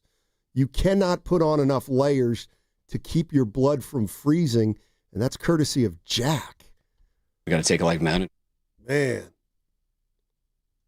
So I imagine he has the C.W. Fields nose, where it's a dark, chap. Yeah, you don't want to get frostbite. Yeah. There was a real harrowing scene in the movie where a dude got frostbite, and they took what are those things called? It was ugly. Was it harrowing? It was harrowing, yeah. What'd you do after? Rest of the Saturday? Let's see. Took a warm shower. I did shower after that, and then I went over to Dana's. It was his birthday. Oh, a couple days ago, man. yeah. I'm down on D. Yeah, he doesn't like you either. I texted him. He didn't text back. I know he didn't. I was talking to him Saturday. What did he say? Actually, I saw him Saturday. I believe he came didn't up. say, It's all good. It actually didn't. I texted him to meet us at the ship Friday. That's weird. He would have brought that up. He didn't. Maybe he got a new number. He's had that number since I've met him. Next question. You know, my vision's not the best. Watched Alabama. Who'd they play? Oh, my gosh. South Carolina. Dude, they are Bama. And they wanted to run, what is it, DeBoer? Whatever his name. They wanted to run him out of town. Look at me now. Dude, we got to get Celebrini back on. We're the first show he did, radio hit, Macklin. Stoney, you dude's balling. Yeah, he had 3 in New York, 3 he goals. plays hockey. He's pucking. He's not balling. Pucking by the Bay. I love that. Macklin Celebrini, and you're listening to Steiny and Guru. Man, we got to call him back. We should have him on once a year to see how much he improves. He was very shy. He was very shy. You didn't see the new video that they took in, I want to say, what's the famous park in New York? Central Park. That's where they were at. Him and Will Smith, a former another forward on the team. Sure. So this young lady, who's the astrology lady that calls our show, she's been famous with the radio and sports. Okay. Julia or Andrea Mills, and she'll call in anyway. A woman like her was in Central Park. Okay. Randomly went up to Macklin Celebrini, and they have the audio, and she's like, "What do you do?" He goes, "I'm an athlete." And they got the whole 3-minute soundbite, and it just took off, and it's all over NHL Twitter, and you can hear the whole thing, but he sounded like he was in 8th grade. I play forward, and, she's like, "Turn around, get up for me." And then she's like, "Oh, you guys are specimens. Ladies." And he's like, "You single?" He's like, "Oh, yeah." It was pretty entertaining. Then he went and had 3 goals and 2 assists. He had 3. And then one last night. Evan said he won the game last night. Yeah, there were two things that reminded me of. One was, anybody out there remember when Clay was in New York and just a newsman on the street guy was interviewing people, and he just happened to interview Clay about scaffolding, I believe. This had to be and early Clay on. didn't even say, like, "I'm Clay Thompson of the Warriors." He just answered it straight. You mean this one? Clay, you kind of had a viral video this morning where you just randomly talking on the street with a news report. Just how did that happen? NBA champ Klay Thompson says he looks up curious, but quickly walks underneath. So I usually observe if the piping and stuff is new, or if sometimes something looks like it's been there a while. I kind of try to avoid. Wow, man, he's the best. No, and he had a good game yesterday. They won. There was another one involving Jordan Clarkson, I believe, of the Jazz. Somebody went up to him, and he's like, "What's your basketball player?" And he just answered the questions like a normal person. It's funny. Oh, Steiny, I sailed in the Navy around the Straits of Magellan. Ooh. We had to stand topside 24/7 at night. Our coffees would freeze. Thank you, Jack. Was it Torian Prince when he was at Baylor that was explaining what a rebound was? That was great. He said, well, you reach up with both hands, you grab the ball, you bring it down, and they call it a rebound. I got to check that out. And they got more of those than we did. Oh, man. It was pretty good. I missed that one. It was pretty good. By the way, Thursday we're going to yeah, Evan doesn't even know. What? About I'm talking about the Giants are going to unveil a press conference. They're going to have a press conference for their new manager. Yeah. Oh, you guys can take. What don't I know, Goo? Why don't you guys take care of this at the cafeteria? Nah, tell us. Why don't you get people ready now, if you want? If not, I'll change the subject because I can't remember the name. We have 3 days. No. Wait, who's on first? Oh, no. Yeah. Oh, yeah, this is serious. Yeah. Okay, he's helping me out. Real quick. Let me set it up. Go ahead. This is a preemptive. Yeah, no doubt. Get off him. Yeah. Go ahead. And they're never really on me, but some days you'll be like, Guru out, Evan in, we don't know where he's at. Anyway, I'm in a hospital fighting for my family, but my lovely cousin Paula Hannett passed away, and her funeral will be Thursday. So Evan will be in for me. So as you guys make jokes, just know the days that I'm out on Thursday, I'm not at the golf course. I'm probably in the hospital supporting or being by somebody's side. But life is short. Pick up that phone, call your loved ones. If you got something, disagreement, be the bigger man or woman because life is short. Now, I'm being real. I know. And Evan will be in for me, so cut the jokes. And I'm just telling you, if we did the guru analytics of where I am on a Thursday, sick, hospital, and support for the kids, or why, just whatever. So you guys have fun at my expense. It could be anything. Evan, what you mean vacation? Hey, Goo, prayers up. No, I appreciate that. For you, buddy, yeah. I thought you were talking about what Evan don't know about this, the surprise guest we got maybe Thursday from New York. Oh, yeah. I didn't remember Chewy. I didn't remember the name. Yeah, we got a bunch of stuff. What are you watching tonight? We got the World Series, Monday Night Football. You're watching for fantasy purposes, and the Warriors. I'll watch the first part of the game, see if I have any action. We need Kelsey early. We need injuries. You're okay. We need a slew of 49er injuries to hit the Washington Commanders. Hey, real quick, what if you're a King fan? I would return my season. Why? Tickets. No LeBron, no Luka, and you let Reeves go for 51 in your building. I would turn in my season 10. If that's not a sign. You're not able to. You can't turn them. But you can turn them in, but you don't get your money back. You see the meme that goes where your car window's broken, and then there's 2 Cowboy tickets in there. You ever see that, Stoney? Your car gets broken into, and they left the Cowboy tickets in there for you. Oh, like nobody wants these. The tickets or the 17 point guards they have on their team that all need the ball. I mean, Reeves is good. That was an embarrassing loss. You know what I did yesterday? What did you do? Wait, when Cowboys were on at what time? 1, right? Yeah. I watched a good chunk of that game. Go ahead. I'm going to be quiet. Oof. Yeah. Defense, right? Tell you what, though. You want a silver lining? Your Cowboys, your real Cowboys, are probably going to be the reason why you win in fantasy this week because J.K. Dobbins had 4 runs at the 1-yard line, couldn't get in, and then they give it to the rookie who scores 3 1-yard touchdown runs. Get mad, like, stop him. My guy could have had like 130 yards with 3 touchdowns. Sean Payton ran that game up 20 with 6 minutes left, Evan, and threw 3 straight. Come on, have some they class. averaged 9.5 yards a play. I don't think the Cowboys got to stop. If you're Eberflus, how do you have that job? Evan, that's embarrassing. It's been happening all season. Yeah, you're right, though. 3-4. Yeah, 3-4-1. All right, that's crossover next. That segment brought to you by Ceremony Ford. Lease a 2025 Mustang Mach-E Premium with extended range for just $299 a month at Ceremony Ford. Hundreds of new and pre-owned Fords in stock and ready to drive home today. Find them right off of 280 at Ceremony Boulevard or online at ceremonyford.com. When businesses thrive, communities score. That's why Bank of America is the official bank of FIFA World Cup here in the Bay Area. And our more than 110 local business specialists are ready to help your business win. What would you like the power to do? Learn more at bankofamerica.com/local business. Bank of America, official bank of FIFA World Cup 2026. Bank of America Corporation, all rights reserved. Dreaming of the perfect kitchen? Make it a reality at Friedman's Appliance in Pleasant Hill. Explore Bosch appliances in live working vignettes and see the innovation in action. During the Buy More, Save More event, you can get up to $4,000 in rebates on qualifying Bosch kitchen packages. From refrigerators with the Farm Fresh system to keep your food fresher longer, to dishwashers with precision wash technology that wipes out 99.9% of bacteria. Own the kitchen like a Bosch. Visit Friedman's Appliance in Pleasant Hill or online at friedmansappliance.com today. And we're back, live during a Flex Alert. Dialed in on the thermostat. Oh, we're pre-cooling before 4 p.m., folks. And that's the end of the third. Time to set it back to 78 from 4 to 9 p.m.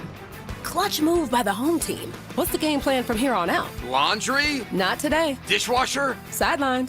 What a performance by Team California. The power truly is ours. During a Flex Alert, pre-cool, power down, and let's beat the heat together. Oh, and that's a hard foul. Let's listen for the call on the floor. The taxpayer owes back taxes. Penalties and interest are assessed and wage garnishments to begin immediately. The IRS never misses that call. I wonder if they will challenge it. The call is under review. Priority Tax Relief has been called in for a review. Priority is the best in the business at negotiating your tax debt and has even eliminated the debt for some clients. Priority Tax Relief is saving their clients millions of dollars every month. After a careful review from Priority Tax Relief, the debt has been eliminated. No foul on the play. That completely changes the game, folks. If you owe more than $5,000, call Priority Tax Relief, and in minutes they'll review your case for free with a direct line to the IRS to see if you qualify for life-changing relief. No more worrying about wage garnishments or frozen bank accounts. Call Priority Tax Relief today at 800-490-9877. That's 800-490-9877. We make your tax relief our priority. Call now. Priority Tax Relief. Tune in to 95.7 The Game for Warriors Live, 60 minutes before tip-off. Every Warriors game throughout the season as we get ready for the action. Presented by Xfinity, your home court advantage. Brought to you by Xfinity. Watch all your favorite teams all in one place. Xfinity, imagine that. 1-877 Cars for Kids. KARS Cars for Kids. 1-877 Cars for Kids. Donate your car today. 1-877 Cars for Kids. Donate your car today. Ready to get rid of that old car? Donate it to Cars for Kids. Call 1-877-CARS-FOR-KIDS to reach a friendly live agent. Donation's super easy, and your car can be picked up as soon as tomorrow. Call us now, 1-877-CARS-FOR-KIDS. That's Cars with a K to donate your car today. 1-877 Cars for Kids.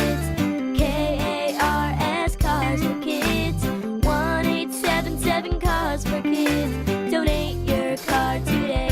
Did you know you can donate real estate too? Go to carsforkids.org. That's carsforkids.org. Okay, I have to tell you, I was just looking on eBay where I go for all kinds of things I love, and there it was. That hologram trading card. One of the rarest, the last one I needed for my set. Shiny like the designer handbag of my dreams. One of a kind. eBay had it, and now everyone's asking, ooh, where'd you get your windshield wipers? eBay has all the parts that fit my car. No more annoying, just beautiful. Millions of finds, each with a story. eBay. Things people love. Another app for inventory, one for CRM. Oh, don't forget accounting. Wait, which login was that? Or you could use Odoo, one fully integrated system that does it all without the hassle. Ditch the app overload. Get everything your business needs on one platform. Try Odoo free today at odoo.com. That's ODOO.com. Wesley Financial Group is not a law firm, and Chuck McDowell, definitely not an attorney. This is Chuck. Do you feel stupid for buying a timeshare? Don't. It's not your fault. You were most likely told you could rent it, and it was a great financial investment. And the deal was available today only. If this happened to you, contact your resort or Wesley Financial Group for help today. Call Wesley now for your free exit information kit. 800-242-3131. 800-242-3131. Join Spadoni, Shasky, Steiny, Guru, Willard, and Dibbs for the Blue and Gold Summit live at Jackson Pleasant Hill Thursday, November 6th from 2 to 6 p.m. Come talk hoops, hang out, and enjoy happy hour specials from 2 to 6. Only at Jackson Pleasant Hill, November 6th. Don't miss it.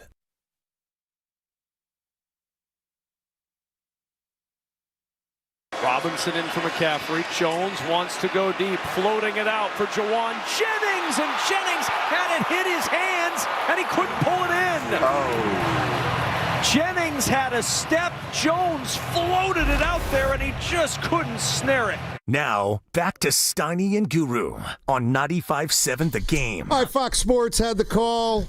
Juwan Jennings couldn't come up with that one. No, catch the ball. It was 23-7 at the time. They were already deep in a hole, but it's all I got to catch. Well, I got to catch. Yep. Our guys. Down in a hole, but that's okay. It was I knew where you were going. I knew you knew, and so I just tried to do it. But is anybody surprised about the outcome, the way that game played out, more than your boy here? Not more than you, no. I don't know how anything can surprise us with the 49ers right now. Well, with the NFL. Well, but I'm more surprised. But the domination with the time of possession from the outset. I'm more surprised by their wins. Damn. What about that? Like, how often have the Niners been like that today? Yeah, like, you ever watch them this year and you're like, damn, they're good. Have you ever had that thought? Last week. Like, they don't have any players on defense. Man. They have no good players on defense. Last week, you held Atlanta to 10 points. Yeah. But how did that age? How did they look? Right. That surprised me. But look how bad Atlanta looked yesterday. I know it's 1 week, but Atlanta looks like they're a whole new quarterback, no Drake London. Kirk was the opportunity. My God. The most surprising half of the year was first half against the Rams. There's no doubt. At 17 points. That's when I'm like, whoa. No, I got that. So, the Niners are total rabbit out of the hat to be 5-3, which no doubt. That's what creates this trading deadline conundrum. And what do you do there? How do you approach it? Both of you. You stick one leg on both sides of the fence. Or do you ride it out, Dibs? No, you try to, I think, incrementally add, and you look to add players with whom you would have team control. So you don't look to add a guy who is, you're going to have 8 weeks of, who's a great edge rusher. You got 8 weeks, and then he walks. No, you want to add a guy who can really be here for a long time, and the name Quinnen Williams keeps getting thrown out. He's good. He's really good. And the Jets, I think, still might be in sell mode. He's expensive, but you at least would have him another year. So no matter what you do, you want to bring in players who you're going to have for more than just the rest of this year. You want to have guys that you can have and, guys you can keep. This was the first game, I'll let you go, Stoney, that I said I didn't care if Brock was back there or they had – nothing was going to work. Montana wouldn't have fixed that yesterday. It's a very good defense. I actually think it's probably the best defense in football. They're a very, very good defense, which tells you how bad their offense has been. Because Seattle Monday night, Texas looked inept. Yeah. No, that's what's so concerning. That is, for my money, the worst offensive line in football, and the Niners couldn't move them. They have no players on defense. I don't think that this is some sort of shot at Robert Saleh or whatever. I mean, now we're losing D. Winters and Sam O. What are we doing, dude? Who are these people? They're all babies. Who's Robinson and where is Nick Martin? Everybody wants Nick Martin, which should tell you something. The Niners don't think very highly of Nick Martin. Like how far down the list you have to go. Yeah, they don't have any players right now. They have no players on the defensive side of the ball who are ready to kind of be, foundational pieces. I mean, I was thinking that I think their plan was, at least on defense, that they'd draft a lot of young players, but they'd still obviously have Bosa, Warner, Lenore, and I guess they were feeling good about D. Winters heading into the season. Sure. And those are your anchors if you're going to have a younger defense, but now they don't even have the anchors. Like I look at, and Dibs, I don't know how defenses call their stuff, but who's calling their defense right now? The 49ers. Green dot. Oh, on the field? Yeah. Bethune. I mean, probably, yeah. No, yeah, Tatum Bethune. Right, so that in and of itself probably puts you behind the 8 ball. Well, you're behind the 8 ball because even when you dial up blitzes, and I went through the whole game again today, and all the times that they blitzed, they still didn't get to C.J. Stroud. So you're sending 5, you're sending 6, and there was a couple times that they did a lot of zone dogs where you blitz a linebacker, you drop a defensive end or defensive tackle. You try to mix it up. They tried to confuse him like they did Penix, and it doesn't matter if you don't get home. And the problem yesterday was on the back end, the secondary had 2 or 3 major blown coverages where you brought extra people, and the guys in the back end didn't cover the receivers coming out. And so you had explosive plays. You sent 6, and you didn't get home. But if you have guys who are actually buttoned up and covering who they're supposed to cover, you probably wouldn't get burned at that level. But you gave up a 50, you gave up a 30, you gave up a 45, and all that in the first half. Damn. And that's where, and I do think that yesterday, for me anyway, was a classic case of complementary football. So the defense is out there for 10 minutes, and they do what they're supposed to do. You hold them to 3. You bend. You don't break. Good job, defense.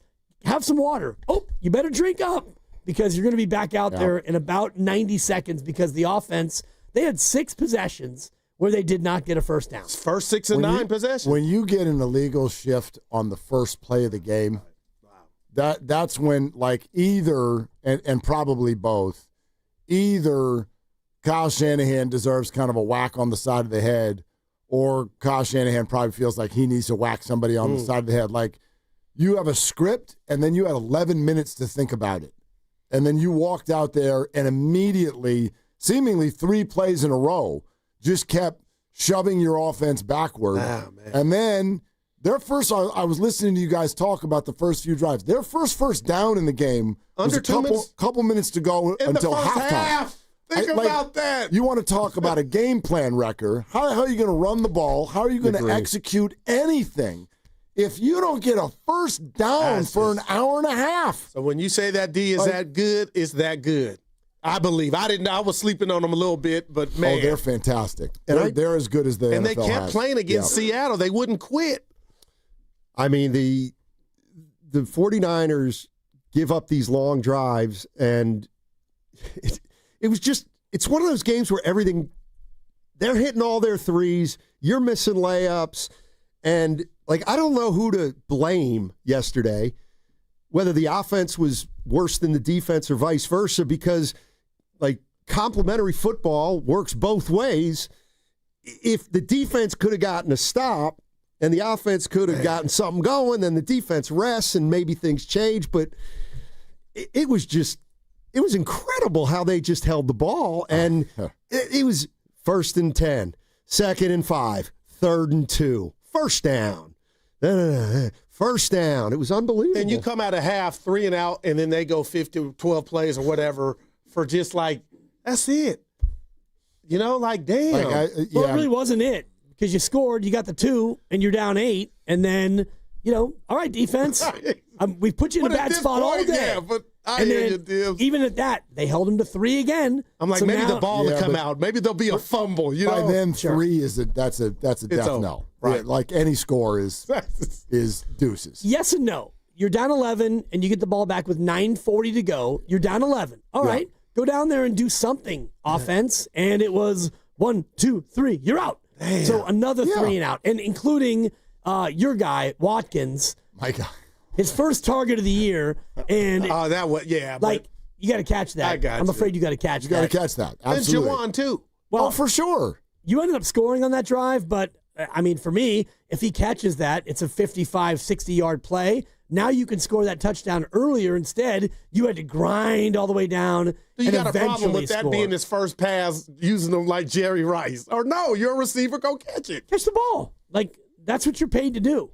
And Lenore caught the ball, and I don't like what I'm hearing about. He should have ran. Okay, I get it, but Will, where do you two come out on? Did anybody else? Cost him 3 points in the game. Let's stop it. We've been waiting 15 games for a pick, and I was pissed that was it. I'm like, no. I'm with you, Steiny. I'm like, that doesn't count. Yeah. That does not count. Oh, you don't get to catch. Almost like a punt. Yeah, that's like a mini Hail Mary, and then you caught, and it was an overthrow, so you weren't even in the right position, and then you didn't do anything with it. I was annoyed. I'm like, no, for me, the record's still going. Man, do you think games he thought if I get out, Panero can kick it from 70? I don't know what he thought, but I went through it again 3 times today. The play starts with 11 seconds left. By the time he intercepts it, there's 6 seconds left. Not much. So now you're expecting him to. So you pick it off, and he doesn't know where he is. Come on. Now. You're expecting him. Where was he, by the way? He was on their own 35. Okay, yeah. So there's now nothing you could do. He catches it. No, but what everybody wants is they want him to run 25 yards to the 40 and get out, which he could have done with 2 seconds left. Watching the replay, he could have run, and instead of cutting it inside. But he's getting defended also. And he just intercepted a pass, and it's been so long, he doesn't know what to do. Right. It's I mean, it's like, I don't even want to complete that analogy, but you guys know where I'm going. Yeah, it's the first time you do something, you're thinking it's going to be magical and this and that, and, 4 seconds later, it's over. So he's thinking, if he would have, darted out at the 40 with 2 seconds left, okay, Eddie, 57-yarder, sure. But I don't know if you can expect somebody in that moment to have that level of awareness. No. For me, this game, if you want to get mad at something, and I know everybody does, to me, this is another week. For some, they've already been there, but for others, maybe they just get there today. This is the week to sort of get upset at the planning around the offensive line. An offensive line is the most important thing on a football team. Come on now. If you've got a really good one, you'll look like the Colts. That's what's happening there. I love how everybody does. Whoa, Daniel Jones figured out to play, and all of a sudden, Jonathan Taylor's the MVP. He's got time. What the hell do you think is happening? Their offensive line is awesome. They can win any game in any city against any team. They won't win them all, but that's all it takes.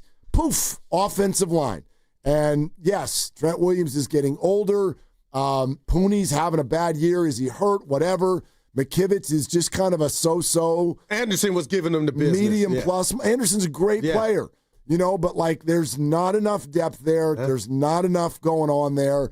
And on the defensive side, I mean, look, if you're going to go, we've got no Warner, no Bosa, no Huff, no Winters, and then, okay, go play football. Well, you're going to suck. Regardless. You're going to suck sometimes. Yeah. I said Jesus was calling plays. I got you. So the defense just doesn't have any – they don't have any players that you can circle and be like, this is what we're going to go do today. You're listening to 95.7 The Game, KGMZ FM and HD1 San Francisco and Odyssey Sports Station, always live on the free Odyssey app, now broadcasting from the Laughing Monk Studios. There's also something about, and I don't know if it's always been like this, but it feels like there's a lot of fluctuations with all teams in their performance level week to week.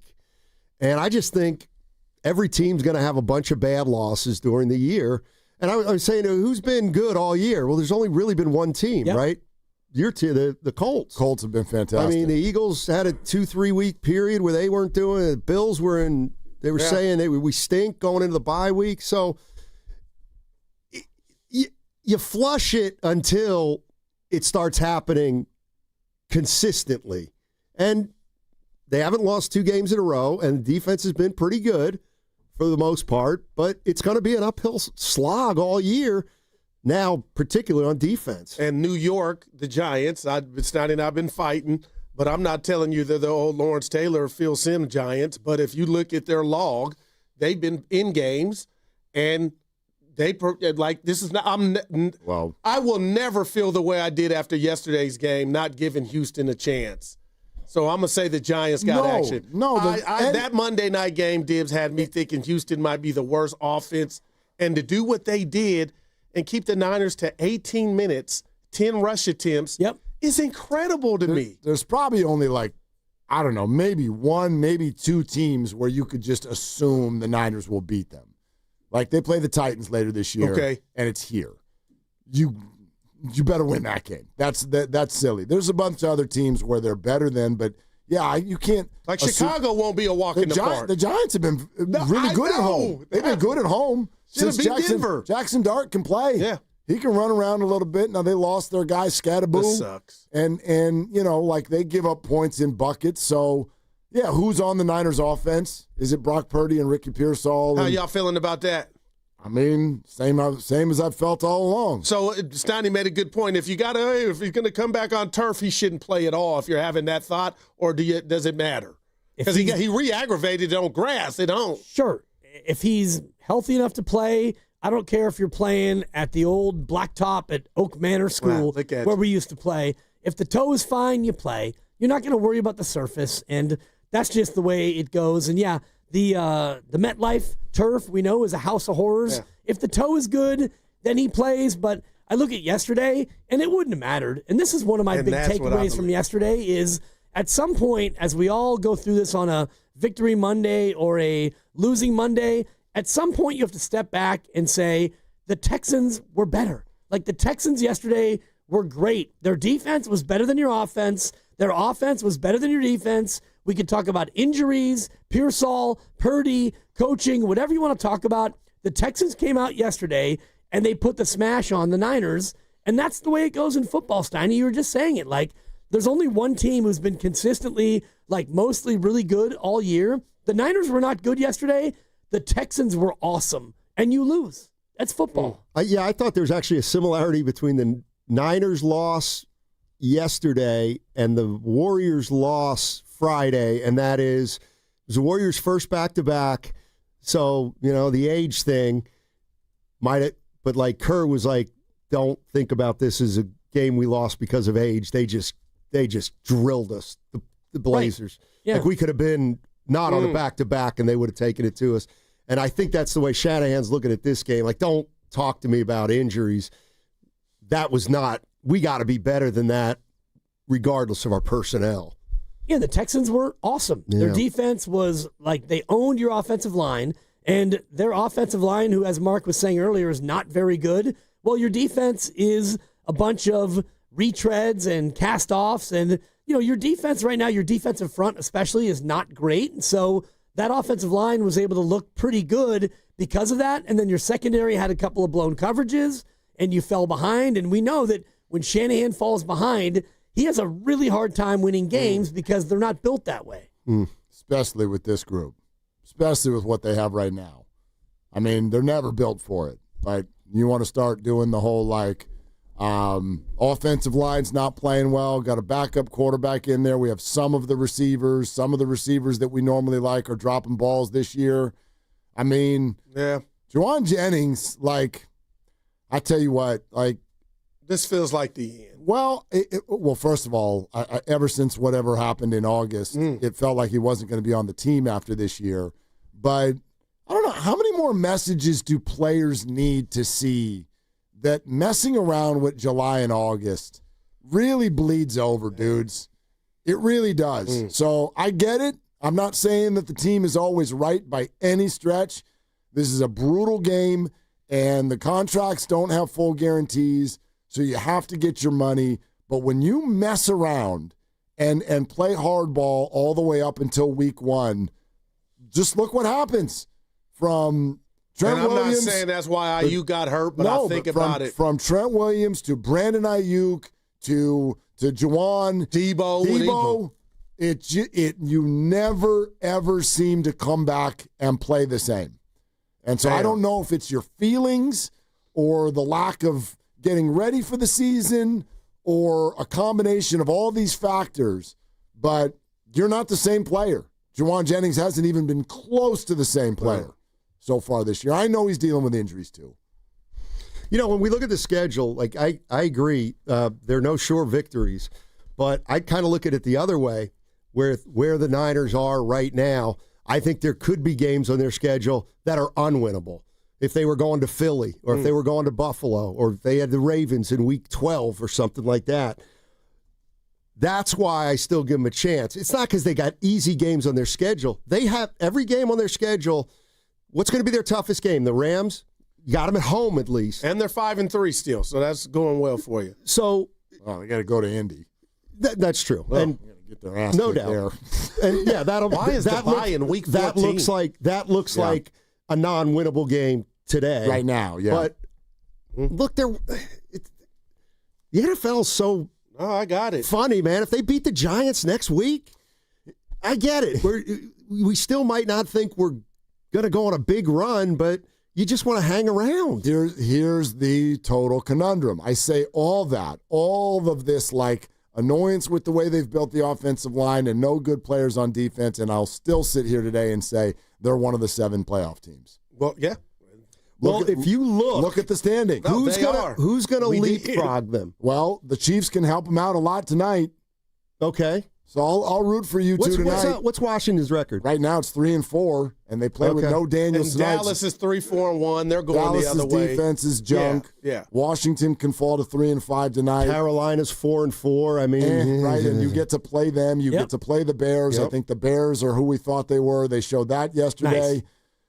Atlanta, whatever, Saints, whatever. I think all 3 of these teams in the West can go to the playoffs. Lions, Packers, Bucks, Eagles, NFC West.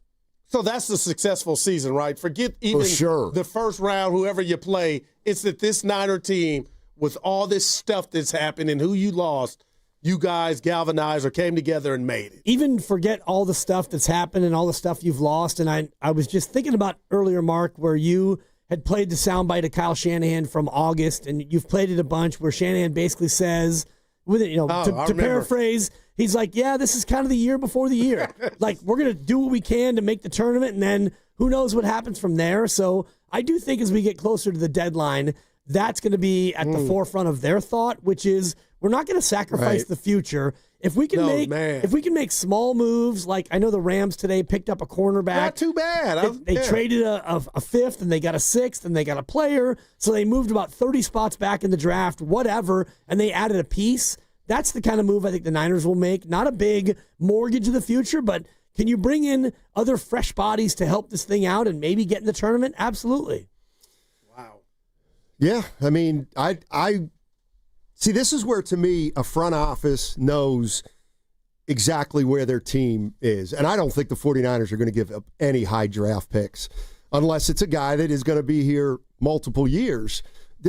They like, when I say, oh, they probably know they're not a Super Bowl team this year, it doesn't mean then you give up the season, but it also means you don't mortgage something if you really don't believe it. So I think they can be a factor next year. They'd love to sneak in this year, and that's the strategy they have to employ because it's where they're at right now. And by the way, ideally those two defensive guys will come back next year. I'm totally with you, but that is a challenging spot to be. No, it's impossible to feel like it feels like I got two hands in two different cookie jars.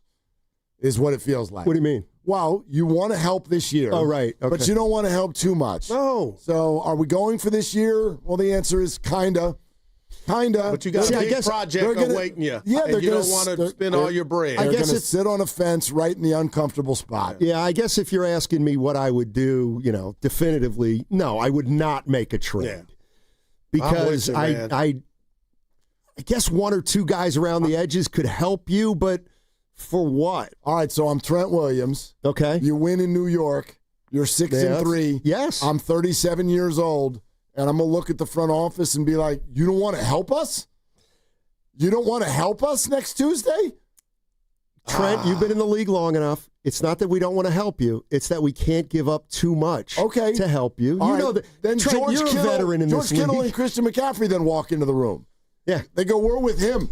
We're with big guy. John, you don't want to help us? I would say, look at the old injured guys who I can't count on who now want help. Now Juice walks in. I've been banging my head up against. Juice, I've been looking for you. You don't want to help us? Brock Purdy comes back for the second half of the year. You don't want to help me? You want to help me in the playoffs? Brock, now you need help. Okay. Yeah. I mean, that's pretty good. My point is the locker room at 6-3 is going to feel like they earned something, and they're not wrong. Right, but the things that they need help with are multitudinal. You need like 4 or 5 different players to actually make it matter. Your offensive line. 4 or 5. Well, you need an offensive lineman. You need a pass rusher. You need an interior defensive lineman. That's 3. You might need a wide receiver. 4. I don't know, but wait, if you just could rush the passer, you can't. But no, acquire somebody so that you can. But you also need somebody in the middle of your defensive line. Well, but the same people who were in the middle of the defensive line when someone was on the outside rushing the passer, they looked so much better. It's if you had to bet, you think Lynch is going to do something? They'll do something, but it won't be big. And speaking of big, it'll be unsatisfying. Yeah, we buried the lead. Did you guys hear? Draymond Green, a part of the Odyssey family. Yes, we heard. Yes, we heard. You always 2 do times a week. When you hit that breaking news sounder. Well, you know what? Right when I was getting in the car. What happened? I'm like, what happened? Don't play with that. I was like, who's out for the year now? Right. He's kind of double dipping because he's working for Odyssey, but he'll also be able to be heard, we hope, right here on 95.7 The Game, here and there. That was a good effort. It didn't quite go the way you thought it was going to go, but you're still on flight. You're still allowed to leave. Yeah. Tainted love, soft sell. Are they the smartest show in the Bay Area? You guys are an intellectual feast for the smart sports fan in the Bay Area. Wow. You're pretty much the smartest guys on the radio. I agree. Good Lord, how big is your ego? Are they the funniest show in the Bay Area? Give it a laugh. Come on. You're a funny guy. Come on. Give me a laugh. You are funny, dude. Hit that S again. Are they the coolest show in the Bay Area? And no white boys. They're cool. That's what people are saying. You guys are phenomenal. This is one of the most perfect ways that I could end my day, getting a chance to talk to Mr. Mark and Dan, We'll let you be the judge. Oh. All I know is it's a couple of Bay Area boys talking sports. I know nothing. Thanks. It's Willard and Dibs on 95.7 The Game. All right, let's go. Let's start yet another week.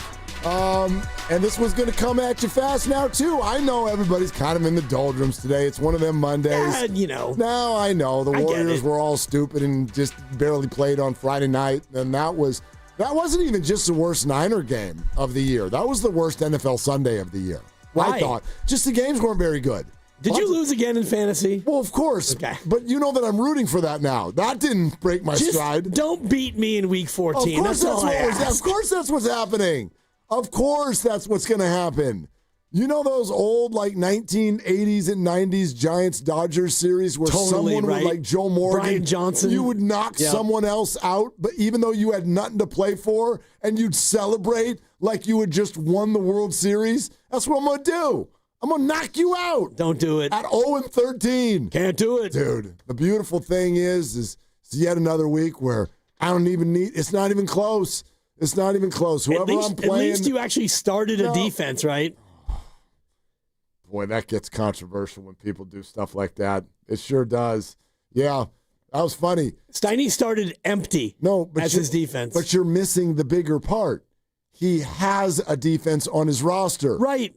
And they scored 2 touchdowns. 26 points.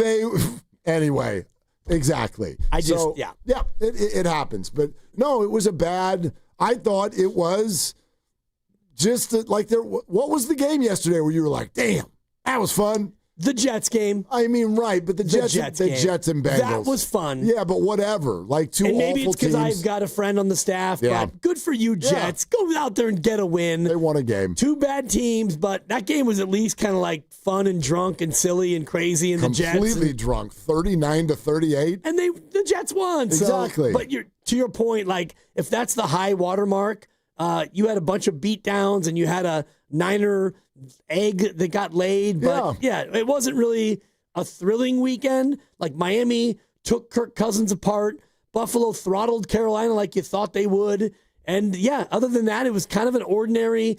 Philly beats up the Giants, sure, and Scadaboo with another horrific ankle injury. So not a great weekend. No, a lot of blowouts, a lot of that's kind of what we thought. Like not a lot of surprises either. I guess what happened in Atlanta was a little bit surprising. Atlanta probably should have traded Kirk Cousins when they had the chance. Last night was a little surprising in the way it turned because I thought that Pittsburgh, they weren't in control. No, but they were doing well. And then all of a sudden they weren't. Yeah. And, now Aaron Rodgers is on the sideline sulking and yelling at people. It's like, dude, really? And Pittsburgh had already said, we want him back. Do you? Do you now, Pittsburgh? Well, I didn't think that was on Aaron at all. I mean, their defense was hot knife, and then they kept fumbling the ball. It wasn't on Aaron. Aaron didn't throw. He fumbled, yeah. No, he didn't. He didn't fumble. They called it a fumble, and then they reviewed it and called. By the way, new favorite thing, and then we'll get to the Niners. New favorite thing is this fakakta review thing that the refs are just doing on their own. Right. New favorite thing. Thank you. Stop making people huck red hankies onto the field when all of us with 2 eyes can see what the hell just happened. And there was one of them, and I think it was last night's game. Was it last night's game where the team had no time? They had no timeouts left, so you can't challenge. You can't challenge. But then the refs are like, "We got it. We saw," and they called it the expedited review. Yep. It's also known as cheating, basically. Well, because it's when do you decide that I need to use my red hanky versus you're just going to go look on your own and see what happened? But either way, you know me. The more correct calls you can get, the better. So give me more. Expedited review. ER. Yep. Expedited review. No doubt. That's my ER. Yeah, because we all want the calls to be right. Yes. And quick. Well, and the red hanky now is, you don't really see it as much because now if there's a thing, it's the expedited review. Yeah. So turnovers and scoring plays are already reviewed. So it really comes down to catch, no catch, or line to gain, and all those other things. So the challenge is becoming less and less of a thing, and that's kind of a good thing. It is, absolutely. But I'm with you. Anyway, what ticked you off about yesterday? Because I think that's a more challenging question than is normal. When your team loses, we're mad. That's how we do it. But you sort of have to go, okay, what is it that's getting to you today? And I thought the defense, I thought everything was awful. I thought that was not a very watchable game. I didn't think anything or anyone was particularly impressive. Nothing really stood out. But the defense has my compassion. That's what I would say there. Like, Houston's offensive line is terrible. You should be able to get after C.J. Stroud, and don't think that yesterday now means that C.J. Stroud is all good again. He's not. He's an NFL quarterback, and if you give any NFL quarterback that kind of time, they're going to complete passes that, by and large, were 7 or 8 yards away from him. He can do that. Of course he can do that. But I have compassion for the defense because who are their good players? They're all gone. Who are their good players? If you want to be mad at something, it is the performance of the offensive line and the lack of planning that has led to it. To me, that's what you can be frustrated with as a 49er fan, because that's the thing, especially you're a run-first team, and now you're a team with a backup quarterback, and even when you've got your starting quarterback, his name's not Josh Allen or Patrick Mahomes, you have to perform really well at the offensive line. When everyone looks back on the Niners of the 80s, you hear names like Montana and Rice and all of that, but Ronnie Lott. But the bottom line is, dude, the offensive line, they were awesome. They were awesome every year. Randy Cross, and so they Jim were, Stuckey, right, Sepolu, they were a great offensive line. Therefore, ... you have great offenses. That's how it works, and they know this. And if they think they can sort of get that production for less of an investment, I'm willing to listen, but then you better do it. You better do it. And it does not appear that they did it. And then the things that they thought they could count on, Trent Williams and Dominic Pooney, are not performing at a high enough level either. And so this is what you're going to get. You're going to get some weeks it looks kind of okay, and some weeks it looks awful. That's what you're going to get. That's right. And when you look at Colton McKivitz and just watching the game again today for a second and parts of the game a third time, he had a really, really tough time. And he's facing Will Anderson, who is an all-pro. He's an unbelievable player. But I was watching a lot of the plays, and I can't wait to talk to Greg Cosell on Wednesday and John Feliciano tomorrow. Looked to me like they were trying to do too much. So you got a backup center, Matt Hennessy, and you're asking him on multiple plays to snap and go out and basically block McKivitz's guy. The line's going to shift left, and you're going to have the center snap and go, and he doesn't get out there and get the guy. You had Jawan Jennings miss blocks. You had McKivitz miss multiple blocks, and by and large, I thought they were trying to do a little bit too much on offense. And, you look at the first half, as you talked about, you open up with an illegal formation, and then you get Jawan Jennings with a face mask on a play where you don't need to put your hands in a guy's face mask. You've got Mac Jones running to the sideline anyway, and then that sets you back. And they never got anything really going on the ground or in the air. And when you tried to pass protect, you didn't really have the time to throw. Nope. There were a bunch of plays where Mac is doing a simple 3-step drop, and they couldn't even get the ball off. Yep. They couldn't even get it off. So, would Brock Purdy have helped yesterday because of his mobility? Probably. Would he have helped enough? I don't know. Probably not. You know what I mean? The word you constantly use is complementary. And these things are it's one chain link fence around the entire field. And if basically you're getting poor offensive line play, you're getting a game script that gets all screwed up to the point where you don't even attempt to run the ball. 8 carries for this game. Don't tell me 10, because when Mac Jones runs, that's not the plan. So 8 times. The only good news that came out of yesterday is you finally got your game where Christian's touches went down. Right. What did he have, 11? Something like that, 11 touches. There. Can everybody calm down now? Christian got 11 touches. So he's not on pace for 480 touches anymore. Sweet. So that's over. Now let's move on to the next thing, which is, when your game script gets all screwed up, you're not really able to function. And so you can't run the ball, and that allows an elite pass rush to tee off, and you can't block them, and your quarterback is immobile to start, but his leg also hurts. So now he's even more immobile. You don't have your good receivers. Kyle doesn't call a game plan that calls for very quick passing, and even if he did, the Texans know that. And their secondary's good, and they're waiting for it. And you make penalties, you drop balls, you get off the field, and you put your young defense with no good players on it in a situation where they're exhausted and on the field for the whole first half. You can't play that way. Flat out. I don't care who. You can get mad at any individual. You can't play football that way.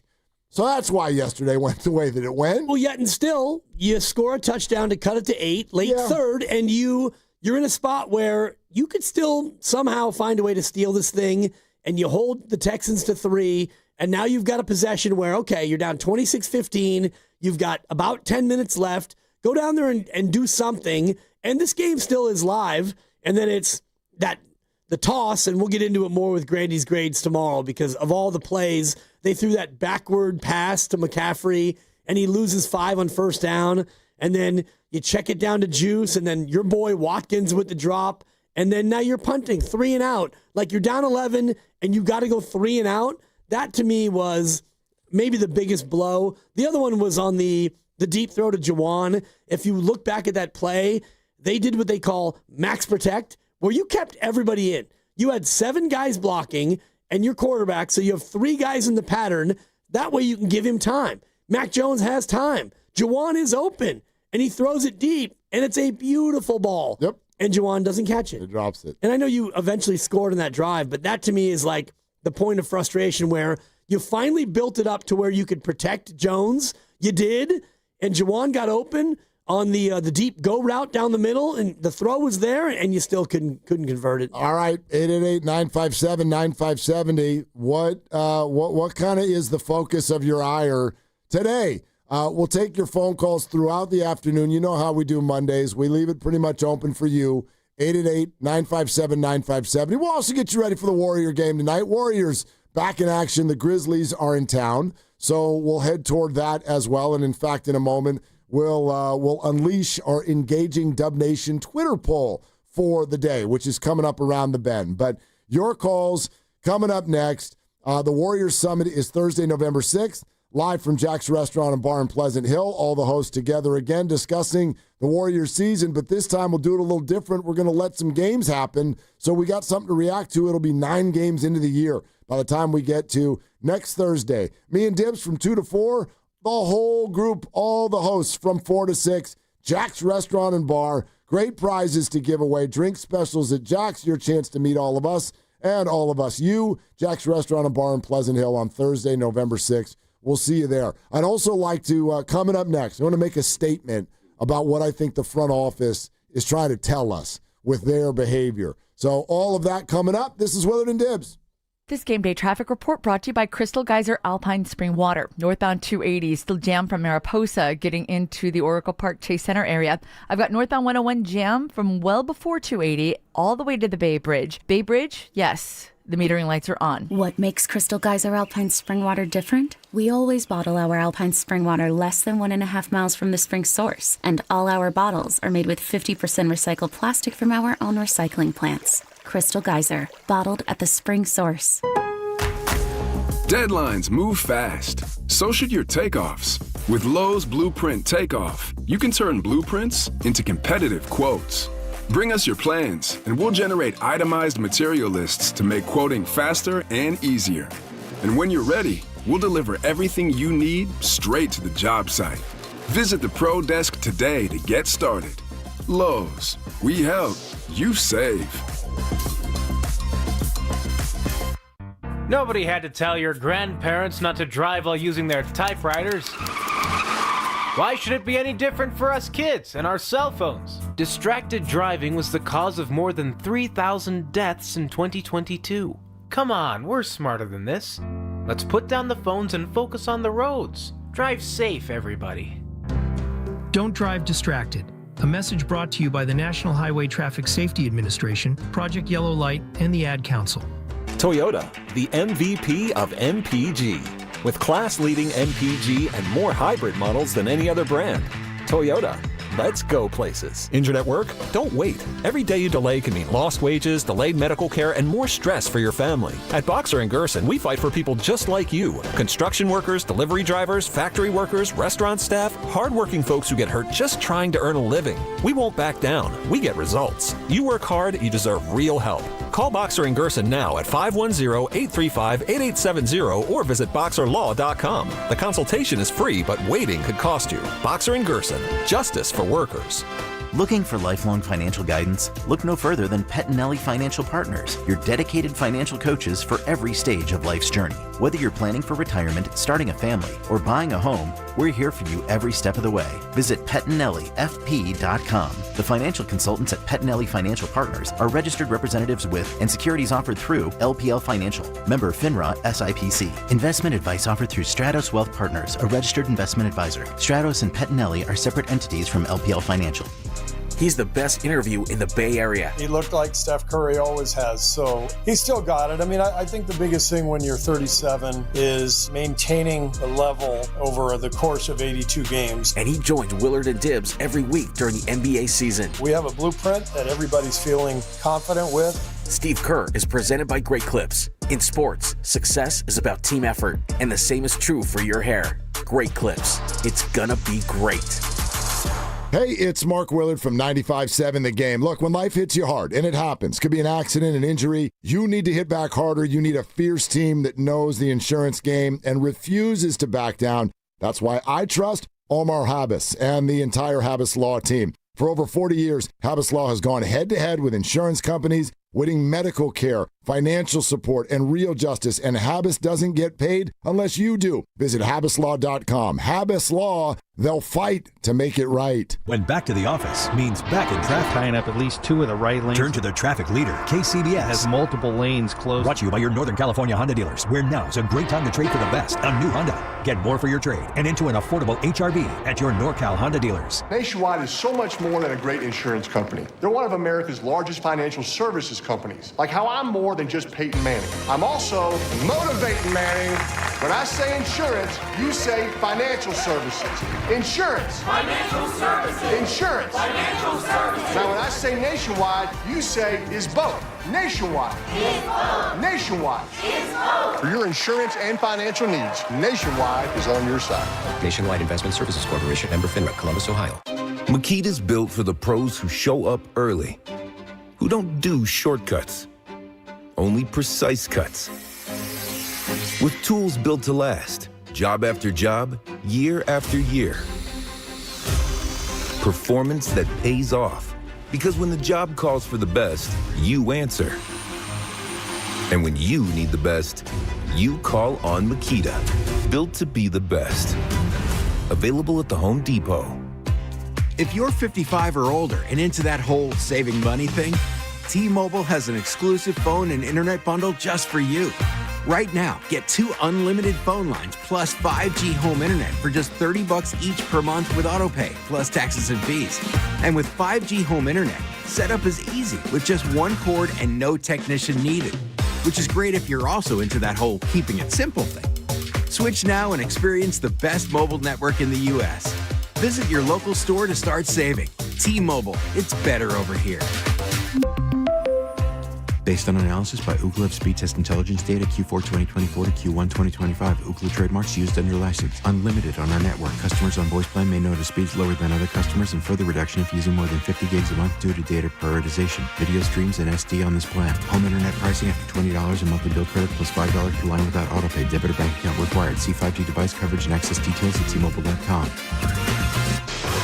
Red and Gold Game Day starts at Laughing Monk Brewing. Park for free. Enjoy amazing food, ice-cold beer, and every game on TV. Catch 95.7 The Game's pregame show. Then hop on the free shuttle straight to the stadium. Sign up now at 957thegame.com.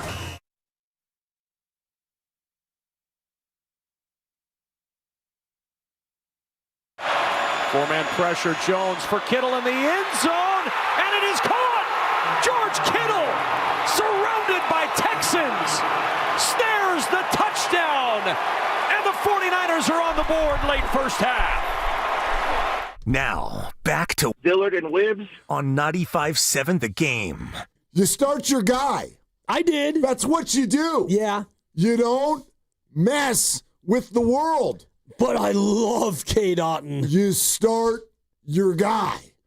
I got all kinds of tight ends. And then your guy, I mean, there was no way that George Kittle was going to do anything other than score a touchdown on National Tight Ends Day. I think the second touchdown they scored, I think Mac was throwing it to George, but stupid Tonjes got in the way and nabbed it. Well, Tonjes does have a knack for grabbing balls that don't belong to him. Okay? There you go. That's for you, Grandy. You better be careful. That's an early yellow card for Willard. He does. He does. He had no business catching that ball in Seattle. Yep. And then the one yesterday was either intended for Kittle or it was a really crappy pass by Mac Jones.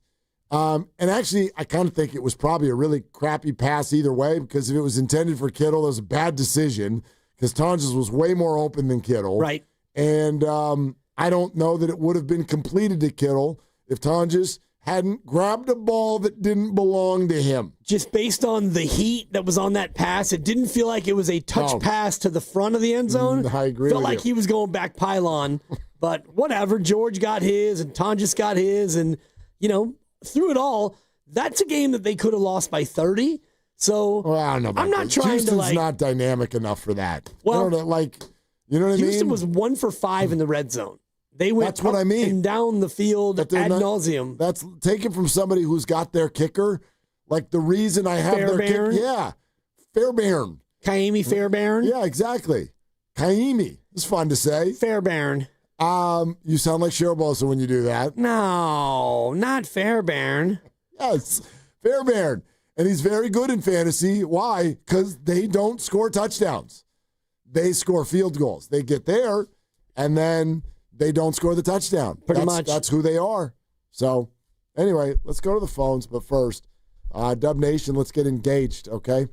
So before every game, you get to vote in our engaging Dub Nation poll on 95.7 The Game's Twitter page. And this is brought to you by Shane Co., your friend and jeweler, where you'll find the Bay Area's best selection of unique engagement rings and their unmatched free lifetime warranty. Visit shaneco.com today. All right, here it is. The Warriors are hosting them Grizz tonight. So it's a pretty simple one. Hey, Warrior fans, do you consider the Grizzlies a rival?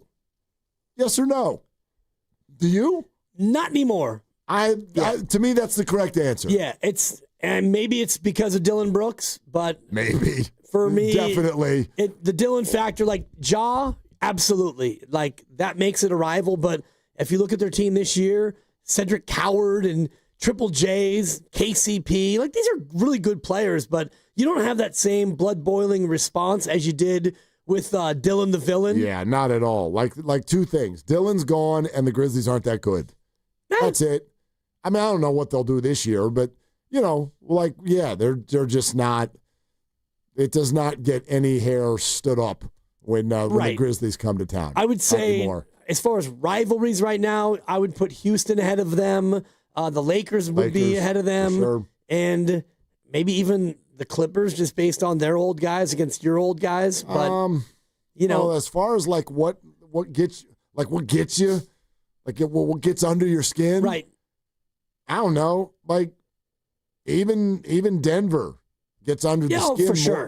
For sure. more than Memphis. Like Portland on Friday night, they kind of ran you out of the gym. Good for you, Portland.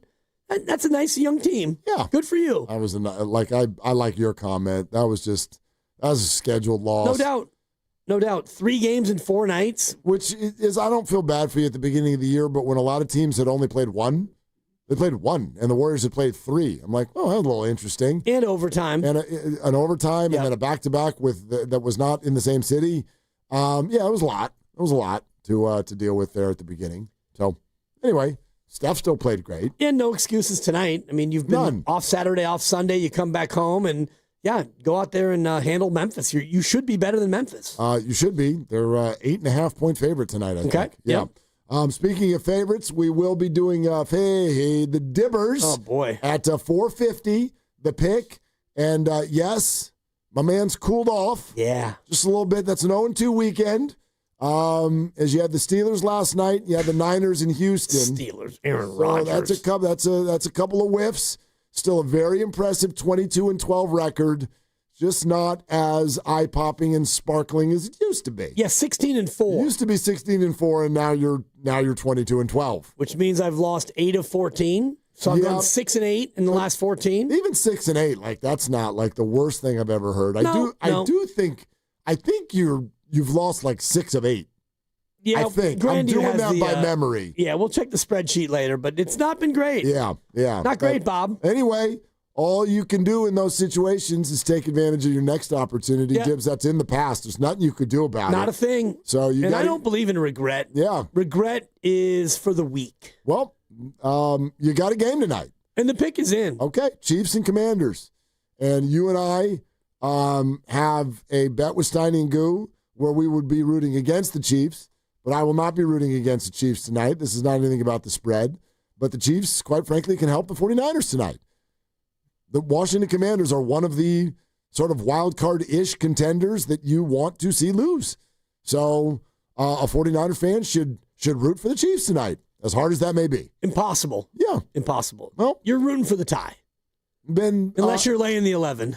Then you're not rooting for the tie. Or if you have the Chiefs in a survivor pool. I'm just saying. Oh, okay. I know some people who might have some things that are on the line tonight. But anyway, let's go to Jonathan in the city. What's kind of getting under your skin about the 49er effort yesterday? 888-957-9570. Hey, Jonathan, what's good? Thanks for calling. Hey, what's good? And this has been true ever since Kyle Shannon's been here. I don't see quit on the guys, man. I mean, despite of everything that's happened to the team, all his injuries, right? There's a lot of teams would have quit, tank it for next season, but not Kyle Shanahan, 49er squad. They just continue to fight. And next man up, unfortunately, some of those guys are just too young, makes a lot of inexperienced mistakes. But like I said, man, they just keep fighting. And even though there's a lot of obstacles that they need to overcome, if Juwan Jennings would have held on to one of those 2 bombs that he dropped, it would have been a different kind of ball game. They would have grabbed momentum, and who knows? Another thing I wanted to say is I would like to see them in more of a jumbo formation, man. Make every week a tight, national tight ends Sunday. Farrell, Tonjes, and Kittle. As of right now, aside from, McCaffrey, the running back, the tight ends are officially the 49ers' strength of the team. So use those 3 tight ends with McCaffrey and maybe 1 receiver, KB, right? And let's roll with that. Because if you can't protect the quarterback, who's on your roster that could protect the quarterback? The 3 tight ends. And also the tight ends, they're a mismatch, man. They're faster than a linebacker, bigger than the DB. So, yeah, man. And before I go, I just want to say, man, don't be too sad, Niner fans, because all we need to do is win 2 more division games, and we'd be in the offs. Well, and I would also add in, Jonathan, thanks. Yep. I'd add in this weekend. I think this weekend is a very winnable game, and this weekend is a vital game because 6-3 versus 5-4, pretty damn different, especially with the trade deadline coming up a couple of days after that game gets played. And I think if you're 6-3, the 49ers are going to have a hard time, not at least trying to do something. But do not consider this an easy game this weekend. No. Jackson Dart is dynamic. He moves really, really well. And how the hell are you going to rush him? Because you don't rush anyone. Well, except for Michael Penix. Right. You rushed Michael Penix, but since Nick Bosa's departure, that is the only game where the quarterback even was aware that the 49ers had a defensive line. I think that feels like it's about 5 games since Nick missed, right? He went out against Arizona. Sounds right. Yeah, they have not even there's not been a breath on any of the other quarterbacks except for the Penix game. And Bryce Huff, Bryce Huff was the guy who... He was awesome in that game. He was awesome. And then no Huff and no Bosa, no Warner and all the rest of it. But, you can use it as an excuse or as an example of what's gone wrong. And Fox had the number, I think it was 2,036 total games missed due to injury in the Shanahan era. And when you think about that number, 2,036, and if you look at how many games they've played under Shanahan, that's about 80 games lost per game. When you think about how many games lost per game, it's mind-boggling. Totally. And you can talk about that all you want, but it is next man up, and you've got 5 more games until the bye. 5 more games. Can you go 3-2 in the next 5? Can you be 8-5 going into the bye? Sure they can. And that to me is really... I mean, they can. Well, yeah. They need to, is my point. If you're 5-3, you've got 5 to go until the bye, and you've got a Rams game, you've got Arizona, you've got the Giants, you've got Carolina, and you've got Cleveland. Yeah. They're not all easy. No game is easy. And at Cleveland, a very physical defense at the end of a 13-week run is tough. But Arizona at home, you've got the Rams here at home. You've got Carolina, a team that is in major transition. So for me, if you want to talk about, like, is this team a playoff team? You got to be 8-5 going to the bye. You got to go 3-2 in the next 5. I mean, the after bye schedule is pretty friendly too. I know there's a trip to the Colts, but I don't know. Like, if you want to make it about that 5-game stretch, I mean, they only play one team with a winning record in that 5-game stretch. Yeah. So yeah, there should be a lot of winnable stuff. I don't know who's available for the 49ers.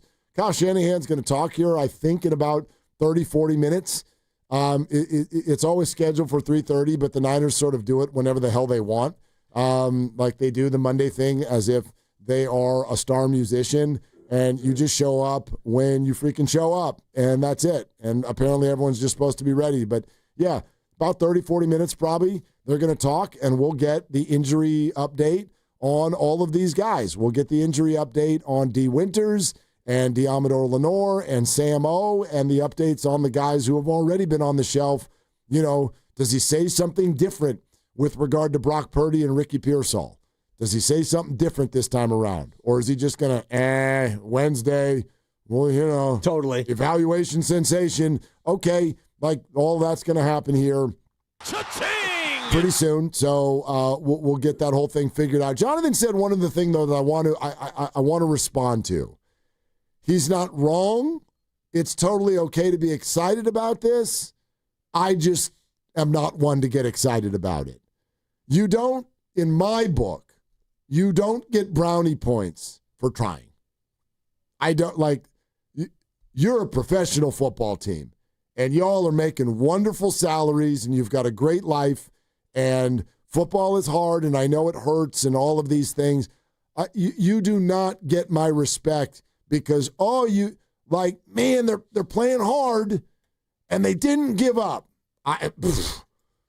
What is this, Saturday afternoon at the park with the 8-year-olds? You don't get any points for that for me. That is absolutely 1,000% the expectation and the demand. If you would like to be a professional athlete, you will always try. You will always give everything you've got, and you will never give up because that is what the whole industry is made of.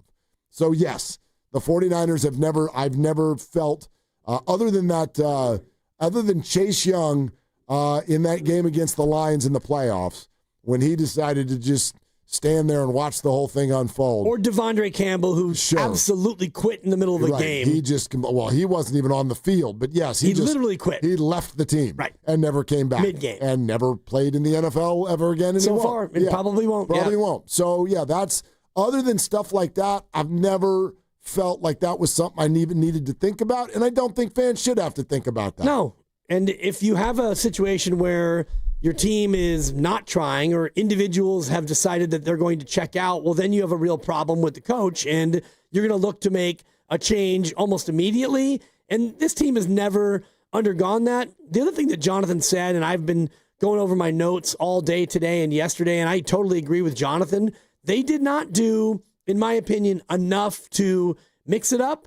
They only had one play the entire game where they had multiple tight ends on the field, and that was the goal line pass to Tonjes, where they went to 23 personnel, 2 running backs, 3 tight ends, and Tonjes and Kittle both went out. Farrell stayed in and blocked. That was the only play all game where they had 2 tight ends. They didn't do, in my opinion, enough to change it up. When you're not moving the ball, you have to try something else. Either you go to the jumbo package with 2 tight ends and 2 running backs, or you go into a hurry up. Not a full-on no-huddle hurry up, but you try to change the tempo. I didn't think that Kyle Shanahan did enough yesterday. When it's broken, you got to try something else. I get that. I also realize, though, that this is one of these things where the whole plan, the whole game plan, the whole what the 49ers do, just got disrupted from the jump, which is the other team plays the time of possession game, and then you walk out onto the field and you can't even snap the ball.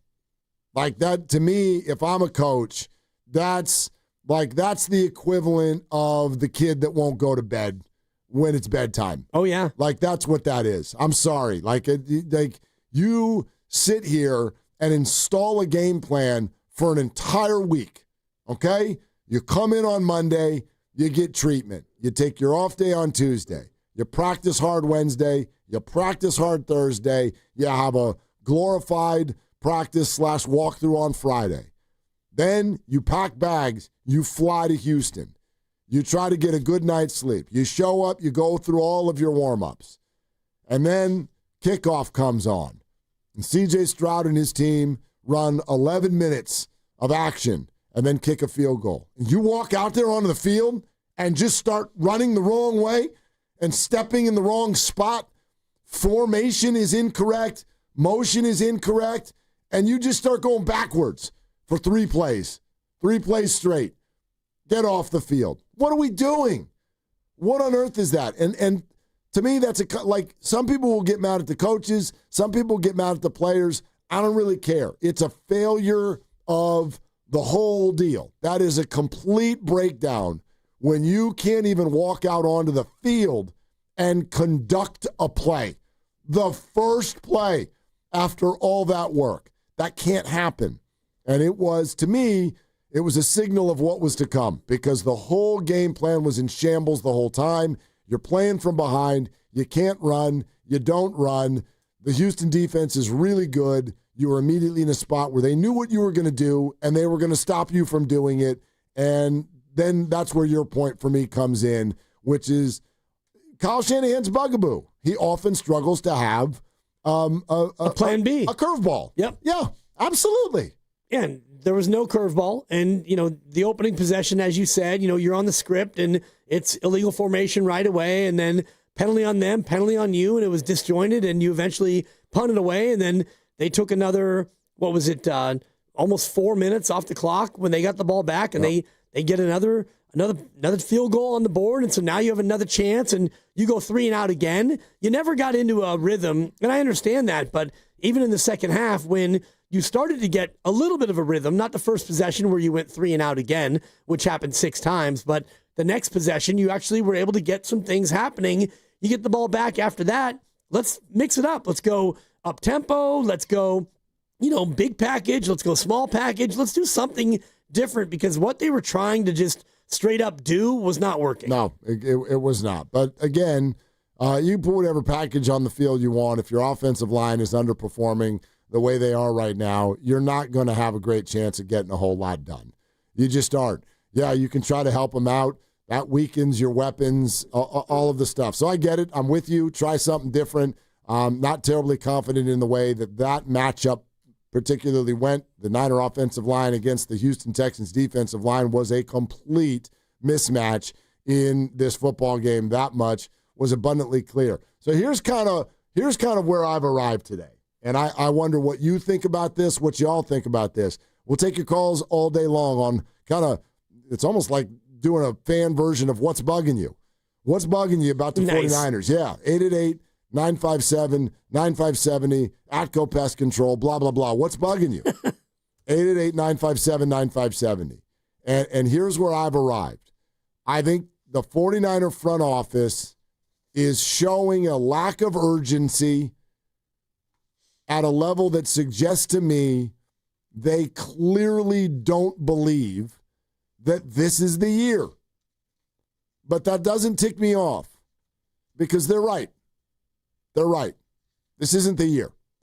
So I don't want that to sound like I'm giving up. Doesn't matter what a fan does anyway. Like my sweat and tears is not going to lead to wins or losses. You know me, I'm a process over result person. And so I can find joy in the attempt to do whatever it is the Niners are trying to do this year. I don't think what the Niners are trying to do this year is win the Super Bowl. I don't. The Niners are trying to make the playoffs. They are trying to get better.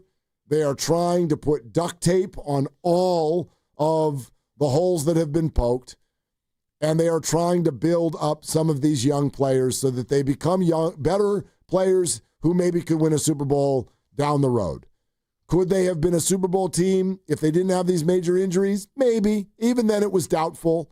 But I do not believe that the 49er coaching staff and front office looks at the situation that they are in right now and says, let's start acting in a way that gives us a chance to win the Super Bowl this year. I think this group is acting in a way that says, you know what? This ain't the year. And unfortunately, they're right. That's kind of where I've arrived. And I say that with a 5-3 record. That's in the playoffs right now. Sure. And I do think that they can make the playoffs. I think that they still will make the playoffs. But to your greater point, I don't think that means that you're going to go on a run and go to the Super Bowl. You're not going to have Bosa. You probably won't have Fred Warner, although he fancies himself as working to get back for January. We don't know. Huff should be back, but your roster's not good enough. And you said something earlier about the Colts that I want to hit on real quick. Let's do it. And process versus results. And I know the Colts regime has changed, but 2018, they drafted Quentin Nelson out of Notre Dame as a guard. He's made the Pro Bowl every year. He's going to the Hall of Fame. They used their second-round pick that year on their tackle, Braden Smith. They have, in 2024, a third-rounder, a fourth-rounder, 2022, a third-rounder, offensive lineman. They've drafted all these guys in the top 3 rounds. They still have them, and they have one of the best offensive lines in football. And what have the Niners done? Not that. So process versus results. Your process with your offensive line, it's not working. 888-957-9570. Your call's next. The conference call apparently has been moved up to 3 o'clock. That's coming up here in just a moment. So we're going to have some updates coming up here very shortly on Niners News. Spartans football is under the lights this Saturday at CEFCU Stadium. San Jose State taking on Hawaii at 7:30 p.m. And it's presented by Habas Law. It's San Francisco Giants night with Bay Area baseball pride and Spartans football all in one. And thanks to our partners at Habas Law, we're giving away tickets to a few lucky winners. You can enter online at 957thegame.com for your chance to win. We're also brought to you by Fremont Bank. Here for you, here for good, Willard and Dibbs. Nobody had to tell your grandparents not to drive while using their typewriters. Why should it be any different for us kids and our cell phones? Distracted driving was the cause of more than 3,000 deaths in 2022. Come on, we're smarter than this. Let's put down the phones and focus on the roads. Drive safe, everybody. Don't drive distracted. A message brought to you by the National Highway Traffic Safety Administration, Project Yellow Light, and the Ad Council. As a mom, comforting my family is what I do best. Vicks Vapor Stick provides soothing, non-medicated Vicks Vapors in an easy-to-apply stick, and it dries fast, so there's no mess. I use it to comfort myself and my family. Thanks, Mom. Vicks Vapo Stick, soothing comfort for the whole family. And try Vicks Vapo Shower Max for steamy Vicks Vapors when you need more comfort for yourself. Use as directed. Oh, and that's a hard foul. Let's listen for the call on the floor. The taxpayer owes back taxes. Penalties and interest are assessed and wage garnishments to begin immediately. The IRS never misses that call. I wonder if they will challenge it. The call is under review. Priority Tax Relief has been called in for a review. Priority is the best in the business at negotiating your tax debt and has even eliminated the debt for some clients. Priority Tax Relief is saving their clients millions of dollars every month. After a careful review from Priority Tax Relief, the debt has been eliminated. No foul in the play. Ho-ho-ho! That completely changes the game, folks. If you owe more than $5,000, call Priority Tax Relief, and in minutes they'll review your case for free with a direct line to the IRS to see if you qualify for life-changing relief. No more worrying about wage garnishments or frozen bank accounts. Call Priority Tax Relief today at 800-490-9877. That's 800-490-9877. We make your tax relief our priority. Call now. Priority Tax Relief.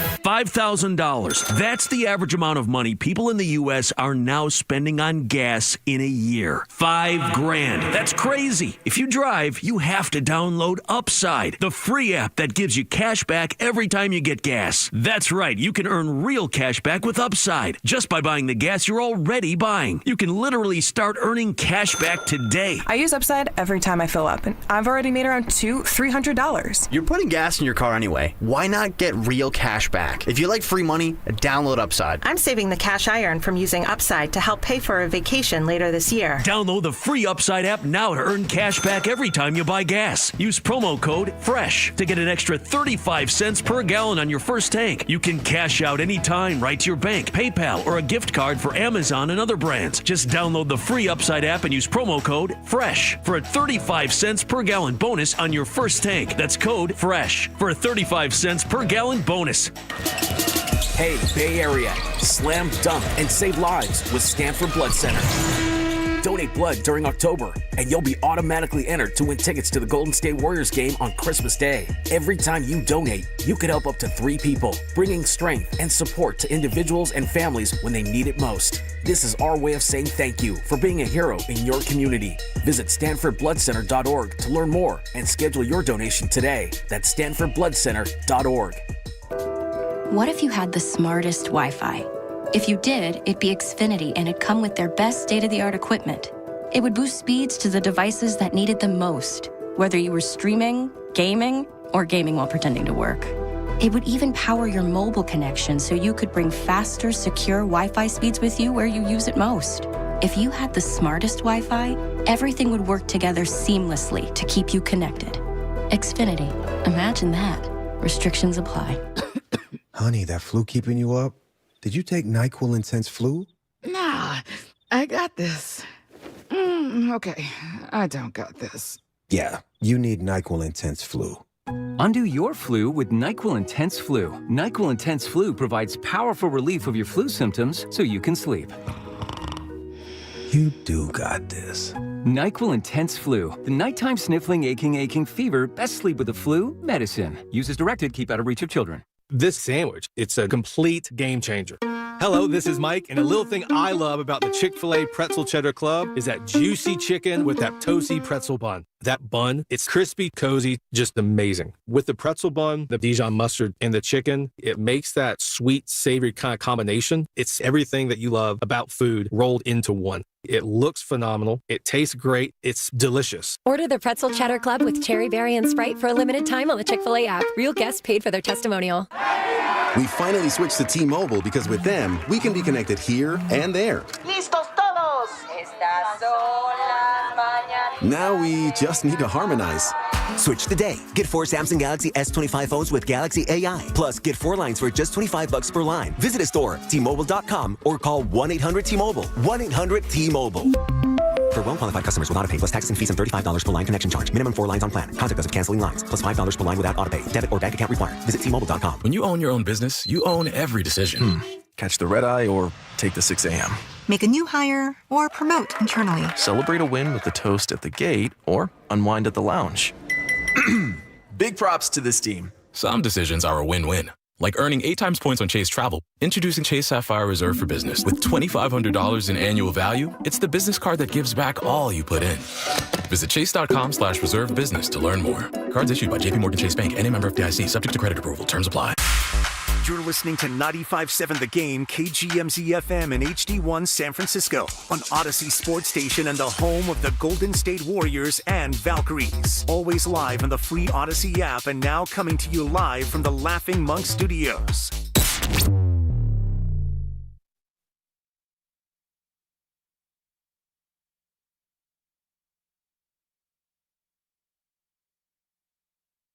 Now, back to Willard and Dibbs. I'm not a doctor, so it's questionable concern. All right. On 95.7 The Game. You want to hear something bananas completely off the subject? B-A-N-A-N-A-S. Uh-huh. She was just singing in the hallway, by the way. In the hallway. That's why you said it. Yeah. It's bananas. What's bananas, Mark? Do you ever want to question the toughness of a football player? No. That's why I said what I said to Jonathan when he's like, man, they never give up on Kyle. Do you want to know what these people are doing out there? Yeah, and I can share a story from my wife this morning when we woke up. She said, I was listening to Howard Stern. She likes Howard Stern. And Howard apparently was talking about Cam Scatabo.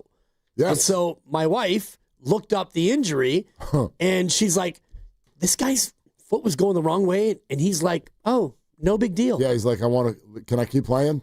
Right. And she's like, his foot was the wrong way.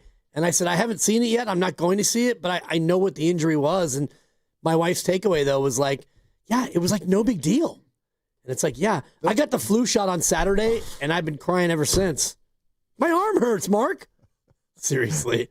You ever get one of them tetanus deals? Takes like 2 days. Brutal. Absolutely brutal. Yeah, there's actually been some weird card-offs this year where dudes like Tyreek Hill was like laughing. Tyreek Hill's foot was going the wrong way. And he's like, yeah, whoa, see y'all later. I'm like, dude, if you don't know that football players, they're crazy. Yep. They are crazy human beings who go out there and do that. And when your foot is going the other way and your reaction's like, yeah. It was crazy. You like that? Like, no, I don't really like that. So check this out. Remember how I've said this a few weeks in a row where I'm like, you like that? You like that? Thank you, Kirk. And apparently the anniversary of that was over the weekend. Yep, 10 years. Yeah. So anyway, remember how I was like, hey, Vikings, you actually don't like J.J. McCarthy. And the reason I know is because you keep trying to sell to us that Carson Wentz is playing well. It's like, we got to stay with the hot hand. I'm like, he's not hot. He's not even mid. Like, it's really, I know they won a couple games, but he's not playing good football. And then you saw Thursday night, and they got boat raced, which also represents the last time Dibbers got a win. It's fine. It's only 3 games ago. I didn't want that to sound like a huge shot. But no, anyway. 22-12. That's fine. Listen to this, though. Wentz is out for the year, okay? This just came down like within the last 30, 40 minutes. Carson Wentz is out for the year. Listen to what happened. He actually got hurt almost a month ago. What? Listen to this. Do you remember the London game? He beat. I think he beat the Browns, maybe. He beat the Browns in London. All right. Ian Rappaport says on Carson Wentz, in the first half of the London game, Carson Wentz suffered a dislocation that tore his labrum and fractured the socket. In his shoulder. Correct. Now, it's his non-throwing shoulder. Dude. But let me say that again. A dislocation that tore the labrum and fractured the socket. I didn't know you could fracture a socket. I thought that was for bones. But a socket being fractured sounds more painful than a bone being fractured. The socket essentially is where the two bones come together. Great. Sounds awful. Anyway, it's fractured. Yes, they beat the Browns. They beat the Browns with a fractured socket and a torn labrum.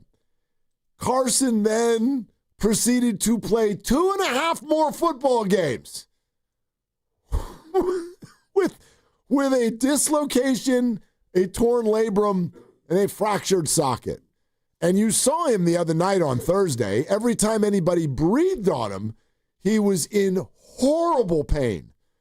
And then they would sit over there for 6 minutes, and then it would be like time for the offense to come back out, and he'd be like, okay, coach, I'm ready to go. These people are maniacs. Maniacs. No doubt. So there's no questioning their toughness or their want to or their desire or whatever. But, yeah, Carson Wentz done for the year. So, J.J. McCarthy, come on back. Yeah, he's back. Yes. And as you know, I've had every injury, and of all the injuries I've had, the torn labrum is by far the most painful one. More painful than the torn ACL for sure. The broken orbital bone in my face, the broken wrist, all the rest of the ones I've had. The torn labrum is far and away the most painful injury. Your shoulder goes out, and you try to get your shoulder back in, and it doesn't always go back in. You are the Richie the greenskeeper of the Bay Area sports media. I don't know what that means. I know you don't, and I would like to describe it to you. Okay. I told you the story a couple of weeks ago when we took my daughter with us to the little 9-hole golf course. That's right, yep. And she accidentally hit the ground. Wow. He was not looking, and he was in a spot where if you slice one a little bit, you're in a danger zone. And, unfortunately, she caught a low screamer. Oh, boy. And it went right into the back of his neck. It was very scary. Very scary. No bounce. Just line shot right into the back of his neck. Richie is okay.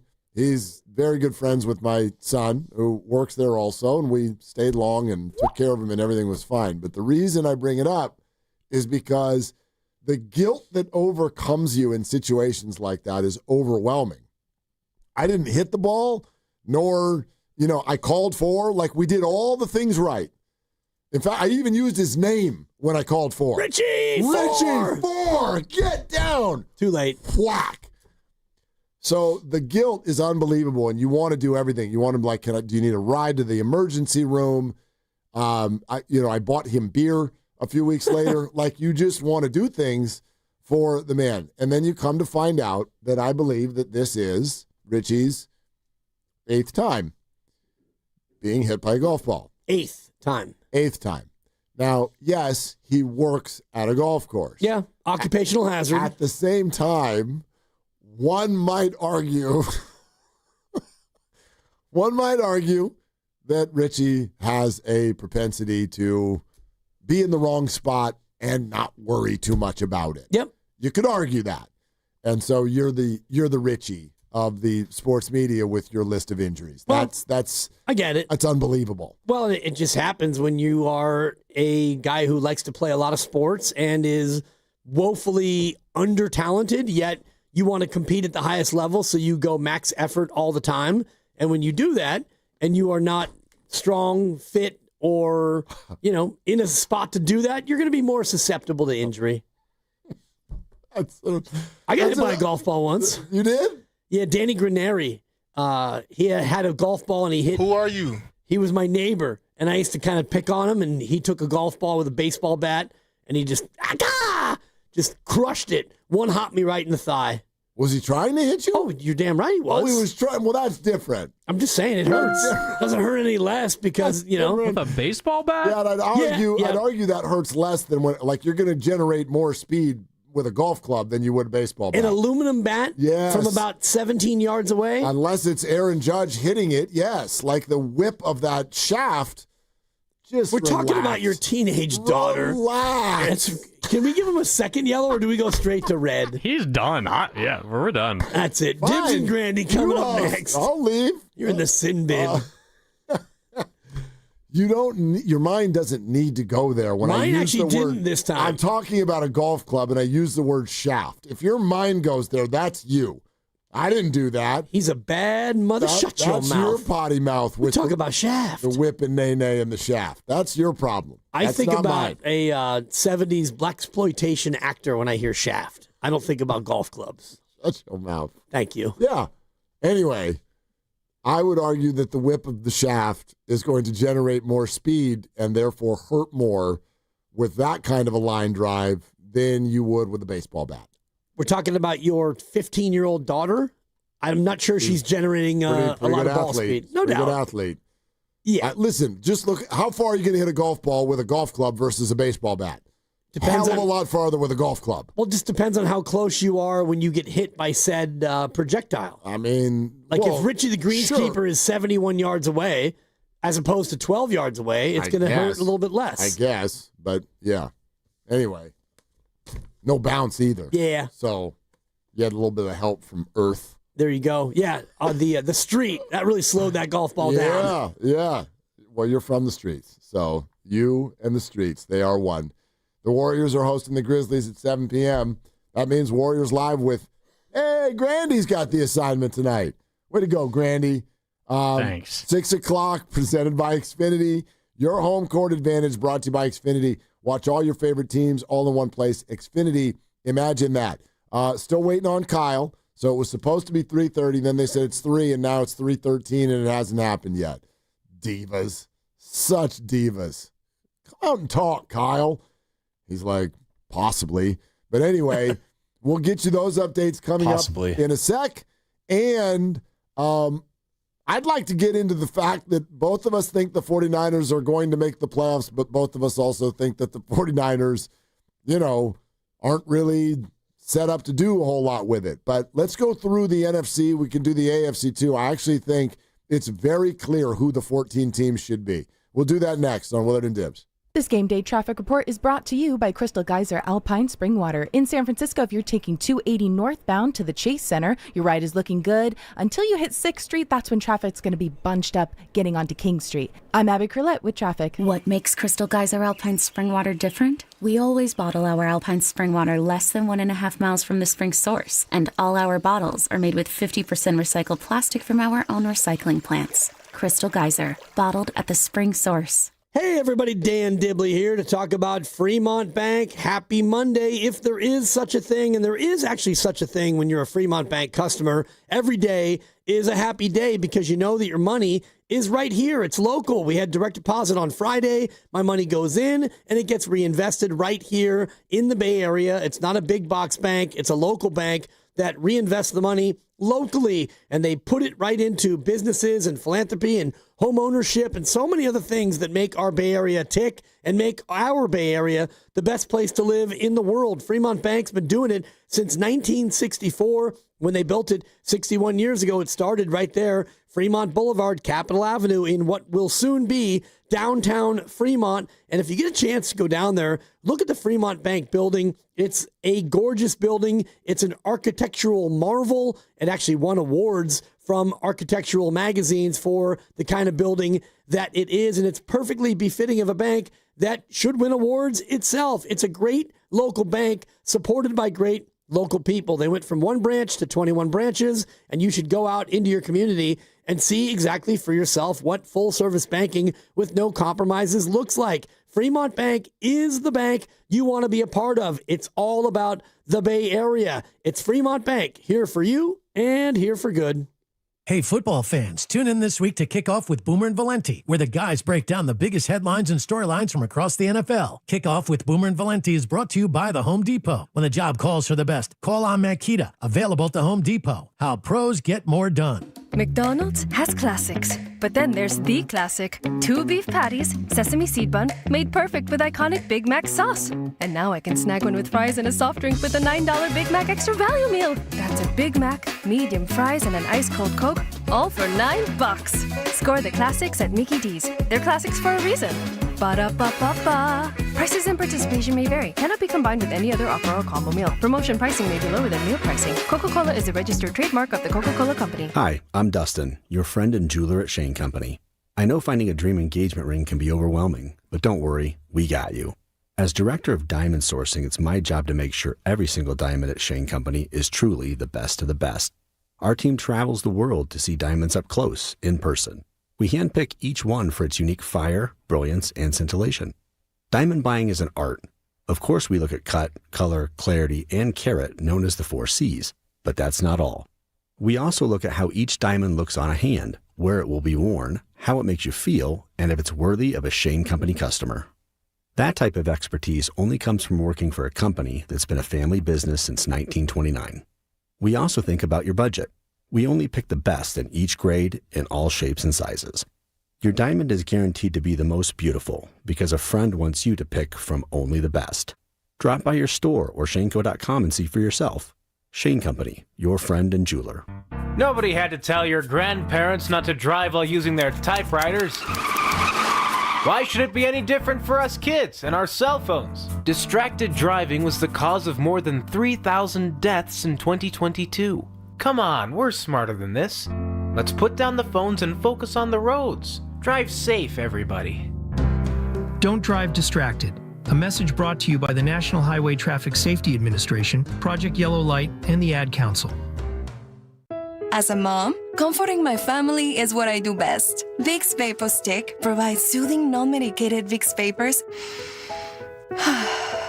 in an easy-to-apply stick, and it dries fast, so there's no mess. I use it to comfort myself and my family. Thanks, Mom. Vicks Vapo Stick, soothing comfort for the whole family. And try Vicks Vapo Shower Max for steamy Vicks Vapors when you need more comfort for yourself.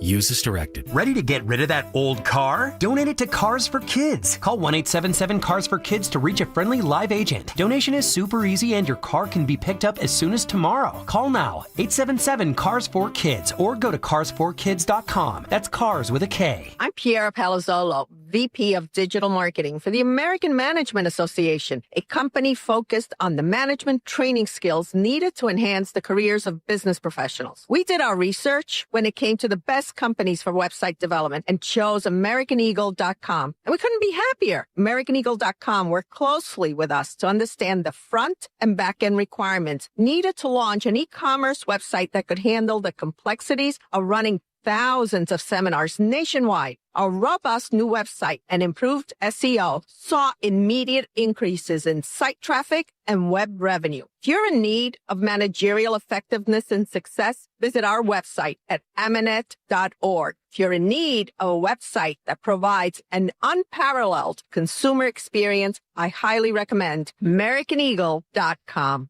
Transform your business today.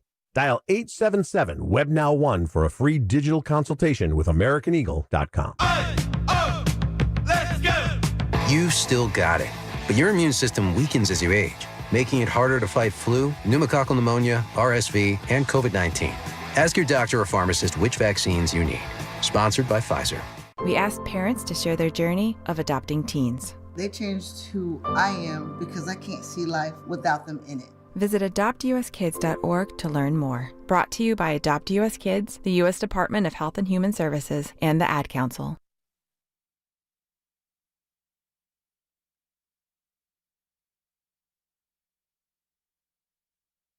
Tenth play of this drive for the Texans. Stroud looking for 6, open touchdown! Jaden Higgins, his second of the year. Now, back to Willard and Dibbs on 95.7 The Game. That's Kevin Kugler on Fox with the call there. And if you hadn't heard of any of the people catching passes for the Texans yesterday, you weren't alone. This has nothing to do with yesterday's game, but you want to know what went through my head when you see all that? Yep. Stop paying $30 million for receivers. Once again, stop. If your quarterback has time, you can stick Tom, Dick, and Harry out there. Easy. Well, you can, Dan. You're having quite a show. Thank you. The whip of that shaft, Xavier Hutchinson. Yep, he had 5 catches. Jalen Noel. He had 5. Grabbing balls that don't belong to him. Braxton Berrios, who's a TikTok star. You had me thinking of your darn daughter every Berrios catch because I know who he is because she knows who he is because of who he's dating. Alex Earl is her name, and she spells Alex in a really weird way. With an I. Like Michael Penix. Like Mark with a C. Yeah, but exactly. Weirdos. Not weird. It is weird. It's completely weird. Ash Schlereth tomorrow. Anyway, yeah. Ask Mark Spears. Fine, I will. I followed Alex Earl on Instagram for about an hour over the weekend. I bet you did. Well, I mean, let's see what she's about. Who's out of line now? I was like, this enough. Like, all of a sudden, my feed is all... Yeah, you just changed your algorithm right there, buddy. Gone. Unfollowed. It was a quick hour. I was like, what are we doing? A quick hour, huh? Quick hour. It's quick 5 minutes. What, Grandy? It's him. It's not me this time. Oh, my God. No. Braxton Berrios. Yeah, if you were on. Marks, Higgins, Schultz, Wayne. Can I say Chubb, or is it going to set him into a giggle fit? Oh, I don't know. I mean, that's up to you. Ogunbowale had a catch. I do like him. Ogunbowale. And Woody Marks. Woody Marks is a good young back. I really like him. But anyway, yeah, I'm not going to say it doesn't matter. It matters. It matters. You want Nico Collins out there. And what did John McClain call Christian Kirk on Friday? Christian Hurt. Christian Hurt. Yeah, it was funny when he said it. But yep.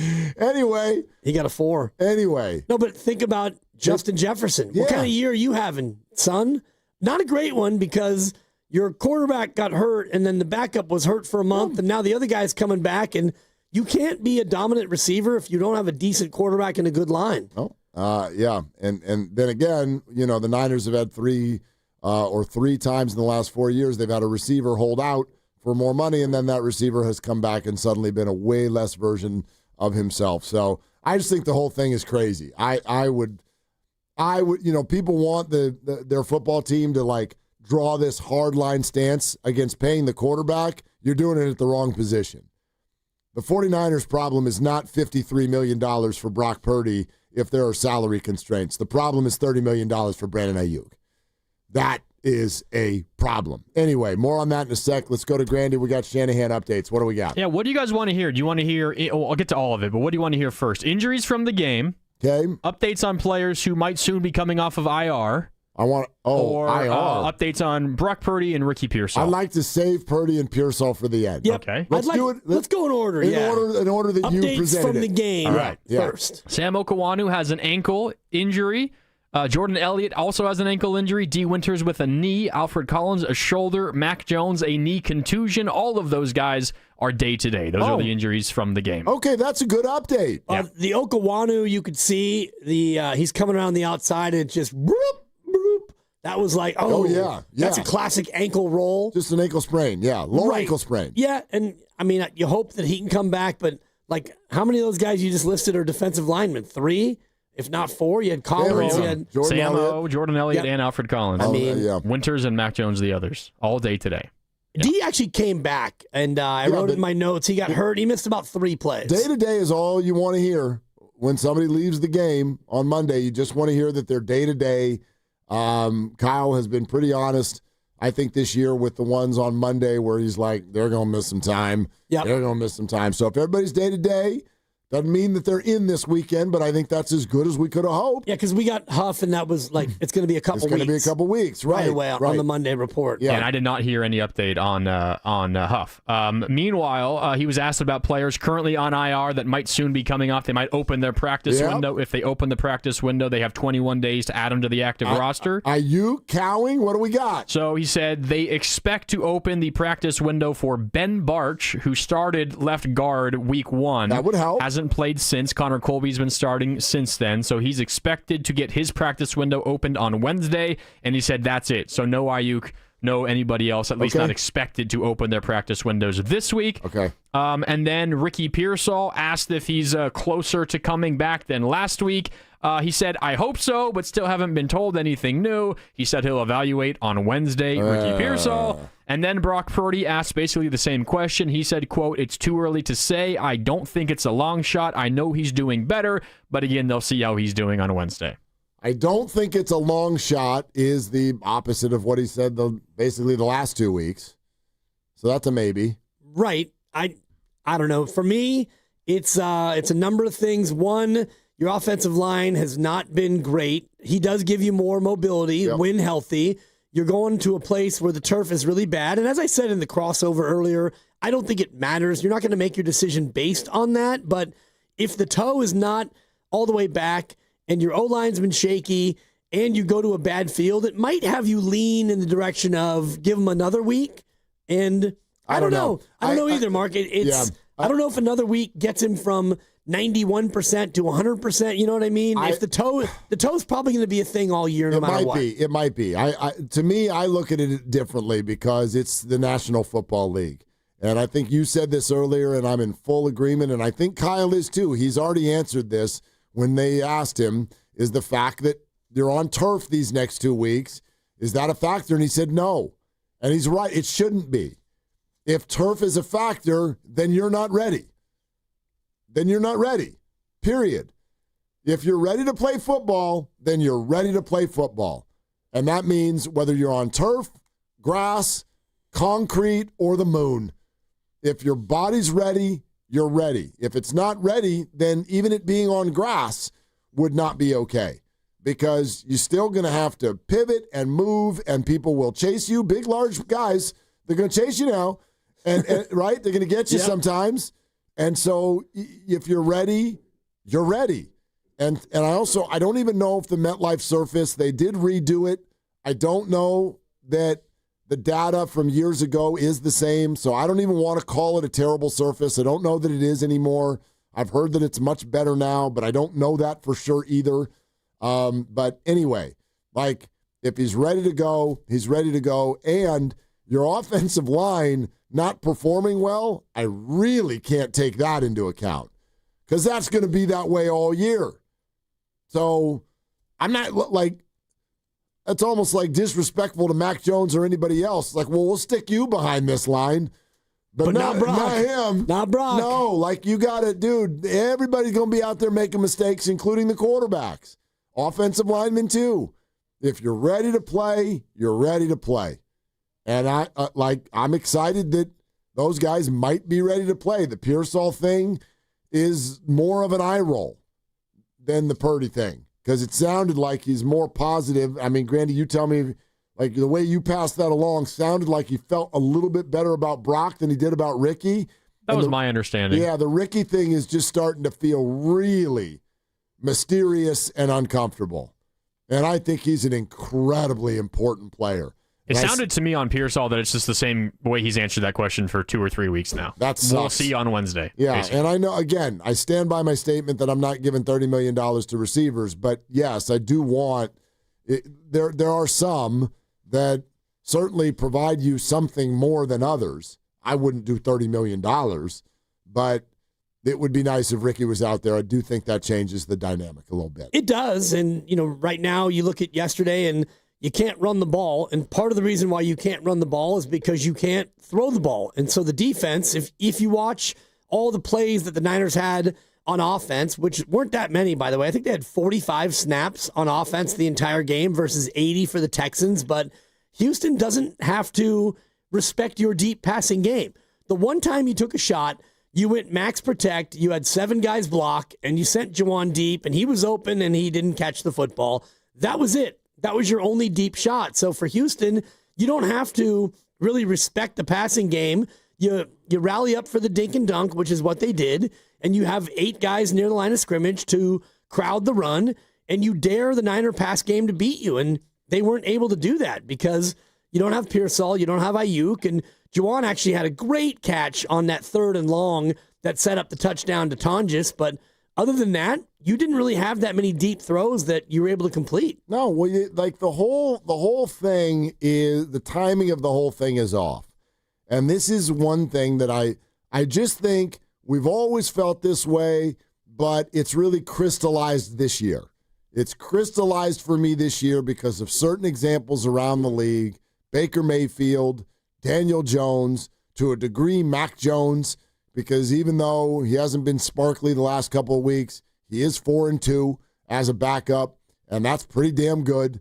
And he's been able to do things because he's now in this system, and it's a better system and has better coaching and better teammates than he's ever had before in New England or Jacksonville for sure.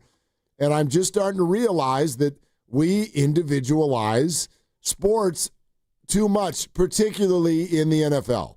Like baseball, I can tell when somebody's at the plate who is a difference maker. And in basketball, difference makers kind of make that league go. Exhibit A, Steph Curry gets knocked out of a playoff series, you can't win another game. But in football, we focus too much on these individuals. Like C.J. Stroud can complete passes if given time, but all year he hasn't been given time. Yesterday he got time. But what happens when that looks consistent? Like, y'all think that Daniel Jones just ate a pill or something? Why is he awesome, and why does Jonathan Taylor score 3 touchdowns a week? Their offensive line is killing it. Huh. Imagine that. That's it. Their offensive line is killing it. And there are many quarterbacks. And again, I'm not saying that there are, yes, there are many who are set apart from others. But there are a lot of quarterbacks, if given the right situation of blocking and system and understanding and execution, who will play well. I don't think Daniel Jones is amazing. He's good, but it looks perfect all of a sudden because what's going on around him is fantastic. It's elite. Did you know that there's 8 quarterbacks that have a higher rating than Daniel Jones this year? You wouldn't think that by looking at their record and the way he's played, but there are a lot of guys out there who are technically, by the numbers, playing better, but they might be struggling more to get wins because they can't just hand the ball off and get 7 yards a carry whenever they want. But that's what the Colts are doing right now. Yeah. So they score over 30 points, and they kick your ass every weekend. Look at their scores. It's not just winning. Oh, they're crushing 38 to 14. Right. They look like the Niners from a couple of years ago. The That's what they Colts look like. have been sacked 9 times in 8 games. They've given up 9 sacks. There you have it. Denver's only given up 8. The Seahawks have also given up 9. And these are teams that are winning. Dallas has only given up 10 sacks, but their defense is so bad that it doesn't matter. They score almost as much as Indianapolis, but it's complimentary football. And if you look at like the Titans, they've given up the most sacks, and the Jets, they've given up the second most sacks. And there's no surprise that those are quarterbacks who are really, really struggling. And the 49ers are right there in the middle, but the thing about the Niners is they are so reliant on the complementary nature of their offense. And if you can't throw it because you don't have wide receivers who are able to get open, the defense will cheat and they'll sell out to stop the run, which is what Houston did yesterday. And they did a great job up front. They were dominating the Niner offensive line. So you can't run it. And even when they had some success passing it, Houston would rally up and make the tackle. And there were a couple plays, 3 or 4 plays are sticking out to me for the Niners defensively where like one, Malik Mustafa runs up to get a stop and he just slipped and he went right by a guy, and Upton Stout with a blitz off the corner, and Stroud just kind of stepped around him. There were little plays that the Niners could have made, but they didn't because they couldn't tackle. Right. Yeah, they were sloppy yesterday. They can play better than that, but I don't think they can be a markedly great team on offense. Their offensive line does not block enough. And on defense, their defensive line does not chase enough. Football sometimes is really that simple. And I get it. 916 on the Boxer and Gerson Work Injury Attorneys text line wants me to adopt that same take for Purdy. Fine. I don't run from that. It's the same for Purdy. He's not great, but everything around him was great. I don't look at it I don't buy your verbiage, but your point is fair. I don't think that means that a player is not great. The player has to go do and execute what opportunity is there. Daniel Jones is doing it. He's playing great this year. Does that make him a great player? I don't know. I guess in this particular system and moment, Colts announced yesterday they want to work on a long-term deal. They would like Daniel Jones to be the quarterback because it works with what they've produced. Same way it works for Brock Purdy in San Francisco. There's only 3 or 4 guys, and we know who they are, who are just like, dude, if you're here and we give you a uniform, we're going to win. Josh Allen, Lamar Jackson, Patrick Mahomes, and even they can be knocked off kilter if things around them really, really fall apart, like it kind of did for Lamar a little bit early this year. Although that win for them yesterday, I think, keeps them in the picture because he's supposed to be back on Thursday night. Yep. And if you look at like just quarterback rating, you look at the quarterbacks who are at the top of the list, and you've got those teams are pretty well put together. Drake May is number 1 right now in quarterback rating, and New England's been healthy, and they are very buttoned up offensively. He's an MVP candidate right now. Jared Goff is number 2. Detroit goes without saying how explosive they are. Jalen Hurts is number 3 in quarterback rating. Then you get to Jordan Love, and boy, Green Bay sure looked good last night. Then you get to Danny Dimes, who's 5th.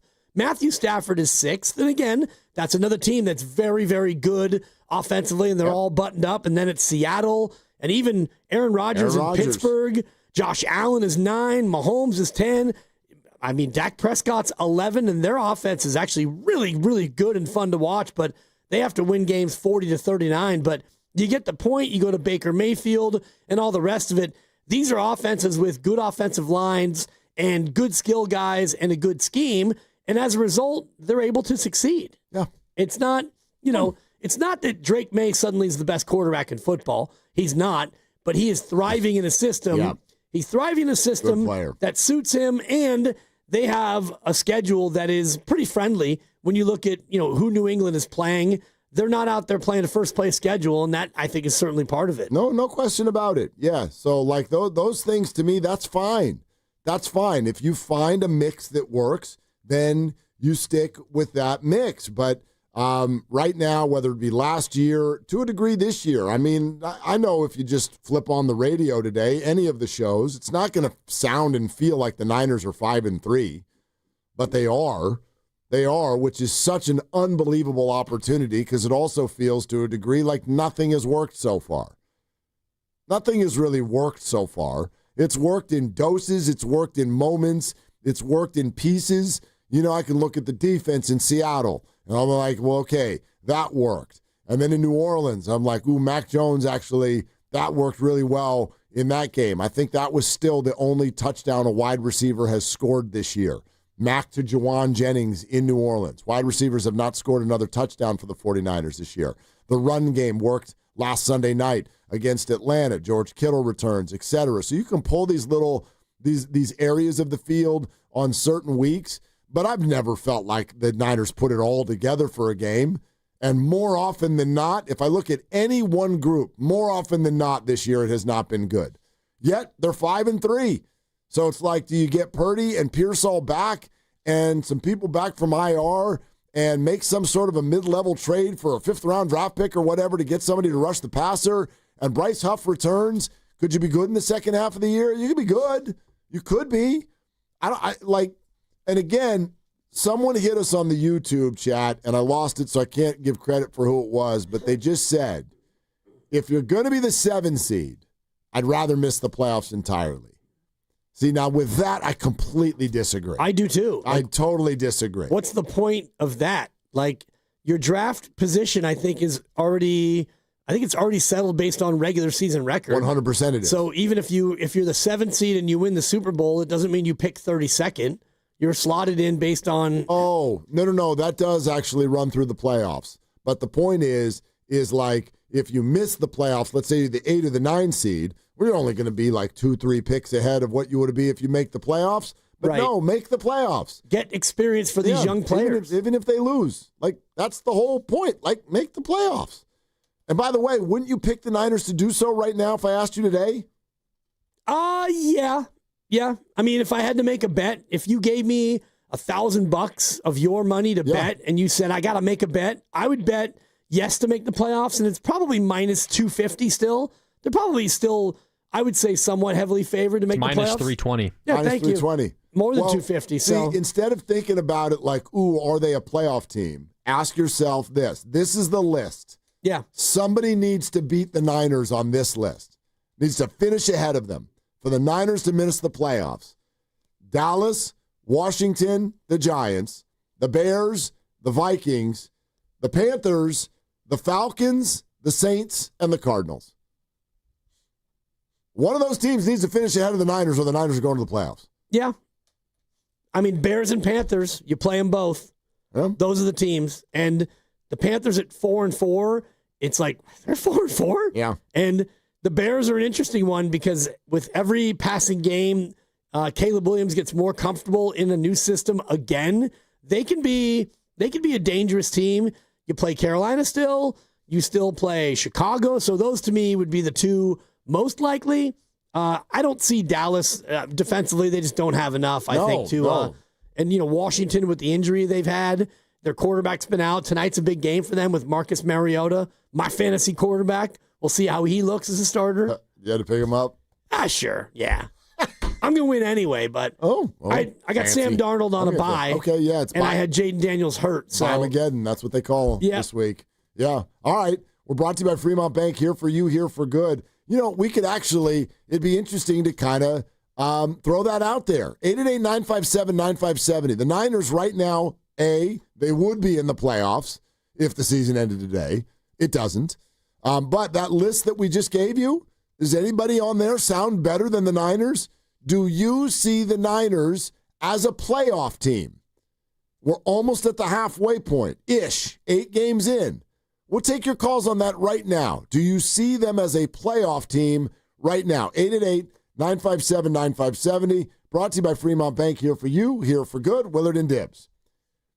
And it's Willard here with this message. When life hits you hard, an accident, an injury, you need to hit back even harder. You need a fierce team that knows the insurance game and refuses to back down. That's why I trust Homar Habas and the entire Habas Law team. For over 40 years, Habas Law has gone head-to-head with insurance companies, winning medical care, financial support, and real justice. And Habas doesn't get paid unless you do. Visit habaslaw.com. Habas Law. They'll fight to make it right. Tune in to 95.7 The Game for Warriors Live, 60 minutes before tip-off. Every Warriors game throughout the season as we get ready for the action. Presented by Xfinity, your home court advantage. Brought to you by Xfinity. Watch all your favorite teams all in one place. Xfinity, imagine that. When businesses thrive, communities score. That's why Bank of America is the official bank of FIFA World Cup here in the Bay Area. And our more than 110 local business specialists are ready to help your business win. What would you like the power to do? Learn more at bankofamerica.com/local business.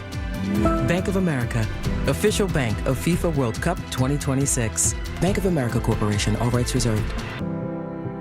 The NBA season tips off, and so does DraftKings' newest fantasy game. DraftKings Pick 6 is the easiest way to play for big wins, with every possession giving you a shot at real money. Here's how to play. Just pick more or less on 2 or more stats, and unlock the upside every game brings. The better your picks, the bigger your payout. Pick 6 is available in your state. Plus, new DraftKings customers can get $50 in bonus picks with just a $5 entry on your first pick set. Don't just watch basketball, cash in. Download the DraftKings Pick 6 app now and use code THEGAME. That's code THEGAME. Play just $5. Get $50 in Pick 6 bonus picks. Make the call. Ride the upside. In partnership with DraftKings Pick 6. The crown is yours. Gambling problem? Call 1-800-GAMBLER. Must be 18 and over. Age and eligibility varies by jurisdiction. Void where prohibited. 1 per new customer. Bonus awarded as non-withdrawable Pick 6 bonus picks that expire in 14 days. Limited time offer. See terms at pick6.draftkings.com/promos.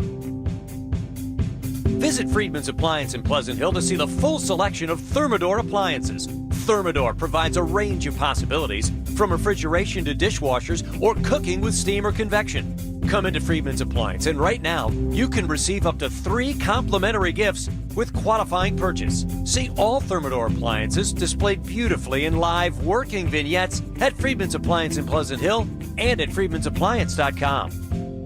Oh, and that's a hard foul. Let's listen for the call on the floor. The taxpayer owes back taxes. Penalties and interest are assessed and wage garnishments to begin immediately. The IRS never misses that call. I wonder if they will challenge it. The call is under review. Priority Tax Relief has been called in for a review. Priority is the best in the business at negotiating your tax debt and has even eliminated the debt for some clients. Priority Tax Relief is saving their clients millions of dollars every month. After a careful review from Priority Tax Relief, the debt has been eliminated. No foul on the play. Whoa! That completely changes the game, folks. If you owe more than $5,000, call Priority Tax Relief, and in minutes they'll review your case for free with a direct line to the IRS to see if you qualify for life-changing relief. No more worrying about wage garnishments or frozen bank accounts. Call Priority Tax Relief today at 800-490-9877. That's 800-490-9877. We make your tax relief our priority. Call now. Priority Tax Relief. In sports, success is about team effort, and the same is true for your hair. At Great Clips, we save your haircut details in clip notes, so every member of the highly skilled team knows exactly how to create your signature look. And with our easy-to-use app, you can check in from anywhere and get a ready next text when you're up next for a cut. It's the confidence of a great haircut delivered by a team you trust. Download our app today. Great Clips. It's gonna be great. Want to interact with the hosts but can't call? Text the Boxer and Gerson Work Injury Attorneys text line at 888-957-9570. Boxer and Gerson, Northern California's premier workers' compensation law firm, helping injured workers get their lives back for over 40 years.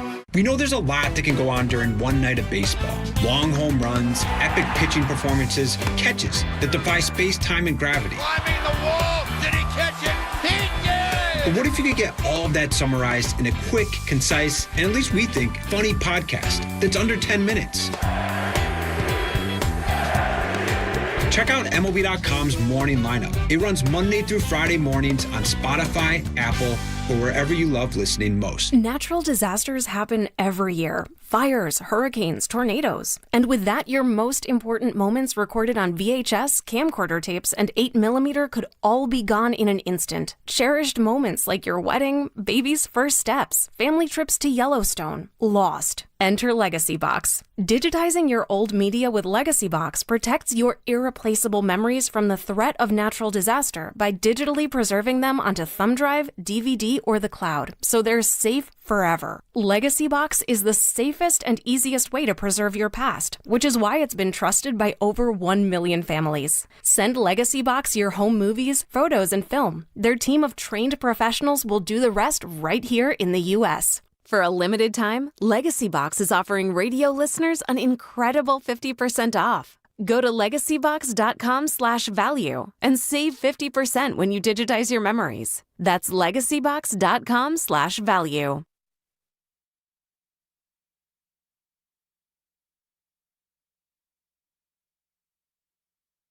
12th play of this drive. Play action. Looking. It's caught. Jake Tonjes.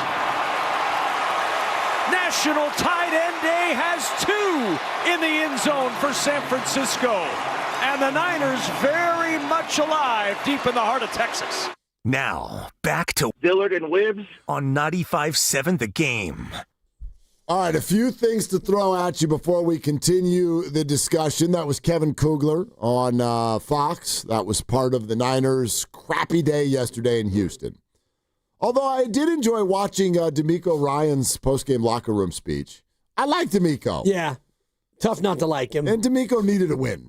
Big time. Yeah. And I do think that when you look at that game now, when you reverse engineer it, and I had the pick wrong, I took the Niners and the 2.5. I took 1.5 in my pick and pool. And when you look at it, yes, I know. Thank you.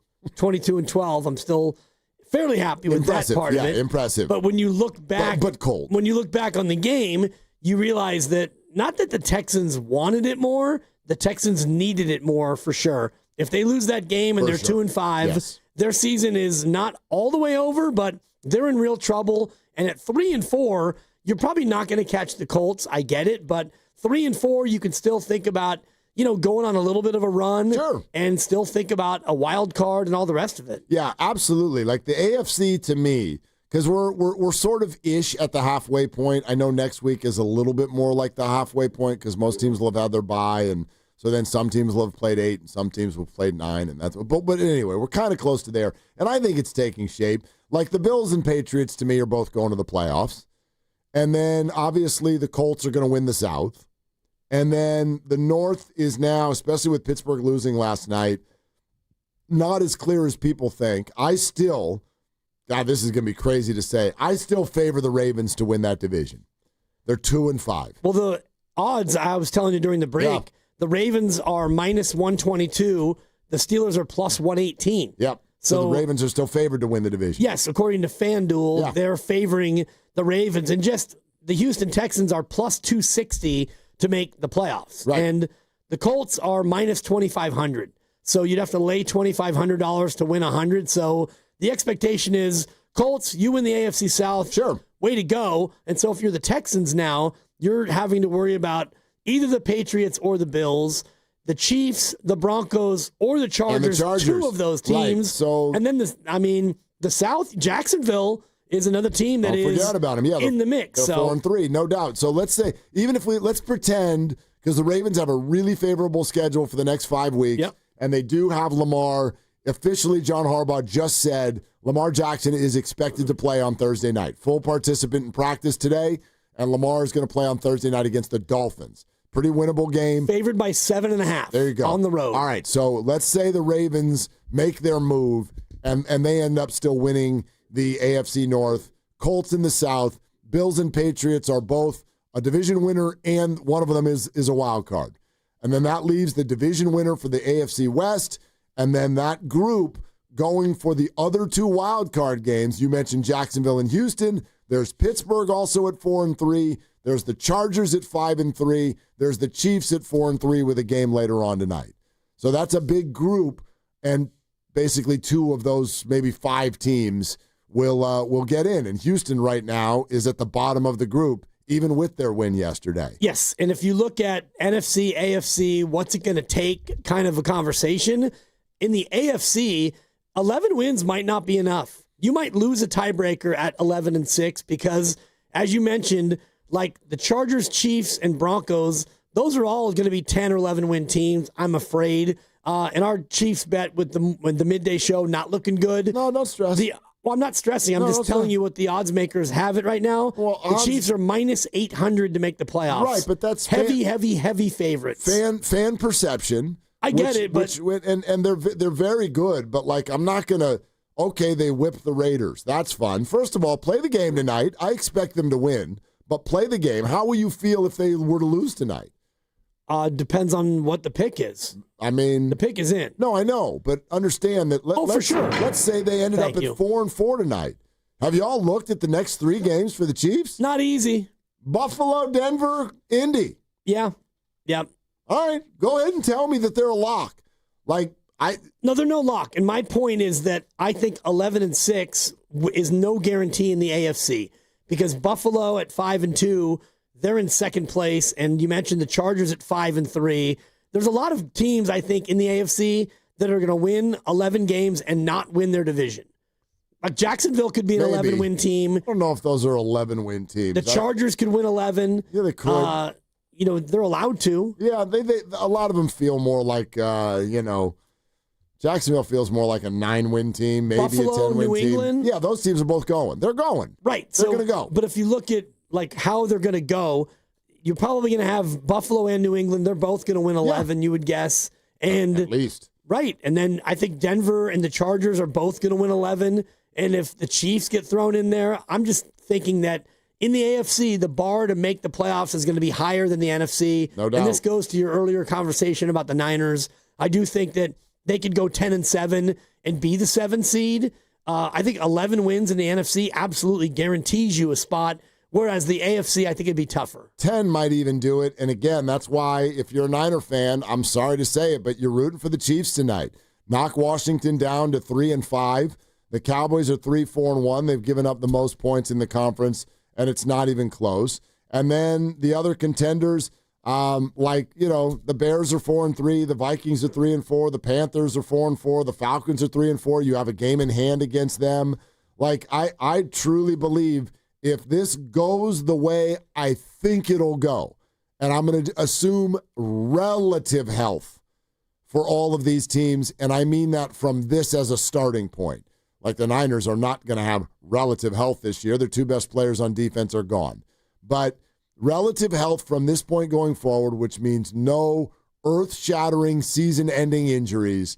To me, having watched all of this, it's very clear who the 7 teams that have the inside track in the NFC are.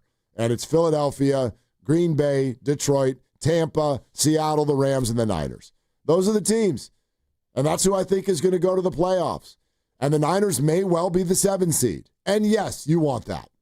Yes, you do. As opposed to the 8 seed, I'm with you. Of course. Get in the tournament. You never know what can happen. And also, even if the worst happens, which is you play one game and you lose, all these young pups you have on your defense, especially, they get playoff experience. And that's not nothing in my book. No, I agree with you completely. Plus, you never know what the hell's going to happen when you get there. You never know. And I think we said as recently as 2 weeks ago, I would, if the Niners were to make the playoffs and win one playoff game, I would consider that a very successful season. Yeah. When you consider the circumstances of where we sit right now. You know what I mean? If anybody was surprised by yesterday, my response to you would be, were you more surprised by that than you have been by the wins? No. If you want to look at like the most surprising games of the year, the Ram game is the most surprising game of the year. Yesterday was not surprising. It was a little disappointing. No doubt. Because, the narrative all week was Kittle's back, and so now you can run the ball again. And, well, that wasn't the case yesterday because Houston's defense turns out to be maybe the best in football. And so, yeah, even George Kittle being back isn't enough for you to get that done. And so I look at yesterday and I tip the cap and say Houston was better. Houston was better in the trenches on offense. They were better in the trenches on defense. And that's the way it goes sometimes. But you sit here after 8 and you're 5-3. And if you want to talk about tiebreakers and dream scenarios, for the wild card, if it's not a team in your division with whom you're tied, it's head-to-head. And you've got Carolina coming up. You've got Chicago coming up. The second tiebreaker is conference record.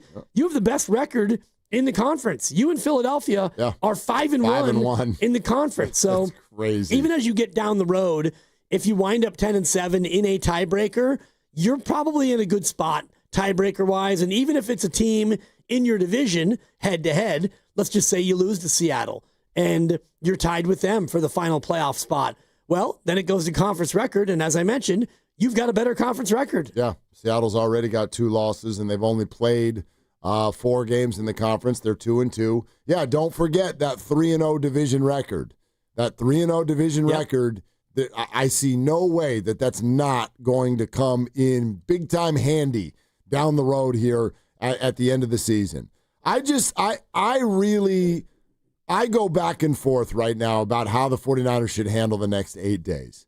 The trade deadline is coming, and I'll say all this to say that the front office seems to view this year, the lack of going all in on the offensive line prior to the year, the lack of doing anything to this point, although I will remind people, major trades don't usually happen 2, 3, 4 weeks before the deadline. I know there's been some little ones. People are moving from the 5th to the 6th round to grab a guy.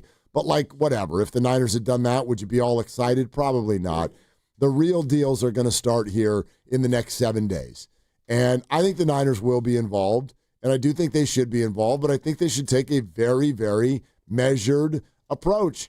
It's why Kyle answers that question every time by talking about not just this year, but next year as well. That's code. That is code for we're not winning the Super Bowl this year. We're allowed to. Something bananas could happen. All of those quarterbacks you just mentioned that are all up there in the top 7 quarterback rating, they could all get hurt. So, yes, if Jalen Hurts and Jordan Love and Jared Goff and Baker Mayfield all get hurt, Matt Stafford too, then maybe the Niners can go to the Super Bowl this year. But I don't think that's going to happen.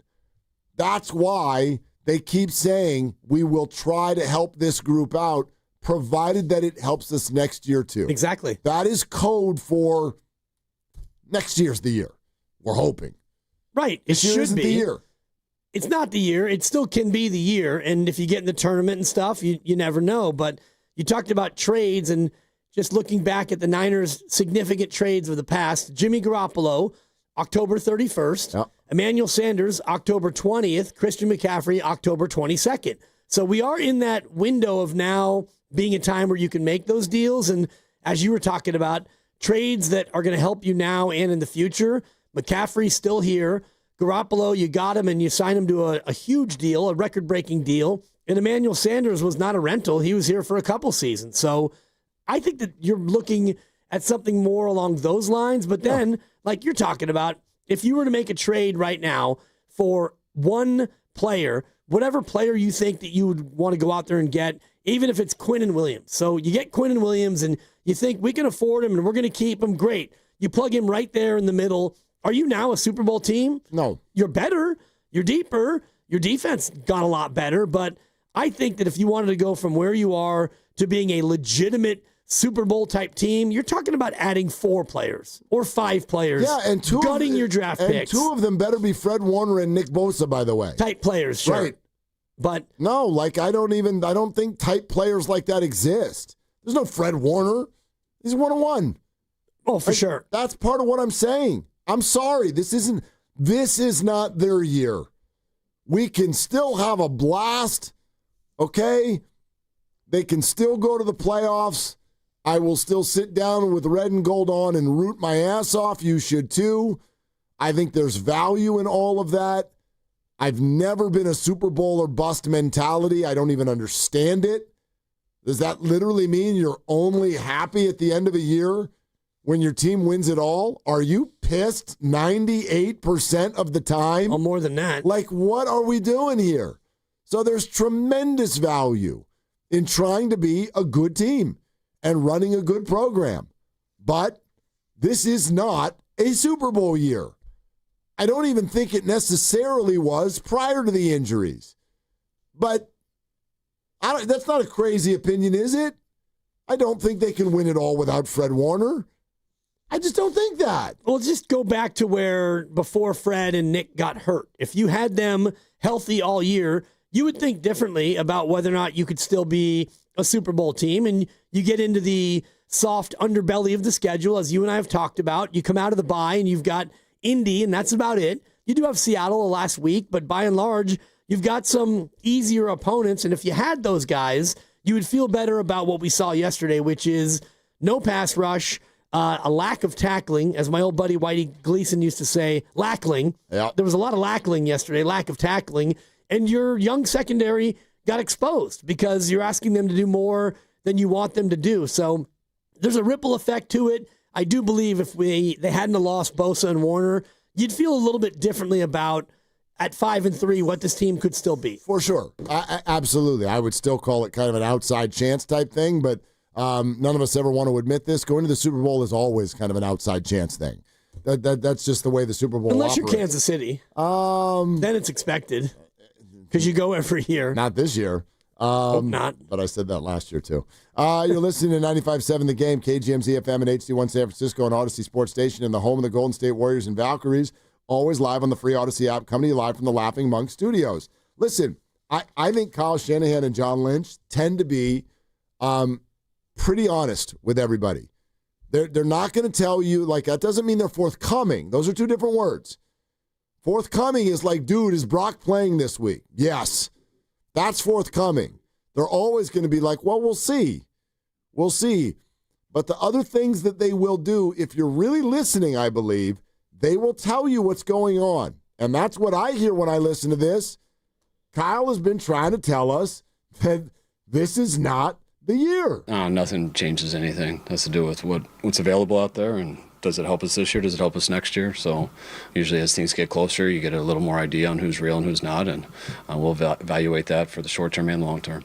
By the way, go ahead and get ready for next Monday when he says that again. Whether they win or lose against the New York Giants, Kyle Shanahan will be asked about the trade deadline, and he will say the same thing he has now said 4 weeks in a row, which is nothing changes our philosophy. You still do your due diligence. We check it all out, and we're looking for people that can help us both this year and next year, because you're always trying to do that. But he was asked if this felt similar to 2019 when they got Emmanuel Sanders, and in a moment of true honesty, he looked at Tim Kawakami and went, no. Yeah. He goes, that team had a Super Bowl defense. This team, how many rookies or second-year players are starting on the defense? Probably just at first blush, even if you want to throw in third-year guys, because I think that D. Winters is a third-year guy. Sure. But he's a third-year guy who almost never played. You've probably got 7 first or second or third-year guys. You got Williams and, depending on who you want to count up front. Like, whether is Collins a starter technically? Sure. I mean, he's rotational. Okay.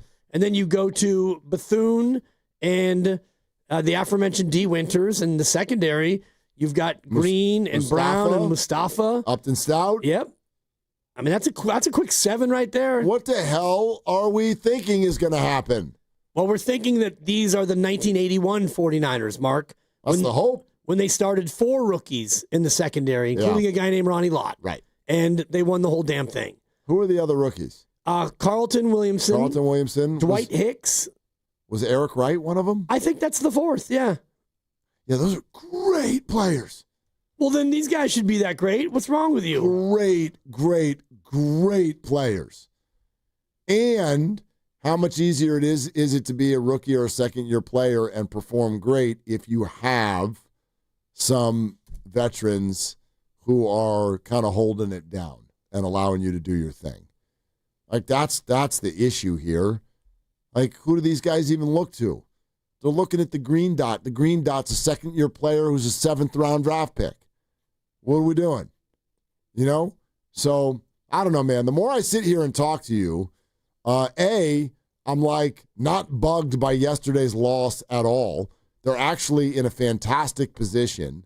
And I continue to look at the wins in many ways as more eyebrow-raising than the losses. And I wish that I wasn't saying that because I hate operating that way, but that is how I feel when I sit down and watch them.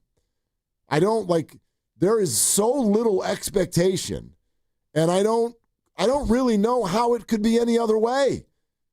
Did we sit down yesterday and expect, well, Robert Saleh is going to have them ready? You don't even know what their names are.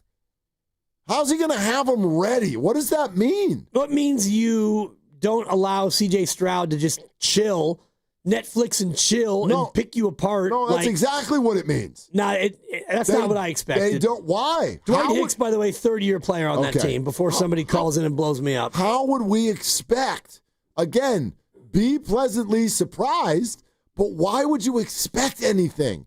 Why would you expect those players to just snap fingers and be great? I would expect them to be better than they were, and I would expect Robert Saleh to do what he did against Atlanta, and he tried yesterday. They did a lot of the same things with zone dogs where, you show that you're going to blitz 6 or 7, and then 3 or 4 of them would rush, and then the other guys would drop back into zone, and you got picked apart. You had Bryce Huff.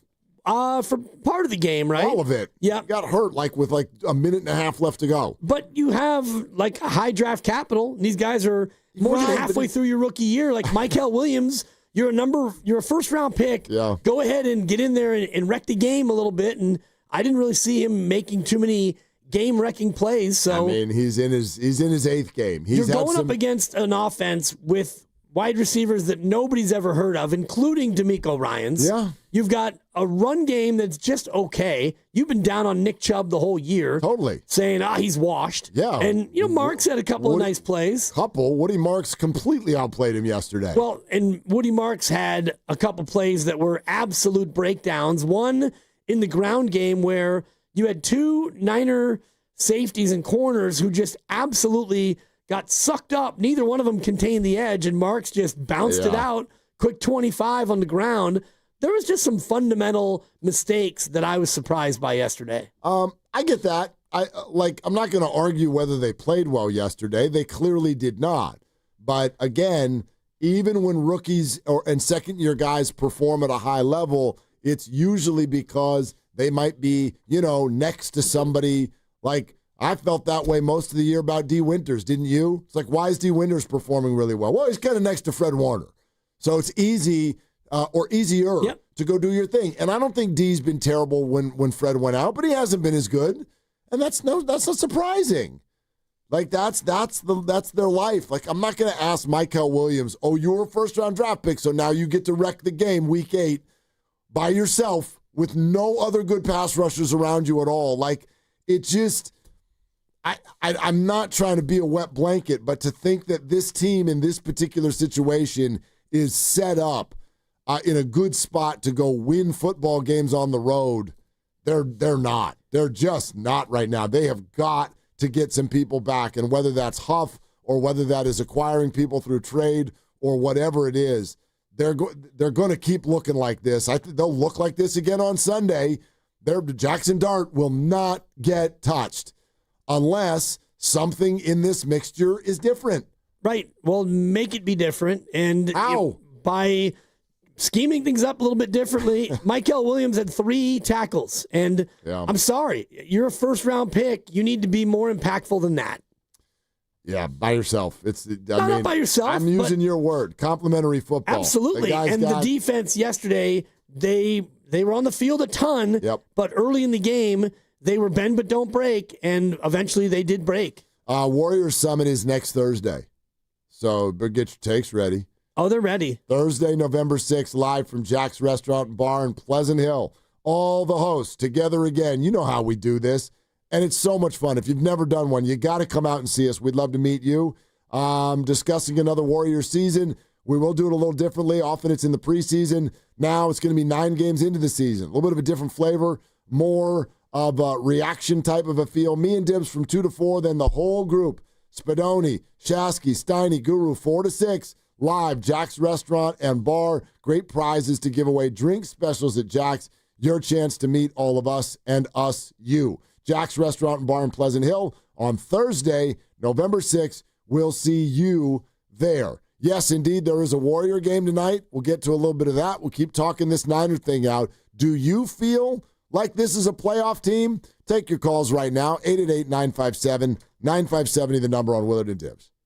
This game day traffic report is brought to you by Crystal Geyser Alpine Spring Water. If you're coming out of Brisbane, taking Highway 101 northbound, you have no delays getting to 280. Taking 280 northbound extension looks like a great drive getting into downtown San Francisco. I'm Abby Curlette with traffic. What makes Crystal Geyser Alpine Spring Water different? We always bottle our Alpine Spring Water less than 1.5 miles from the spring source, and all our bottles are made with 50% recycled plastic from our own recycling plants. Crystal Geyser, bottled at the spring source. What's your financial future look like? At Pettinelli Financial Partners, we help you shape it. Whether you're planning for retirement, buying a home, or saving for something special, our professionals are here to provide clear guidance and smart strategies. Visit PettinelliFP.com today and take the first step toward a more secure financial future. The financial consultants at Pettinelli Financial Partners are registered representatives with and securities offered through LPL Financial, member FINRA SIPC. Investment advice offered through Stratos Wealth Partners, a registered investment advisor. Stratos and Pettinelli are separate entities from LPL Financial.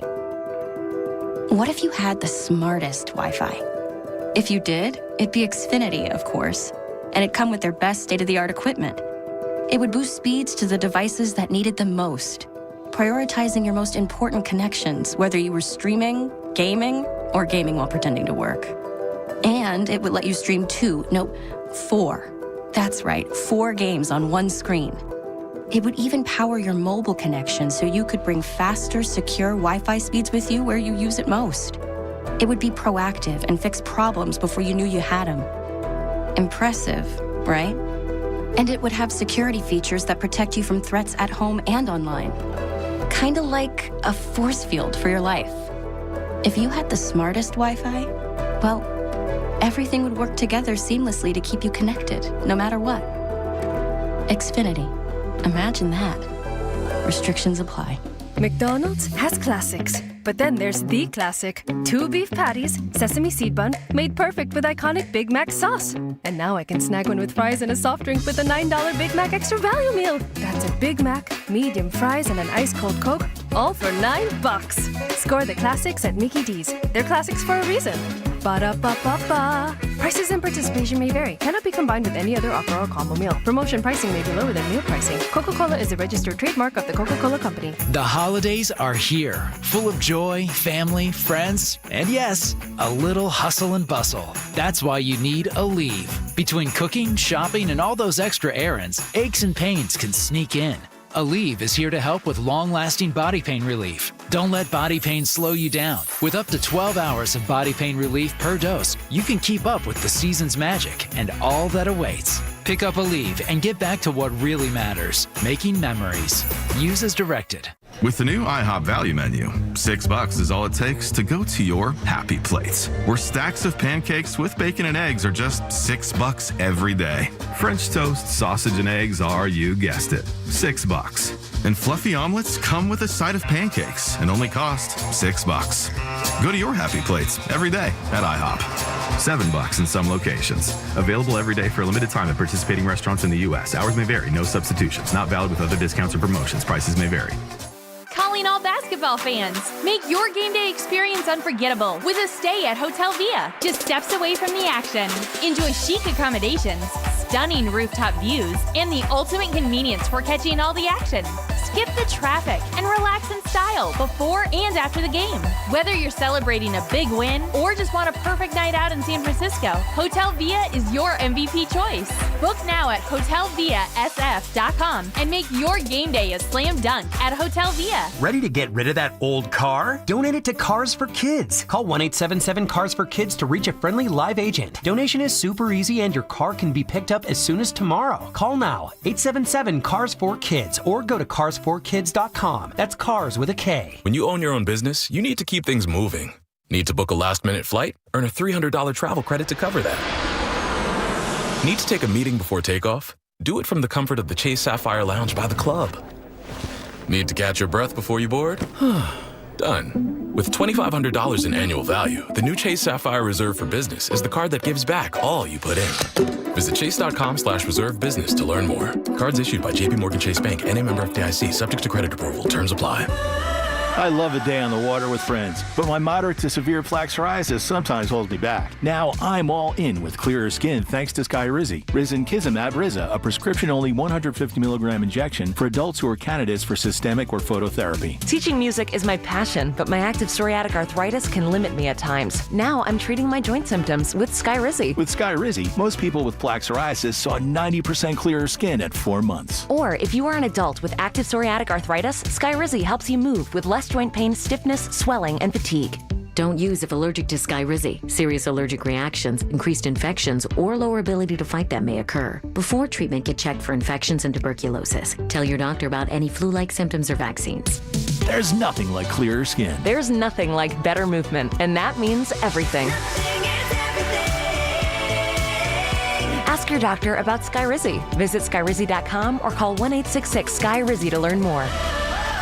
Sunny in San Francisco with a high of 66. Weather brought to you by Robert Half. Our recruiters' expertise and award-winning AI will find you the skilled candidates you want. At Robert Half, we know talent. Visit roberthalf.com/talent today. Join Spadoni, Shasky, Steiny, Guru, Willard, and Dibbs for the Blue and Gold Summit live at Jackson Pleasant Hill Thursday, November 6th from 2 to 6 p.m. Come talk hoops, hang out, and enjoy happy hour specials from 2 to 6. Only at Jackson Pleasant Hill, November 6th. Don't miss it.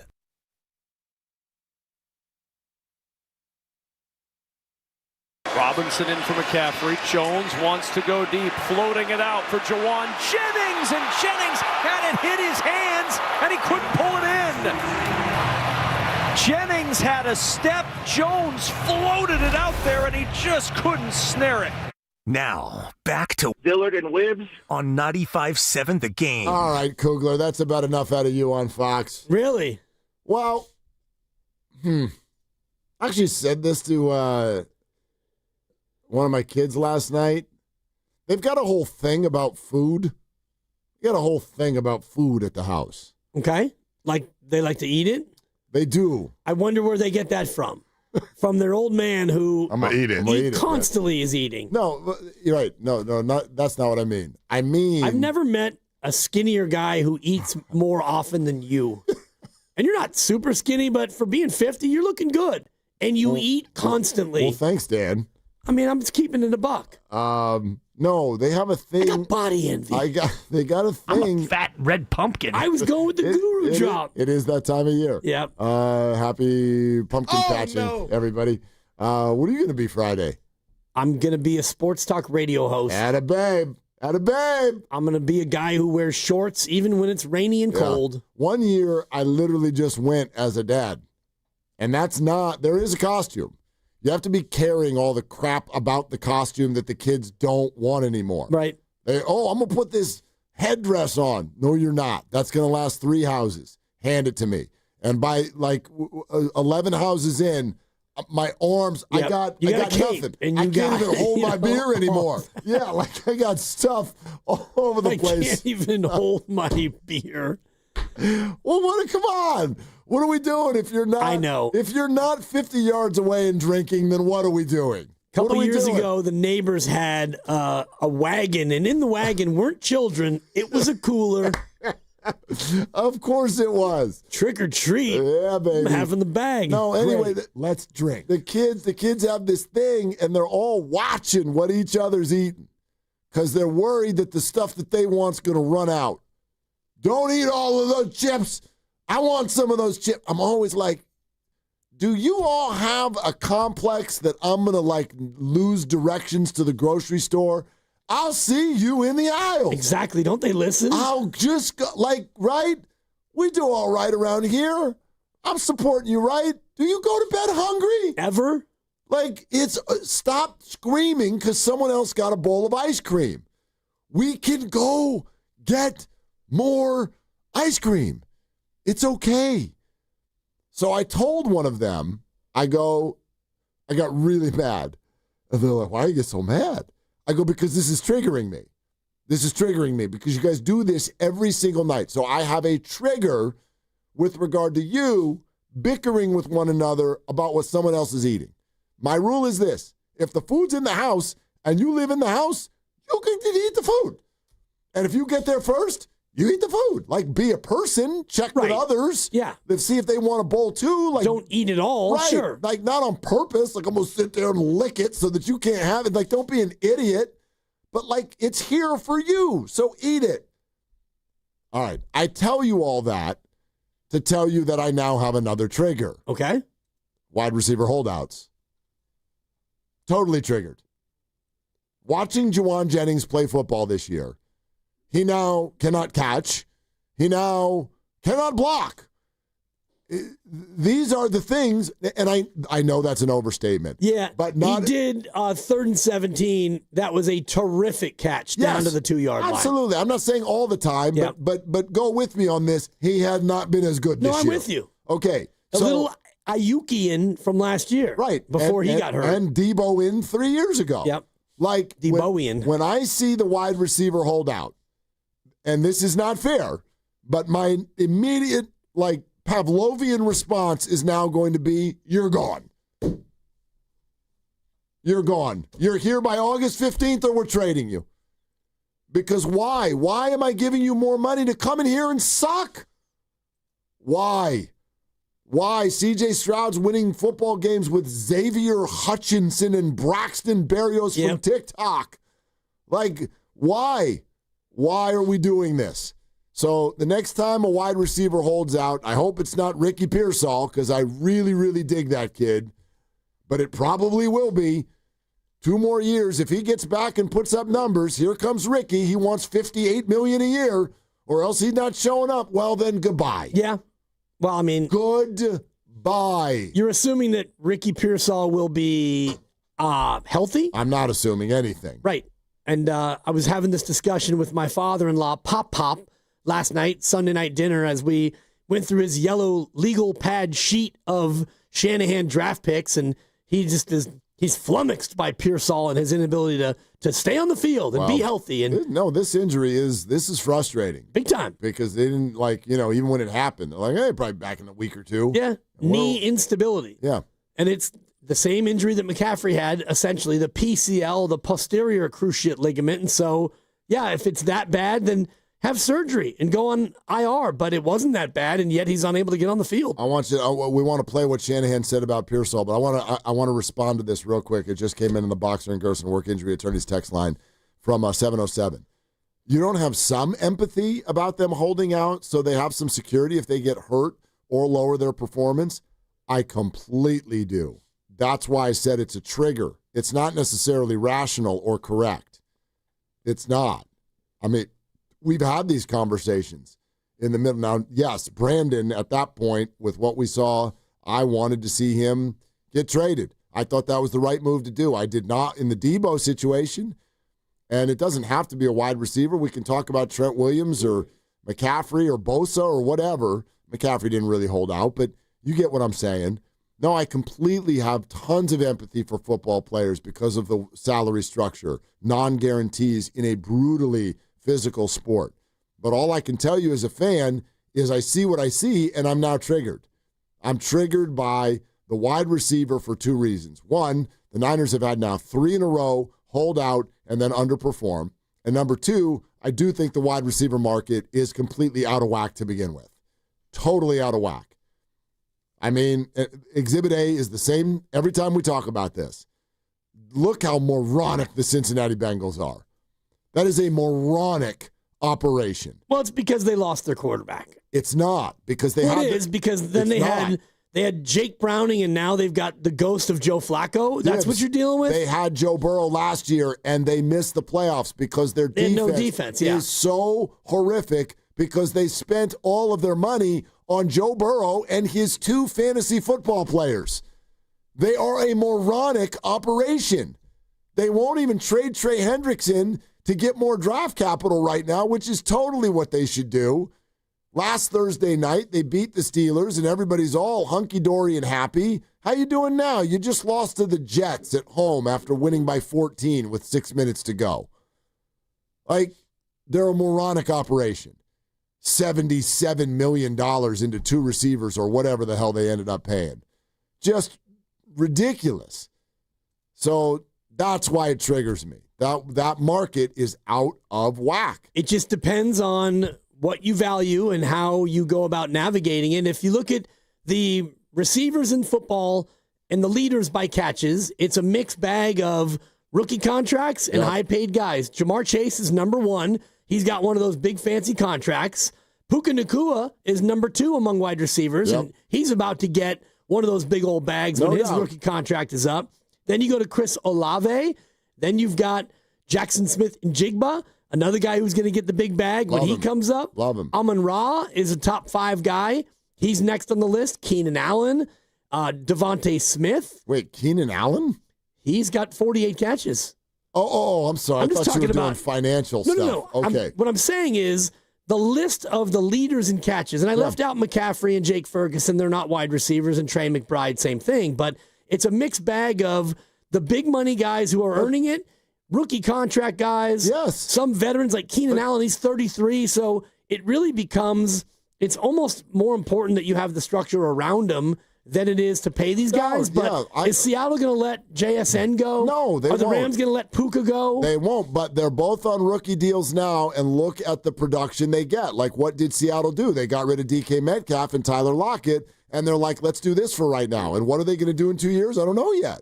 Like, I get what you're saying. I would pay JSN. I would pay Puka. I don't think that they're worth that, but you don't have a choice now. That's right. Because that's now what they cost. And then you get to Ladd McConkey, rookie contract. That's a no pay.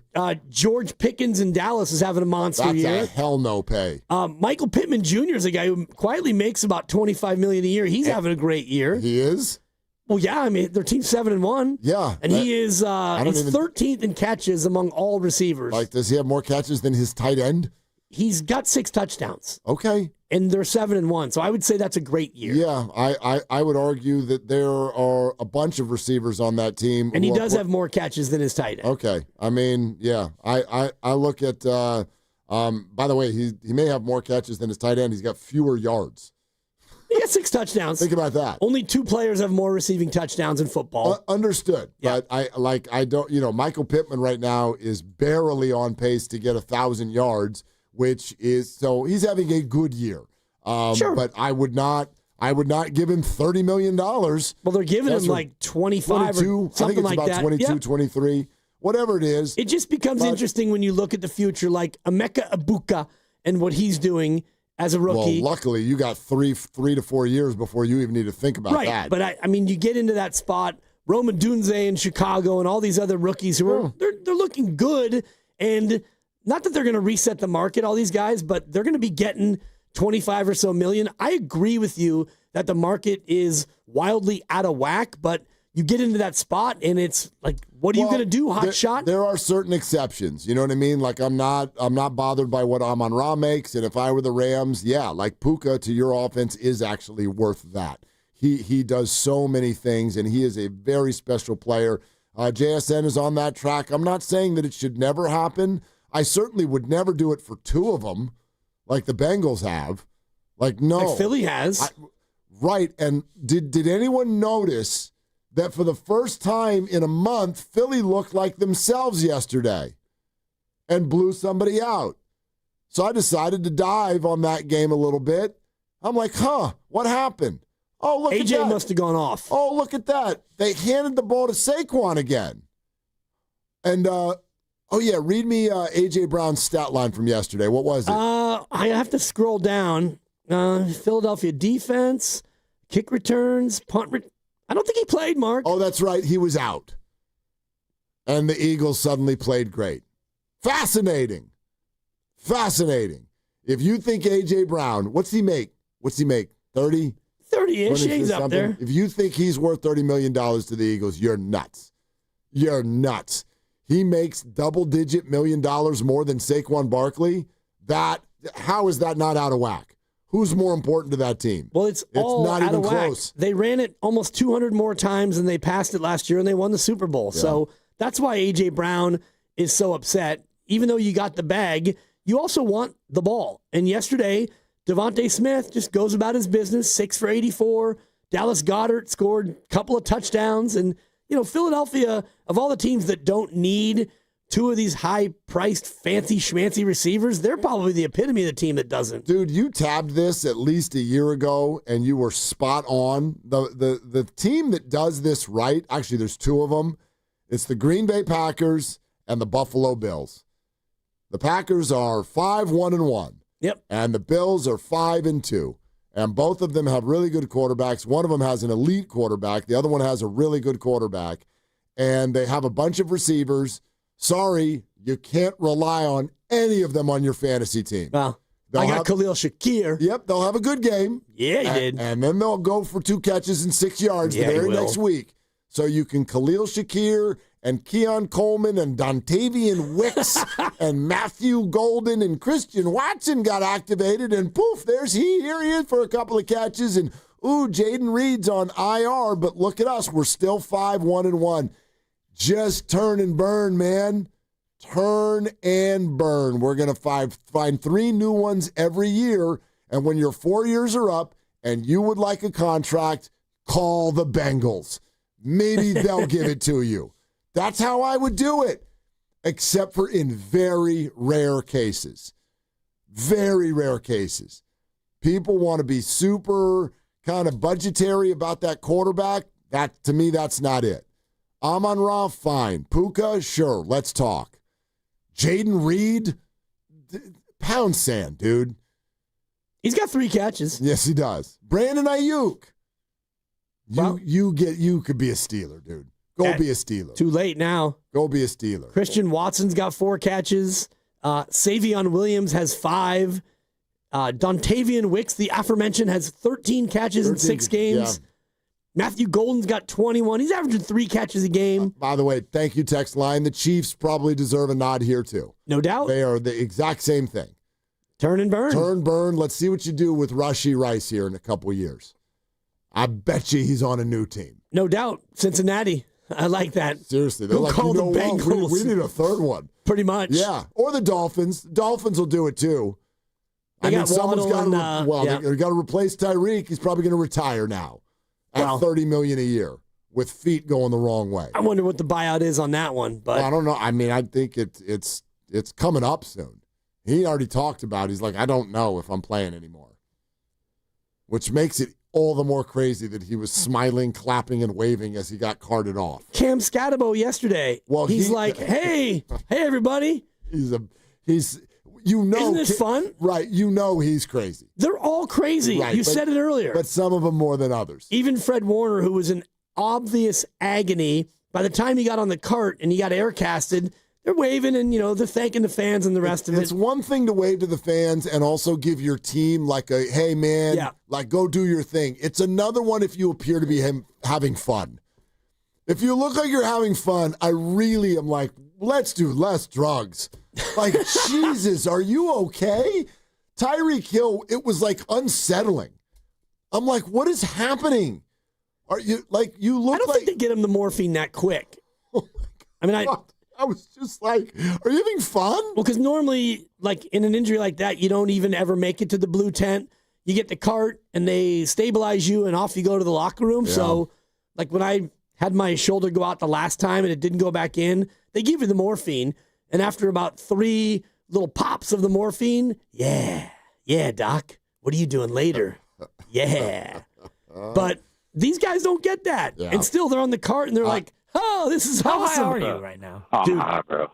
So high. Okay, I promised you this. Speaking of receivers. So high! Apparently, I've just made the case that the Niners, they better cut this guy with scissors in 2 years, even though I love him. But it's early in his career. And here's what Shanahan said today about Ricky Pearsall. I hope so. I bet I'm sure he's doing better this week than last week, but still haven't been told that he'll for sure be back. We'll have to evaluate that when we get to Wednesday. Okay. I'd like to propose that we don't do Monday's press conference anymore. Just replay last week's. It's the same thing. Wednesday, we'll evaluate him. Injuries and stuff. Yeturgos Matos, thumb. Collins, ankle. Winters, knee. Any questions, guys? Yeah. About 9 more guys and stuff. He's said everybody's name and he's said every body part so far. So if you just get a little digital editor out there they could redo his conference call and he could stay home. Just Winters, knee. Like, it might sound a little funny, but glute. Right, you've got all the body parts and we have all the names. Kittle, hamstring. Yeah, who hasn't been hurt? McCaffrey, calves are tricky. Has anyone Purdy, toe. Anyone not shown up on the report Has at all? any body part not been injured? I don't know if we've had a torn pec yet this year. You know who just had a pec injury is Patrick Surtain from the Broncos. And he is IR possible week to week. Possibly. Yeah. Got to be delicate with those calves. Yeah. You do. I'm not a doctor, so. Those pec injuries, those are brutal. Seriously. Feels like a heart attack. It's questionable. Questionable concern. Remember those keyboards that used to be like Christmas presents where you just push all the buttons and they had all the different sounds? Yes, like the Casio or... Dude, they had to give Kyle one of them keyboards and just have a button where he says, like there's definitely one where he goes, and then questionable would be another button. Possibly. Questionable. And then he should definitely have another button that where he goes, we'll evaluate on Wednesday. Yeah, he did a limited amount of stuff in practice yesterday. Right, and then definitely a button that says, I'm not a doctor. Possibly. I'm not a doctor. No, so. he needs that button. Because, and you got to have the possibly in there. Well, sure. You could put that in front of every single answer. And a questionable concern. Yeah. I mean, Kyle, just stop by the studio. I have it all right here for you. It's all there. Just boop, boop, boop. Kyle, do you think Ricky Pearsall is going to be back Sunday? I'm not a doctor, so. Possibly. I mean, what if you were to do the injury report today, what would he be? I mean, do you have any idea? I have some idea. Oh, okay. You're talking questionable. I guess my button doesn't work, but yeah. Questionable. Yeah. Questionable concern. Questionable. Yeah. Questionable concern. Just make that noise before every answer. 2,036 missed games since Shanahan's taken over. Yeah. Which I don't even know if that's possible. I love when he goes, nobody's told me that he's out. Nobody's told me that he's in. Well, right, Kyle, it's Monday. Like, nobody's seen anybody yet. So we could just do that every single week. Ricky Pearsall has played in 15 of his available 25 games in his career. And I know a lot of that was gunshot related last year to start, but he's 15 for 25 on playing football. 15 in, 10 out. Not great. No. Not great. Here's Shanahan on Purdy. I like this one too. I think it's too early to say. I don't think it's a long shot, but I know he's doing better, and we'll see how he's doing Wednesday. Hopefully, if he's doing good, he'll get in some reps. It's kind of a concocted double negative. I don't think it's a long shot. What are you saying? What are you saying? I mean, the only reason that even makes sense is because last week he said it was a long shot. Yeah. Now it's not. He doesn't think it's a long shot. What are you asking exactly? I'm asking, is it a short shot? I'm still confused by your question. Is it a medium shot? It's not a long shot. He's got a shot. All right. I don't know. I thought you weren't supposed to shoot mid-range jumpers anymore. I thought we were supposed to shoot your shot. It's all you got. It is all you got. Right. Yeah, but it's not a long shot. No, and the fact that It's a shorter shot. he made the trip to Houston tells me that it's not a long shot. Because if it was a long shot, he wouldn't have gone to Houston. He would have stayed home and gotten treatment and stuff. So I think that I'll go ahead and make the prediction now. That Brock's going to play? He can play on Sunday. Okay. Kukush. I agree with you. Yeah. Lock it in. I forgot one of the buttons that Kyle needs. Which one? He's better than he was last week. Right, because this week comes after last week, Kyle. And he didn't play. Right. I mean, yeah, he's better than he was last week, I think. But we'll evaluate on Wednesday. I'm not a doctor, so. Possibly. All right. Couple things. First of all, Spartans football is under the lights on Saturday. CEFCU Stadium. San Jose State taking on Hawaii. 7:30 p.m. Presented by Habas Law. It's San Francisco Giants night with Bay Area baseball pride and Spartans football all wrapped into one. And thanks to our partners at Habas Law, we're giving away tickets to a few lucky winners. We're not going to do this on the air. We can do it online. Enter online at 957thegame.com for your chance to win. We're also brought to you by Fremont Bank. Here for you, here for good. 957. 9570 is the number. We'll get you started for the Warrior game as well, which is a couple hours away. But keep going with Niners based on what you've seen. Sure, it's a frustrating loss, but still in the playoff picture as of now. Do you see this as a playoff team or not? 888-957-9570. We'll take your calls on Willard and Dibs. Tune in to 95.7 The Game for Warriors Live, 60 minutes before tip-off. Every Warriors game throughout the season as we get ready for the action. Presented by Xfinity, your home court advantage. Brought to you by Xfinity. Watch all your favorite teams all in one place. Xfinity, imagine that. When businesses thrive, communities score. That's why Bank of America is the official bank of FIFA World Cup here in the Bay Area. And our more than 110 local business specialists are ready to help your business win. What would you like the power to do? Learn more at bankofamerica.com/local business. Bank of America, official bank of FIFA World Cup 2026. Bank of America Corporation, all rights reserved. The NBA season tips off, and so does DraftKings' newest fantasy game. DraftKings Pick 6 is the easiest way to play for big wins, with every possession giving you a shot at real money. Here's how to play. Just pick more or less on 2 or more stats, and unlock the upside every game brings. The better your picks, the bigger your payout. Pick 6 is available in your state. Plus, new DraftKings customers can get $50 in bonus picks with just a $5 entry on your first pick set. Don't just watch basketball, cash in. Download the DraftKings Pick 6 app now and use code THEGAME. That's code THEGAME. Play just $5. Get $50 in Pick 6 bonus picks. Make the call. Ride the upside. In partnership with DraftKings Pick 6. The crown is yours. Gambling problem? Call 1-800-GAMBLER. Must be 18 and over. Age and eligibility varies by jurisdiction. Void where prohibited. 1 per new customer. Bonus awarded as non-withdrawable Pick 6 bonus picks that expire in 14 days. Limited time offer. See terms at pick6.draftkings.com/promos. With Lowe's Blueprint Takeoff, you can turn blueprints into competitive quotes. Bring us your plans. We'll generate itemized material lists to make quoting faster and easier. Visit the Lowe's Pro Desk to get started today. Comcast Business can help turn your small business into a connected, secure, modern business.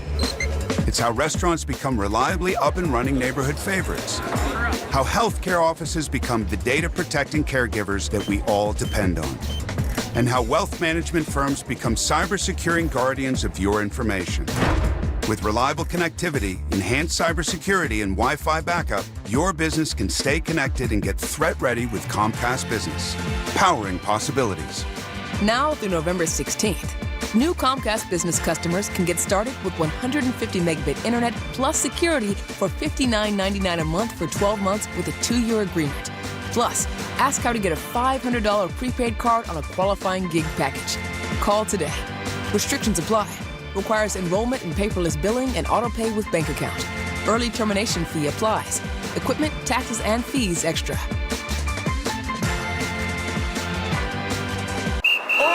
That's a hard foul. Let's listen for the call on the floor. The taxpayer owes back taxes. Penalties and interest are assessed and wage garnishments to begin immediately. The IRS never misses that call. I wonder if they will challenge it. The call is under review. Priority Tax Relief has been called in for a review. Priority is the best in the business at negotiating your tax debt and has even eliminated the debt for some clients. Priority Tax Relief is saving their clients millions of dollars every month. After a careful review from Priority Tax Relief, the debt has been eliminated. No foul in the play.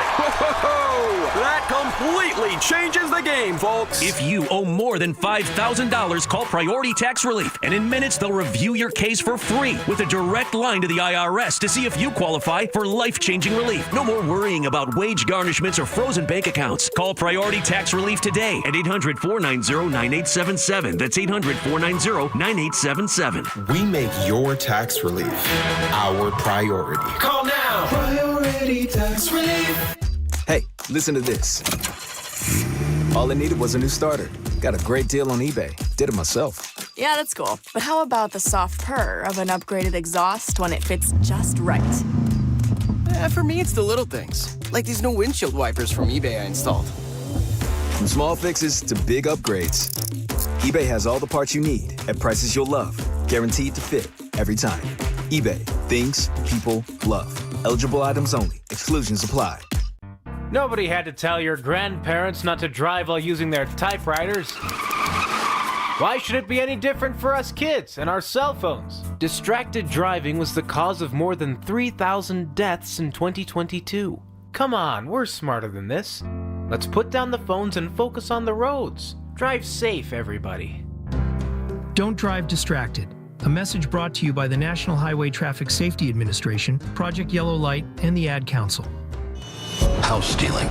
It's a nightmare that's real. It's the FBI's term for thieves stealing your home's title and draining your equity. Just one fake document filed with a recorder, and scammers can own your home on paper, drain your equity, and do it all without you even knowing. Imagine waking up to a foreclosure or eviction notice.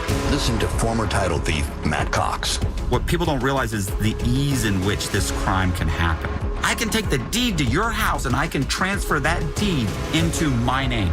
It's a great crime, and it's happening all the time. So how can you stop the nightmare and protect yourself? Find out if you're already a victim now at HomeTitleLock.com. Use promo code RADIO and get a 30-day free trial of their $1 million triple lock protection, a title scan, and access to a title specialist, a $250 value. Don't wait. Go to HomeTitleLock.com now, promo code RADIO.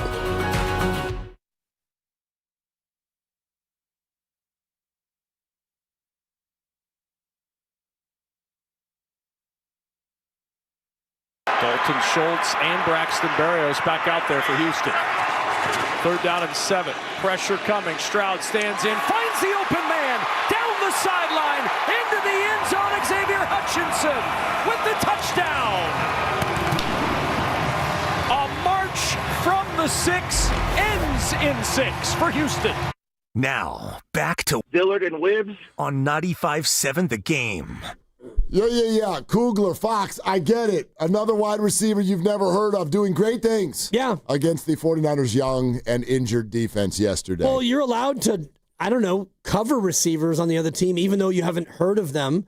You can go ahead there and, You can. You can, if you're the safety, you can go ahead and roll up and try to guard a guy. Listen, one thing I'm never going to do, the last thing I'm going to do on this Niner team right now is blame the secondary.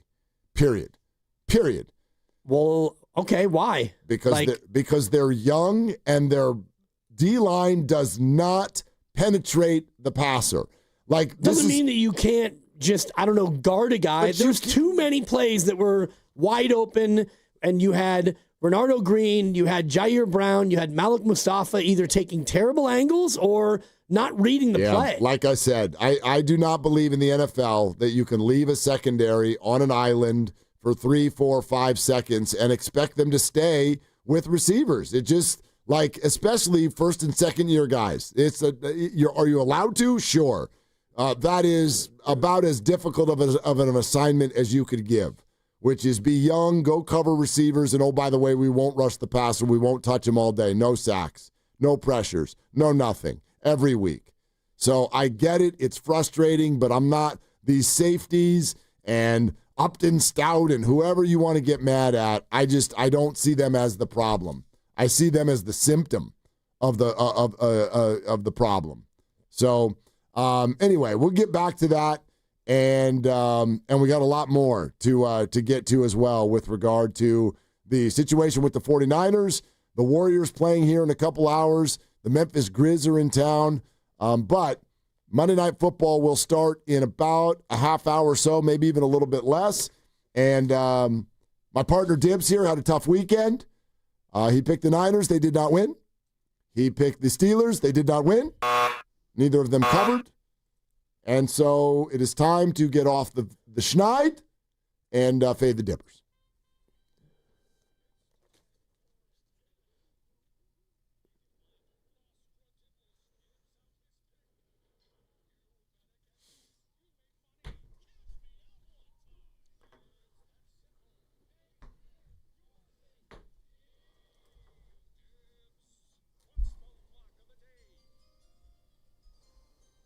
Well, this one's an interesting one. It's a quandary, if you will, for you, Dan Dibley, for multiple reasons. First of all, the Chiefs are the host of Monday Night Football, and we here in the Bay Area, we don't like them Chiefs. And you and me, we don't even like those Chiefs even more because of our dinner bet with the great Steiny and Goo that the Chiefs will not make the playoffs.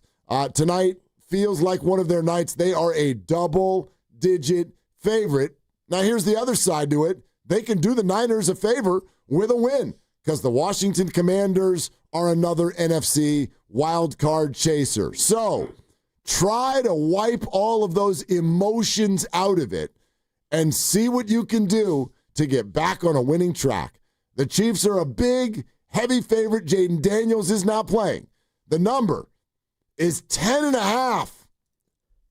Dibs. A win here, and I salvage a 2-2 week with a Thursday win, so I'm not too much down in the dumps, and I am 22-12 in the season, so still feeling good about the process and feeling good about the results. And you look at this one, Kansas City is one of those top-tier offenses and defenses. They're a team that's above average in both.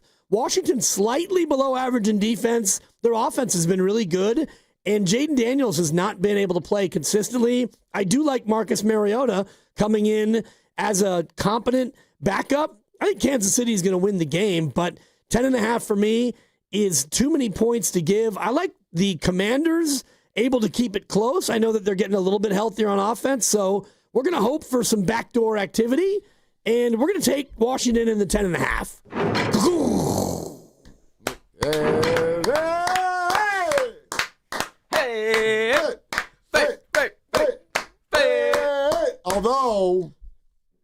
Although I do believe that I kind of wanted to go with you because of all of the things that I said earlier in the show that were salacious and future drop-worthy things. Oh, yeah. Somewhere in that take, Dibs said we're going to hope for some backdoor activity.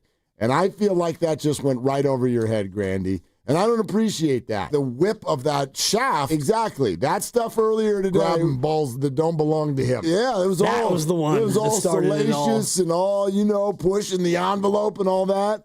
And then you're just going to let him get away with that? There was music underneath it. Yeah, I knew that was the answer. Yep. I also didn't pick the pick. I thought Lucas you would go. is right. I thought you would go Chiefs minus 10. And you can lose that one. I thought you would go Chiefs minus 10.5. But you didn't. Yeah.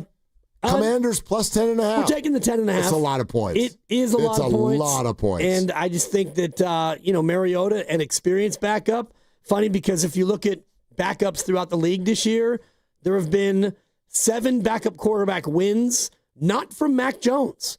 Backups not named Mac are 7-22. Mariota has one of those wins. Yep.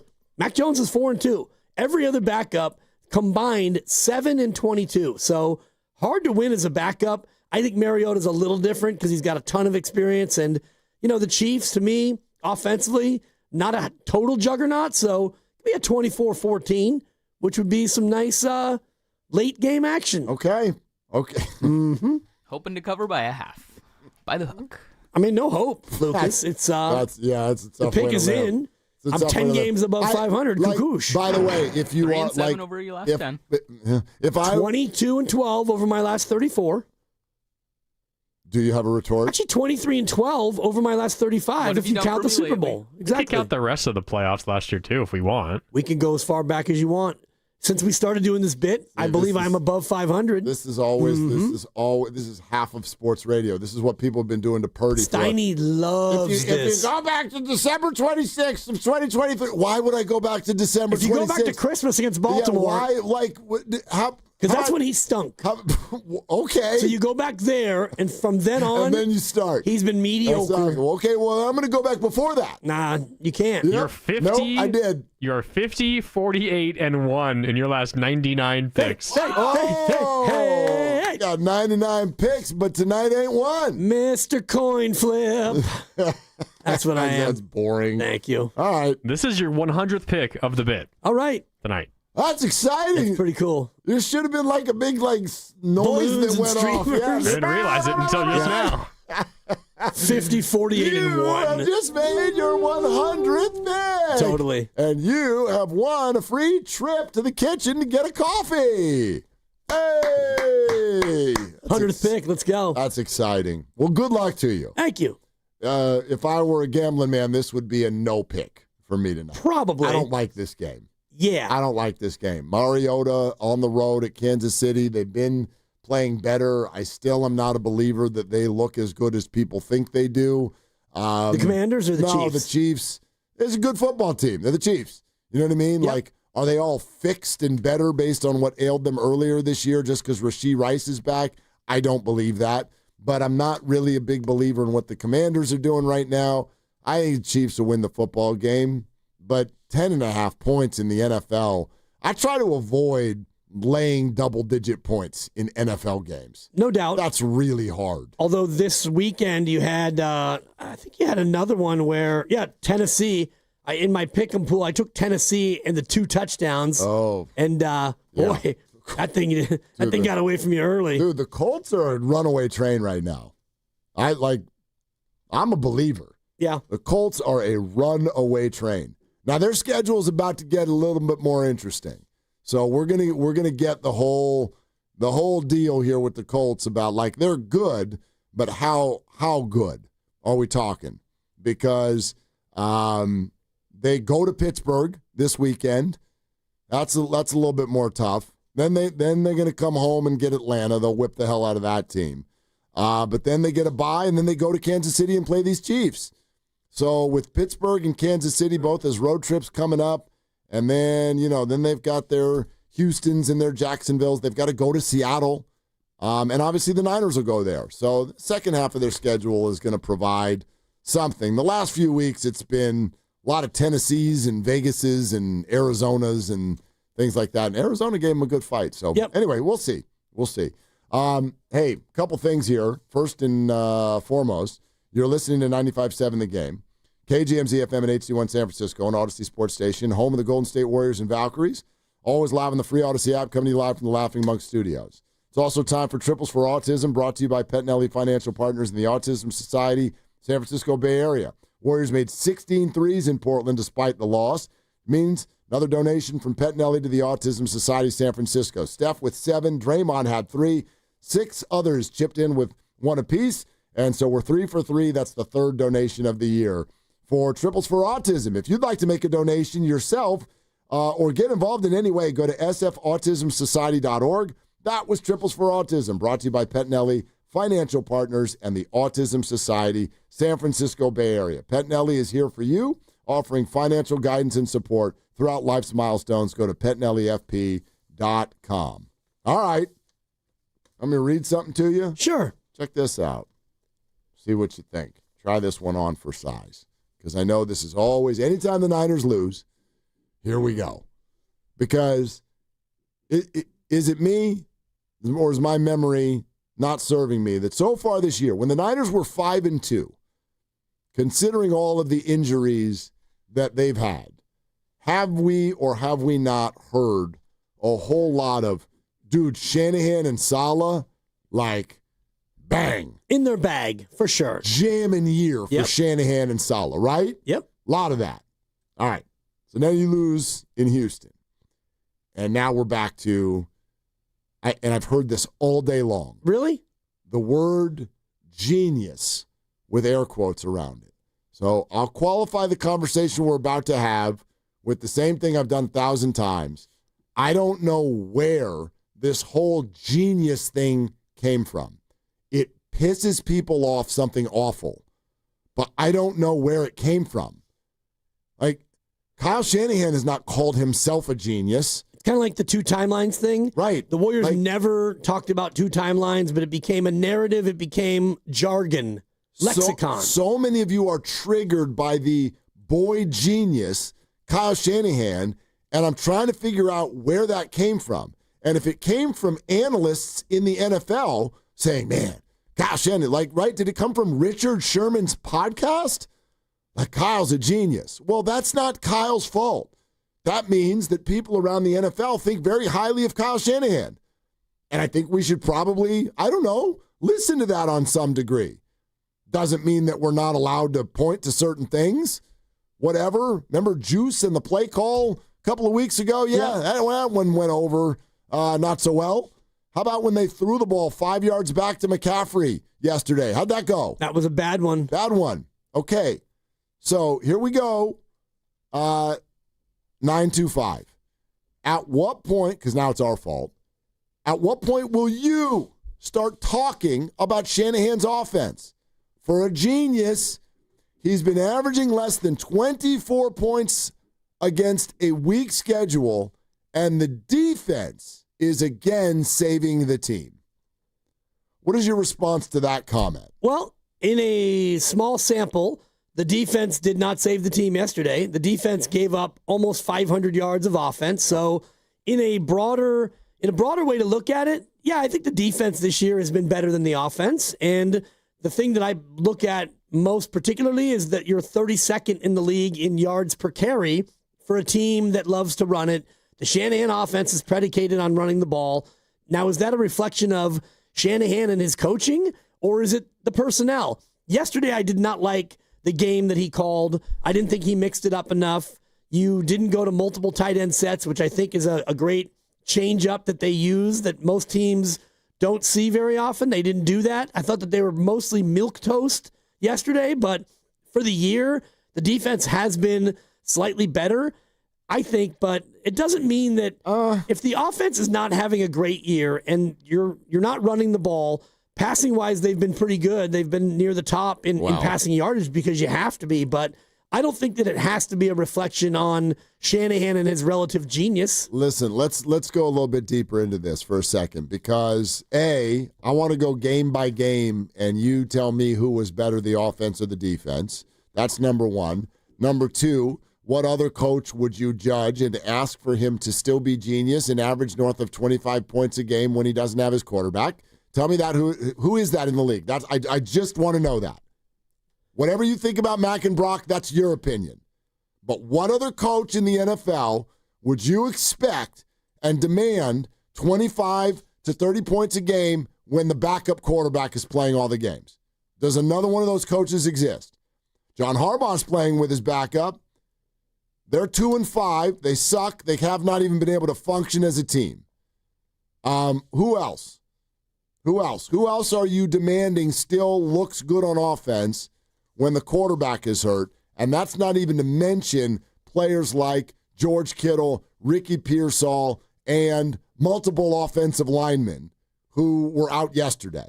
2 of their starting 5. Well, as I mentioned earlier, the Niners have 4 wins from their backup quarterback, and the rest of the league has 7. Exactly. So does he not get credit for that? I don't know why he wouldn't. Right. I don't know why he wouldn't. Max got 4 wins. The rest of the league has 7 combined. Actually, I would credit much of Kyle for rebirthing Mac Jones and, to a lesser degree, but Sam Darnold. Both of them have credited this system for revitalizing the way the world looks at them. Right. But okay. How about if we go game by game? Because I'm interested in that whole idea of the defense has been better than the offense. I want to say you're right, but let's go game by game. Seattle, who was better, offense or defense? The defense. Defense, agreed. New Orleans, who was better, offense or defense? Probably the offense, but agree. I mean, honestly, that one I don't think really mattered. I don't know. Spencer Rattler threw 3 touchdown passes and another one that the wide receiver dropped. He got benched yesterday. Yep. All right, on to Arizona. This is an obvious one. Who was better, offense or defense? The defense. Defense, though Marvin Harrison dropped a couple of balls. Jacksonville, who was better, offense or defense? The offense. It's close, but I would say the offense. I agree with you. Neither of them were great. Brock turned it over 3 times. They turned it over 4 times. Yeah. As a team. Who was better in L.A., offense or defense? Probably the offense, but that one's almost a tie because the offense went pop, pop, and then that's about it. And the defense made big plays in the end. Yes. But game-saving plays. Yeah. So, okay. That one's close. I think Jacksonville and L.A., both of them are close. Tampa Bay, who was better, offense or defense? I mean, neither was great. Right. But I would say, you'd have to probably say, I guess you'd say the offense, and again, that was the game where Fred Warner goes out. 2 turnovers. Yeah, but we're going to put aside injuries because you're playing football with who you have. Like, you haven't had Pearsall, you haven't had Bosa and Fred, so we're just talking about who's actually playing. Okay, so this is going to be a fascinating one. Atlanta, who was better, offense or defense? The defense. Okay, that's interesting. And I think, again, you'll look at the point total and you'll go, oh, defense. Christian McCaffrey was the NFC Player of the Week. Right. And again, it's all complimentary football. Right. And in that game, because you ran it so well, the defense had the ability to be fresher, and the defense had the chance to be great. And they completely confused Michael Penix Jr. Another guy, well, I don't think he got benched. I guess he's hurt. Yeah, he was hurt. But that was, for me, a perfect example of complimentary football. Yesterday was the exact opposite of that. Yeah, yesterday. I mean, I'd love to hear you pick. Who was better yesterday, offense or defense? I would say, probably neither. Yeah, that's exactly. I would say the defense, just because they held Houston to 1 for 5 in the red zone. The field goals. Yeah. And, the offense the offense was so bad in the first half that, they asked a lot of the defense. The defense played 41 minutes of football. Yeah, it doesn't the most work. in the Shanahan history. They've never had that little offense in time of possession. And so again, here comes the exact same texter. No way, the defense caused the fumble at the goal line with the Rams. That was defense. Come on. Okay, so Alfred Collins punched Kyron Williams, and now the defense won the game, even though Mac Jones, with the script, walked out on the field on Thursday Night Football and went bang bang, 14-0. But Alfred Collins, one play, and now the defense won the game. And by the way, neither one of us said that game was clear. That one's tough to call. Yep.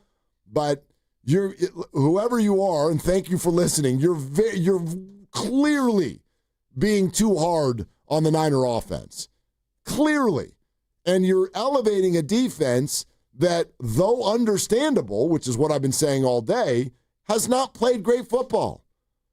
I think, by and large, the majority of this year, we've come in here on Mondays and went, dude, Shanahan and Saleh are doing some unbelievable work. They have more games lost to injury and more games lost to injury by significant players than any coaching staff in the league, certainly than any coaching staff that's currently in a playoff spot. And it's not even close. How, for whatever reason, someone used the word genius and you're triggered by Kyle Shanahan's inability to go up and down the field on the defense that I, by the way, think is the best defense in football. And you want them to go on the road with a backup quarterback and 3/5 of their starting offensive line, and you want them to just carve knife through butter because analysts called Kyle a genius? I don't know why this is so hard for people. This is not the year to rip the Niner coaching staff. It just isn't, my opinion. I would mostly agree with you. I thought yesterday was a time where you would look at it, and I didn't see Grandy's grades. We'll get into them tomorrow on the program, but I didn't like a lot of what I saw. I didn't see any changes, no adjustments, no creativity in the play calling, and I know it's tough when you literally can't get a first down until the end of the first half, but even when you came out with your second half script and you went 3 and out again. So I know that the Texans defense is elite. And if you look at the advanced analytics, they are the top defense in EPA, expected points added per good. play. Very good, especially against the pass. And they made life very difficult. But your offense has been underwhelming by and large. They're 26th in the league in points per game, which is the lowest any Shanahan team has ever been ranked since he's been the head coach. That, to me, it's eyebrow-raising, for sure. 650. The 49ers lead the league in passing. 95.7 The Game listeners live to hate. I'm a season ticket holder, and everyone in the stands likes Shanny. Yeah, they're actually number 2 now in passing yards. Yeah. But again, for me, that's not what Shanahan wants. No, he doesn't want to lead the league in passing yards. No, he doesn't want to, but he kind of has to because they have been unable to run the ball. 32nd in yards per carry at 3.4 per carry. Yeah, and they've had, I would argue, they've had one game where their run game looked good, like really good. Yeah. And it was last week against the Falcons. And that's where complimentary football, you run it, you keep it, you possess it, your defense stays fresh, and you win. Yeah, and when they don't win the time of possession battle, they are far below 500 as a team. Yeah, I'm with you with regard to yesterday. I don't think it was like this perfectly or even well-coached game. It wasn't a well-played game. Didn't like the offense, didn't like the defense, didn't like the game. So, again, we can do this on a week-to-week basis, but if you're going to come with an overarching thought on either side of the coaching staff, I just think this is not your year. I really don't. I think if you want to just take a step back and look at the fact that all that we could list and talk about, and the Niners are 5-3, that's like it's the coaching staff. They're doing a pretty good job. They're doing a pretty good job with some really rough circumstances, and they're, as you said, they're figuring out things to do that are out of their comfort zone to try to win football games. I didn't sit down on Thursday night over at Sam's Tavern and with the Rams game and think that the Niners were going to walk out on the field and Kendrick Bourne, who had just been signed, been going for $142, and it's going to be 14-0 before I get a drink? Like, okay, but like, I don't know, man. I think these coaches they're doing some pretty. I think it's incredible that the Niners are 5-3, and you and I were having a conversation earlier about sort of our surprise-o-meter after each game. Right. I find yesterday to be way less surprising than some of the wins. No doubt. I was more surprised that they beat Seattle on the road in the opener. I was certainly more surprised on a short week that you went to L.A. and you beat the Rams. And I was probably more surprised that you lost to Jacksonville at home, even though I picked the Jags and I love Trevor Lawrence. But yesterday, when you think about it, having watched it now a couple of times, it makes sense the way that went. Your offensive line is not great, and I apologize if you're somebody out there who thinks that they're the bee's knees just because your tackles are both in the top half of the league. Your offensive line is not very good, and you're patently bad at running the football. You're dead last in running, and that's why they are throwing the ball. They've had the third most passing attempts in football this year, and here are Shanahan's ranks based on pass attempts in previous years. They are 29th, 16th, 29th, 22nd, 32nd, 22nd, 3rd. Which one stands out to you, Mark? Yeah, the 3rd. Because they can't run it. Right. And if you can't run it, you either have a bad running back, they don't, or you have a bad offensive line. They do. Well, my issue with the offensive line isn't even about how each guy is performing right now. It's about the lack of depth and therefore sort of preparedness for what I would think you would go into a football season assuming. I'm assuming a couple of the big guys are going to get hurt. I'm assuming that a couple of the big guys are going to get hurt. And I want depth there, and I want some experience there. And so I don't feel like, and I get it, the Niners really wanted to go after the defensive line in the draft. I understand that. I don't not support that. At the same time, I don't think that the depth at offensive line was adequate to really get after it this year. And then when you get a couple of the people that you thought that you could really rely on who perform, but perform even like a little bit less of a level than you thought, Trent Williams, Dominic Pooney, when you get that, it's like very quickly you can slip into being a below average group. And I don't think you can win in the NFL with a below-average group on the offensive line. Especially when you get down to the twos, so to speak. And we've been talking a lot about the Colts and how awesome they look. And their offensive line, they've got a third-rounder, they've got a first-rounder, Quentin Nelson. He's going to Canton when he's done playing. He's amazing. Their center is a fourth-rounder from 2 years ago. Their right guard's a third-rounder. Their right tackle was drafted in the Quentin Nelson draft. He's a second-rounder, and oh, by the way, their backup left tackle they took this past year as a fourth-rounder. These are all guys that they drafted. Many of them they've kept now for 7 or 8 years. They've gelled. They're a good unit. The 49ers don't have that. You've got a 37-year-old Hall of Famer who is still very good.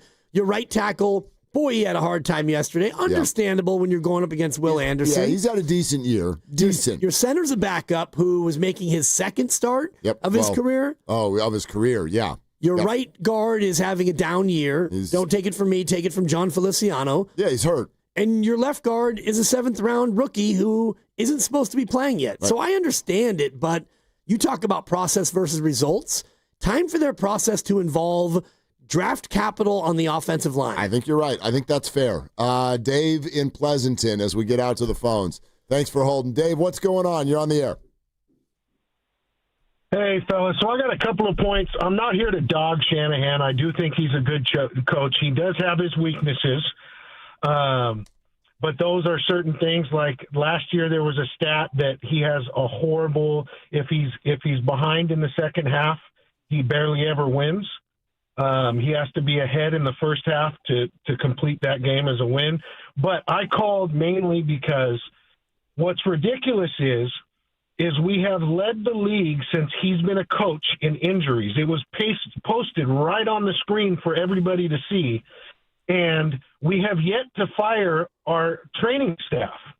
I don't get it, and I am worried about the offensive line as I am every single season because we don't prioritize it. Namely being, I saw Trent Williams last week get pancaked by a DB. That should never happen. Right? And then we had Colton McKivitz, who got paid like a better-than-average right tackle, and he got demolished all game by a good defensive line. Don't get me wrong, but it just proved again that we don't care about our offensive line. I'm not saying off with Kyle Shanahan's head, but there comes a point where you have to realize injuries are a problem, and the training staff is directly correlated with that problem. Yeah, and Dave, I think you have some points. That particular one, thank you for calling, I don't agree with. I don't know, Dibs, where you sit on this. First of all, there have been changes through the years on the Niners' strength and conditioning staff. There have been some changes there. But secondarily, for me, this is just for me, I look at it as that is a too easy of an A to B thing that we as fans do when people like Fred Warner have very large human beings fall on the back of their leg and have it turn sideways. You look at the injuries that we're looking at, and then if you also, I understand that we lead the league, I get it, but if you look around the league and see what's going on right now, it's breathtaking. It's absolutely unbelievable. I have 5 fantasy leagues, and I think I could count on one hand how many times people that I drafted in the first 3 rounds have played football this year. Yeah. It's absolutely insane, the number of injuries that we're watching around the league, and significant ones too. So I know that it may sound silly to be like, how can it be the same team almost every year? I get that. At the same time, I look at the specifics of these injuries. I'm not going to be putting people's ACLs blowing out. I'm not going to be putting people having bones go the wrong way on a strength and conditioning staff. So I think it's bad luck. Yeah, that's what I think. I think it's a combination of a lot of things. Bad luck is one of them. Just looking at ProFootballHistory.com, Ray Wright was strength and conditioning for 2017 and 18. Dustin Perry from 2019 to 2021, and now Mike Nicolini. Yeah, so I believe they've changed it out a number of times. So what is the common denominator? It's Kyle Shanahan.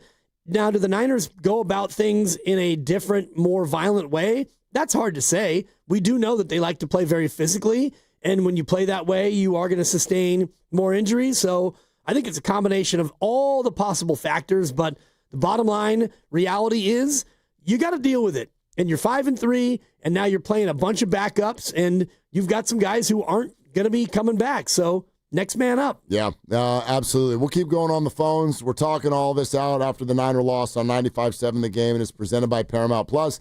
You can't count on much, but you can always count on Sundays with the NFL on CBS and Paramount Plus. Watch your local NFL game all season long, kicking off with the juicy Week 9 matchup between the 49ers and the New York Giants. Visit ParamountPlus.com/NFL to get started today. Jose in Oakland, you're next up. Hi, Jose. Thanks for the call. What you doing?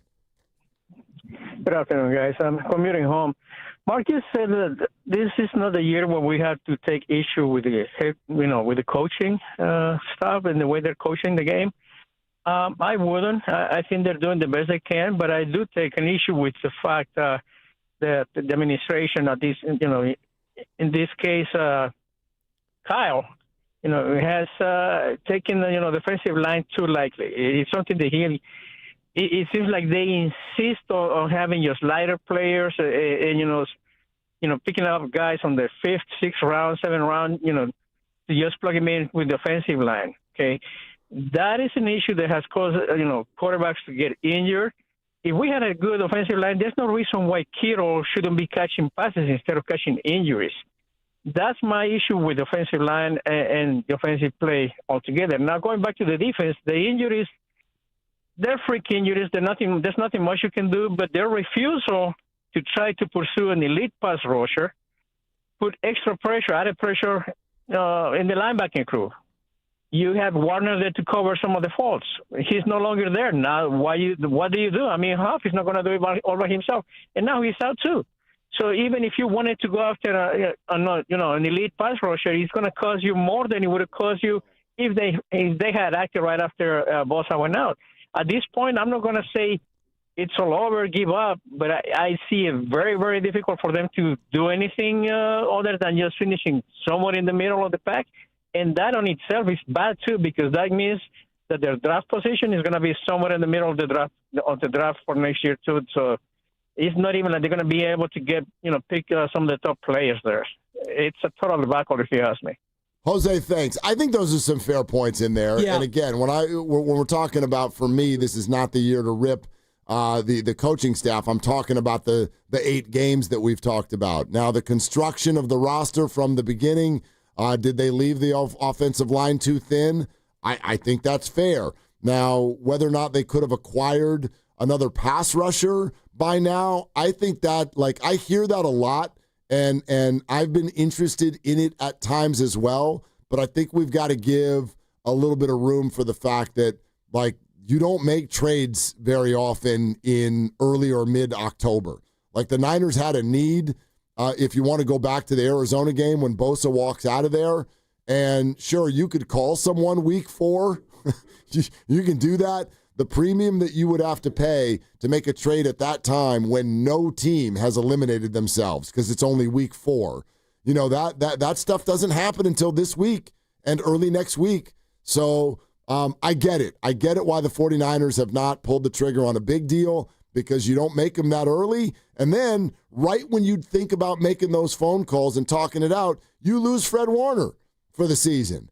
And then I think there's a very fair conversation as to how hard do we want to chase this year?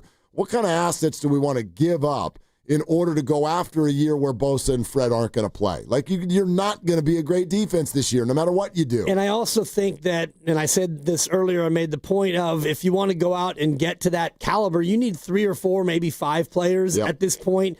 And offensive linemen who are really good, they don't get traded, and when they do, it's not in the season. Trent Williams got acquired in April of 2020. That was an off-season deal. So where you have needs, a lot of teams are not going to be looking to help you out in the middle of a season. And I do disagree with what Jose was saying about the approach. The Niners do go with a lighter, a faster, more agile line, and it's worked for them. If you look at what they've done rushing under Shanahan, they're always near the top in yards per attempt. This year, they're 32nd. Last year, they were 7th. The year before that, they were 4th with the same approach and largely the same offensive linemen. So this year, it's for a number of different reasons. I think you need to address the center position in the offseason. You need to do something about a tackle of the future. You've got to allocate some resources to your offensive line. I agree with that. That to me is the one thing that we really just don't have the explanation for it. I would love the deep dive, because I do respect this coaching staff.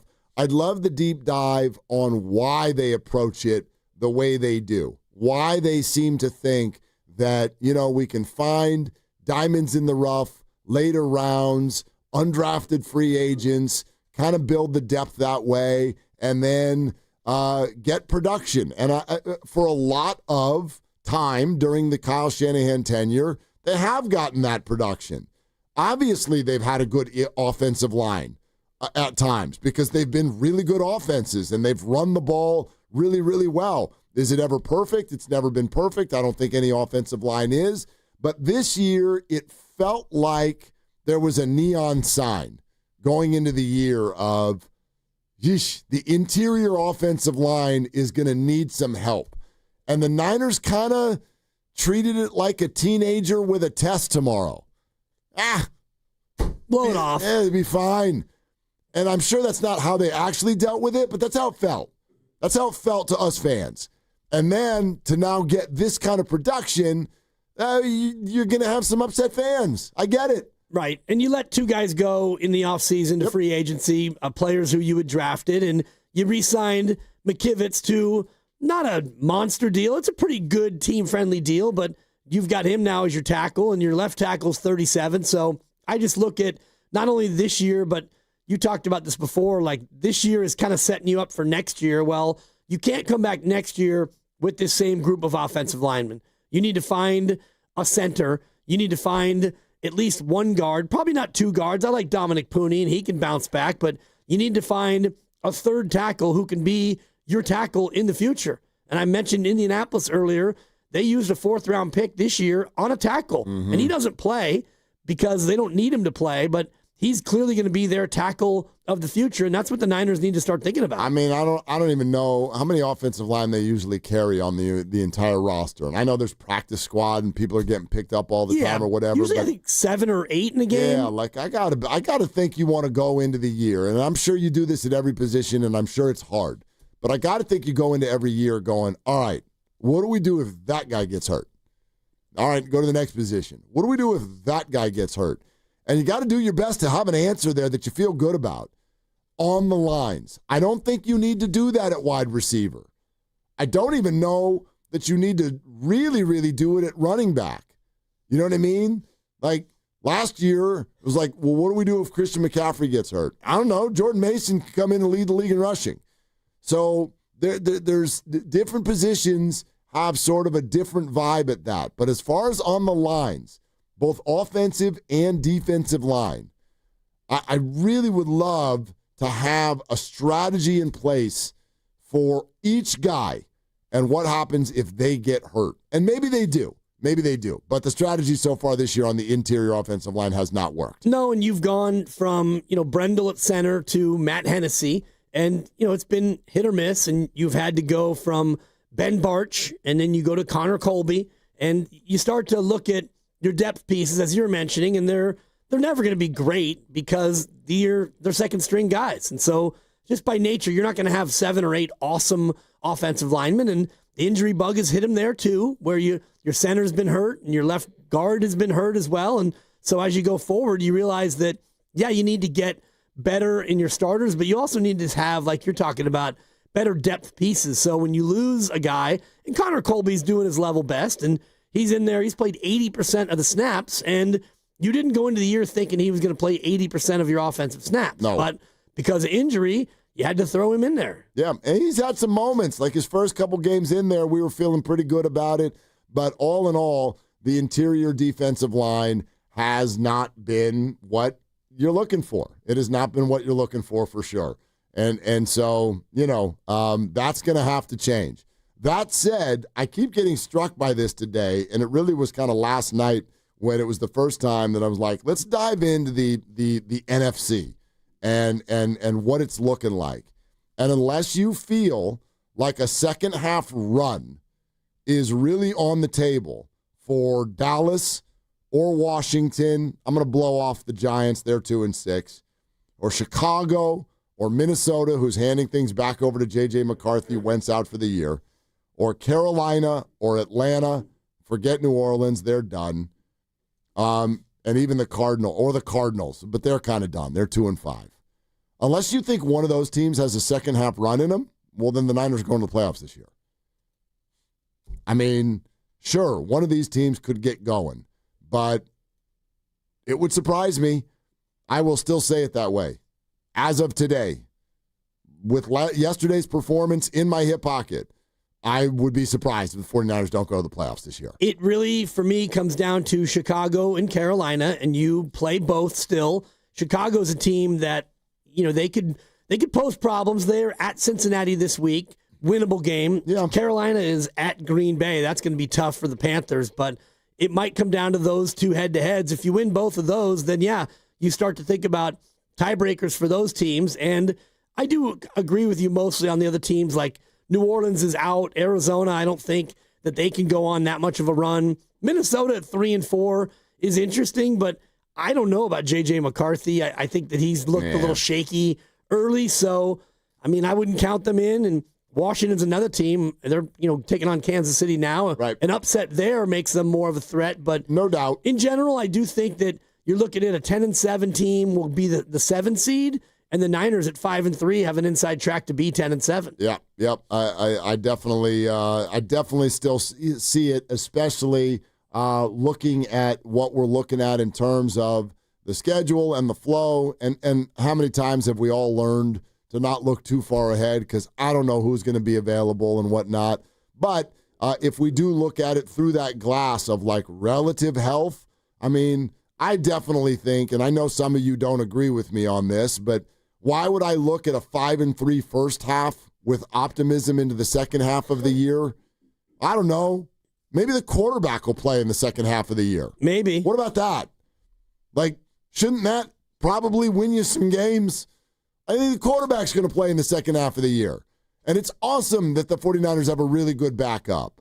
But I think that the last 2 weeks have maybe also, or actually I should say last 3 weeks, I think Mac Jones has, A, not been the problem, but B, I think it's helped the league and maybe the 49er fan base realize that Mac is not out there slinging it, as some people sort of felt like he was going into this. Like, there are limitations there.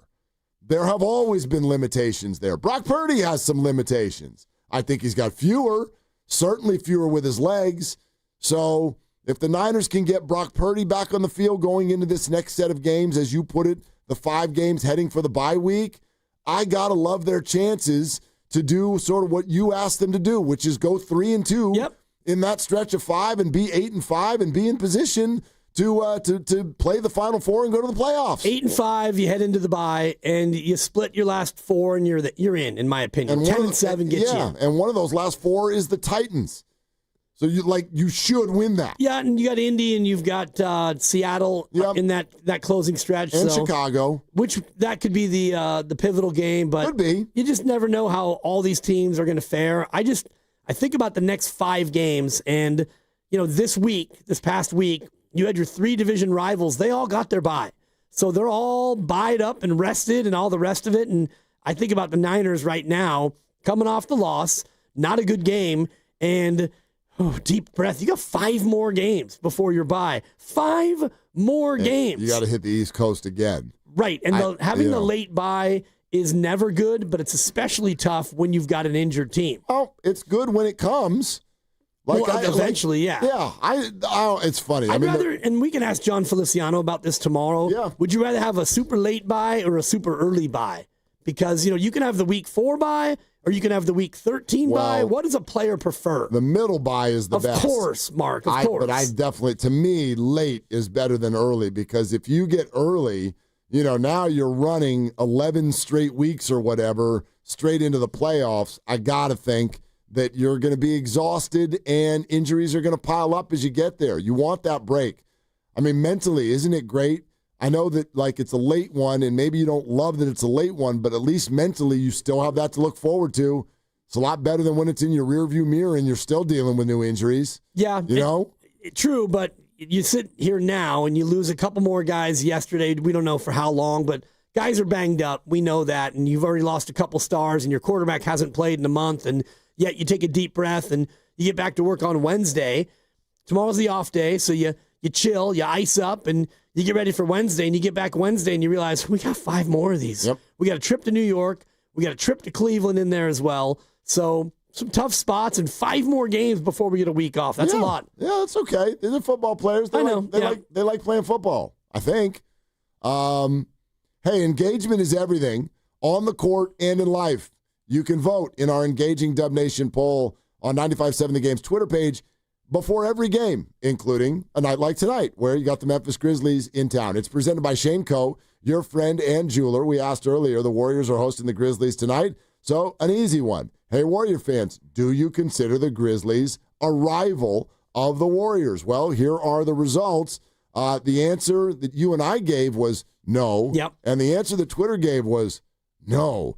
Firmly no. In fact, just about 85% of you feel like the Grizzlies are no longer a rival. Only 15% of you said yes. So I agree with that. I think that answer would have been a lot different as recently as 2 years ago. Right, when Dylan the Villain took out GP2. Well, that might have been 3 then. years ago, Yeah. but Yeah, and I mean, Ja is a guy that, you think what you want about Ja. He's a very exciting player, but he doesn't get my hate-ometer going. Like, I kind of root for him, and I hope that he's able to get his off-the-court stuff. He continues down the path of, not flashing guns all the time. I don't think he's done that in a while, so I'm happy about that. But we know he's a really fun player to watch. He's a great player. He's not a guy that really, gets my my cackles up, Yeah, no, I hear you there. Like, there's been some little things with the Warriors and Grizzlies, seemingly always through the years. Like, first of all, Jaren Jackson Jr., for example, was the one that got under Klay Thompson's skin with regard to the the comments that he threw out on Twitter. I think it was the strength in numbers thing. The Grizzlies won something, and Jaren was like, strength in numbers. And as soon as the Warriors eliminated them in the playoffs, Klay goes straight to the podium, and he's like, this dude. He's like, that ticked me off. So there's that. Draymond seems to have a thing for Zach Edey. He wants to get under his jersey. Yeah. Zach's out tonight. He's hurt, so that's good. But those are like little one-offs. I think that the thing centers around Dylan Brooks. It's not an accident that the Warriors' rival bounces to whatever jersey he's wearing. It's like, Memphis, you're our rival. Well, now I'm a Rocket. Okay, Rockets, you're our rival. And now he's gone, and I don't know, like if they played the Rockets again in the playoffs this year, maybe. Well, the KD definitely ratchets it up. KD and Şengün's always got his palms up, and it ticks everyone off, so there's that. But, yeah, there's levels to this, and Dylan Brooks is the linchpin, if you ask me. And where is he now, old Dylan Brooks? Phoenix. Oh, yeah. Good for you, D. Yeah, good things don't always come to those who wait. Well, I mean, he can go out there and get his 15 or 16 a night, and they're going to win 15 or 16 games. Yeah, exactly. Yeah, he was in the trade. That's right. For Kevin. I forgot. Jalen Green, got to make that salary match. Yep. Here's Dylan. You can have Dylan. Off you go. Yep. All right, the Warriors Summit is next week, everybody. We really want to see you there, okay? Thursday, November 6th, live from Jack's Restaurant and Bar in Pleasant Hill. All of us host together again, discussing another Warriors season, but a little different this time. As you know, we're not doing it before the year because the year's already started. So we'll be 9 games in for a little bit of extra flavor for you. It's me and Dibs from 2 to 4. Then the rest of the gang gets there from 4 to 6 from Jack's Restaurant and Bar. Great prizes to give away, drink specials from Jack's. Your chance to meet us, our chance to meet you. Jack's Restaurant and Bar in Pleasant Hill on Thursday, November 6th. We cannot wait to see you there. Still time for your calls at 888-957-9570, and this is Willard and Dibs. This game day traffic report is brought to you by Crystal Geyser Alpine Spring Water. If you're coming out of South San Francisco heading 101 northbound, you're going to have some sluggish conditions from 380 to Sierra Point Parkway. After this, no issues to 280. 280 into downtown, also looking like a good drive. I'm Abby Curlette with traffic. What makes Crystal Geyser Alpine Spring Water different? We always bottle our Alpine Spring Water less than 1.5 miles from the spring source. And all our bottles are made with 50% recycled plastic from our own recycling plants. Crystal Geyser, bottled at the spring source. Tune in to 95.7 The Game for Warriors Live, 60 minutes before tip-off. Every Warriors game throughout the season as we get ready for the action. Presented by Xfinity, your home court advantage. Brought to you by Xfinity. Watch all your favorite teams all in one place. Xfinity, imagine that. When you own your own business, you own every decision. Catch the red eye or take the 6 a.m. Make a new hire or promote internally. Celebrate a win with a toast at the gate or unwind at the lounge. Big props to this team. Some decisions are a win-win, like earning 8 times points on Chase Travel. Introducing Chase Sapphire Reserve for Business. With $2,500 in annual value, it's the business card that gives back all you put in.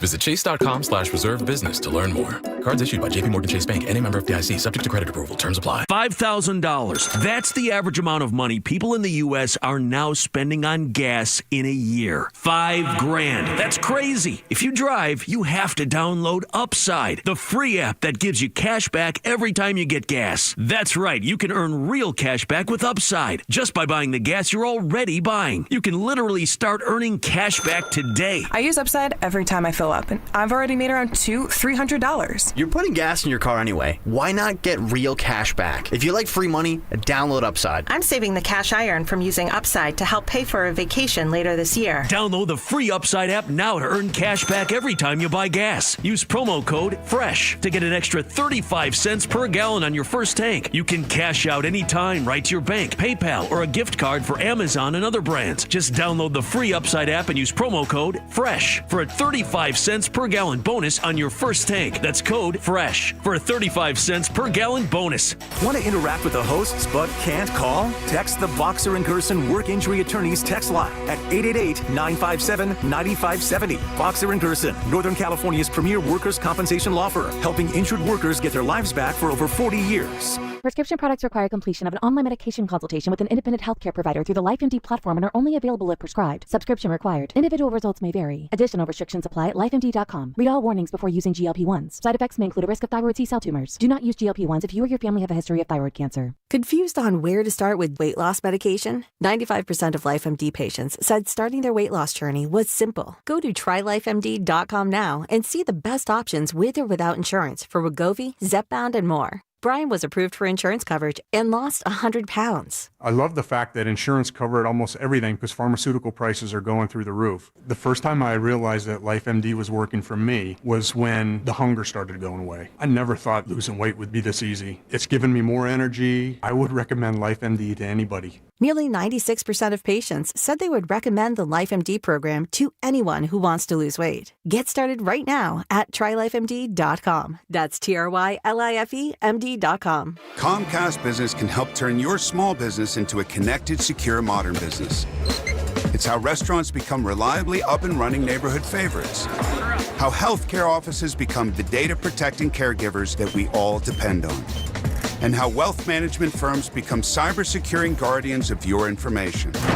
With reliable connectivity, enhanced cybersecurity, and Wi-Fi backup, your business can stay connected and get threat-ready with Comcast Business, powering possibilities. Now through November 16th, new Comcast Business customers can get started with 150 megabit internet plus security for $59.99 a month for 12 months with a 2-year agreement. Plus, ask how to get a $500 prepaid card on a qualifying gig package. Call today. Restrictions apply. Requires enrollment in paperless billing and auto pay with bank account. Early termination fee applies. Equipment, taxes, and fees extra. From Carriage House to glass aluminum doors, R&S Doors has a full line of commercial and residential garage doors and gates to suit anyone's taste and budget. Visit rsdoors.com. R&S Doors. Look for the red truck. Are you prepared for an emergency or disaster? Because it's not a matter of if, but when. Don't find yourself saying, I'll trust water bottles and a flashlight to save the day, but I'll be proved wrong. With a tornado approaching, I'll realize that I lack a wheelchair-accessible shelter. When the floodwaters rise, I'll be up in the attic with 20 cans of beans. It's a recipe for disaster. Let's prepare so we all have a better story to tell. Get started at ready.gov/older-adults. Brought to you by FEMA and the Ad Council. I can't believe how spotless my floors look after using the Swiffer Power Mop. No more dragging around a heavy mop and messy bucket. Now I get the same deep clean without all the work. Thanks to the powerful solution and scrubbing pad of the Swiffer Power Mop, dirt and grime don't stand a chance, and I don't break a sweat. Mic drop. Mop drop. Swiffer Power Mop. Swiffer Power Mop. A smarter way to mop.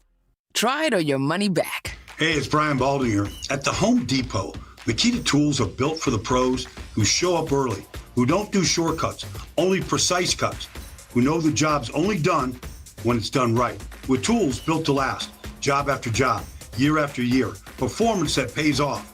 When the job calls for the best, call on Makita. Built to be the best, available at the Home Depot. How pros get more done.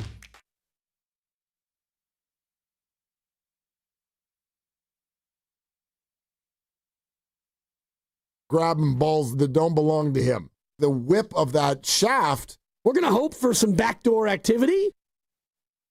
Now, back to Will and Dibby on 95.7 The Game. I mean, yeah. We're trying to put together an upstanding product here. You would think. And I don't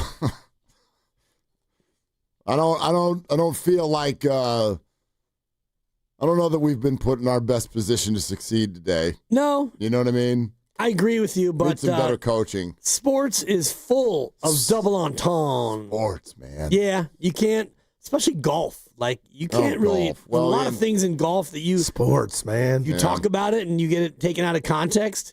Now you're just being dirty. Yeah. Yeah.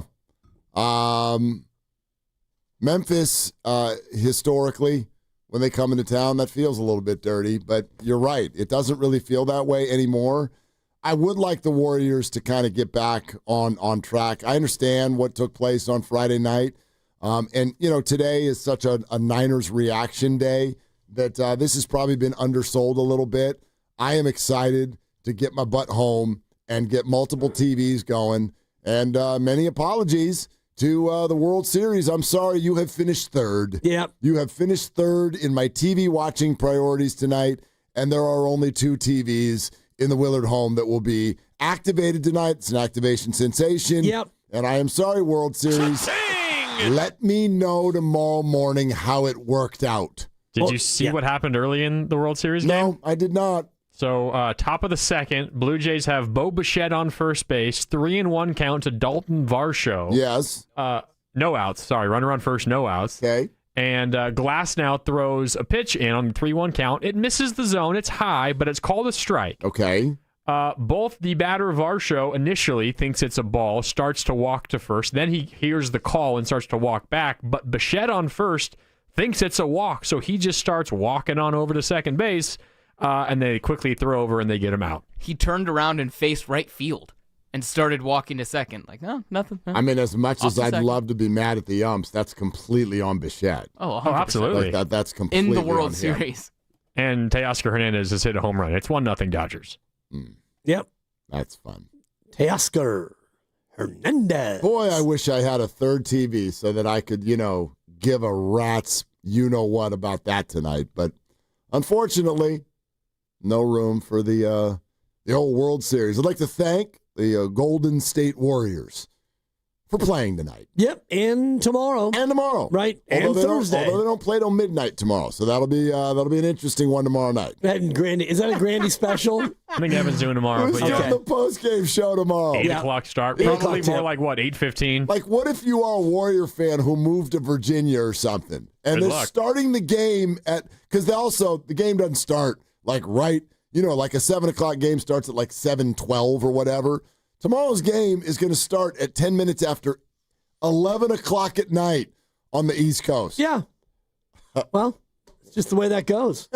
It is it's a Peacock doubleheader is what that is. Yeah, that's what but be careful. Well, the first game's at 5, Knicks and Bucks, and so the second game's at 8, so it probably won't start late. Well, now, can someone explain to me the Peacock NBC thing tomorrow? Like, is it just on Peacock, or is it on Peacock and NBC? I believe tomorrow is just on Peacock. I don't know. You also get it on NBC Sports Bay Area. It's a Fitz and Buki, I believe. Yeah. Okay. But in market only. No, if you're out of the market, you got to watch it on Peacock. We've had a little bit of a wonky start here with NBC, and people are really worried about Peacock and finding games and all of that stuff. So I just want to make sure that at 8 o'clock tomorrow night, everybody is able to find the game. I'm going to have to send a kid to bed at halftime. I'm already bracing for that fight. That'll be fun. Yeah, according to NBA.com, it's listed as Peacock, NBC, and NBC SBA, which is, of course, Fitz and Buki. Then Radio 95.7 The Game. That's what I'm going to be watching then. There you go. Yeah. And it's 8 o'clock tip. Right. Second half of a back-to-back. And then, if you get that extra hour to rest, that's if you're exciting. a Warrior player, 2 games in 2 nights, cool. And then you probably get home about, 12:30 or 1. Pack your bag. You better pack your bag now. We got a plane flight tomorrow. You got to get to Milwaukee. Yeah. And then you play on Thursday against the Bucks. This is the Pods game. Yeah. This is always the one that he circles. The homecoming, yeah, exactly. It's coming at him fast this year, right away. Yep. Get your butt to Milwaukee and say hi to Giannis. So, yeah, okay. 3 games in 4 nights, followed by 3 games in 4 nights. Yeah, it's going to be a lot of it. And, when you're a popular team, you're going to get a lot of these 8 o'clock Peacock slots. And so here we go, Warriors. Hope you enjoyed your restful weekend. time to get back there and start playing some ball. Well, this ought to be interesting now. This ought to be interesting. The schedule this week, where we're still at. I think the Denver game. Obviously, the Warriors went on a late run, and that made everyone feel good because that's kind of a measuring stick deal. LA is too, even though they were missing LeBron. But a little quick two-step here over the next 30 hours to play Memphis and the Clippers. The Clippers have had a little bit of a weird start too to the year, but I'm into this. And then you get Giannis on Thursday night. Play the Pacers over the weekend, but then another back-to-back. Yeah. 6 games in 10 days, Mark, is basically what you're going to have. That's fine. Sure, you go Milwaukee, then Indiana, a couple days off, then you're home to Phoenix, then you go to Sacramento. So that's not too brutal. That's a bus ride. Go ahead and go home and get some sleep. Be back here at 10 in the morning to get on the bus, and we'll drive out to Sac. And then fly from Sac to Denver. It's just, they're packing them in. Yeah, that's fine. Steve Kerr always laments this because you don't have time to practice. Like, it's game, off day, game, sometimes games and back-to-back days. And so how are you supposed to develop young players when you don't get to practice? No, it's a good question. And he's addressed that. And, I know that's been a criticism of his or the entire the organization and all of that. But, the way it comes at you right now, it's you can do a little bit of it early in the year, but you get late in the year and you get these situations where it's 3 games in 4 nights. You're damn right. You're going to use that one night off to send them home. Go rest. You know what I mean?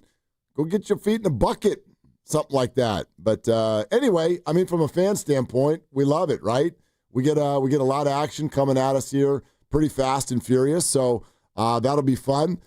Pacers this weekend. I did notice this, and we talk so much about the Niners missing people for injury, but there's nothing like losing your star in the NBA as far as just. You've got a good team that all of a sudden can become almost irrelevant when certain players go down. And I remember the playoffs last year, and you're looking at the Eastern Conference, and you're thinking about what happened to Halliburton in Game 7 of the Finals and what happened to Jason Tatum a few rounds earlier in those playoffs. Obviously, both of them Achilles, therefore both of them are going to miss the entire year. Both teams 0-3 to start the year. There you have it. Not a win between either organization. Tatum, Halliburton, poof, season over. Well, and Boston completely stripped the thing down, getting rid of Porzingis as well, and Horford left. And so Boston, I'm sure, is already thinking, how many of those ping pong balls can you get in the upcoming lottery? And it just sucks that you're going to have a year that you basically wad up and throw in the trash. But Warriors kind of had that when Steph got hurt and Draymond was hurtish, and you went 15-50, and you ended up getting some draft picks that next year. All guests on 95.7 The Game appear on the River Islands guest line. Isn't it time for you to discover the islands? River Islands in Lathrop. Let's set up the week a little bit, in fact, on that end, and the River Islands guest line. Tomorrow's going to be a big one. Big one, okay? We got Mark Schlereth joining us in the 3 o'clock hour. Want to let everyone know that Nick Friedel is going to be in studio with us tomorrow from 4 to 4:30. And then when we get to exactly, the laughter starts tomorrow. And then John Feliciano is going to be just 30 minutes later. It's a little deeper, at least in that example. And so he's at 5 o'clock. I don't do much of the reading. Well,